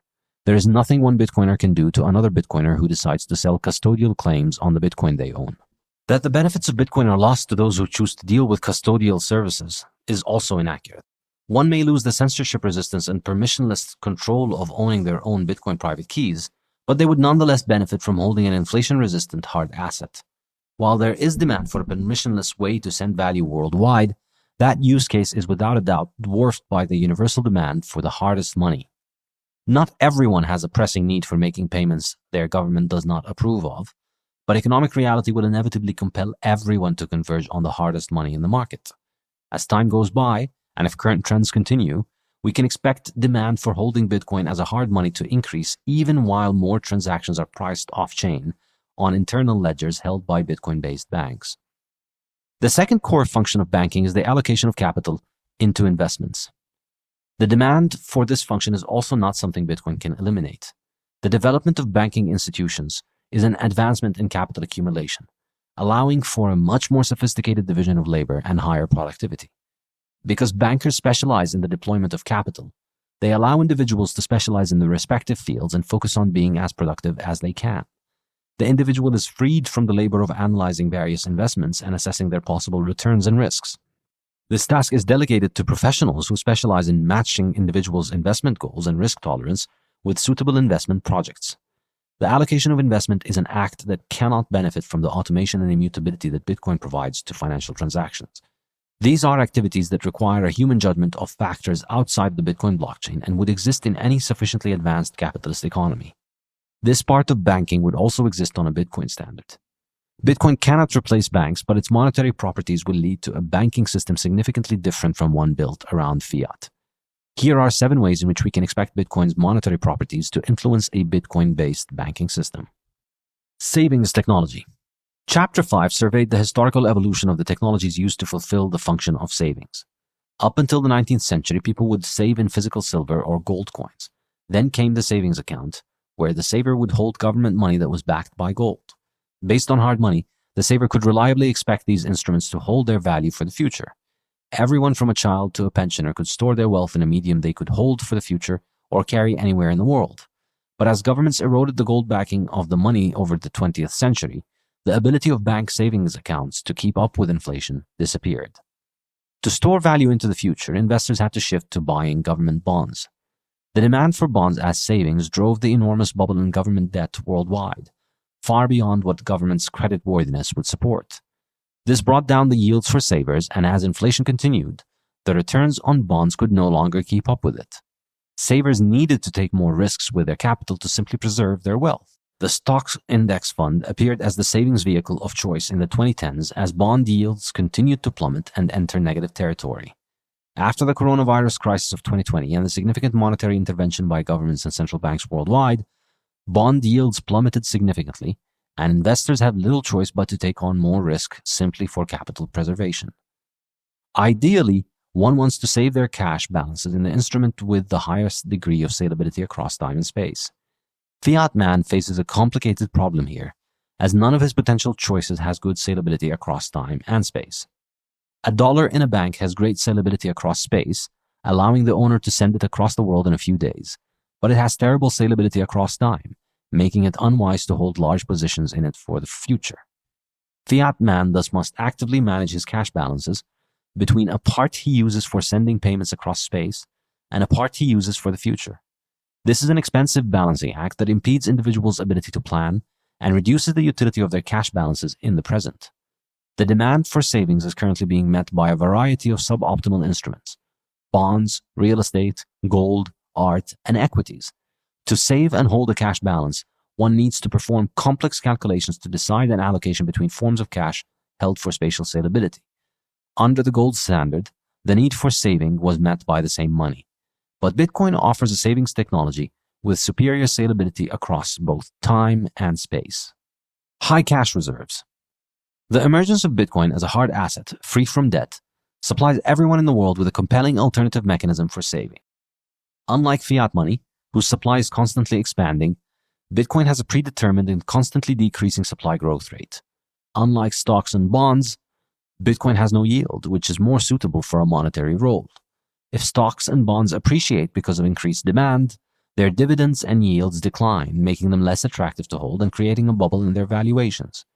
Either their valuations will decline nominally, or they will decline in real terms as the valuation continues. By having no yield, Bitcoin's appreciation does not make it less attractive as it grows. Bitcoin in this way is like gold, but superior because of its higher salability across space. This makes it less likely to be captured and centralized by political authorities or corporate powers. As Bitcoin is also starting from a small market capitalization, similar capital inflows will cause a much higher rate of price appreciation in Bitcoin than gold. This makes it a more attractive proposition as a store of value for the future, since it is likely to increase the value, not just preserve value. Bitcoin's higher spatial salability makes it possible to have a high degree of cash reserves on hand. This is because individuals can withdraw their assets far more easily than in banks and physical currencies. They can also perform international settlement with it at a tiny fraction of the cost of physical gold, and so are far less reliant on monopolistic banks and payment rails operators. The lower the salability of a currency across space, the more reliant individuals are on physical infrastructure and government oversight to conduct their trades. Thus, it is harder for them to sever a banking relationship should the bank engage in behaviors that put clients at risk. While Bitcoin cannot offer everyone the chance to make on-chain transactions every day, it can offer many millions and maybe billions an affordable, credible threat of withdrawing their balances and taking full possession of their coins in a matter of minutes. With Bitcoin's blocks acting as clear consensus checkpoints on ownership of coins, which are fully audited by all network members, there is a clear demarcation between present Bitcoins and future Bitcoins, allowing for an easily verifiable public test of liquidity and the ability to fulfill financial obligations. Individuals might initially buy Bitcoin for short-term price speculation, to conduct black market transactions, or as an experimental technology in payments. Some might be ruined by the volatility in the short term. Many will quit. But Bitcoin's relentless upward trend will make the value proposition of holding Bitcoin as a cash clear to most holders. People who allocate a small percentage of their net worth to Bitcoin will likely watch it become a progressively larger fraction of their portfolio over time. Others will notice and copy them. Financial analysts will notice the spectacular rise over time and start recommending allocations into it. This process has intensified over the last few years, with a growing number of people worldwide now saving a fraction of their paychecks in Bitcoin via dollar cost averaging, and a growing number of services dedicated to this. Corporations are also likely to recognize this value proposition and consider replacing parts of their cash balances in Bitcoin rather than in national currencies. In mid-2020, we saw the first example of a company using Bitcoin as a cash reserve asset when MicroStrategy, a billion-dollar publicly traded firm, announced that it bought 21,454 Bitcoin, worth $250 million at the time, to hold as a cash asset on its balance sheet. This makes it the first publicly traded company to hold Bitcoin in its cash balance, and the first company to hold Bitcoin as cash despite having no operational or business reasons for holding Bitcoin. MicroStrategy is not a Bitcoin exchange or mining company whose business revolves around Bitcoin and for whom holding Bitcoin is necessary. This is a strategy and consulting firm whose work does not have any connection to Bitcoin.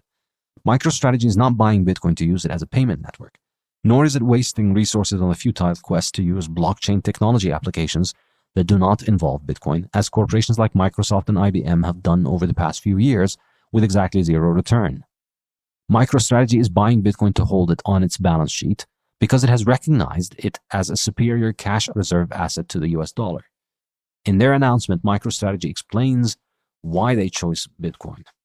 Quote, "The investment reflects our belief that Bitcoin, as the world's most widely adopted cryptocurrency, is a dependable store of value and an attractive investment asset with more long-term appreciation potential than holding cash. Since its inception over a decade ago, Bitcoin has emerged as a significant addition to the global financial system, with characteristics that are useful to both individuals and institutions. MicroStrategy has recognized Bitcoin as a legitimate investment asset that can be superior to cash and accordingly has made Bitcoin the principal holding in its treasury reserves strategy. We find the global acceptance, brand recognition, ecosystem vitality, network dominance, architectural resilience, technical utility, and community ethos of Bitcoin to be persuasive evidence of its superiority as an asset class for those seeking a long-term store of value. Bitcoin is digital gold, harder, stronger, faster, and smarter than any money that has preceded it. We expect its value to accelerate with advances in technology, expanding adoption, and the network effect that has fueled the rise of so many category killers in the modern era. We have a large amount of USD on our balance sheet and we have carried that for a while. Over time, the yield on our dollar values has decreased, and at points, we had an expectation that we would get higher real yields. And therefore, there was no real urgency to address this issue. But as of today, we're expecting negative real returns or negative real yields on US dollars, and that's an expectation that has materially changed over the course of the last 3 months. End quote. Demonetizing the world. The non-monetary alternatives fiat man must use as cash cannot perform the role of money much more satisfactorily than a spoon can perform the role of a knife. Bonds and stocks can no longer offer yields that beat money supply inflation, and both carry heavy risks. Real estate is highly illiquid, indivisible, and requires high maintenance costs. Gold and silver have low spatial salability, as there are no precious metal-based banks allowed in the fiat era. They also entail heavy transaction fees with each purchase and sale. Managing a savings portfolio is an endless task of weighing a multitude of risks against potential returns for an endless variety of markets. The absence of a workable medium of saving also results in the distortion of markets for all other alternative monetary goods. Excess demand for bonds rewards undeserving borrowers, most notably governments, misallocating capital and causing periodic default crises. Excess demand for real estate leads to the rise of real estate valuations. This prices out younger generations and causes periodic housing market crashes. The increased demand for anything that offers scarcity causes a rise in valuation for art, resulting in the incredible inflation of valuation for products hardly differentiable from children's scribbles. Commodity and equity markets are heavily distorted by the excess demand looking to avoid inflation. Across the board, the quest to protect value from inflation has disconnected prices from reality. If Bitcoin's liquidity grows significantly, it would offer an increasingly compelling and efficient alternative to these technologies. Demand for these assets would become purely industrial and commercial rather than monetary. Housing would return to being thought of as a consumer good rather than a savings account or a capital good. House prices would reflect demand for houses only as a place to live, not as a savings account. Commodities prices would reflect demand for the commodity itself. Equity would reflect the underlying fundamental values of the company rather than being a gauge for monetary policy as it is now. Artists might need to return to learning skills and putting effort into their work to sell it and not just rely on people's search for anything scarce to buy their products. Unbonding the world. The monetization of Bitcoin competes directly with the monetization of fiat debt, a hugely significant fact with far-reaching implications for traditional bond markets. The continued growth of Bitcoin would likely result in a reduction of demand for debt instruments as a method of savings. As national currencies are expected to devalue significantly, they constitute a small part of what investors think of as their cash balances. These assets include gold, bonds, and debt instruments that are free from equity risk. As more individuals and corporations like MicroStrategy buy more Bitcoin to hold as their high liquidity, low risk assets, they will demand fewer bonds and debt obligations. Should this trend continue to grow until it reaches an appreciable volume of global financial assets, Bitcoin will have a profoundly transformative effect on the shape of the world's capital markets, banking sector, and government spending. The enormous incentive to borrow in the fiat standard, discussed extensively in part 1 of this book, is ultimately driven by the monetization of debt, which creates a huge incentive for lenders to create more loans, and also driven by savers' need to hold debt instruments with yield to compensate for inflation's erosion of purchasing power. But demand for holding these loans would decrease when investors choose instead to hold Bitcoin, and so the demand for lending would decline too. Chapters 3 and 11 outlined in some detail how the operation of the fiat standard revolves around the central bank monopoly for banking licenses and foreign transactions. This places all bank accounts and financial assets under the custody of the central bank, allowing it to lend to the government with the citizens' wealth as collateral. Whether through explicit default or subtle inflation, the value of the assets will decline as the bonds are issued and the money supply grows. The devaluation of the currency itself is what creates the demand for the bonds, which in turn allows for the devaluation of the currency. in the eternal, perverse cycle of fiat monetary damnation of the last century. This cycle is what allowed government debt to grow to the extent it has over the past century, far beyond what government's creditworthiness would merit. Almost $100 trillion of bonds have been issued by government entities at the time of writing, making this arguably the largest malinvestment in human history. By turning government credit into money, the fiat standard has acted as a continuous drain of resources from productive members of society to governments that spend with very little accountability. What happens if savers increasingly prefer to hold hard money over government debt? The impact may not necessarily be sudden, leading to a collapse of bond markets, but if combined with continued devaluation of national currencies, it could lead to the gradual decline in the economic value of the bond market in real terms, even as nominal fiat numbers continue their unending rise. Bitcoin offers superior salability across space and time to bonds, gold, and government cash, but its main drawback is still its relatively small liquidity. At the current market price of around $40,000, the total market value of all Bitcoin in circulation is around $800 billion. This is a sizable number that positions Bitcoin among the largest national currencies, but still a drop in the bucket of the total market value of bonds, which is around $140 trillion. Bond markets still offer significant depth and liquidity for the largest institutional investors. But Bitcoin, as it grows, has the advantage of being a monetary fungible good, so demand for Bitcoin can be met by any Bitcoin seller. In the bond market, on the other hand, while overall market liquidity is quite large, the liquidity available for individual bonds and maturities are fractions of the overall liquidity. The homogeneity of Bitcoin and its lack of a yield give it a natural advantage over bonds in playing the role of money. Gold was chosen as a money on the market precisely because it has no yield. The role of money optimizes liquidity at the expense of risk and return, while equity optimizes for return at the expense of liquidity. In a world where there is little incentive to monetize debt, it is doubtful that any demand would exist for bonds. Robustness. A financial system built on hard monetary assets at its base would be far more robust than one built on debt obligations at its base. It would also cause far fewer financial and liquidity crises. The monetization of debt through the treatment of future promises of payment as being monetary assets like cash on hand creates an inherent fragility to the fiat monetary system. During times when financing conditions are favorable, banks can meet their financial obligations, as can most of their customers. But market financing conditions can turn unfavorable for many reasons: monetary policy tightening, collapse of large borrowers or financial institutions, natural disasters, and wars are just some examples. When funding conditions become unfavorable, most or all debt obligations are valued at a discount by the market, which places financial institutions using them as their financial assets in a precarious position.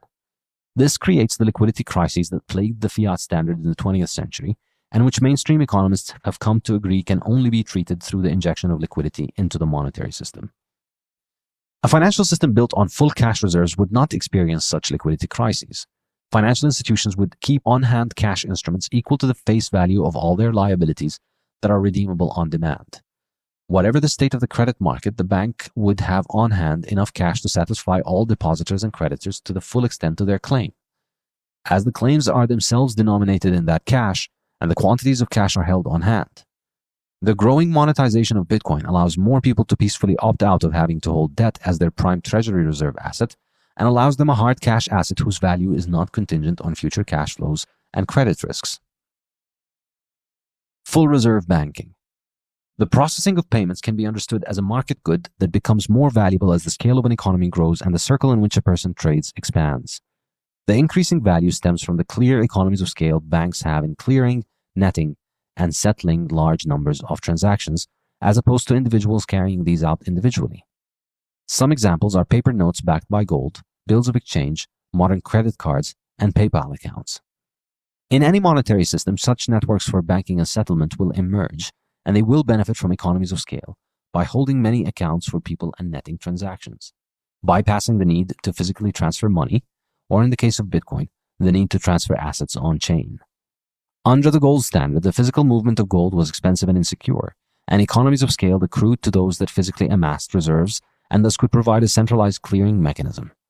As a result, only a few global central banks could cost-effectively trade gold internationally. The emergence of fractional reserve banking on top of this system can then be understood because of the bank's ability to expand credit. They are backed by their operational capital and aided by a trusted network of banks with which they can clear. In a sense, fractional reserve banking could be sustainable when the alternative to dealing with banks is too expensive and banks' reserves are high enough to make crisis-level mass withdrawals unlikely. If the physical settlement is expensive and the network of banks is indispensable for its customers, banks could conceivably get away with not keeping all deposits on hand without experiencing a bank run. It is possible for fractional reserve banking to continue in a bank that is the only one in a town or where it enjoys some monopolistic privilege from the government because there are no easy alternatives for clients to process payments if they choose to withdraw their money from the bank. This becomes particularly easy if the money is easy for authorities to use to prop up insolvent banks. The degree to which a bank can get away with fractional reserve banking is a positive function of the cost of the final settlement of the monetary asset and the ease of debasing the monetary asset. Under a gold standard, the cost and time required to move gold around are relatively high, so the economies of scale from centralization will provide existing banks a degree of leeway in extending unbacked credit without their depositors noticing or being able to do anything about it. Yet this system is not very sustainable because the longer it lasts, the safer banks feel, the more risks they take, until it comes crashing down, as was the case during the 19th century. Since it is not easy to increase the supply of gold on demand, and no lender of last resort can print it to bail out banks engaged in fractionally lending gold-backed notes, fractional reserve banking was the bug that kept on derailing the gold standard. Eventually, the gold standard itself was sacrificed to keep fractional reserve banking alive when a dollar-based standard was used for settlement. This makes settlement entirely centralized with a government monopoly while leaving the currency elastic to the demands of the banking sector. Here we see an advantage that Bitcoin has over gold. It can provably perform hundreds of thousands of settlements a day.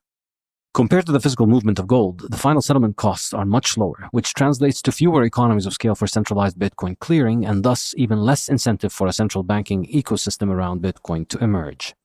Any system for Bitcoin settlement would be far more distributed at its core than gold.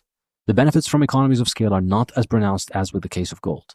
There is room for far more institutions to be able to perform settlement with one another. With higher spatial salability comes higher capacity for more transactions and less unbacked liabilities.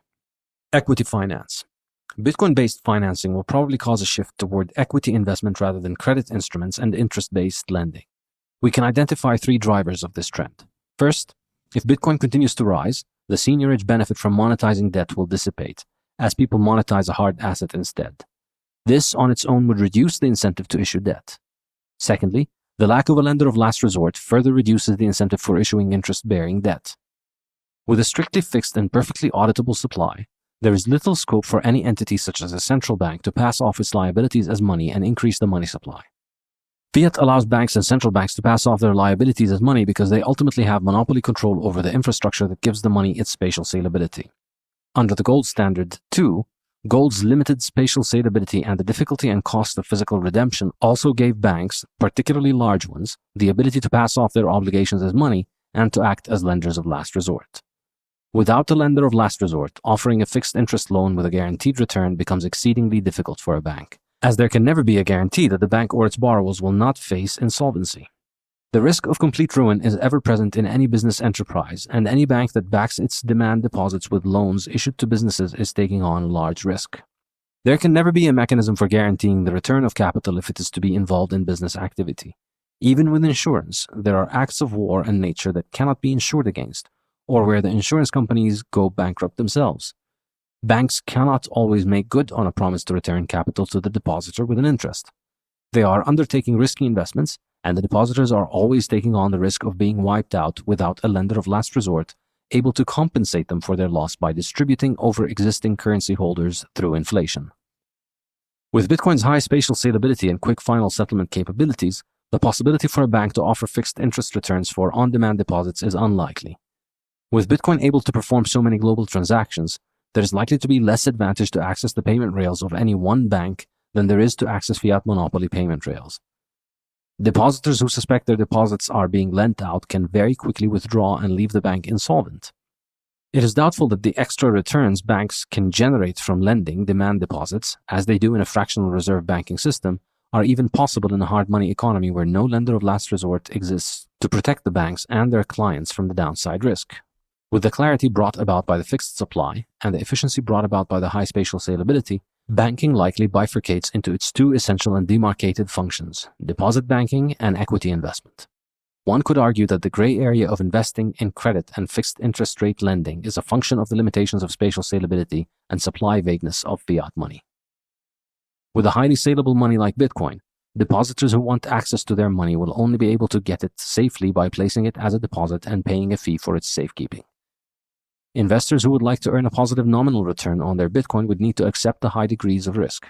With the downside unlimited, there is little reason to agree to an investment with a fixed upside, as is the case with fixed interest loans.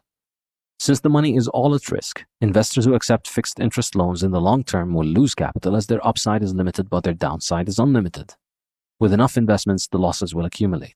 They will likely be outperformed by investors who take an equity stake and thus match their unbounded downside with unbounded upside, collecting better returns. The third driver of equity finance is the growing accumulation of cash balances. As cash zero nominal returns translate to positive real returns with hard money, cash becomes a more attractive financial instrument than debt on individual and corporate balance sheets, leading to a growing abundance of it. The availability of hard appreciating cash reduces the incentive to lend to secure a return, and the resulting abundance in cash reduces the return on lending. As human civilization progresses and money improves as a technology, humans accumulate more cash balances, and that leads to lower interest rates on the price of capital. The process of human civilization, as the lowering of time preference, is driven by, and in turn drives, more savings and lower interest rates. Austrian economist Eugen von Bomberg said that the cultural level of a nation is mirrored by its rate of interest, as explained by Schumpeter. Quote, interest is, so to speak, the brake or governor which prevents individuals from exceeding the economically admissible lengthening of the period of production and enforces provision for present wants, which, in effect, brings their pressure to the attention of entrepreneurs. And this is why it reflects the relative intensity with which in every economy future and present interests make themselves felt, and thus also a people's intelligence and moral strength. The higher these are, the lower will be the rate of interest. This is why the rate of interest mirrors the cultural level of a nation. For the higher this level, the larger will be the available stock of consumers' goods, the longer will be the period of production, the smaller will be, according to the law of roundaboutness, the surplus return which further extension of the period of production would yield, and thus the lower will be the rate of interest. And here we have Bomberg's law of the decreasing rate of interest, his solution to this ancient problem which had tried the best minds of our science and found them wanting. End quote. The lowering of interest rates is a process that has been taking place throughout human history, as discussed in detail in Homer and Sylla's The History of Interest Rates, which documents 5,000 years of data on interest rate history. The data show interest rates are in a long-term declining trend, interrupted by various catastrophes. By the end of the 19th century, after decades of the international gold standard and the ensuing capital accumulation, the lowest interest rates were around 2%. The move to fiat and the ensuing world wars reversed this trend in the 20th century, but there is no reason to assume it would not continue with a return to hard money. And as it continues, it is hard to escape the conclusion that rates would head to zero. Lending would be done at a nominal rate of return of zero, but a positive real return, which is the result of both the appreciation of the monetary asset as well as the lenders saving on their storage cost and risk of loss or theft. Carrying a cash balance always involves cost and risk, and by lending, the lender is able to offload that cost and risk to the borrower, so that even receiving a 0% interest would be an improvement. I suspect that the end result of developing hard-to-confiscate, strictly scarce hard money with an extremely high capacity for decentralized, fast global settlement is that interest rates would naturally go to zero. Interest-based lending would cease to exist. Given that money would be expected to constantly appreciate, a 0% rate of interest is a positive interest rate in real terms, and given that the holding of deposits would usually incur a cost and carry a risk of loss of theft, there is an opportunity cost to holding on to money rather than lending it. By lending at a 0% interest rate, the lender is deferring the cost of custody and risk of loss to the borrower, making the rate of return on a 0% loan positive. Combined with increased savings and lower time preference, all this is likely to lead to there being an approximately 0% nominal rate on credit. Creditworthiness will be what matters to securing loans, not willingness to pay an interest rate. But such lending is more likely to take place between family, friends, and people likely to interact with each other repeatedly. For lending between strangers and professional relations, it is hard to see lenders willing to forego capital and take on venture risk merely to save on storage costs. Rather than seek a fixed yield for lending, lenders would seek an equity stake and a share of the business's revenues. Every business, including banks, can go to zero. In a fractional reserve banking system, central banks protect depositors against such an outcome by generating new easy money. In a hard money system, there is no amount of financial risk engineering that can protect savers from the loss of their capital in a venture. Banks can diversify but can never make a guarantee for a minimum return or maximum loss. Without the ability to protect the downside of the saver, there is no reason the saver should not prefer to be fully exposed on the upside as well. Why settle for a fixed return on their investment if it succeeds, but unlimited downside if it fails? The more attractive model for savers will be one in which they make a real return from the businesses in which the bank invests their money, sharing in the profit and loss.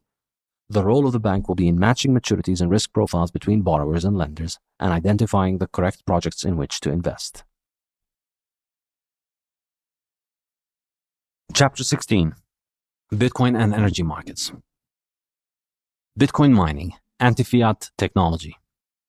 As discussed in the first section of this book, the fiat standard solves the problem of spatial salability of physical money by replacing the need to move the physical money with government-controlled fiat payment networks. By establishing a monopoly on the issuance and clearance of monetary tokens, fiat converts all underlying monetary assets into virtual tokens arbitrarily assigned or deleted by the central fiat node.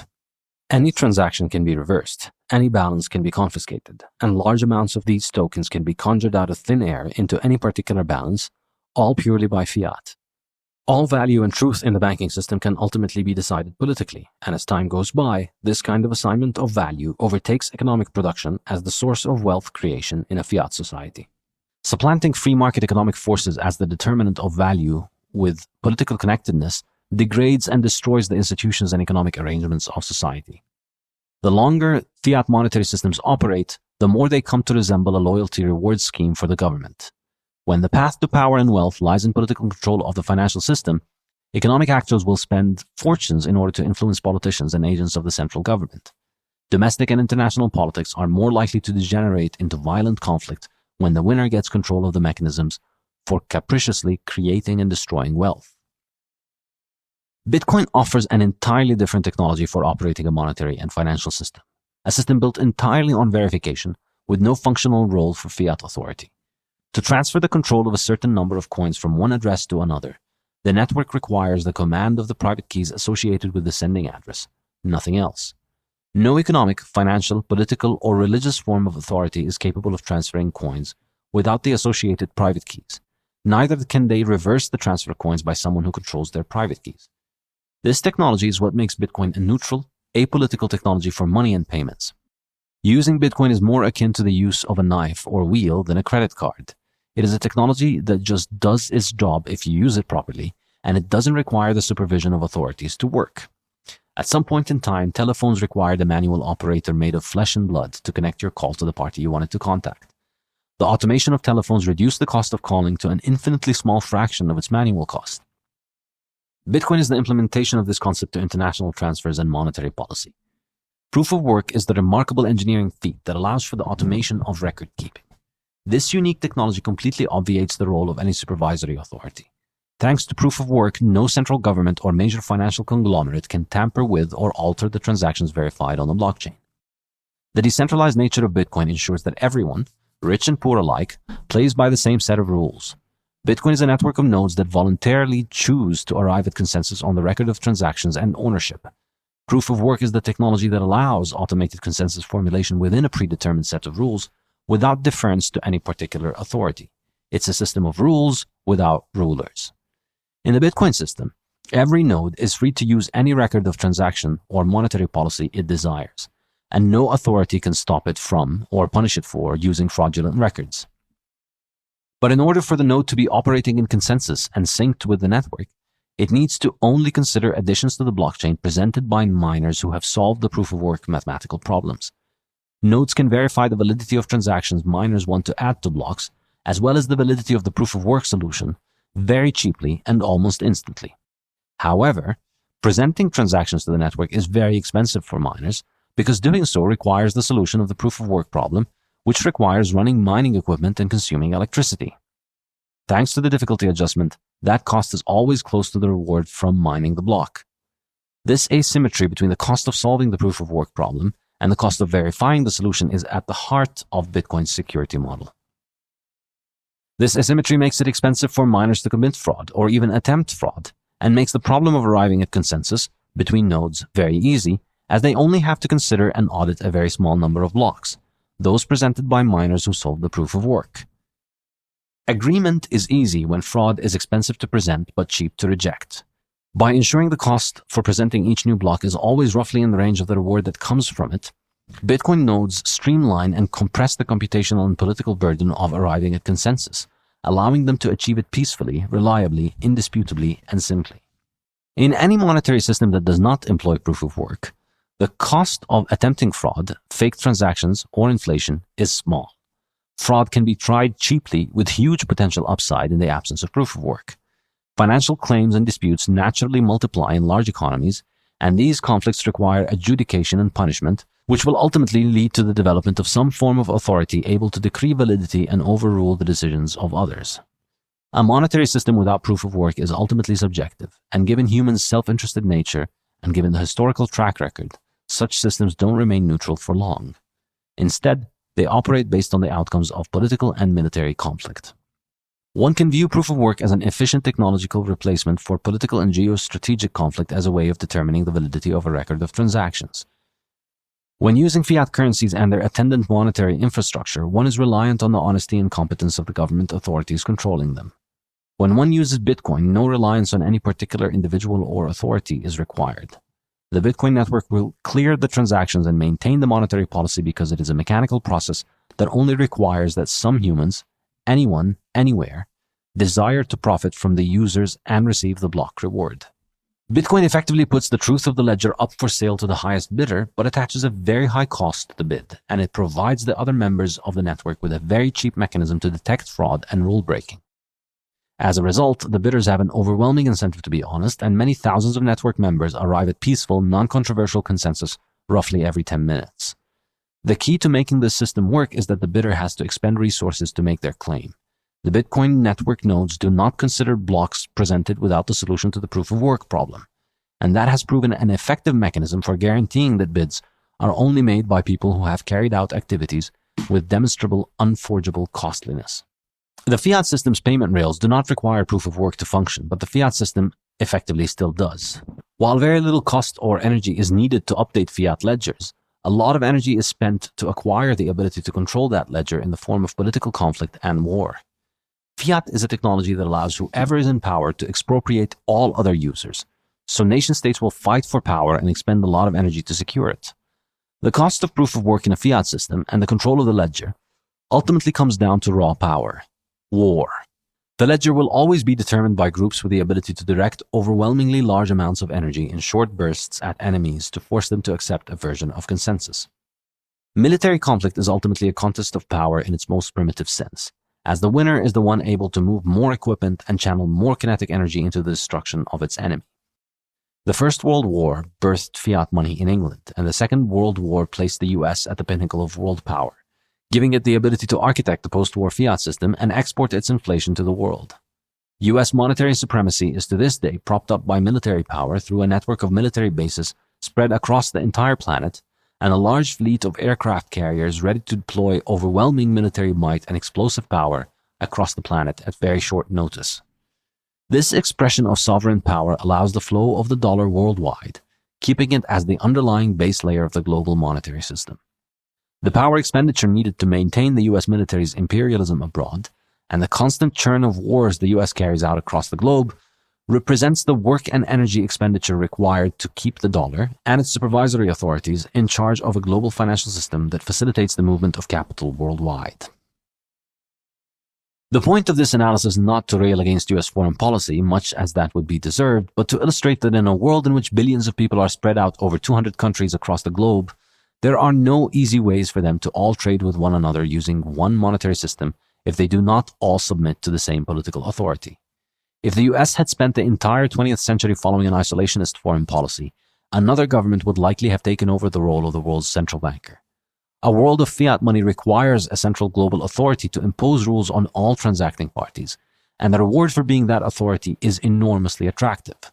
With fiat as the pinnacle of monetary technology, the alternatives to US global imperialism are likely to be imperialism by another country or perpetual conflict combined with the balkanization of monetary systems and consequently of trade areas, reducing the extent of trade and division of labor worldwide with devastating humanitarian and economic consequences. Regardless of whichever political authority controls the system, fiat's proof-of-work mechanism is simply too costly and inefficient. Bitcoin is an ingeniously efficient technological workaround for the political conflict that is the hallmark of fiat. Instead of having the work done on battlefields, Bitcoin front-loads the work into highly efficient machines, Bitcoin miners. Anyone can choose to be in charge of updating the global ledger of transactions. They just need to pay the going market rate for the honor. This is similar to the reality of the fiat system, where anybody can control the local payment system and the distribution of local fiat tokens if they take over their central government and central bank. And anyone can potentially take over the global monetary system if they are to defeat the US in military conflict. Technological progress and global trade allowed fiat money to effectively destroy the honest model of money offered by gold and replace it with a model where might makes right. Bitcoin formalizes the reality that power controls the ledger but brings the power expenditure forward and subjects it to infinitesimally cheap verification by all network members. By using the network, Bitcoin members implicitly accept this security model and trade-off. No single authority can decide what is correct and fraudulent, and anyone can present any record of transactions they want, but they can only do so after expending costs roughly equivalent to the amount they stand to gain from the block of transactions they present.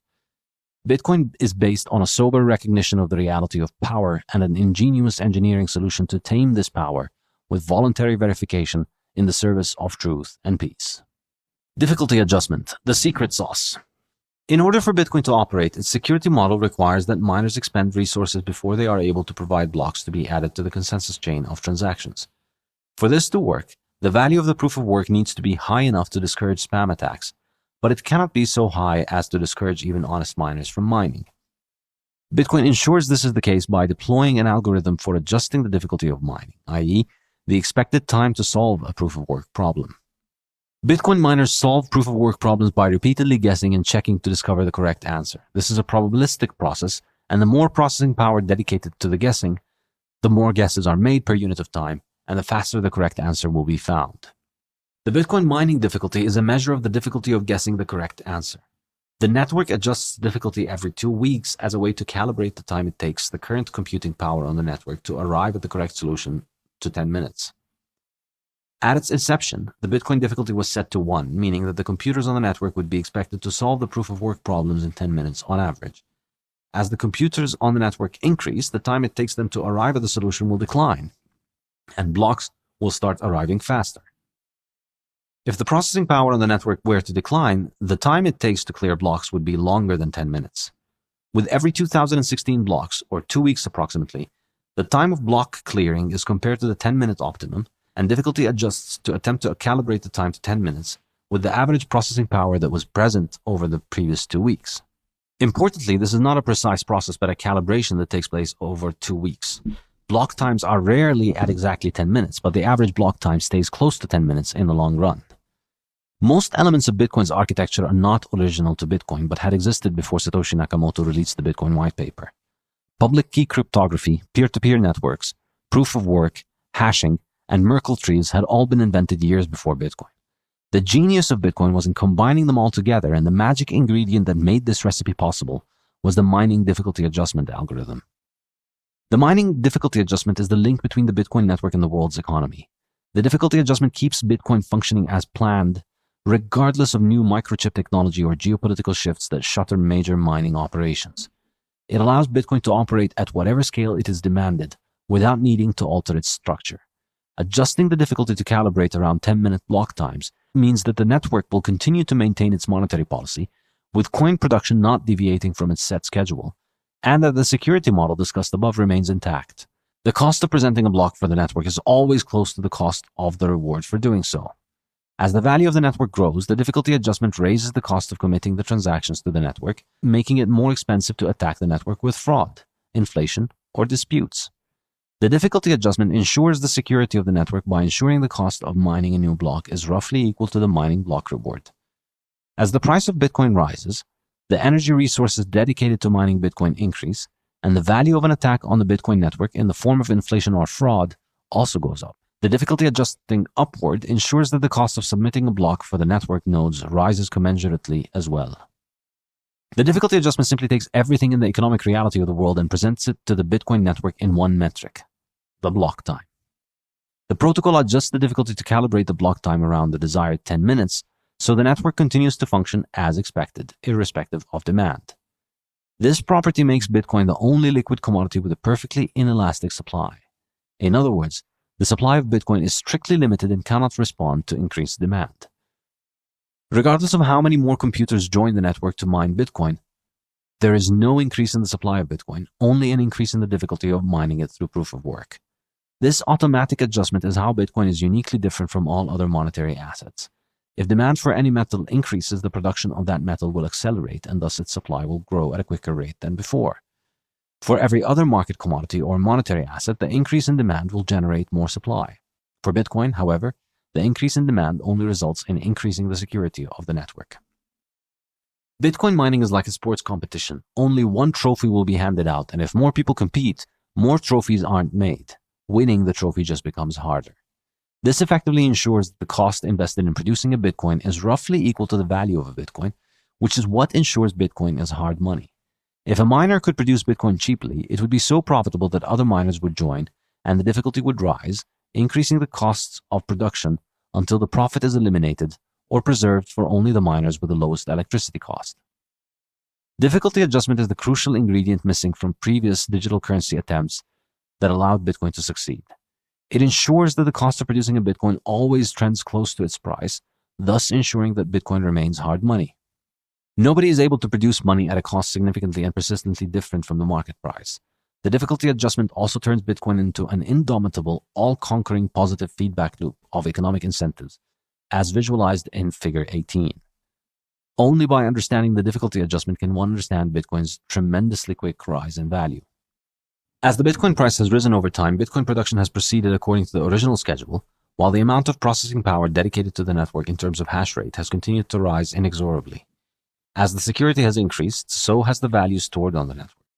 Difficulty adjustment converts demand for producing more Bitcoin into more security for the Bitcoin network, while ensuring the supply continues to only grow according to the predetermined schedule.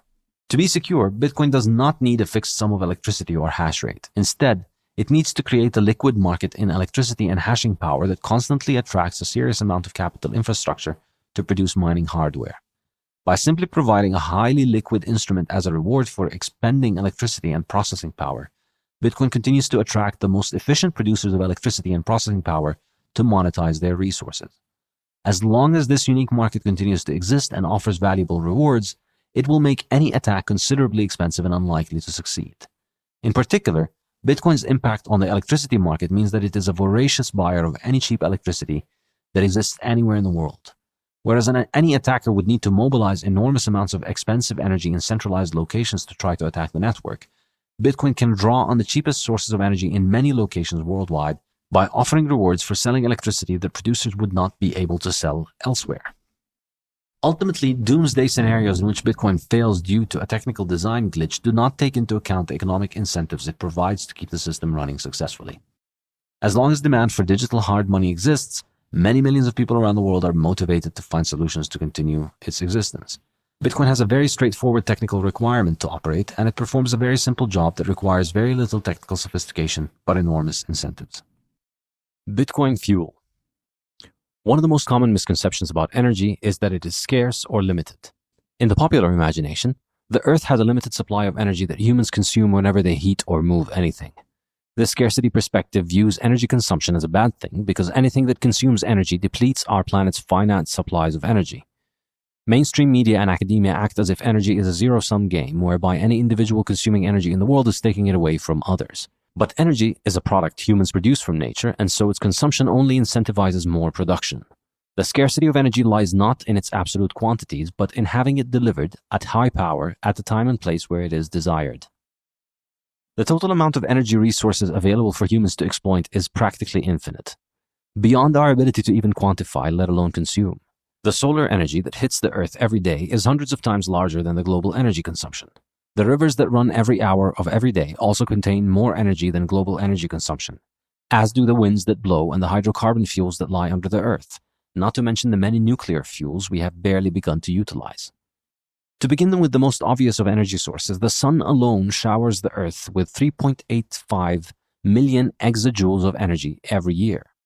That is more than 7,000 times the amount of energy humans consume every year.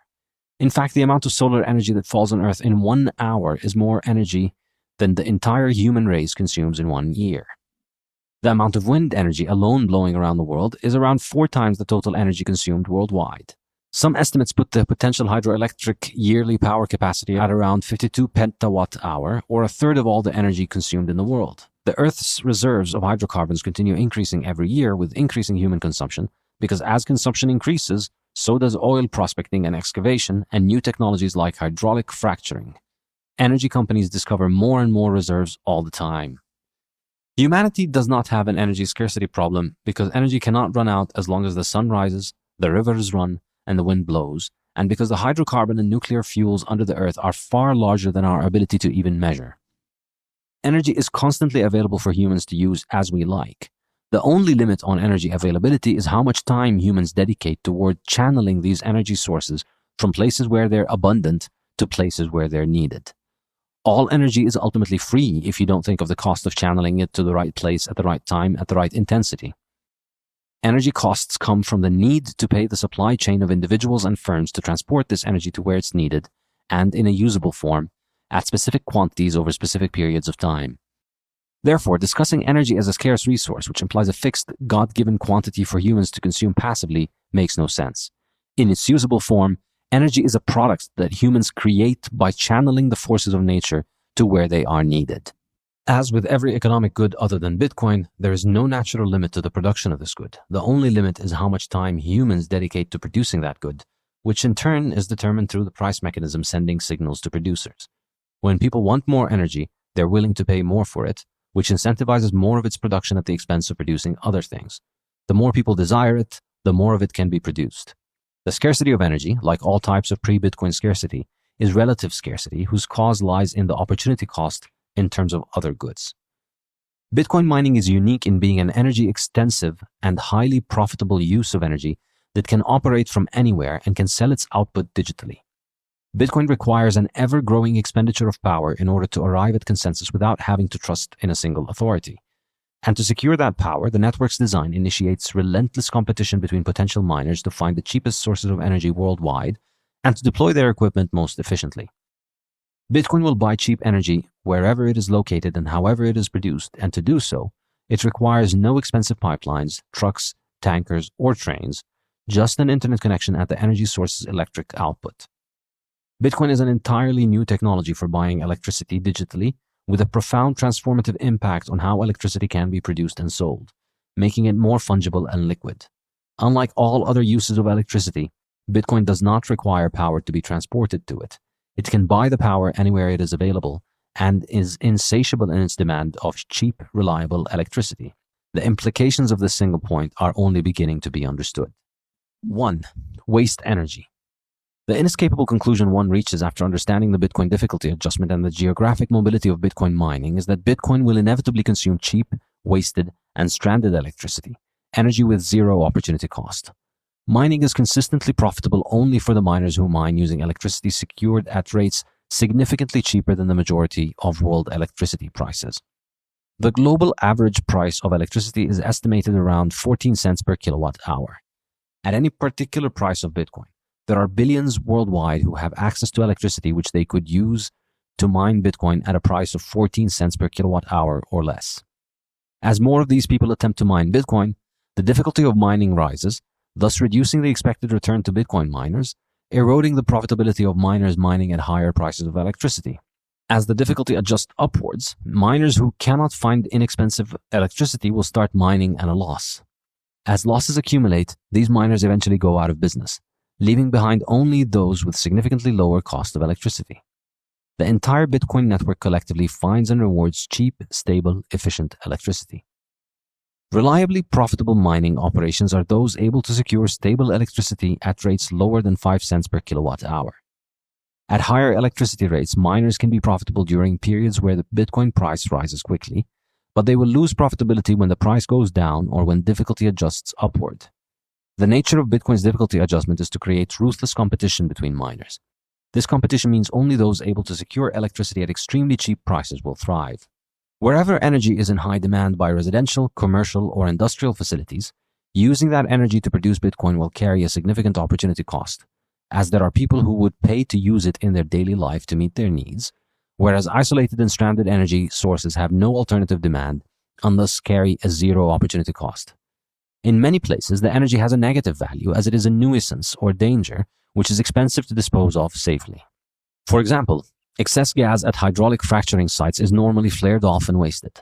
Hydroelectric dams can have overflows of water. Volcanoes can erupt, producing dangerous amounts of fumes and lava.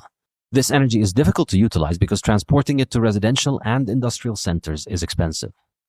Given the high costs of transporting and storing energy, electricity production leads to very large quantities of power getting lost in the attempt to move from suppliers to consumers. In 2019, the world produced around 173,000 terawatt hours. Around a third of that energy is wasted, leaving humanity to consume around 117,000 terawatt hours.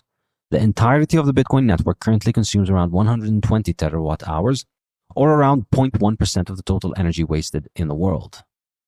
But unlike all other uses of energy, Bitcoin can consume, and in all likelihood is consuming, the energy that would have been otherwise wasted.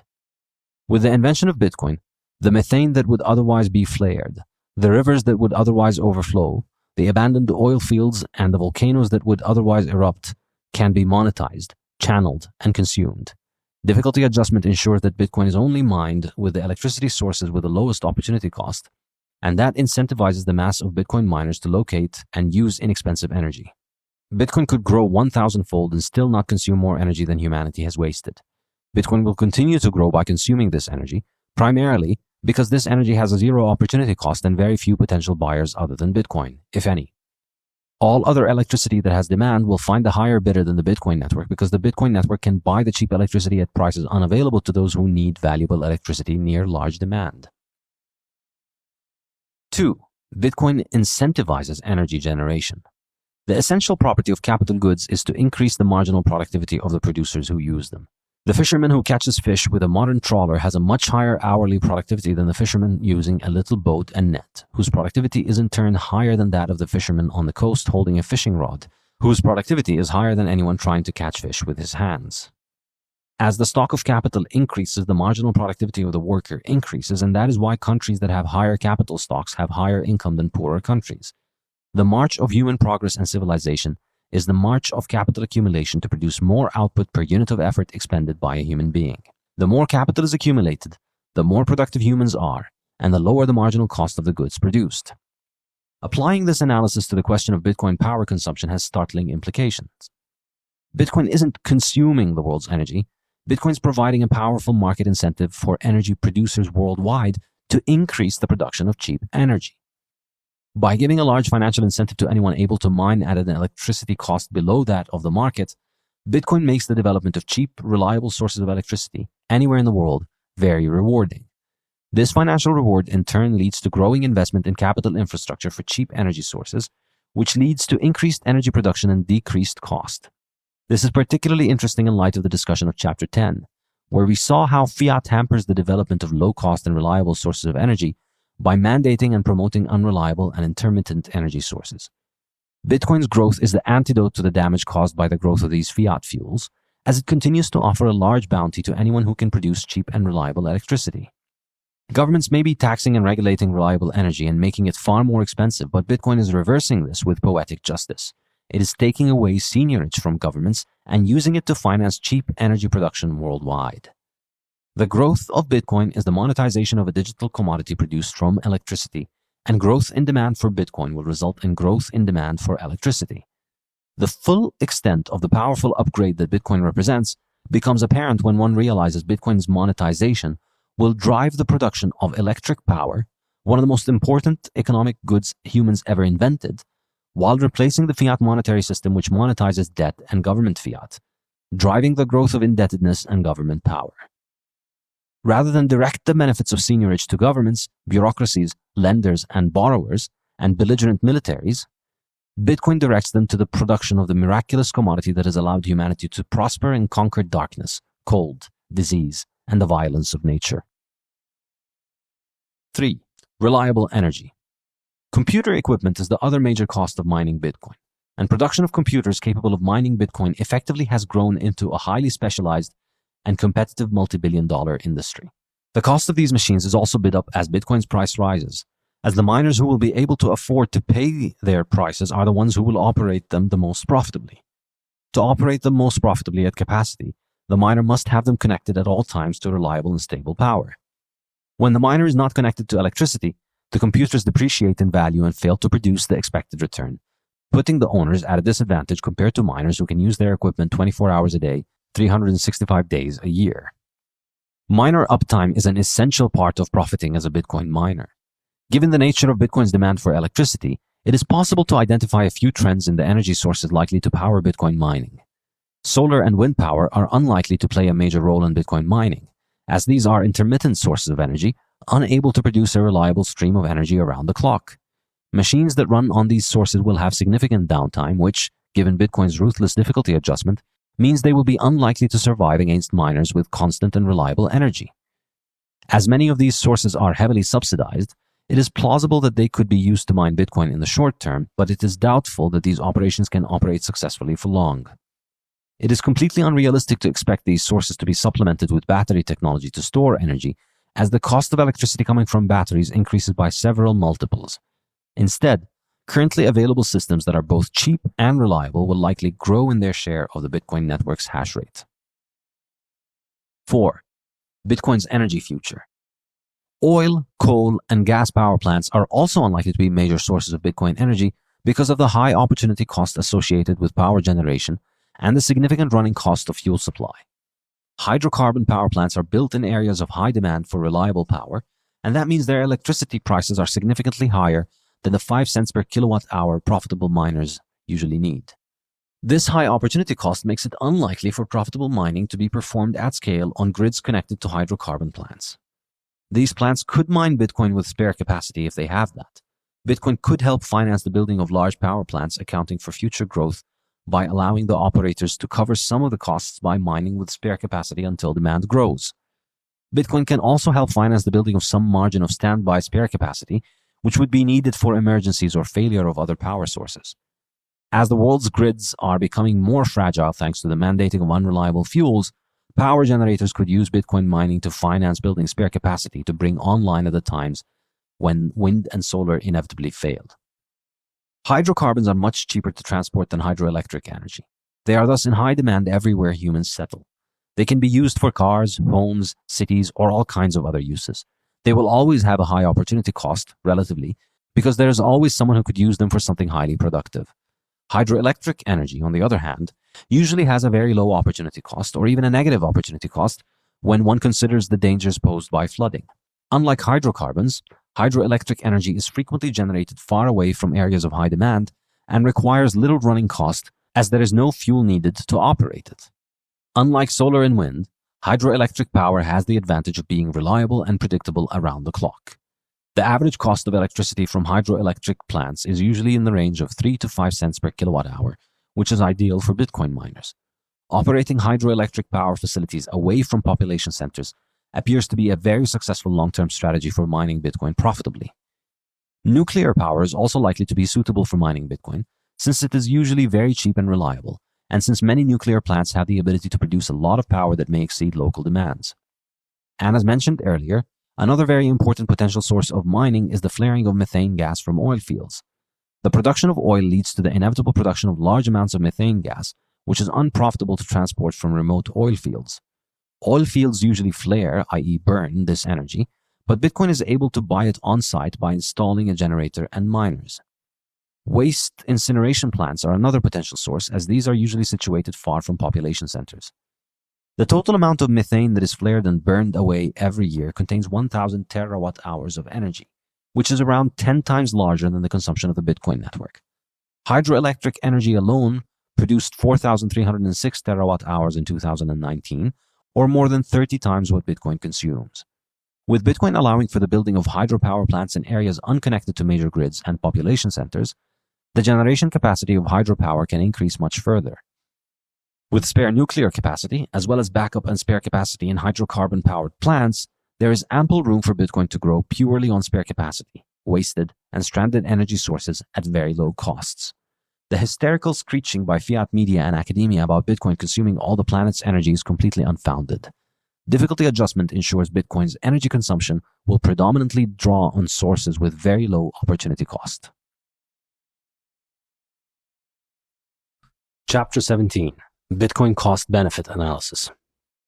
With the analysis of the previous 3 chapters, it is now possible to discuss the true costs and benefits of a Bitcoin monetary system and how they compare with the fiat monetary system discussed in Chapter 12. As always in matters of human action, theoretical debate cannot substitute for or overrule the outcomes emerging from human action. Engineers, economists, and politicians may have strong opinions about what is a useful or wasteful monetary system, but the only actual answer that matters is the one that humans offer with their actions in the goods they consume and produce in response to the market reality offered by these technologies. Intellectual arguments are very cheap, but actions are very costly. Should people find no value in the Bitcoin network, they would not be paying for its continued operation. The proper professional response of an economist in this case is to analyze where the value lies for the users. It is not to throw hissy fits declaring the network is worthless because they cannot see the usefulness, as has been the reaction of most fiat economists. Rather than take the well-worn path of dismissing the network's value based on fiat textbook theories, this chapter attempts to explain why a growing number of users find value in Bitcoin by examining the costs and benefits associated with upgrading from fiat to Bitcoin. From the perspective of fiat academics, reality is wrong by not agreeing with the government-sponsored theories in their textbook. But a simpler and more logical explanation is that Bitcoin's fast rise is the return of a free market to money, and we are witnessing a superior good rise at the expense of an inferior good. Bitcoin costs. Electricity cost. The amount of energy that Bitcoin consumes can theoretically be estimated from its hash rate. It is the direct output of the energy consumption of the machines that secure the network. The machines that mine Bitcoin have known specifications in terms of how much electricity they consume and how many hashes they can produce. The Bitcoin hash rate can be estimated from the difficulty and the block time. The hash rate and some reasonable assumptions of the composition of Bitcoin mining equipment can give us a roughly accurate idea of how much electricity is used by the Bitcoin network at any point in time. Current best estimates put Bitcoin's energy consumption somewhere in the range of 100 to 150 terawatt hours per year. This is an enormous amount of energy, and the fact that it is deployed voluntarily is a testament to the amount of value people place on the network and its assets. As discussed in the last chapter, most of this energy would otherwise have been wasted. It is almost always electricity that is quite cheap by international standards, probably in the range of 2 to 5 cents per kilowatt hour. At that cost, and at its current hash rate, Bitcoin is consuming around 2 to 6 billion US dollars worth of electricity every year, most of which would be wasted otherwise. By being able to buy electricity anywhere and by allowing only the most profitable miners to survive, Bitcoin only buys the cheapest electricity and does not compete for the expensive sources of electricity in high demand. Overall security cost. Bitcoin mining is a very competitive industry. The costs incurred by miners on hardware and electricity to secure Bitcoin will be roughly in the range of the rewards they can collect from the network. The cost of securing Bitcoin can be approximated to be equal to the aggregate miner's reward. It is the sum of Bitcoin received by miners in Bitcoin block rewards, including the block subsidy, new coins, as well as transaction fees. The daily mining reward is precisely ascertainable from the Bitcoin client. When combined with the daily average price, it can give us the dollar market value of daily rewards received by miners throughout Bitcoin's existence. At the time of writing, Bitcoin's trading at around $43,000, while the daily mining reward is running around 1,000 Bitcoins per day, giving a security expenditure of $43 million daily. When examining Bitcoin's entire lifetime until the end of July 2021, we find that it has consumed $29.42 billion in security expenditure. This can be considered a reasonable estimate of the total expenditure of miners for operating the Bitcoin network. Bitcoin benefits. Secure savings. We can understand Bitcoin as an electricity-based technology for saving economic value. It takes electricity and hardware as inputs and produces savings protected from inflation and fraudulent manipulation. We can measure its efficiency as a savings mechanism by measuring the value stored in it compared to the value spent on securing it. The economic value stored in Bitcoin can be approximated by the market value of the total supply of Bitcoin as a minimum bound. This is because anyone holding Bitcoin at that price is signaling that they value it more than they value holding its value in other currencies or assets, or consuming its value by buying the consumer goods. The cost of securing Bitcoin is equal to the miner's rewards. The mining rewards consists of the transaction fees paid by users as well as the block subsidy, which contains the new coins created with each block. So far, transaction fees have been lower than 5% of the total block reward for most of Bitcoin's existence. This means that the total block reward has been closely similar to the block subsidy. If we consider the operational efficiency to be measured as market cap over mining reward, and reward approximates subsidy, then it is a number remarkably close to the percentage growth rate of the Bitcoin supply, or the inverse of the stock-to-flow ratio. This brings us back full circle to the discussion of stock-to-flow at the beginning of the Bitcoin standard, where I argued that the stock-to-flow ratio is an extremely important metric for quantifying monetary status. Goods with a low stock-to-flow ratio will see a significant increase in their liquid stockpiles as a result of any price increases. But goods with a high stock-to-flow ratio will only witness small increases to their existing liquid stockpiles. Calculating Bitcoin's operational efficiency as a savings vehicle reveals that it is close to its stock-to-flow. That is an engineering explanation of the nature of the role of money. Money is only as efficient as its ability to resist debasement. The better it is at resisting debasement, the more it will be valuable. As Bitcoin's supply growth rate has declined, its monetary operational efficiency has increased, and the amount of value it has attracted has increased. Up until this point in Bitcoin's existence, the mining reward has been tied closely in value to the block subsidy. But as the block subsidy declines, transaction fees will necessarily become a larger fraction of the total block reward, and the operational efficiency of Bitcoin will diverge from the stock-to-flow ratio. It will converge toward the ratio of transaction fees to total market capitalization. It will be fascinating to watch what happens to the ratio of transaction fees to total market capitalization as the block subsidy goes to zero, and whether it stabilizes at a specific level. Appreciating savings. Another way of thinking of Bitcoin's efficiency is to consider how efficient it has been as a savings technology for those who have used it. We can estimate this based on the ratio between the total current market value of all Bitcoins to the value that was invested in producing these coins. We can approximate the economic value used to produce Bitcoin as being the sum of the dollar value of daily Bitcoin production over its existence. On any given day, new Bitcoins are being produced and sold on the market at the predominant market price. This is the case even if the miner who mines the coins does not sell them, as they are effectively buying them at the market price and holding them. At any given Bitcoin price, the production of new coins increases the amount of value that needs to be held in Bitcoin cash balances in order for the price to stay constant. That increase is equal to the Bitcoin price multiplied by the number of Bitcoins mined on that day. Whether through Bitcoiners holding a larger market value of Bitcoin balances or through new buyers buying new Bitcoin, each day witnesses increased new expenditure that is approximately equal to the market value of new coins produced. Summing the daily dollar value of market rewards results in a sum of $27.33 billion spent over the previous 12.5 years, at a time when Bitcoin's market capitalization is in the range of $0.62 trillion. This is roughly a 2,200% average return on investment. Effectively, the Bitcoin network's native tokens have appreciated an average of 23 times their original value since their creation. As a mechanism for saving wealth into the future, Bitcoin's efficiency is off the charts. As a superior technology for saving, Bitcoin is attracting a growing amount of wealth, and Bitcoin's reliable scarcity causes pre-existing holders Bitcoin to appreciate. Global money transfer. Bitcoin does not just secure savings, it can also move economic value around the world. Up until July 2021, Bitcoin had carried out 660 million transactions. Estimating Bitcoin's efficiency as a mechanism for transferring value can be done by measuring the ratio of transaction values to the fees paid to transfer them. For the period between October 2010 and July 2021, the average daily transaction fees came up to around 0.02% of the value of the transactions. For the vast majority of Bitcoin's life, the transaction fees paid were less than 0.05% of the value of transactions. There is a clear uptrend in transaction fees as a percentage of transaction values coinciding with a decline in the daily mining subsidy of new Bitcoins. This trend is likely to continue as Bitcoin's new supply subsidy increases. That people subjectively value Bitcoin creates demands for holding it and transacting with it. The Bitcoin asset cannot be owned outside of transactions confirmed in Bitcoin blocks, which inevitably creates a market for this scarce block space. Bitcoin's difficulty adjustment algorithm ensures the scarcity of this block space, and thus the Bitcoin token itself, by raising the hash power and thus the cost required to produce these blocks.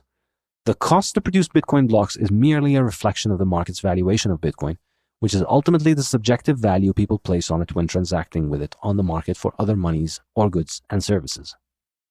A market value for Bitcoin block space creates an economic incentive for miners to provide this block space securely. In all markets, demand incentivizes entrepreneurs to find the most effective ways to provide the goods that people want. The costs and the methods of payment can differ widely, but if the demand exists, the good will be supplied. Consequently, if there is demand for holding Bitcoin, then demand will also exist for transacting in it, and people will pay the necessary transaction fees to get their transactions into blocks. There is no conceivable scenario in which demand for Bitcoin is high enough to necessitate massive security expenditure, while demand for block space is non-existent. If demand for Bitcoin exists, demand for moving Bitcoin will have to exist, and transaction fees will go up. As it stands, each Bitcoin block contains, on average, around 1 megabyte of data, but it carries an economic reward worth approximately $250,000. This is a cost that is ultimately borne by the users of the network, whether through inflation or transaction fees. Even if they do not recognize this, the roughly 100 new coins currently entering the market every day devalue existing Bitcoins in order to subsidize miners. As this inflationary block subsidy diminishes, the payment incentivizing miners will need to come from transaction fees for the blocks to clear. There is no fixed security fee that needs to be paid to make Bitcoin operate. The mining needs to be expensive enough to allow spending to happen securely without double spends and long reorg attacks. Should such attacks become a problem for Bitcoin users, this will incentivize them to pay transaction fees so their transactions get confirmed and fees will rise. The incentive structure around Bitcoin ensures that miners and users can easily find a transaction fee that finances the network's security. The economic incentives of Bitcoin have proven resilient enough to motivate people to spend the resources needed to keep the network secure. If Bitcoin dies, it will not have died because of misaligned economic incentives or high transaction fees. It will have died because demand for it declined. We already have evidence that strongly suggests Bitcoin's users will be happy to pay higher transaction fees. In December 2017, fees rose to around $50 per transaction. This suggests that if people want to hold hard money, the transaction fee has a lot of room to grow. If we look at the exchange fees people usually pay to buy Bitcoin, we find that they are usually much larger than on-chain transaction fees. Bitcoiners still have no problem paying these extra fees, so it is hard to imagine them giving up on Bitcoin because on-chain fees have increased. Premiums for buying Bitcoin in places where exchanges do not operate are even higher, and it is not uncommon for buyers on local Bitcoins, a peer-to-peer Bitcoin purchasing service, to demand and get a 10% markup. If demand for Bitcoin declines or disappears, then the price will likely crash and Bitcoin will collapse and/or be attacked, regardless of whether the miners are being paid in inflation or transaction fees. But if Bitcoin continues to appreciate for the next 20 years, even at a rate no more than 1/10 of its historical growth over the past 10 years, it will become a global settlement network valued at tens of trillions in today's dollars. Would people not be willing to pay for the daily settlement of the equivalent of trillions of modern dollars of transactions globally? The best way to gauge the willingness to pay for these fees is to look at international settlement costs today. As Bitcoin's value, salability, and liquidity increase, more valuable transactions can be done on the network.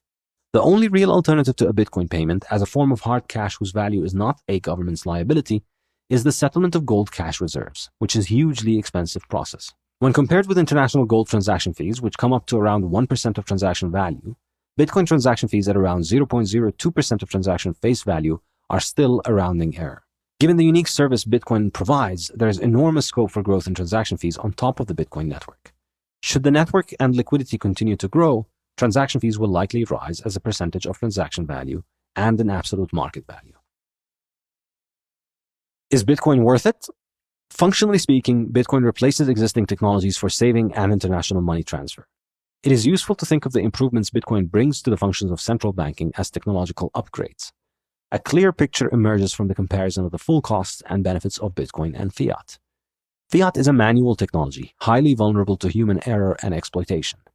Bitcoin is a digital and mechanical, predictable technology with very high reliability.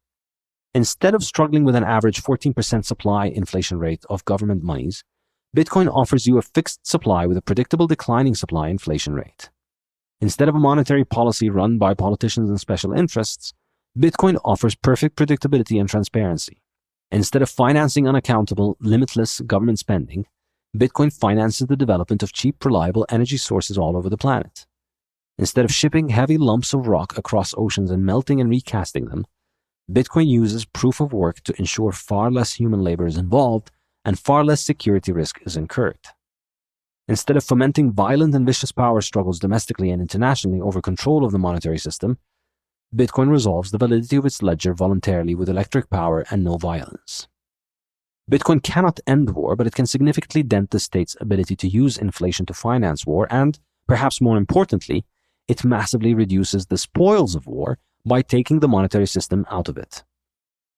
Rather than conflict and dominance, Bitcoin allows the redirection of monetary energy to the development of cheap and plentiful energy for humanity.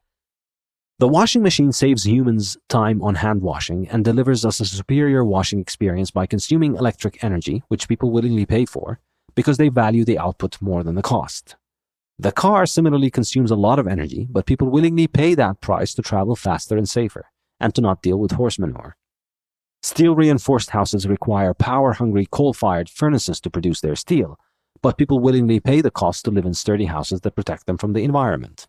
A computer requires far more energy to operate than an abacus, yet computers continue to be purchased in increasing quantities worldwide. Virtually everyone on Earth who has a choice between manual washing and washing machines, between walking long distances and driving, between an abacus and a computer, chooses the more energy-intensive option. The millions of people who have chosen to hold more than $800 billion of economic value in the Bitcoin network are clearly making a similar judgment to these users of modern energy-intensive technology. Generating energy and using it to operate faster, better, safer, more precise, and more reliable machinery is the essence of human technological progress and human civilization itself. Electrification has massively improved countless human products, and Bitcoin is just another electric product humans are adopting rapidly. No matter how large its energy consumption, that quantity is only growing because of real-world demand for its service. Objecting to Bitcoin's energy consumption is Luddism, no different from demanding others forsake any useful modern technological product for sentimental, nonsensical reasons. Fortunately for Bitcoin users, the Luddites are powerless to stop Bitcoin from operating. Chapter 18. Can Bitcoin fix this?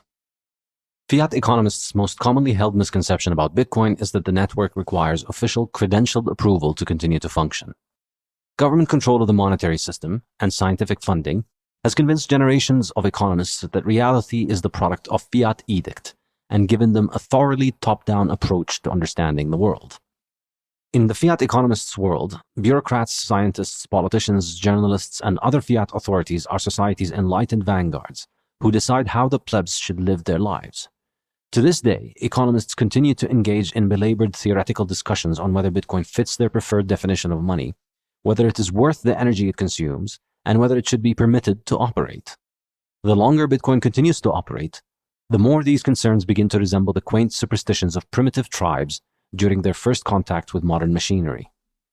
Bitcoin's continued successful operation, its ability to perform final settlement internationally without requiring any government oversight, and its credibility in maintaining its monetary policy over 12 years, delivers a shattering blow to the worldview of those who think reality comes out of fiat. Bitcoin does not need to convince any fiat authority of its worth. It just needs to keep surviving in the free market by offering value to its users. Bitcoin is the world's first digitally scarce asset and the first liquid asset with strict verifiable scarcity. It offers no yield and is therefore not held for its returns like stocks. It is instead held for its own value, like cash. Austrian economists explain that cash is held because of uncertainty. In a world of no uncertainty, where all your future income and expenditures are perfectly predictable, there is no need to ever hold cash, as you can always place your money in capital markets to earn a return, which can be liquidated at the exact time you need to spend it. But in the real world, with uncertainty pervading life, people do need to hold cash balances to meet their uncertain future obligations. Investment in assets that offer yield always involves risk. As discussed in Chapter 5, fiat's inflationary nature has eroded its ability to function as cash, and as a result, people have sought several cash substitutes. People primarily hold government bonds as well as physical gold, real estate, and equity as a way to recreate the ability of cash to save value for the future. Bitcoin is just another asset that can be added to this list. However, It differs from the other assets listed in that it can be accessed entirely outside the traditional fiat banking system and does not require legal, political, and regulatory oversight to function internationally. Bitcoin is also different from these other assets because its supply cannot be increased in response to demand. The supply of fiat credit, bonds, stocks, real estate, art, commodities, and all other kinds of cash substitutes can increase in response to increases in demand. This means that their roles as monetary media are inherently limited. Rises in their prices will inevitably cause oversupply and big crashes. Bitcoin's scarcity means that its price crashes to continuously and significantly higher levels than past prices. In its 12 years of existence, Bitcoin has never been down over a 4-year period. Except for one day, it has always been valued at more than 5-fold its price 4 years earlier. Bitcoin's 4-year performance averages a 365-fold increase. Examining only the past 5 years of data, Bitcoin has averaged a 26.05-fold increase over its price 4 years earlier. One Bitcoin block is expected to be produced around every 10 minutes. Every 210,000 blocks, or roughly 4 years, the protocol halves the number of coins produced with each block. This means that the daily Bitcoin production on any given day is half of what it was 4 years earlier. 4 more years of successful operation will likely increase people's awareness of Bitcoin and increase the chances they place on its continued survival, thus increasing their subjective valuation and demand for it. So as long as Bitcoin continues to operate and its supply drops by half every 4 years, it is highly likely that marginal demand for it will be higher and the marginal supply lower than 4 years previously. This monetary time bomb keeps clicking with each new block, and it is time for economists to begin to seriously contemplate what its continued clicking means for the world's monetary and financial system. The case for Bitcoin as a cash item on a balance sheet is very compelling for anyone with a time horizon extending beyond 4 years. Whether or not fiat authorities like it, Bitcoin is now in free market competition with many other assets for the world's cash balances. It is a competition Bitcoin will win or lose in the market, not by the edicts of economists, politicians, or bureaucrats. If it continues to capture a growing share of the world's cash balances, it continues to succeed. As it stands, Bitcoin's role as cash has a very large total addressable market. The world has around $90 trillion of broad fiat money supply, $90 trillion of sovereign bonds, $40 trillion of corporate bonds, and $10 trillion of gold. Bitcoin could replace all of these assets on balance sheets, which would be a total addressable market cap of $230 trillion. At the time of writing, Bitcoin's market capitalization is around $700 billion, or around 0.3% of its total addressable market. Bitcoin could also take a share of the market capitalization of other semi-hard assets which people have resorted to using as a form of saving for the future. These include stocks, which are valued at around $90 trillion, global real estate, valued at $280 trillion, and the art market, valued at several $trillion. Investors will continue to demand stocks, houses, and works of art, but the current valuations of these assets are likely highly inflated by the need of their holders to use them as stores of value on top of their value as capital or consumer goods. In other words, the flight from inflationary fiat has distorted the US dollar valuations of these assets beyond any sane level. As more and more investors in search of a store of value discover Bitcoin's superior intertemporal salability, it will continue to acquire an increasing share of global cash balances. Monetary status is an emergent outcome of market choices for monetary assets and not the result of economists' theoretical appraisals of monetary properties. Modern economists have never contemplated the possibility that free market competition could apply to money, the holiest of prerogatives for modern fiat governments that pay their salaries. With every passing day in which Bitcoin operates to the satisfaction of its millions of users, the full-time detractors and government-paid economists who constantly attack Bitcoin begin to sound like deranged conspiracy theorists obsessed with stopping happy customers from wearing a shoe brand they like. Bitcoin has grown from nothing to having nearly $1 trillion of market value on global balance sheets in the space of 12 years. It has done so without a leader, without corruption, and without governments being able to stop it. In the past 10 years, it has achieved an average compound annual growth rate of 215%. If it were to experience a similar growth rate in the future, it would overtake the $230 trillion benchmark by 2026.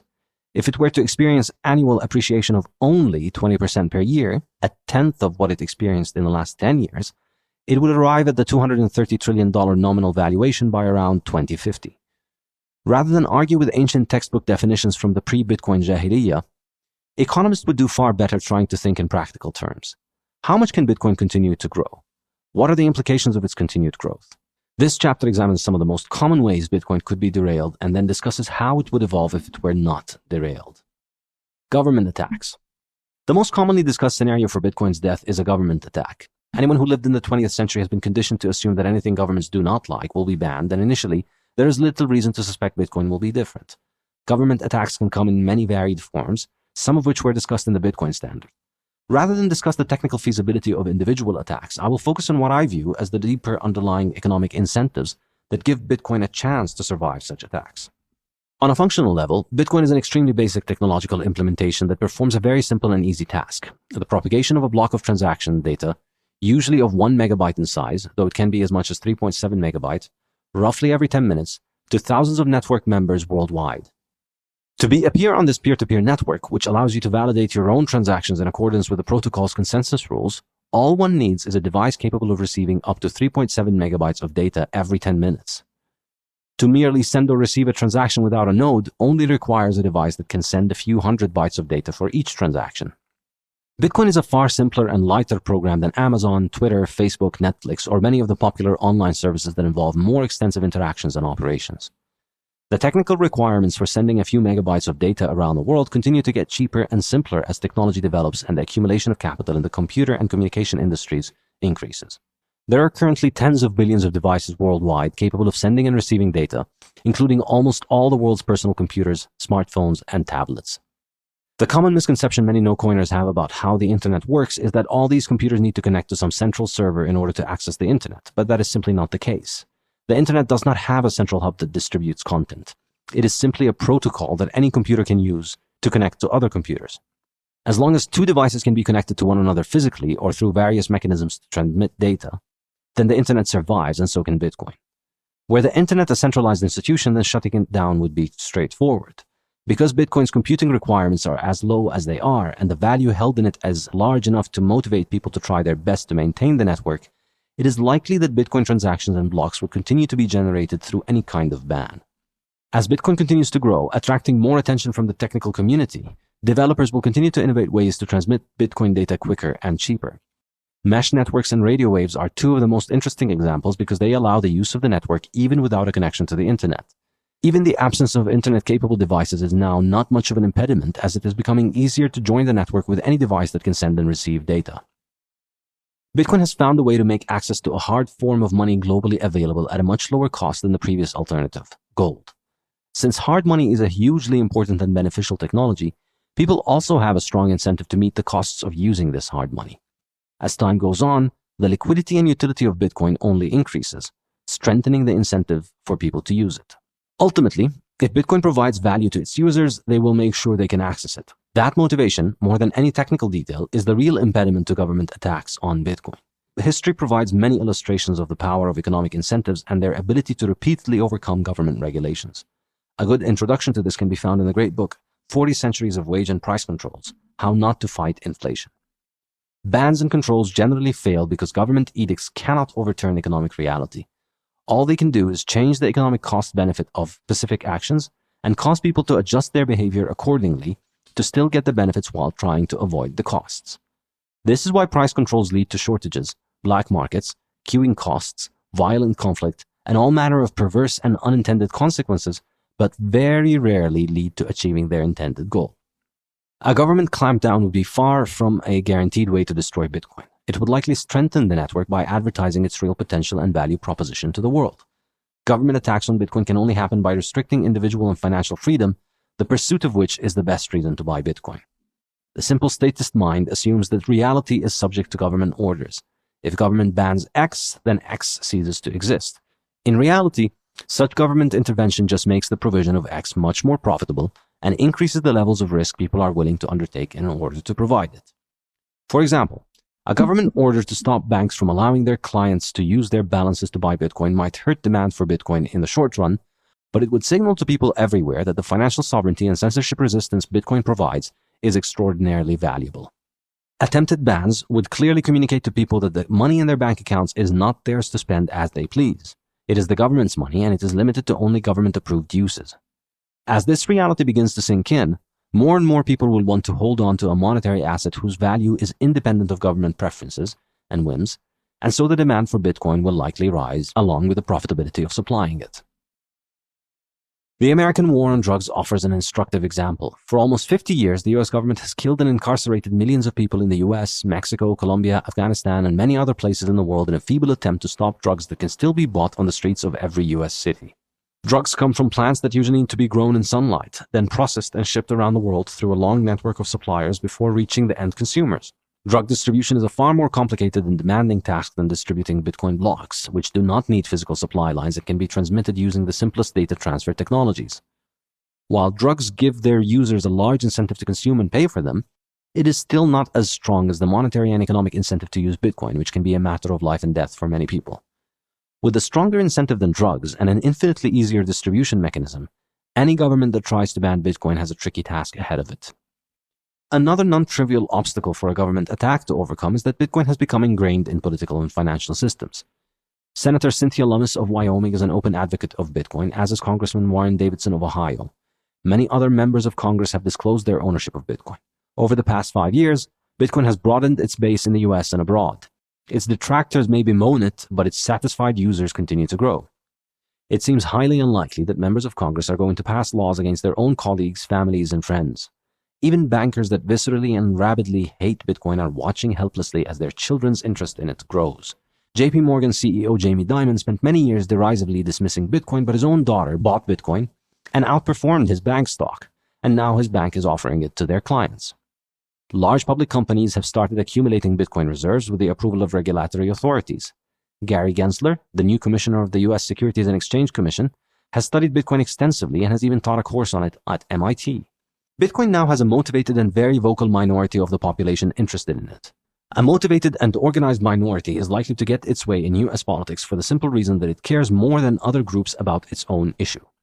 While people think of democracy as the rule of the majority, it is more accurate to think of it as the rule of the organized minorities. Corn farmers, for example, are a tiny fraction of the total population of the US, but still manage to get enormous subsidies. Although these subsidies are a cost to everyone else in the US, they are a small cost per head of the population. Conversely, the benefit to corn farmers is massive, and they have every incentive to make it their prime voting and lobbying issue. From a politician's perspective, supporting the corn lobbyists will get you votes and money, but going against them gets you neither. Bitcoin's motivated minority is growing into this kind of force in political systems worldwide. Any politician who attempts to clamp down on Bitcoin will be faced with indifference by the vast majority of the population, but strong opposition from Bitcoiners. All of these developments suggest it is highly unlikely that the government could crack down on Bitcoin in a similar way to its crackdown on drugs.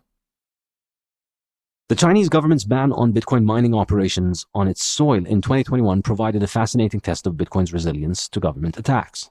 Most Bitcoin miners operated in China at the time, and this was always viewed as a particular vulnerability of Bitcoin. The ban had a discernible effect on the Bitcoin network, as the estimated hash rate fell by some 50%, from around 180 exahash per second on May 14, 2021, to around 85 exahash per second on July 3, 2021. The price also fell by more than 50% from its all-time high of $64,000 in mid-April to a low of under $30,000 in late July. This was likely the result of Chinese miners needing to liquidate their Bitcoin holdings to relocate. The drop in hash rate resulted in the slowest average block time for any difficulty period in Bitcoin's history, 13 minutes 53 seconds per block instead of the protocol's target of 10 minutes. As a result, the difficulty adjustment on July 3rd of negative 27.94% was the largest downward adjustment in Bitcoin's history. This process powerfully illustrated Bitcoin's adaptability and robustness. As the number of miners attempting to solve the proof of work declined, the network slowed down, but the downward difficulty adjustment allowed block production intervals to return closer to the 10-minute mark. Around half of the industrial capacity of the Bitcoin network had to relocate internationally, and 3 months later, the result seems to be a slowdown in blocks and a crash to levels that were at an all-time high only 6 months earlier. The price crash likely hurt many Bitcoin investors, yet Bitcoin was still roughly threefold its price year on year, hardly devastating for long-term holders. So even a Chinese ban on Bitcoin mining only caused a short-term crash in prices and a few weeks of slower blocks, after which time Bitcoin resumed its normal service. Further, banning mining in China, the one country where miners were the most concentrated, led to the dispersion of mining capacity among nation-states, making the network less vulnerable to such an attack in the future. Bitcoin might well be a genie that has grown beyond the ability of governments to put it back in its bottle. The secret is out. Millions of people worldwide have discovered this internet-native hard money and are interested in using it. The number of satisfied users continues to grow by the day. They are willing to invest time and effort into ensuring it continues to be available to them. Government clampdowns may inflict suffering on individual Bitcoiners and perhaps cause short-term price falls, but it is doubtful they can derail the entire project. Software bugs. Back in September 2018, a bug was found in the code of Bitcoin Core versions 0.14 and 0.16.2, which could have allowed the total supply of Bitcoins to be increased above 21 million. Had the bug been discovered by a malicious actor, they may have been able to use it to attack the network. Jimmy Song has provided a great analysis of this incident, and he suggests that although the likely ramifications of exploiting this bug would have created problems for the network, it was unlikely to have been fatal. Nonetheless, the episode made vivid one more type of threat hanging over Bitcoin: malfunctioning code or software bugs. Whether through an innocent mistake in its coding or through the malevolent design of an attacker, it is not inconceivable that there could be problems with the Bitcoin code that could cause it to malfunction. The threat of bugs and malfunction is far more serious for Bitcoin than for most other computer programs because Bitcoin's value proposition depends on its immutability, reliability, and complete predictability. If it is evolving to fulfill the role of digital gold, then the most important characteristic it needs to copy from gold is its constant reliability and predictable supply. A bug that hinders the operation of the software or allows some users to create more coins would severely compromise the network and the likelihood of its continuing to succeed as digital gold. Rather than focus on the technical details of this bug and how it was fixed, which Jimmy's article discusses, I'd like to focus on how Bitcoin's open source development counters this threat. Linus Torvalds, the original creator of the Linux operating system, said that with enough eyeballs, all bugs are rendered shallow. That is a great explanation of the prime value proposition of open source software. While open source software usually relies on the efforts of volunteers who are not paid to be fully focused on the software, its collaborative nature can attract many people to review the code and improve it, which helps prevent critical bugs from emerging. This has proven to be a surprisingly successful and robust model. Whereas proprietary software development employs a few full-time, highly focused individuals, open source development allows anyone to contribute and gives all users of the software the choice to adopt anyone's contributions. The process of constant innovation, variation, and user selection creates a strong evolutionary pressure that drives the code's improvement. Open source development is also a good example of Friedrich Hayek's concept of spontaneous order, or order that emerges not through any preconceived individual design but through human action. Most market and societal institutions were not designed top-down by one individual. Instead, they emerged over many years through the actions and interactions of multitudes of individuals. Hayek argues that most of the human institutions that shape our lives, from language to customs to economics, ethics, and manners, are all emergent products of human action and not the conscious effort of human design. This simple but powerful concept is helpful in understanding how Bitcoin has continued to evolve after Satoshi left the project with nobody in charge. In the 10 years since he has disappeared, the Bitcoin software has improved significantly, and yet no single individual can possibly be viewed as responsible for these changes. While each change to the software can be viewed as a product of rational design by one or a few programmers, the choice of which changes get adopted by users, how the changes build on one another, and the general direction of open source development are the complex and emergent result of the interaction of variations and individual choices.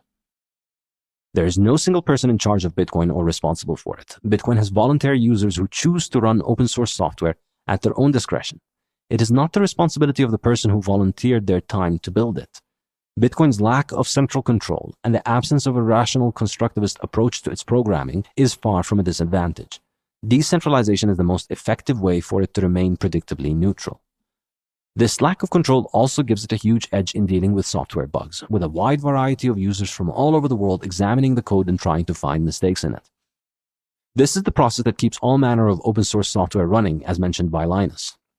In the case of Bitcoin, the process has a powerful economic incentive for thousands of technically competent people who have a vested interest in it succeeding.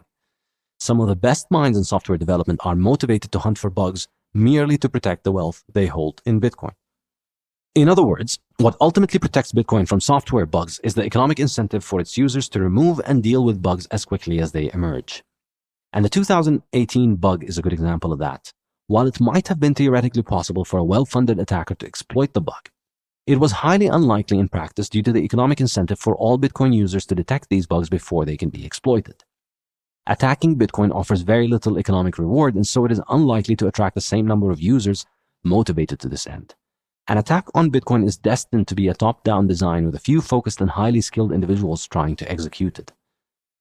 Bitcoin's defense consists of many thousands of users and coders who are constantly vigilant and defending the network against anything bad happening to it. As Song concludes, bugs will always exist, but the important thing is to have a robust process for dealing with them. Open source software development has shown itself to be more reliable in the long run.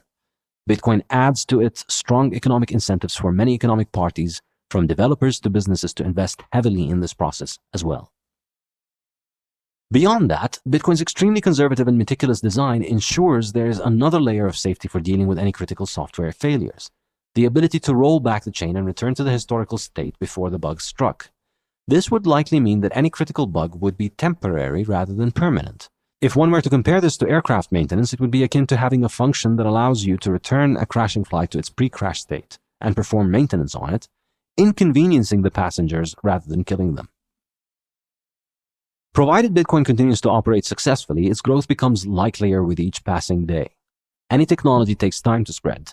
Most users will never become technically competent enough to understand all the nuances of its functioning. People need to see technology operating successfully, safely, reliably, and consistently for a significant period of time before they consider using it. Most people eventually got on airplanes not because they studied jet aviation, but because they had seen and heard of airplanes operating reliably, likely for years. Similarly, people will start to trust a digital form of storage, not due to an extensive study of Bitcoin and cryptography, but rather after seeing it work reliably for years for others. The gold standard. As discussed briefly in the Bitcoin standard, the government policy that would likely be the most destructive to Bitcoin would be the implementation of a gold standard similar to that at the end of the 19th century. All government restrictions on Bitcoin are restrictions on financial freedom, and the desire to be free from government restrictions is exactly what creates demand for Bitcoin. Given that the technical requirements for operating Bitcoin are becoming increasingly simpler, government activities that aim to restrict Bitcoin will inevitably result in greater incentives for people to overcome these restrictions. Contrary to the status instinct to want to ban anything that sounds objectionable, the more effective path for governments to undermine Bitcoin would be to undermine the economic incentive for people to use it. However, this would mean increasing the financial and monetary freedoms that individuals have. The monetary system that would allow governments to maintain some form of monetary control while allowing the largest margin for a free market in money would be the adoption of the gold standard. In theory, a government could introduce a hard money standard with its own currency and commit to not increasing the supply beyond a specific percentage. However, such a commitment would never be as credible as making government money redeemable into physical gold, offering everyone the ability to verify the gold backing and tying the government's hands. A move to a gold standard would undermine all the drivers of Bitcoin adoption, and it remains an open question whether, in such a world, demand for Bitcoin would be enough to prevent attacks and secure the network. Gold currently has a far larger liquidity pool than Bitcoin. The value of all above-ground gold is around $10 trillion, more than 10 times the value currently stored in the Bitcoin network.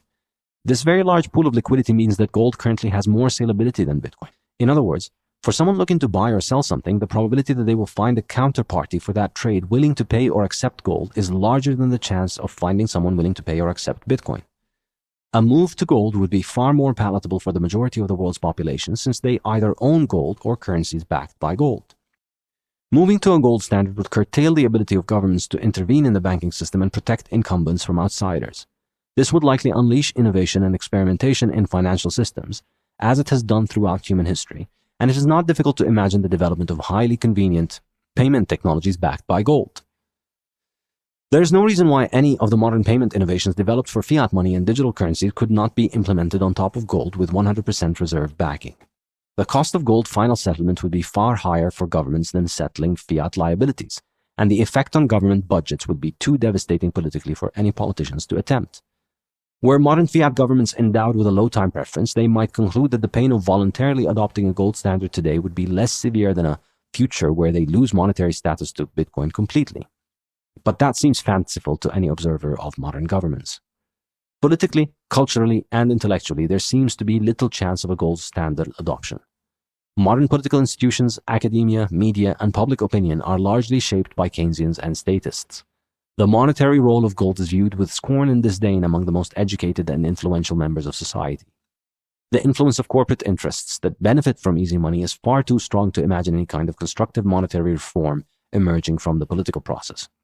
Bitcoin, however, is a hard monetary system that can gain adoption whether or not the entrenched easy money interests approve of it. And even a readoption of the gold standard would likely only delay the inevitable move to an internet-native money with higher spatial and intertemporal salability. Gold will soon have a lower stock-to-flow ratio than Bitcoin, and it will continue to have a much higher cost of transfer. Even if the adoption of Bitcoin slows considerably, and there are significant crashes in its price, the slow increase in its supply will still make it likely to recover and appreciate in the long run, and hold its value better than gold. The above analysis does not constitute an ironclad prediction of Bitcoin's inevitable success, but it should at least suggest that its continued long-term survival is a distinct and realistic possibility. So how would Bitcoin grow in a fiat world? Central bank adoption. Could central banks adopt Bitcoin as a reserve asset? Nothing inherent to Bitcoin would make such adoption impossible. The case for it is clear. If Bitcoin increases in price, any country that uses it as a reserve asset will witness its international cash reserve account rise in value, which would make it less likely for their government or central bank to run into balance of payment problems. The more the reserves appreciate, the more leeway the government has with its own spending and international payments. Further, adopting Bitcoin allows central banks to engage in international payment settlements with other central banks, financial institutions, and foreign exporters without needing to resort to the U.S. Federal Reserve's global payment settlement infrastructure, avoiding the risk of sanctions and confiscations. This is likely most appealing to countries at odds with U.S. foreign policy. The threat of other nation-states holding Bitcoin reserves first could in itself encourage governments to make the first move. Geopolitical rivals accumulating a harder currency would likely increase their spending power. In 2021, El Salvador was the first country to adopt Bitcoin as legal tender. As a dollarized economy, El Salvador had no seigniorage revenue to lose by adopting Bitcoin. El Salvador also stands to gain from the large number of its citizens who work in the US using Bitcoin Lightning apps for remittances. It remains to be seen how successful this move is for the people of El Salvador and their government, and whether that encourages others to follow suit. There are several reasons to suspect this is a move that will not be quickly imitated by major central banks. The first reason is that if we understand Bitcoin as an alternative to central banking, then central banks are clearly the last institutions that need it. Central banks are the institutions that provide the services that Bitcoin most closely approximates, and so they will likely remain the last to see the value of an alternative to their services. The second reason is that while countries like China, Russia, Iran, North Korea, and others may hate the US dollar-based global financial system, they love having their own fiat currencies far more than they hate the dollar. The dearness with which central banks treasure their ability to inflate their respective countries' money supply could act as a strong constraint against moving to a Bitcoin standard. China, Russia, and Iran may like to make a lot of noise about the unfairness of the US dollar monetary system and how it privileges the US internationally, but these governments are not run by sound money economists who would like to see a return to the 19th century gold standard. Decades of Western cultural imperialism mean that even these countries are ruled by the kind of leftist, socialist, Keynesian, and similarly inclined economists who idolize inflation as the key to solving all of life's problems. These governments do not oppose fiat money, they just hate other governments' fiat money. They recognize that their extremely elaborate states and bureaucracies with far-reaching control of their citizens' lives and large monopoly industries, to benefit them and their cronies, are utterly dependent on their ability to continue creating their own money. We know this because while these countries have long talked about shifting to gold for international payment settlement and as a reserve asset, they have never done it. While they have accumulated gold as a hedge against their dollar reserves, they refuse to settle their own trade using gold and continue to rely on fiat networks. It is doubtful that it is merely the cost of gold settlement that is preventing these governments from moving to a gold standard. It remains to be seen whether Bitcoin's superior scalability across space and value appreciation will tempt governments where gold failed. Aside from the self-interest of the ruling elites in these countries, US power is another important factor that may stop them from adopting gold. The IMF has long banned its members from tying their currency to gold.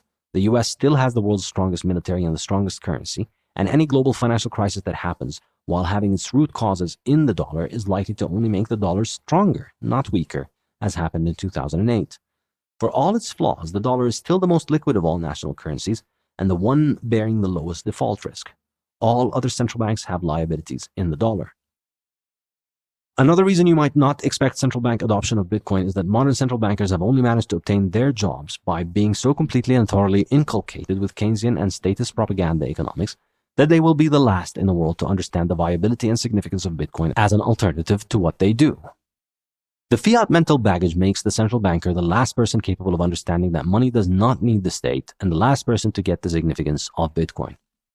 Finally, understanding Bitcoin's value proposition as a long-term store of value despite its short-term fluctuations requires a certain degree of low-time preference, which you cannot expect to find in abundance in modern government bureaucracies. The uncertainty and short-term nature of democratic rule instills a short-term orientation in these bureaucrats and all but guarantees that politics is a short-term power and money grab. Politicians or bureaucrats can be expected to rationally prioritize their self-interest in short periods in office over their constituents' long-term future. Chapter 1 of Hans Hermann Hoppe's masterpiece, Democracy, the God That Failed, contains an excellent discussion of this point.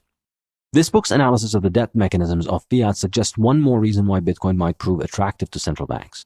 The monetization of a present good allows individuals and firms to hold on their balance sheet a liquid asset independent from the risks of the credit market, reducing their dependence on central bank monetary policy. The conundrum of today's central bankers is that they are at once asked to provide the accommodative monetary policy for government spending and private sector expansion, while also having to ensure savings and investments do not devalue too much. Will some central banks choose to outsource some of the demand for savings to the neutral, apolitical Bitcoin network, which is unaffected by credit market dynamics, or will they try to maintain as much wealth as possible in their own network to finance government spending through devaluation? While El Salvador provides a compelling counter-argument, several reasons suggest it is likely Bitcoin will continue to develop as described in the subtitle of the Bitcoin Standard, a decentralized alternative to central banks. Monetary upgrade and debt jubilee. The most widely held prediction about how a Bitcoin economy develops usually involves the entirety of the world economy collapsing into a heap of hyperinflationary misery, similar to the one you see in Venezuela today. The dollar, euro, sterling, and all other global currencies would collapse in value as their holders drop them and choose to move their capital to the superior store of value that is Bitcoin. Governments would collapse, banks would be destroyed, global trade supply lines would come crumbling down. But there are several reasons to be optimistic that this may not be the case. The first reason is that hyperinflationary scenario assumes the collapse in demand for national currencies would lead to their values collapsing. But historically, hyperinflation has always been the result of a large increase in the money supply and not a sudden decline in money demand.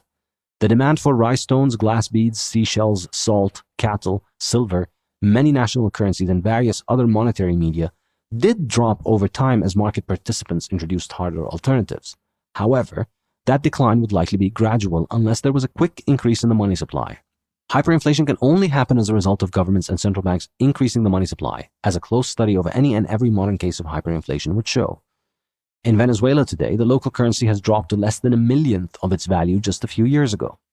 Venezuela, the country, is still there, and the size of its population is the same as before the currency collapse.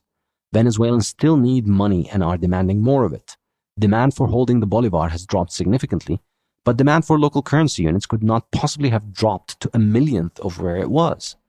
Venezuelans still need the currency to settle all their government-related business, an ever-growing occurrence thanks to the socialization of the economy.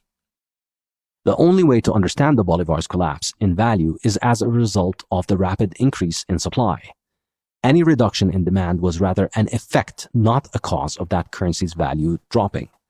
Venezuelan money supply statistics show that the supply of the bolivar increased by a multiple of 100 between 2007 and 2017, at which point the Venezuelan government stopped publishing money supply figures, suggesting an even more significant increase. Similarly, in Lebanon, the central bank has increased the supply of physical bills and coins by around 650% in the last 2 years, while the currency has plummeted by more than 90% against the US dollar. To understand the likelihood of hyperinflationary collapse, we need to focus on the nature of fiat money creation. Should fiat money continue to function as discussed in Part 1, with lending as the equivalent of mining, the likelihood of hyperinflation is reduced by two forces. First, it is not easy to quickly expand credit to a hyperinflationary degree, and second, credit expansion is self-correcting because it brings about financial bubbles that liquidate large amounts of the money supply. The business cycle is the brutal and highly inefficient fiat equivalent of Bitcoin's difficulty adjustment. If credit expands too quickly, it causes speculative bubbles in particular sectors of the economy, like the stock market, housing, or high-tech sector. As investments in these sectors increase, assets become overpriced beyond what the fundamentals of their balance sheets imply. This incentivizes the production of more financial assets, causing the price of the assets to eventually fall, liquidating a lot of loans and contracting the money supply. Should this dynamic continue, Bitcoin's rise alone is unlikely to cause hyperinflationary collapses. If hyperinflation were to happen, as it is happening in Venezuela and Lebanon today, it would be the result of governments overriding the credit creation process and resorting to increases in the base money, most likely through physical money printing or its modern digital equivalent, through central bank digital currencies.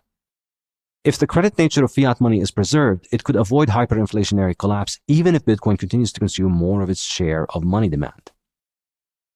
Secondly, it is instructive to think about the impact of the rise of Bitcoin on the process of fiat money creation.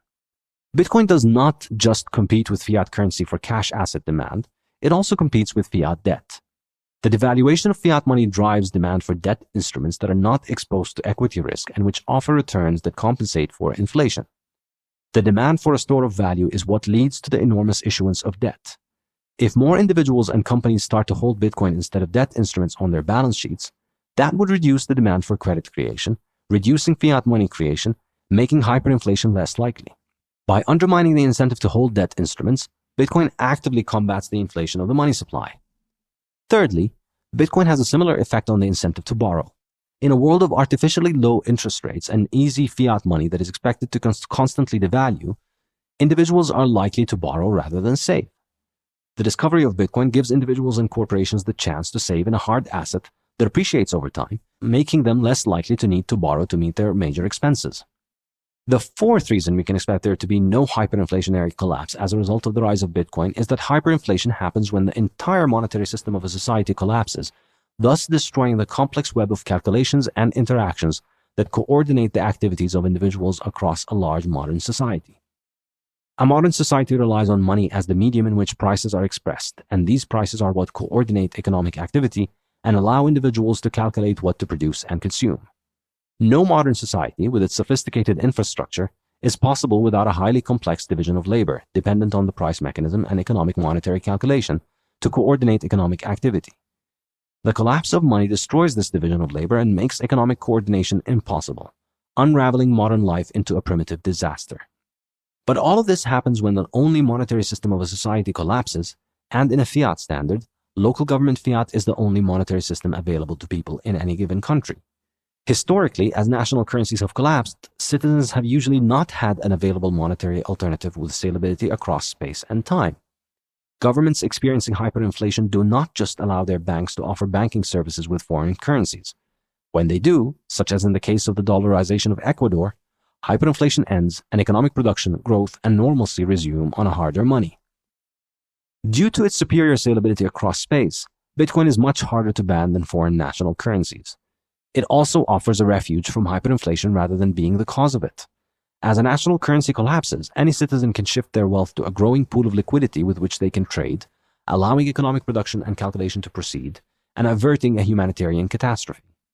Should Bitcoin become widespread enough to destroy demand for government currencies, then the network will be large enough to support an increasing amount of coordination, trade, and investment. Unlike in a hyperinflationary scenario, a move to Bitcoin without a large increase in the supply of government money would not lead to a catastrophe. It would be a global upgrade, a peaceful technological upgrade of society's monetary infrastructure.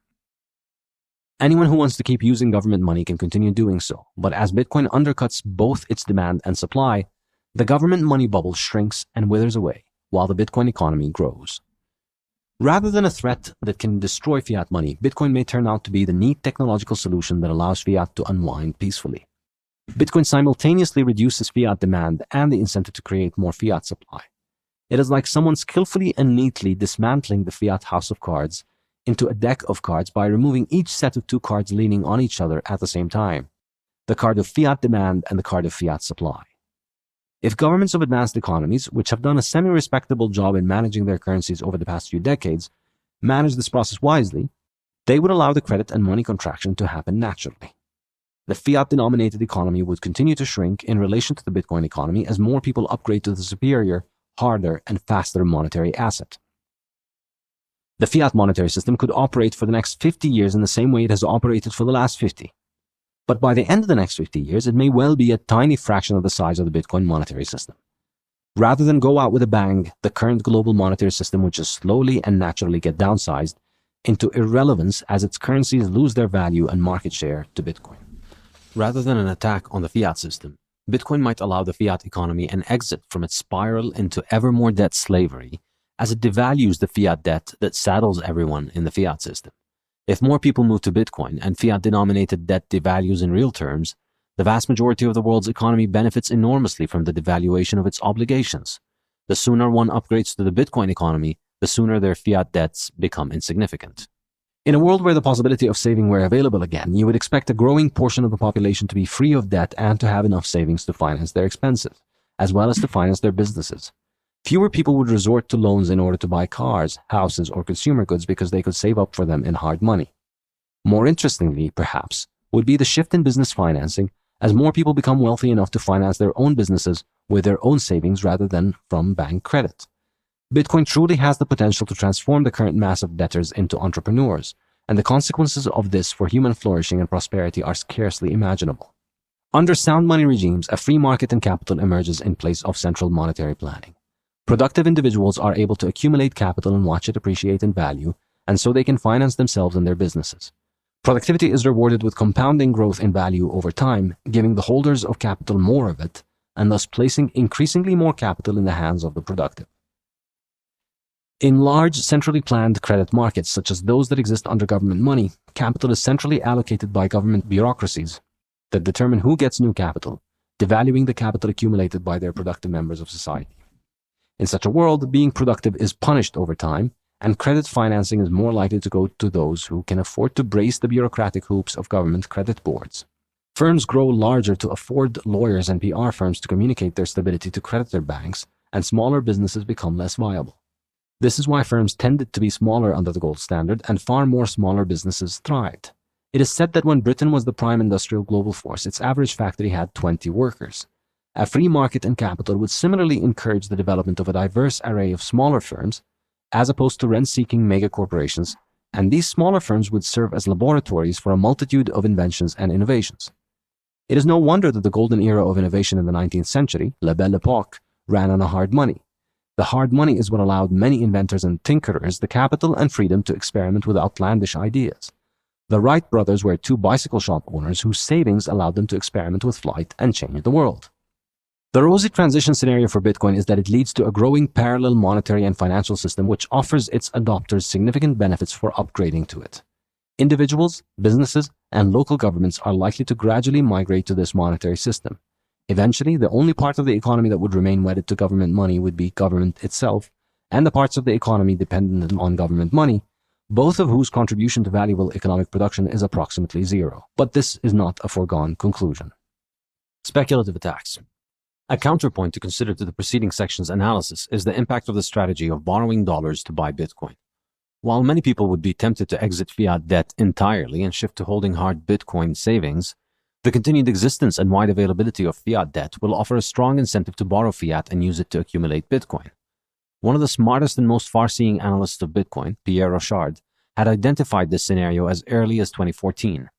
He outlined how Bitcoin allows investors worldwide to carry out a speculative attack on all national currencies, similar to what George Soros and beneficiaries of low-interest rate lending have been doing to weak national currencies for decades with spectacular success. The speculative attack is, then, the natural evolution of what inevitably results when easy money meets hard money, amplified by the force of fiat credit. The speculative attack strategy is to borrow the weak currency and use it to buy the stronger currency. Borrowing the weak currency causes an increase in its supply, and selling it for strong currency causes a decrease in demand for it, which results in the decline of the value of the weak currency next to the stronger currency. This reduces the value of the weak money loan the attacker owes, while increasing the value of the hard currency he holds. A highly lucrative combination. Because Bitcoin is a harder currency than all national currencies, it could be the perfect vehicle for attacks against national currencies. As large corporations and financial institutions are now accumulating Bitcoin while also borrowing large amounts of fiat, a speculative attack is arguably brewing, even if its participants may be unaware of what they are doing. As these public companies with significant treasuries watch their Bitcoin balance grow in nominal value, Their balance sheets become stronger, allowing them to take on more fiat debt, increasing the supply of fiat and providing them more fiat with which to buy more Bitcoin. The profitability of this move can be understood as the market rewarding the move to the better monetary asset. How far can these speculative attacks go? A couple of restraining forces can be identified. Corporations are now finding it easy to borrow in capital markets as they accumulate Bitcoin, but only because of the very large amount of capital looking for debt obligations without equity risk. As Bitcoin investment becomes more accessible to institutional investors, many of these lenders will choose to purchase Bitcoin instead of lending to financial firms that purchase Bitcoin, limiting the credit available for launching speculative attacks. Should private lending decline because of the rise of Bitcoin, credit is likely to become even more centralized and government-controlled. As lending becomes more politicized, it would not be a surprise to see fiat governments restrict lending to any entities with Bitcoin on their balance sheets. The centralization and politicization of credit in the hands of governments undermines the possibility of speculative attacks, but it also undermines the credit nature of fiat, rendering it more of a digital version of ubiquitous government papers that have been the hallmark of hyperinflation. Central bank digital currencies. Between starting to write this book and its completion, the tone of central banks toward Bitcoin has changed completely. In 2018, the average central banker would have summarily dismissed Bitcoin by muttering irrelevant references to apocryphal tales and folk songs about the prices of tulip bulbs rising in 17th century Amsterdam. In 2021, central bankers are racing to implement what might be the most important upgrade to the fiat network in 5 decades: Bitcoin-inspired central bank digital currencies, CBDCs. Central bankers present CBDCs as a technologically progressive step that allows for faster and more secure digital payments. However, their transformative potential for surveillance, political patronage, and economic central planning is under-advertised. CBDCs would give central banks full real-time surveillance capabilities of all citizens' wallets and spendings. CBDCs would also allow governments to tax and pay their citizens more directly and effectively, increasing the efficiency by which governments disrupt the workings of the market economy. As the popularity of government handouts surges in the post-pandemic world, CBDCs offer a great product-market fit for governments looking to distribute large amounts of money to their citizens. Whereas the current fiat system allows all lenders to mine fiat into existence by issuing loans, CBDCs will likely centralize this process in the hands of the central bank. With all balances held at the central bank and credit increasingly politicized and centralized, the fiat system would take a very decisive turn toward an authoritarian and socialist society.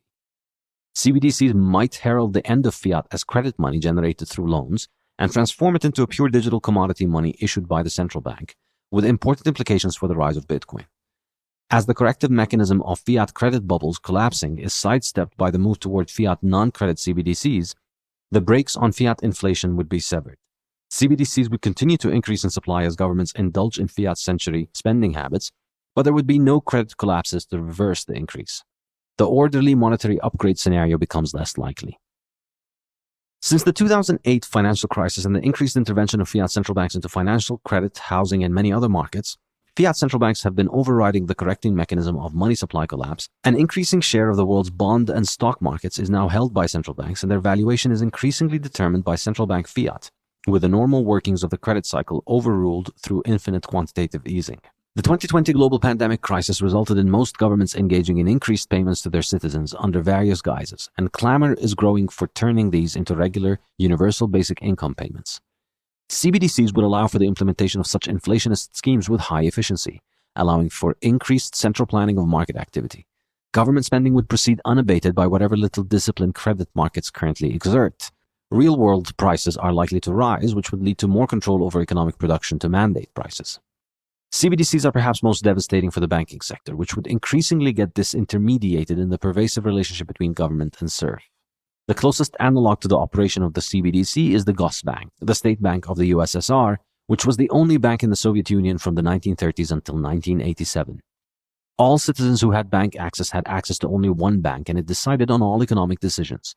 Limiting the role of private banks or eliminating them in favor of money generated by pure government fiat is likely to lead to a highly centrally planned economic system with tight government control over all aspects of economic life.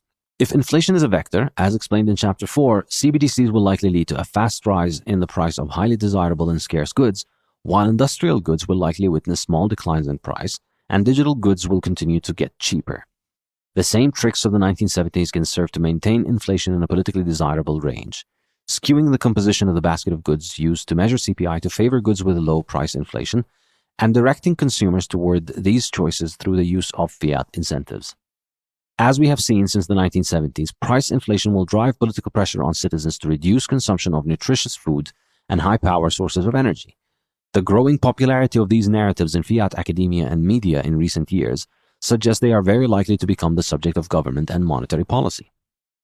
Government CBDC fiat is likely to finance more fiat science to find fault with meat and hydrocarbons, our most reliable technologies for nutrition and power, and thus the most price-sensitive products. We can already see how the old religious narratives about energy and food, discussed in Part 2, are becoming increasingly popular as inflation causes the prices of food and energy to rise. As access to money and banking becomes centralized, this power can be very conveniently wielded to prevent official CPI numbers from looking bad through heavy taxation, rationing, or an outright ban of the purchase of certain goods. The push to promote fiat foods and fuels will likely take a far more coercive turn with the implementation of CBDCs. The past year has also shown how public health concerns can contribute to this totalitarian monetary control. Lockdowns are increasingly looking like a permanent feature of the modern fiat economy. Small businesses are being destroyed, savings are devaluing, and citizens and businesses are increasingly dependent on government spending to make ends meet. The Soviet Union continued to produce very impressive numbers for economic growth into the late 1980s, even as Soviet citizens were going hungry thanks to shortages. In the same way, modern government-run central banks can project an illusion of wealth despite a contrary reality. Paul Samuelson and William Nordhaus, two of the most important post-war economists in the US, both of whom have won the Bank of Sweden Prize, commonly misidentified as a Nobel Prize, wrote in their 1989 economics textbook, which is standard issue for most undergraduate students around the world, quote, "The Soviet economy is proof that, contrary to what many skeptics had earlier believed, a socialist command economy can function and even thrive." End quote. Modern macroeconomics shares Soviet macroeconomics' faith in the ability of high priests with PhDs to divine and optimize the workings of an economy through models, metrics, and statistical analysis. Central banks' increasingly monopolistic control over economic affairs and statistics allows them to produce numbers that can mask and embellish the economic reality for the majority of the population. The likely outcome for the sclerotic, propagandized economies surrounding governments is a slow, terminal decline into irrelevance, similar to what happened to the Soviet economy.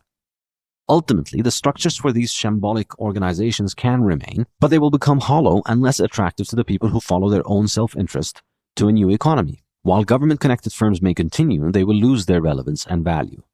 In this kind of scenario, the Bitcoin-based hard money economy would grow, and more holders of that hard money would witness an appreciation of their wealth. At the same time, government-based economies would shrink, both in size and in relative wealth, as the widespread immigration of society's productive class punishes centrally planned economies. The fiat economy will continue to provide people with lucrative careers and alluringly large fiat-denominated salaries, but increasingly fewer quality, scarce, and desirable goods.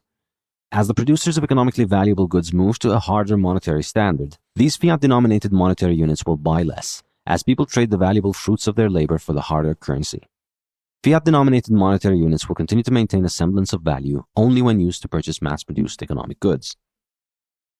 You can imagine two new global economies emerging across the world. On the one hand, there is the easy money, centrally planned economy of which government, media, and academia insist you must be a part.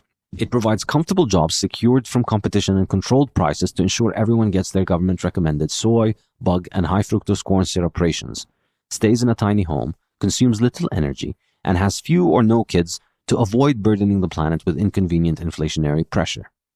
And on the other hand, there's a growing, innovative, and apolitical economy which draws in the most ambitious, creative, and productive people in the world to work hard on providing goods of value to others. As the fiat mining process becomes increasingly centralized and monopolized by central governments, economic and political power will also follow. Those who are well connected to the digital printer will likely be the only ones who can afford the highly desirable goods whose prices are increasing most rapidly, while the vast majority witness their purchasing power, wages, and investments failing to keep up with inflation. Centralized inflation will create a monetary caste system similar to that which exists in socialist societies. A ruling class with an abundance of desirable goods and a majority surviving thanks to a black market. In this dystopian world, the black market is Bitcoin, and it affords the serfs a superior monetary asset to what their government offers. It is common to hear CBDCs discussed as an alternative to Bitcoin, but a clear examination of the nature of the two shows that CBDCs are the best advertisement for Bitcoin. They are superficially similar in that they are both digital, but importantly, their fundamental characteristics are stark opposites. Bitcoin makes payment clearance a mathematical and mechanical process that cannot be controlled by intermediaries, whereas CBDCs make every transaction subject to approval and reversal by the central bank. Further, Bitcoin makes monetary policy mathematically certain and free from any human tinkering, whereas the raison d'etre of central banks is to dictate monetary policy. As essential goods like fuel and meat become increasingly difficult to acquire using centralized currencies, and as operating businesses will entail heavy compliance costs to access banking services, the appeal of Bitcoin will only grow. As inflationary monetary policy causes the value of CBDCs to decline, Bitcoin's contrasting ability to appreciate in value will shine. The growth of purely fiat CBDCs will make an orderly upgrade to a harder money less likely, and instead will probably result in economic apartheid between two hostile monetary systems, Bitcoin and fiat. The fiat economy will be fully regulated and surveilled, constantly subject to inflationary pressure, and financing increasingly violent and totalitarian governments that control their serfs' purchasing decisions. The Bitcoin economy would be a free market based on hard money, allowing its sovereign members to save, trade, and plan for the future freely, while financing the growth of cheap energy production worldwide. Supporters. The author dedicates this book to the following readers who supported the self-publication of this book by pre-ordering signed copies. Your support and interest are the reason that I write. A. Milinkovic, A. W. Steinley, Aaron Dewey Olson, Abdullah Muawi, Ace Rich 2020, Adam Miller, Adel Gary, Afshin Bigdeli, August Ragnar Peterson, Akihiko Murai, Alberto Tuisant, Alex Bao, Alex Chizik, Alex Gladstein, Alex Toussaint, Alexander Tarnok, Ali Mir, Alistair Milne, Amber Scott, Amelia Alvarez, Amin Rahmouni, Andres Tomas, Andrew Sloan, Andrew Masters, Andrew P. Hickman, Andrew W. Cleveland III, MD, Andrew Stottle, Andy Goldstein, Andy Holmes, Angelina Franklin, Anonymous, Anthony Tachanovsky, Antonio Cacchese, Armand Tuzel, Arvin Sahakyan, Arx Novum Investments, Askar Kazigul, Avtarkwar Sashamahatithanant, Chaivit Sashamahathinant, Sujitra Sashamahathinant, azhodl.com, Baron Blow, Bartosz Granovsky, Basim Jassin, Ben Davenport, Benoit Fontaine, Bert de Groot, Bill Daniels, Bill Souza, Bitcoin is the pin, bitcoinschweiz.ch, GmbH, bitcoinsverige.org, Brooklyn Frank, Brains and Slushpool, Brandon Nabors, Brett Leon Luskin Jr.'s, Brett Bondi, Brian Lockhart, Brian Bilnowski, Brian Fisher, Brian McMichael, Britt Kelly, Browning High Power 9mm, Brian Boot, Brian Henniken, Brian Wilson D.O., CNH, Care Bear, Carlos Octavio Chida Suarez, Cedric Youngelman, Chad Welch, Shafiq Shaheen, Charles Rui Jongtai Kui, Chief Monkey, Chris Rye, Chris Valle, Christian Cora, Christoph Mathis, Christoph Masiero, Christopher Chang, Christopher Widger, CJ Wilson, Central Valley Bitcoiners, Clancy and Joe Rogers, Clayton McGuire, Colin Hayes, Conscious Money Creators, Craig McGrath III, Craig Smith, D. Akira Ulmer, Dan Carman, Dan J., Dan Skeen, Daniel Carson, Daniel G. Ostermeyer, Daniel Marulanda, Daniel Oon, Darren Feinstein, Darren Wilmert, Dave Burns, David Adriani, David B. Heller, David Barry, David Bryson, David Carey, David and Shauna Jeffries, David Love, David McFadzine, David Strimaitis, Decrypted LLC, Dennis Eibel, Dennis Kohler, Derek Sheeler, Derek Waltchak, Dick Trickle, Dicka, Dimitri Molla, Doug Devine, Doug Hemingway, Michael Milster and the Stormrake team at Stormrake, Dr. and Mrs. Douglas M. Moikel, Dr. Paul Essay, Dustin Detmer, Dylan Hedges, Dylan Wetasinga, Ed Becker, Edgar R. Tapia, Gonzalez, El Capitan, Elia Van Dyke and Anais Van Dyke, Elias Andalaft, co-founder webempresario.com, Elio S. Fattorini, Emmanuel Aziz Jr., Eric Dosal, Eric Zazueta Avilla, Eugen Zimbelman, Evangeline and Jacob, Fabian Berger, Fadi Montosh, Felix L., Filip Karador-Devich, and Danica Karador-Devich, Felipe Neves, Frank Ackland, Frank T. Young, Frederick DeMillo, G. Charles Harrison, Gabe C., Gabriele Gurgamezcla Gussoni, Gael Giusti, Gareth Hayes, Gary Lau, Gaucho Eddie, Gerard N., Gerd Lutke, Gert Kleeman, Gina Jaramillo, Giuseppe Buetti, Glenn T., Gordon S. Greer, Greg and Joy Moran, Gregory Zajachkovsky, Hadi, Harvinder Singh Sauni, Hashim El-Megrisi, Hendel Bouchela-Rem, Henry Gonzalez, Herman Visia, Hussam Majid Jarrar, Hugh Fowler, Hunter Hastings, Imre Michalski, Isabella V. Fernando, Isaias De Leon, Isandi, Jay Dixon, Jay Flo, J. Kevin Coffin, Jay Woods, JMB, Jack Heidger, Jacob Boyer, Jacob Sherian, Jacob Kucharczyk, James Del Guercio, James Harris, James Ian Thompson, James Machado, James McCoy, James Sutherland, James Swinhoe, James Vigiano,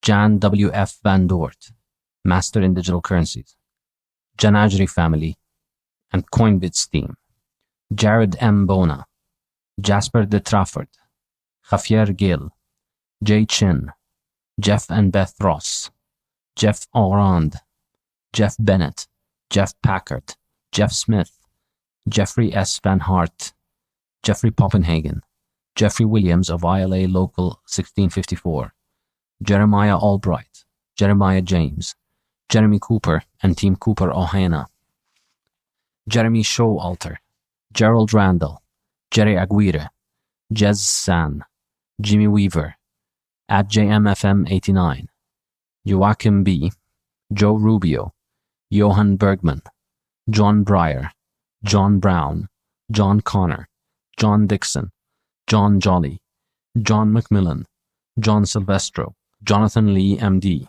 Johnny, Johnny Walsh, John Tan Ling Peng, Jonas Konstantin, Jordan Friedman, Joris Kemperman, Joseph Anthony De Bono, Joshua D. A. Vincent, Justin Wonjun Kim, K9ERT, Cami Niles, Kapiten Geveldig, Kenny G., Kenny Meyerhofer, Kenton Ralph Toes, Kevin McKernan, Kevin Sang, Kevin Wesley Avent, Kim Van Nye, Kota Kojima, Christian Colding, Christian Viborg, Kyle and Rachel Ford, Lapo Pietro, Roberto Masiero, Laura Ann Feathers, Leron Galimedi, Leonard Zahn, Leon Lawrence Stubbs, Les De Felice, Lex Berry, Liam Birch, Lincoln Liu, Lisa Cheng, Lloyd Ko, Luay Malahme,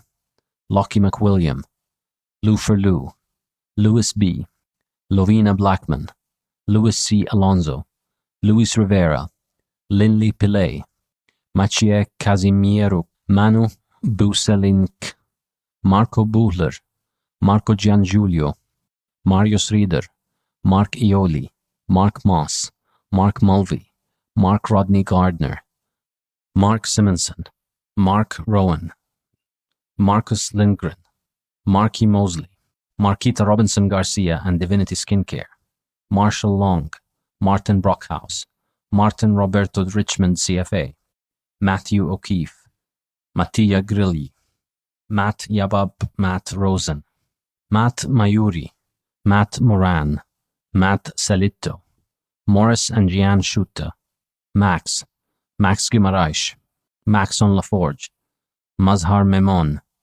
Michael Atwood, Michael Baker, Michael Byrne, Michael Fink, Michael Goldstein, Michael Harris, Michael Johnson, Michael Duska and Roman Filippu, Milan Radojicic, Mina Eklad, Misha Zed, Mitchell Edwards, Mitchell Kennedy, Muhammad Nauman, Money Flow Pty Limited, Mr. WB, Nader S. Dahdale, Nader Seha Islam, Sibyl Karakurum, Nazir Chihangir Islam, Nathan Mahaffey, Nathan Olmsted, Neil Nageli, Nicholas Sheehan, and Martina Marchinska, Nick Karadza, Nick Ligerakis, Nicolas Ahumada, Nicholas Cage, Noor al-Huda al-Bawab, Olis Tidal at Salted Lolly, Omar Ruiz Geronimo, Omar Sabik,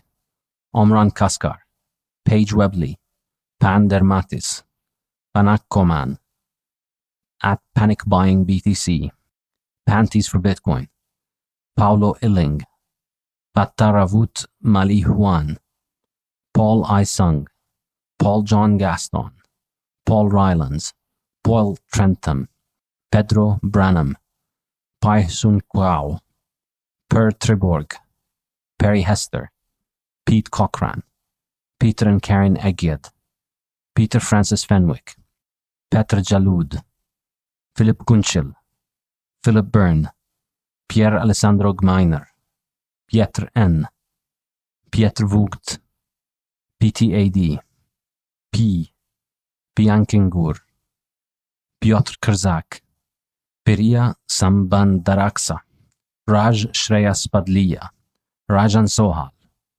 Roderse O, Rami Korhonen, Raven de la Cruz, Ravi Sohal, Red Pill Songs, Reina Bitcoin, Richard and Gigi, Richard Wig, Richard Yu, Rick Pau, Ricky Chang, Raik Plasman, Ritz Plasman, Rob Satch Clark, Robert Allen Kunze, Robert Ferraro, Robert Del Riego, Robert Mearns, Robert Schulman, Roberto Costa Ramalhette, Roberto De Leon, Robin Thurtle, Rodolfo Novak, NVK, Rodrigo Gualberto, Roman Engelbrecht, Roman Philippou, Rory Orr, Rosa Jara, Rosie Featherby, Ruben Waterman, Ruslan Kuvayev, Russ, Rustin Watt,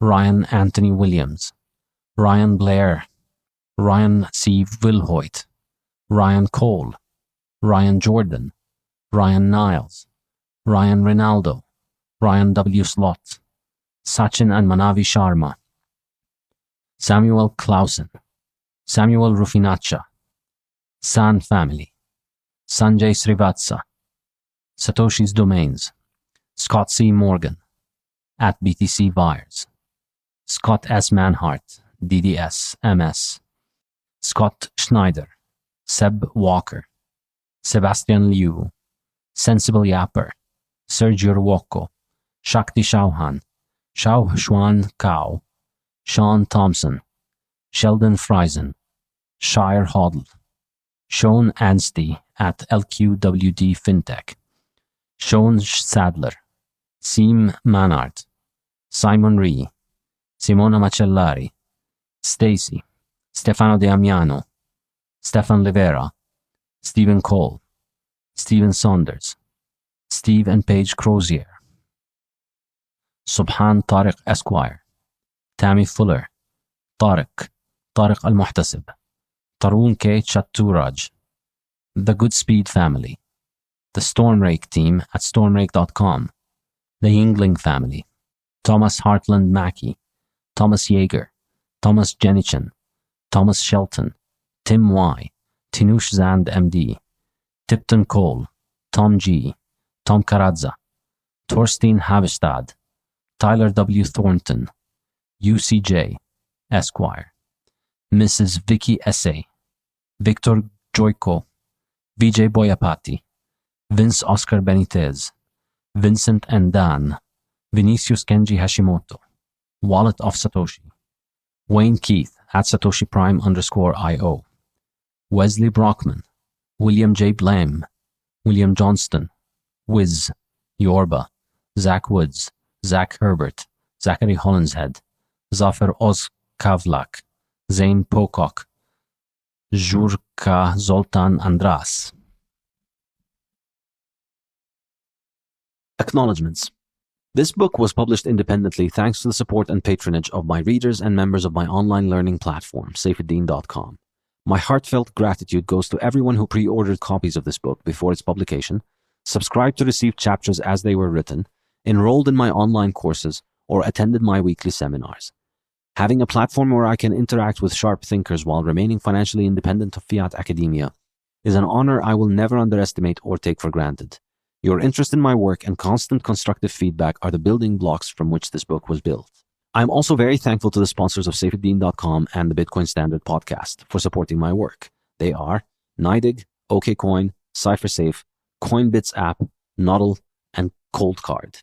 This considerable task of editing this book was completed thanks to the heroic efforts of Steve Robinson, Alex McShane, and Che Allen, as well as some help from Principa, Grokology, Oscar Webb, and Michael Diwa. Tamara Mickler produced the graphics, Peter Young provided research assistance, and the rest of the team at Saifuddin.com worked heroically to produce and self-publish this book, so my thanks go out to the dream team of Pavel Pahlina, Marco Pahlina, and Dorian Antezic. Publishing this book with Scribe Media has been a highly enjoyable and efficient experience. I am very thankful to my publishing manager, V. LaBianca, and to editors Tara Taylor and Ariel Sutton. My sincere thanks also go to the following individuals who had an instrumental role in the writing of this book. Ross Stevens provided extensive feedback on the early drafts of this book, which helped me organize my ideas and improve the language extensively. The inspiration of this book came from watching a talk by Giacomo Zucco on Steel Manning altcoin apologia. Pierre Rochard's analysis of saving and investment and his understanding of Bitcoin as a saving technology were instrumental in the development of the ideas of the book. Michael Saylor's indispensable and original analysis of fiat inflation and his feedback on earlier drafts of this book helped me understand the problem at hand much better, improving this book immensely. Michael Goldstein always provided me with valuable knowledge on Bitcoin, economics, and nutrition. Max Guimaraes' thoughtful and thorough questions in our weekly Saifuddin.com seminars clarified for me the importance of spatial salability as a framework for understanding fiat. Greg Foss and Sean Cumby provided me very valuable insights on the workings of the bond market. Adam Zagurnis provided editing and helpful feedback on earlier papers that were to develop into this book.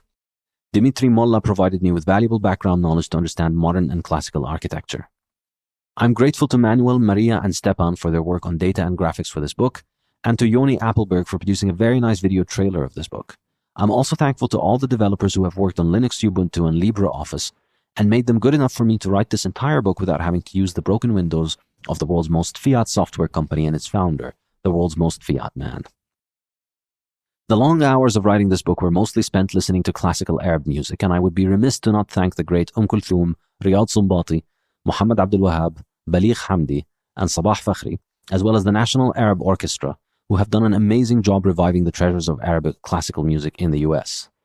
Finally, I must thank my wife and children for providing me the inspiration to write and for putting up with the many days over the past 3 years when I drowned in writing at their expense. We hope you enjoyed this reading of The Fiat Standard, the debt slavery alternative to human civilization, written by Saifuddin Ammous. Read to you by Guy Swan and Saifuddin Ammous. A Safe House publication. Thanks for listening.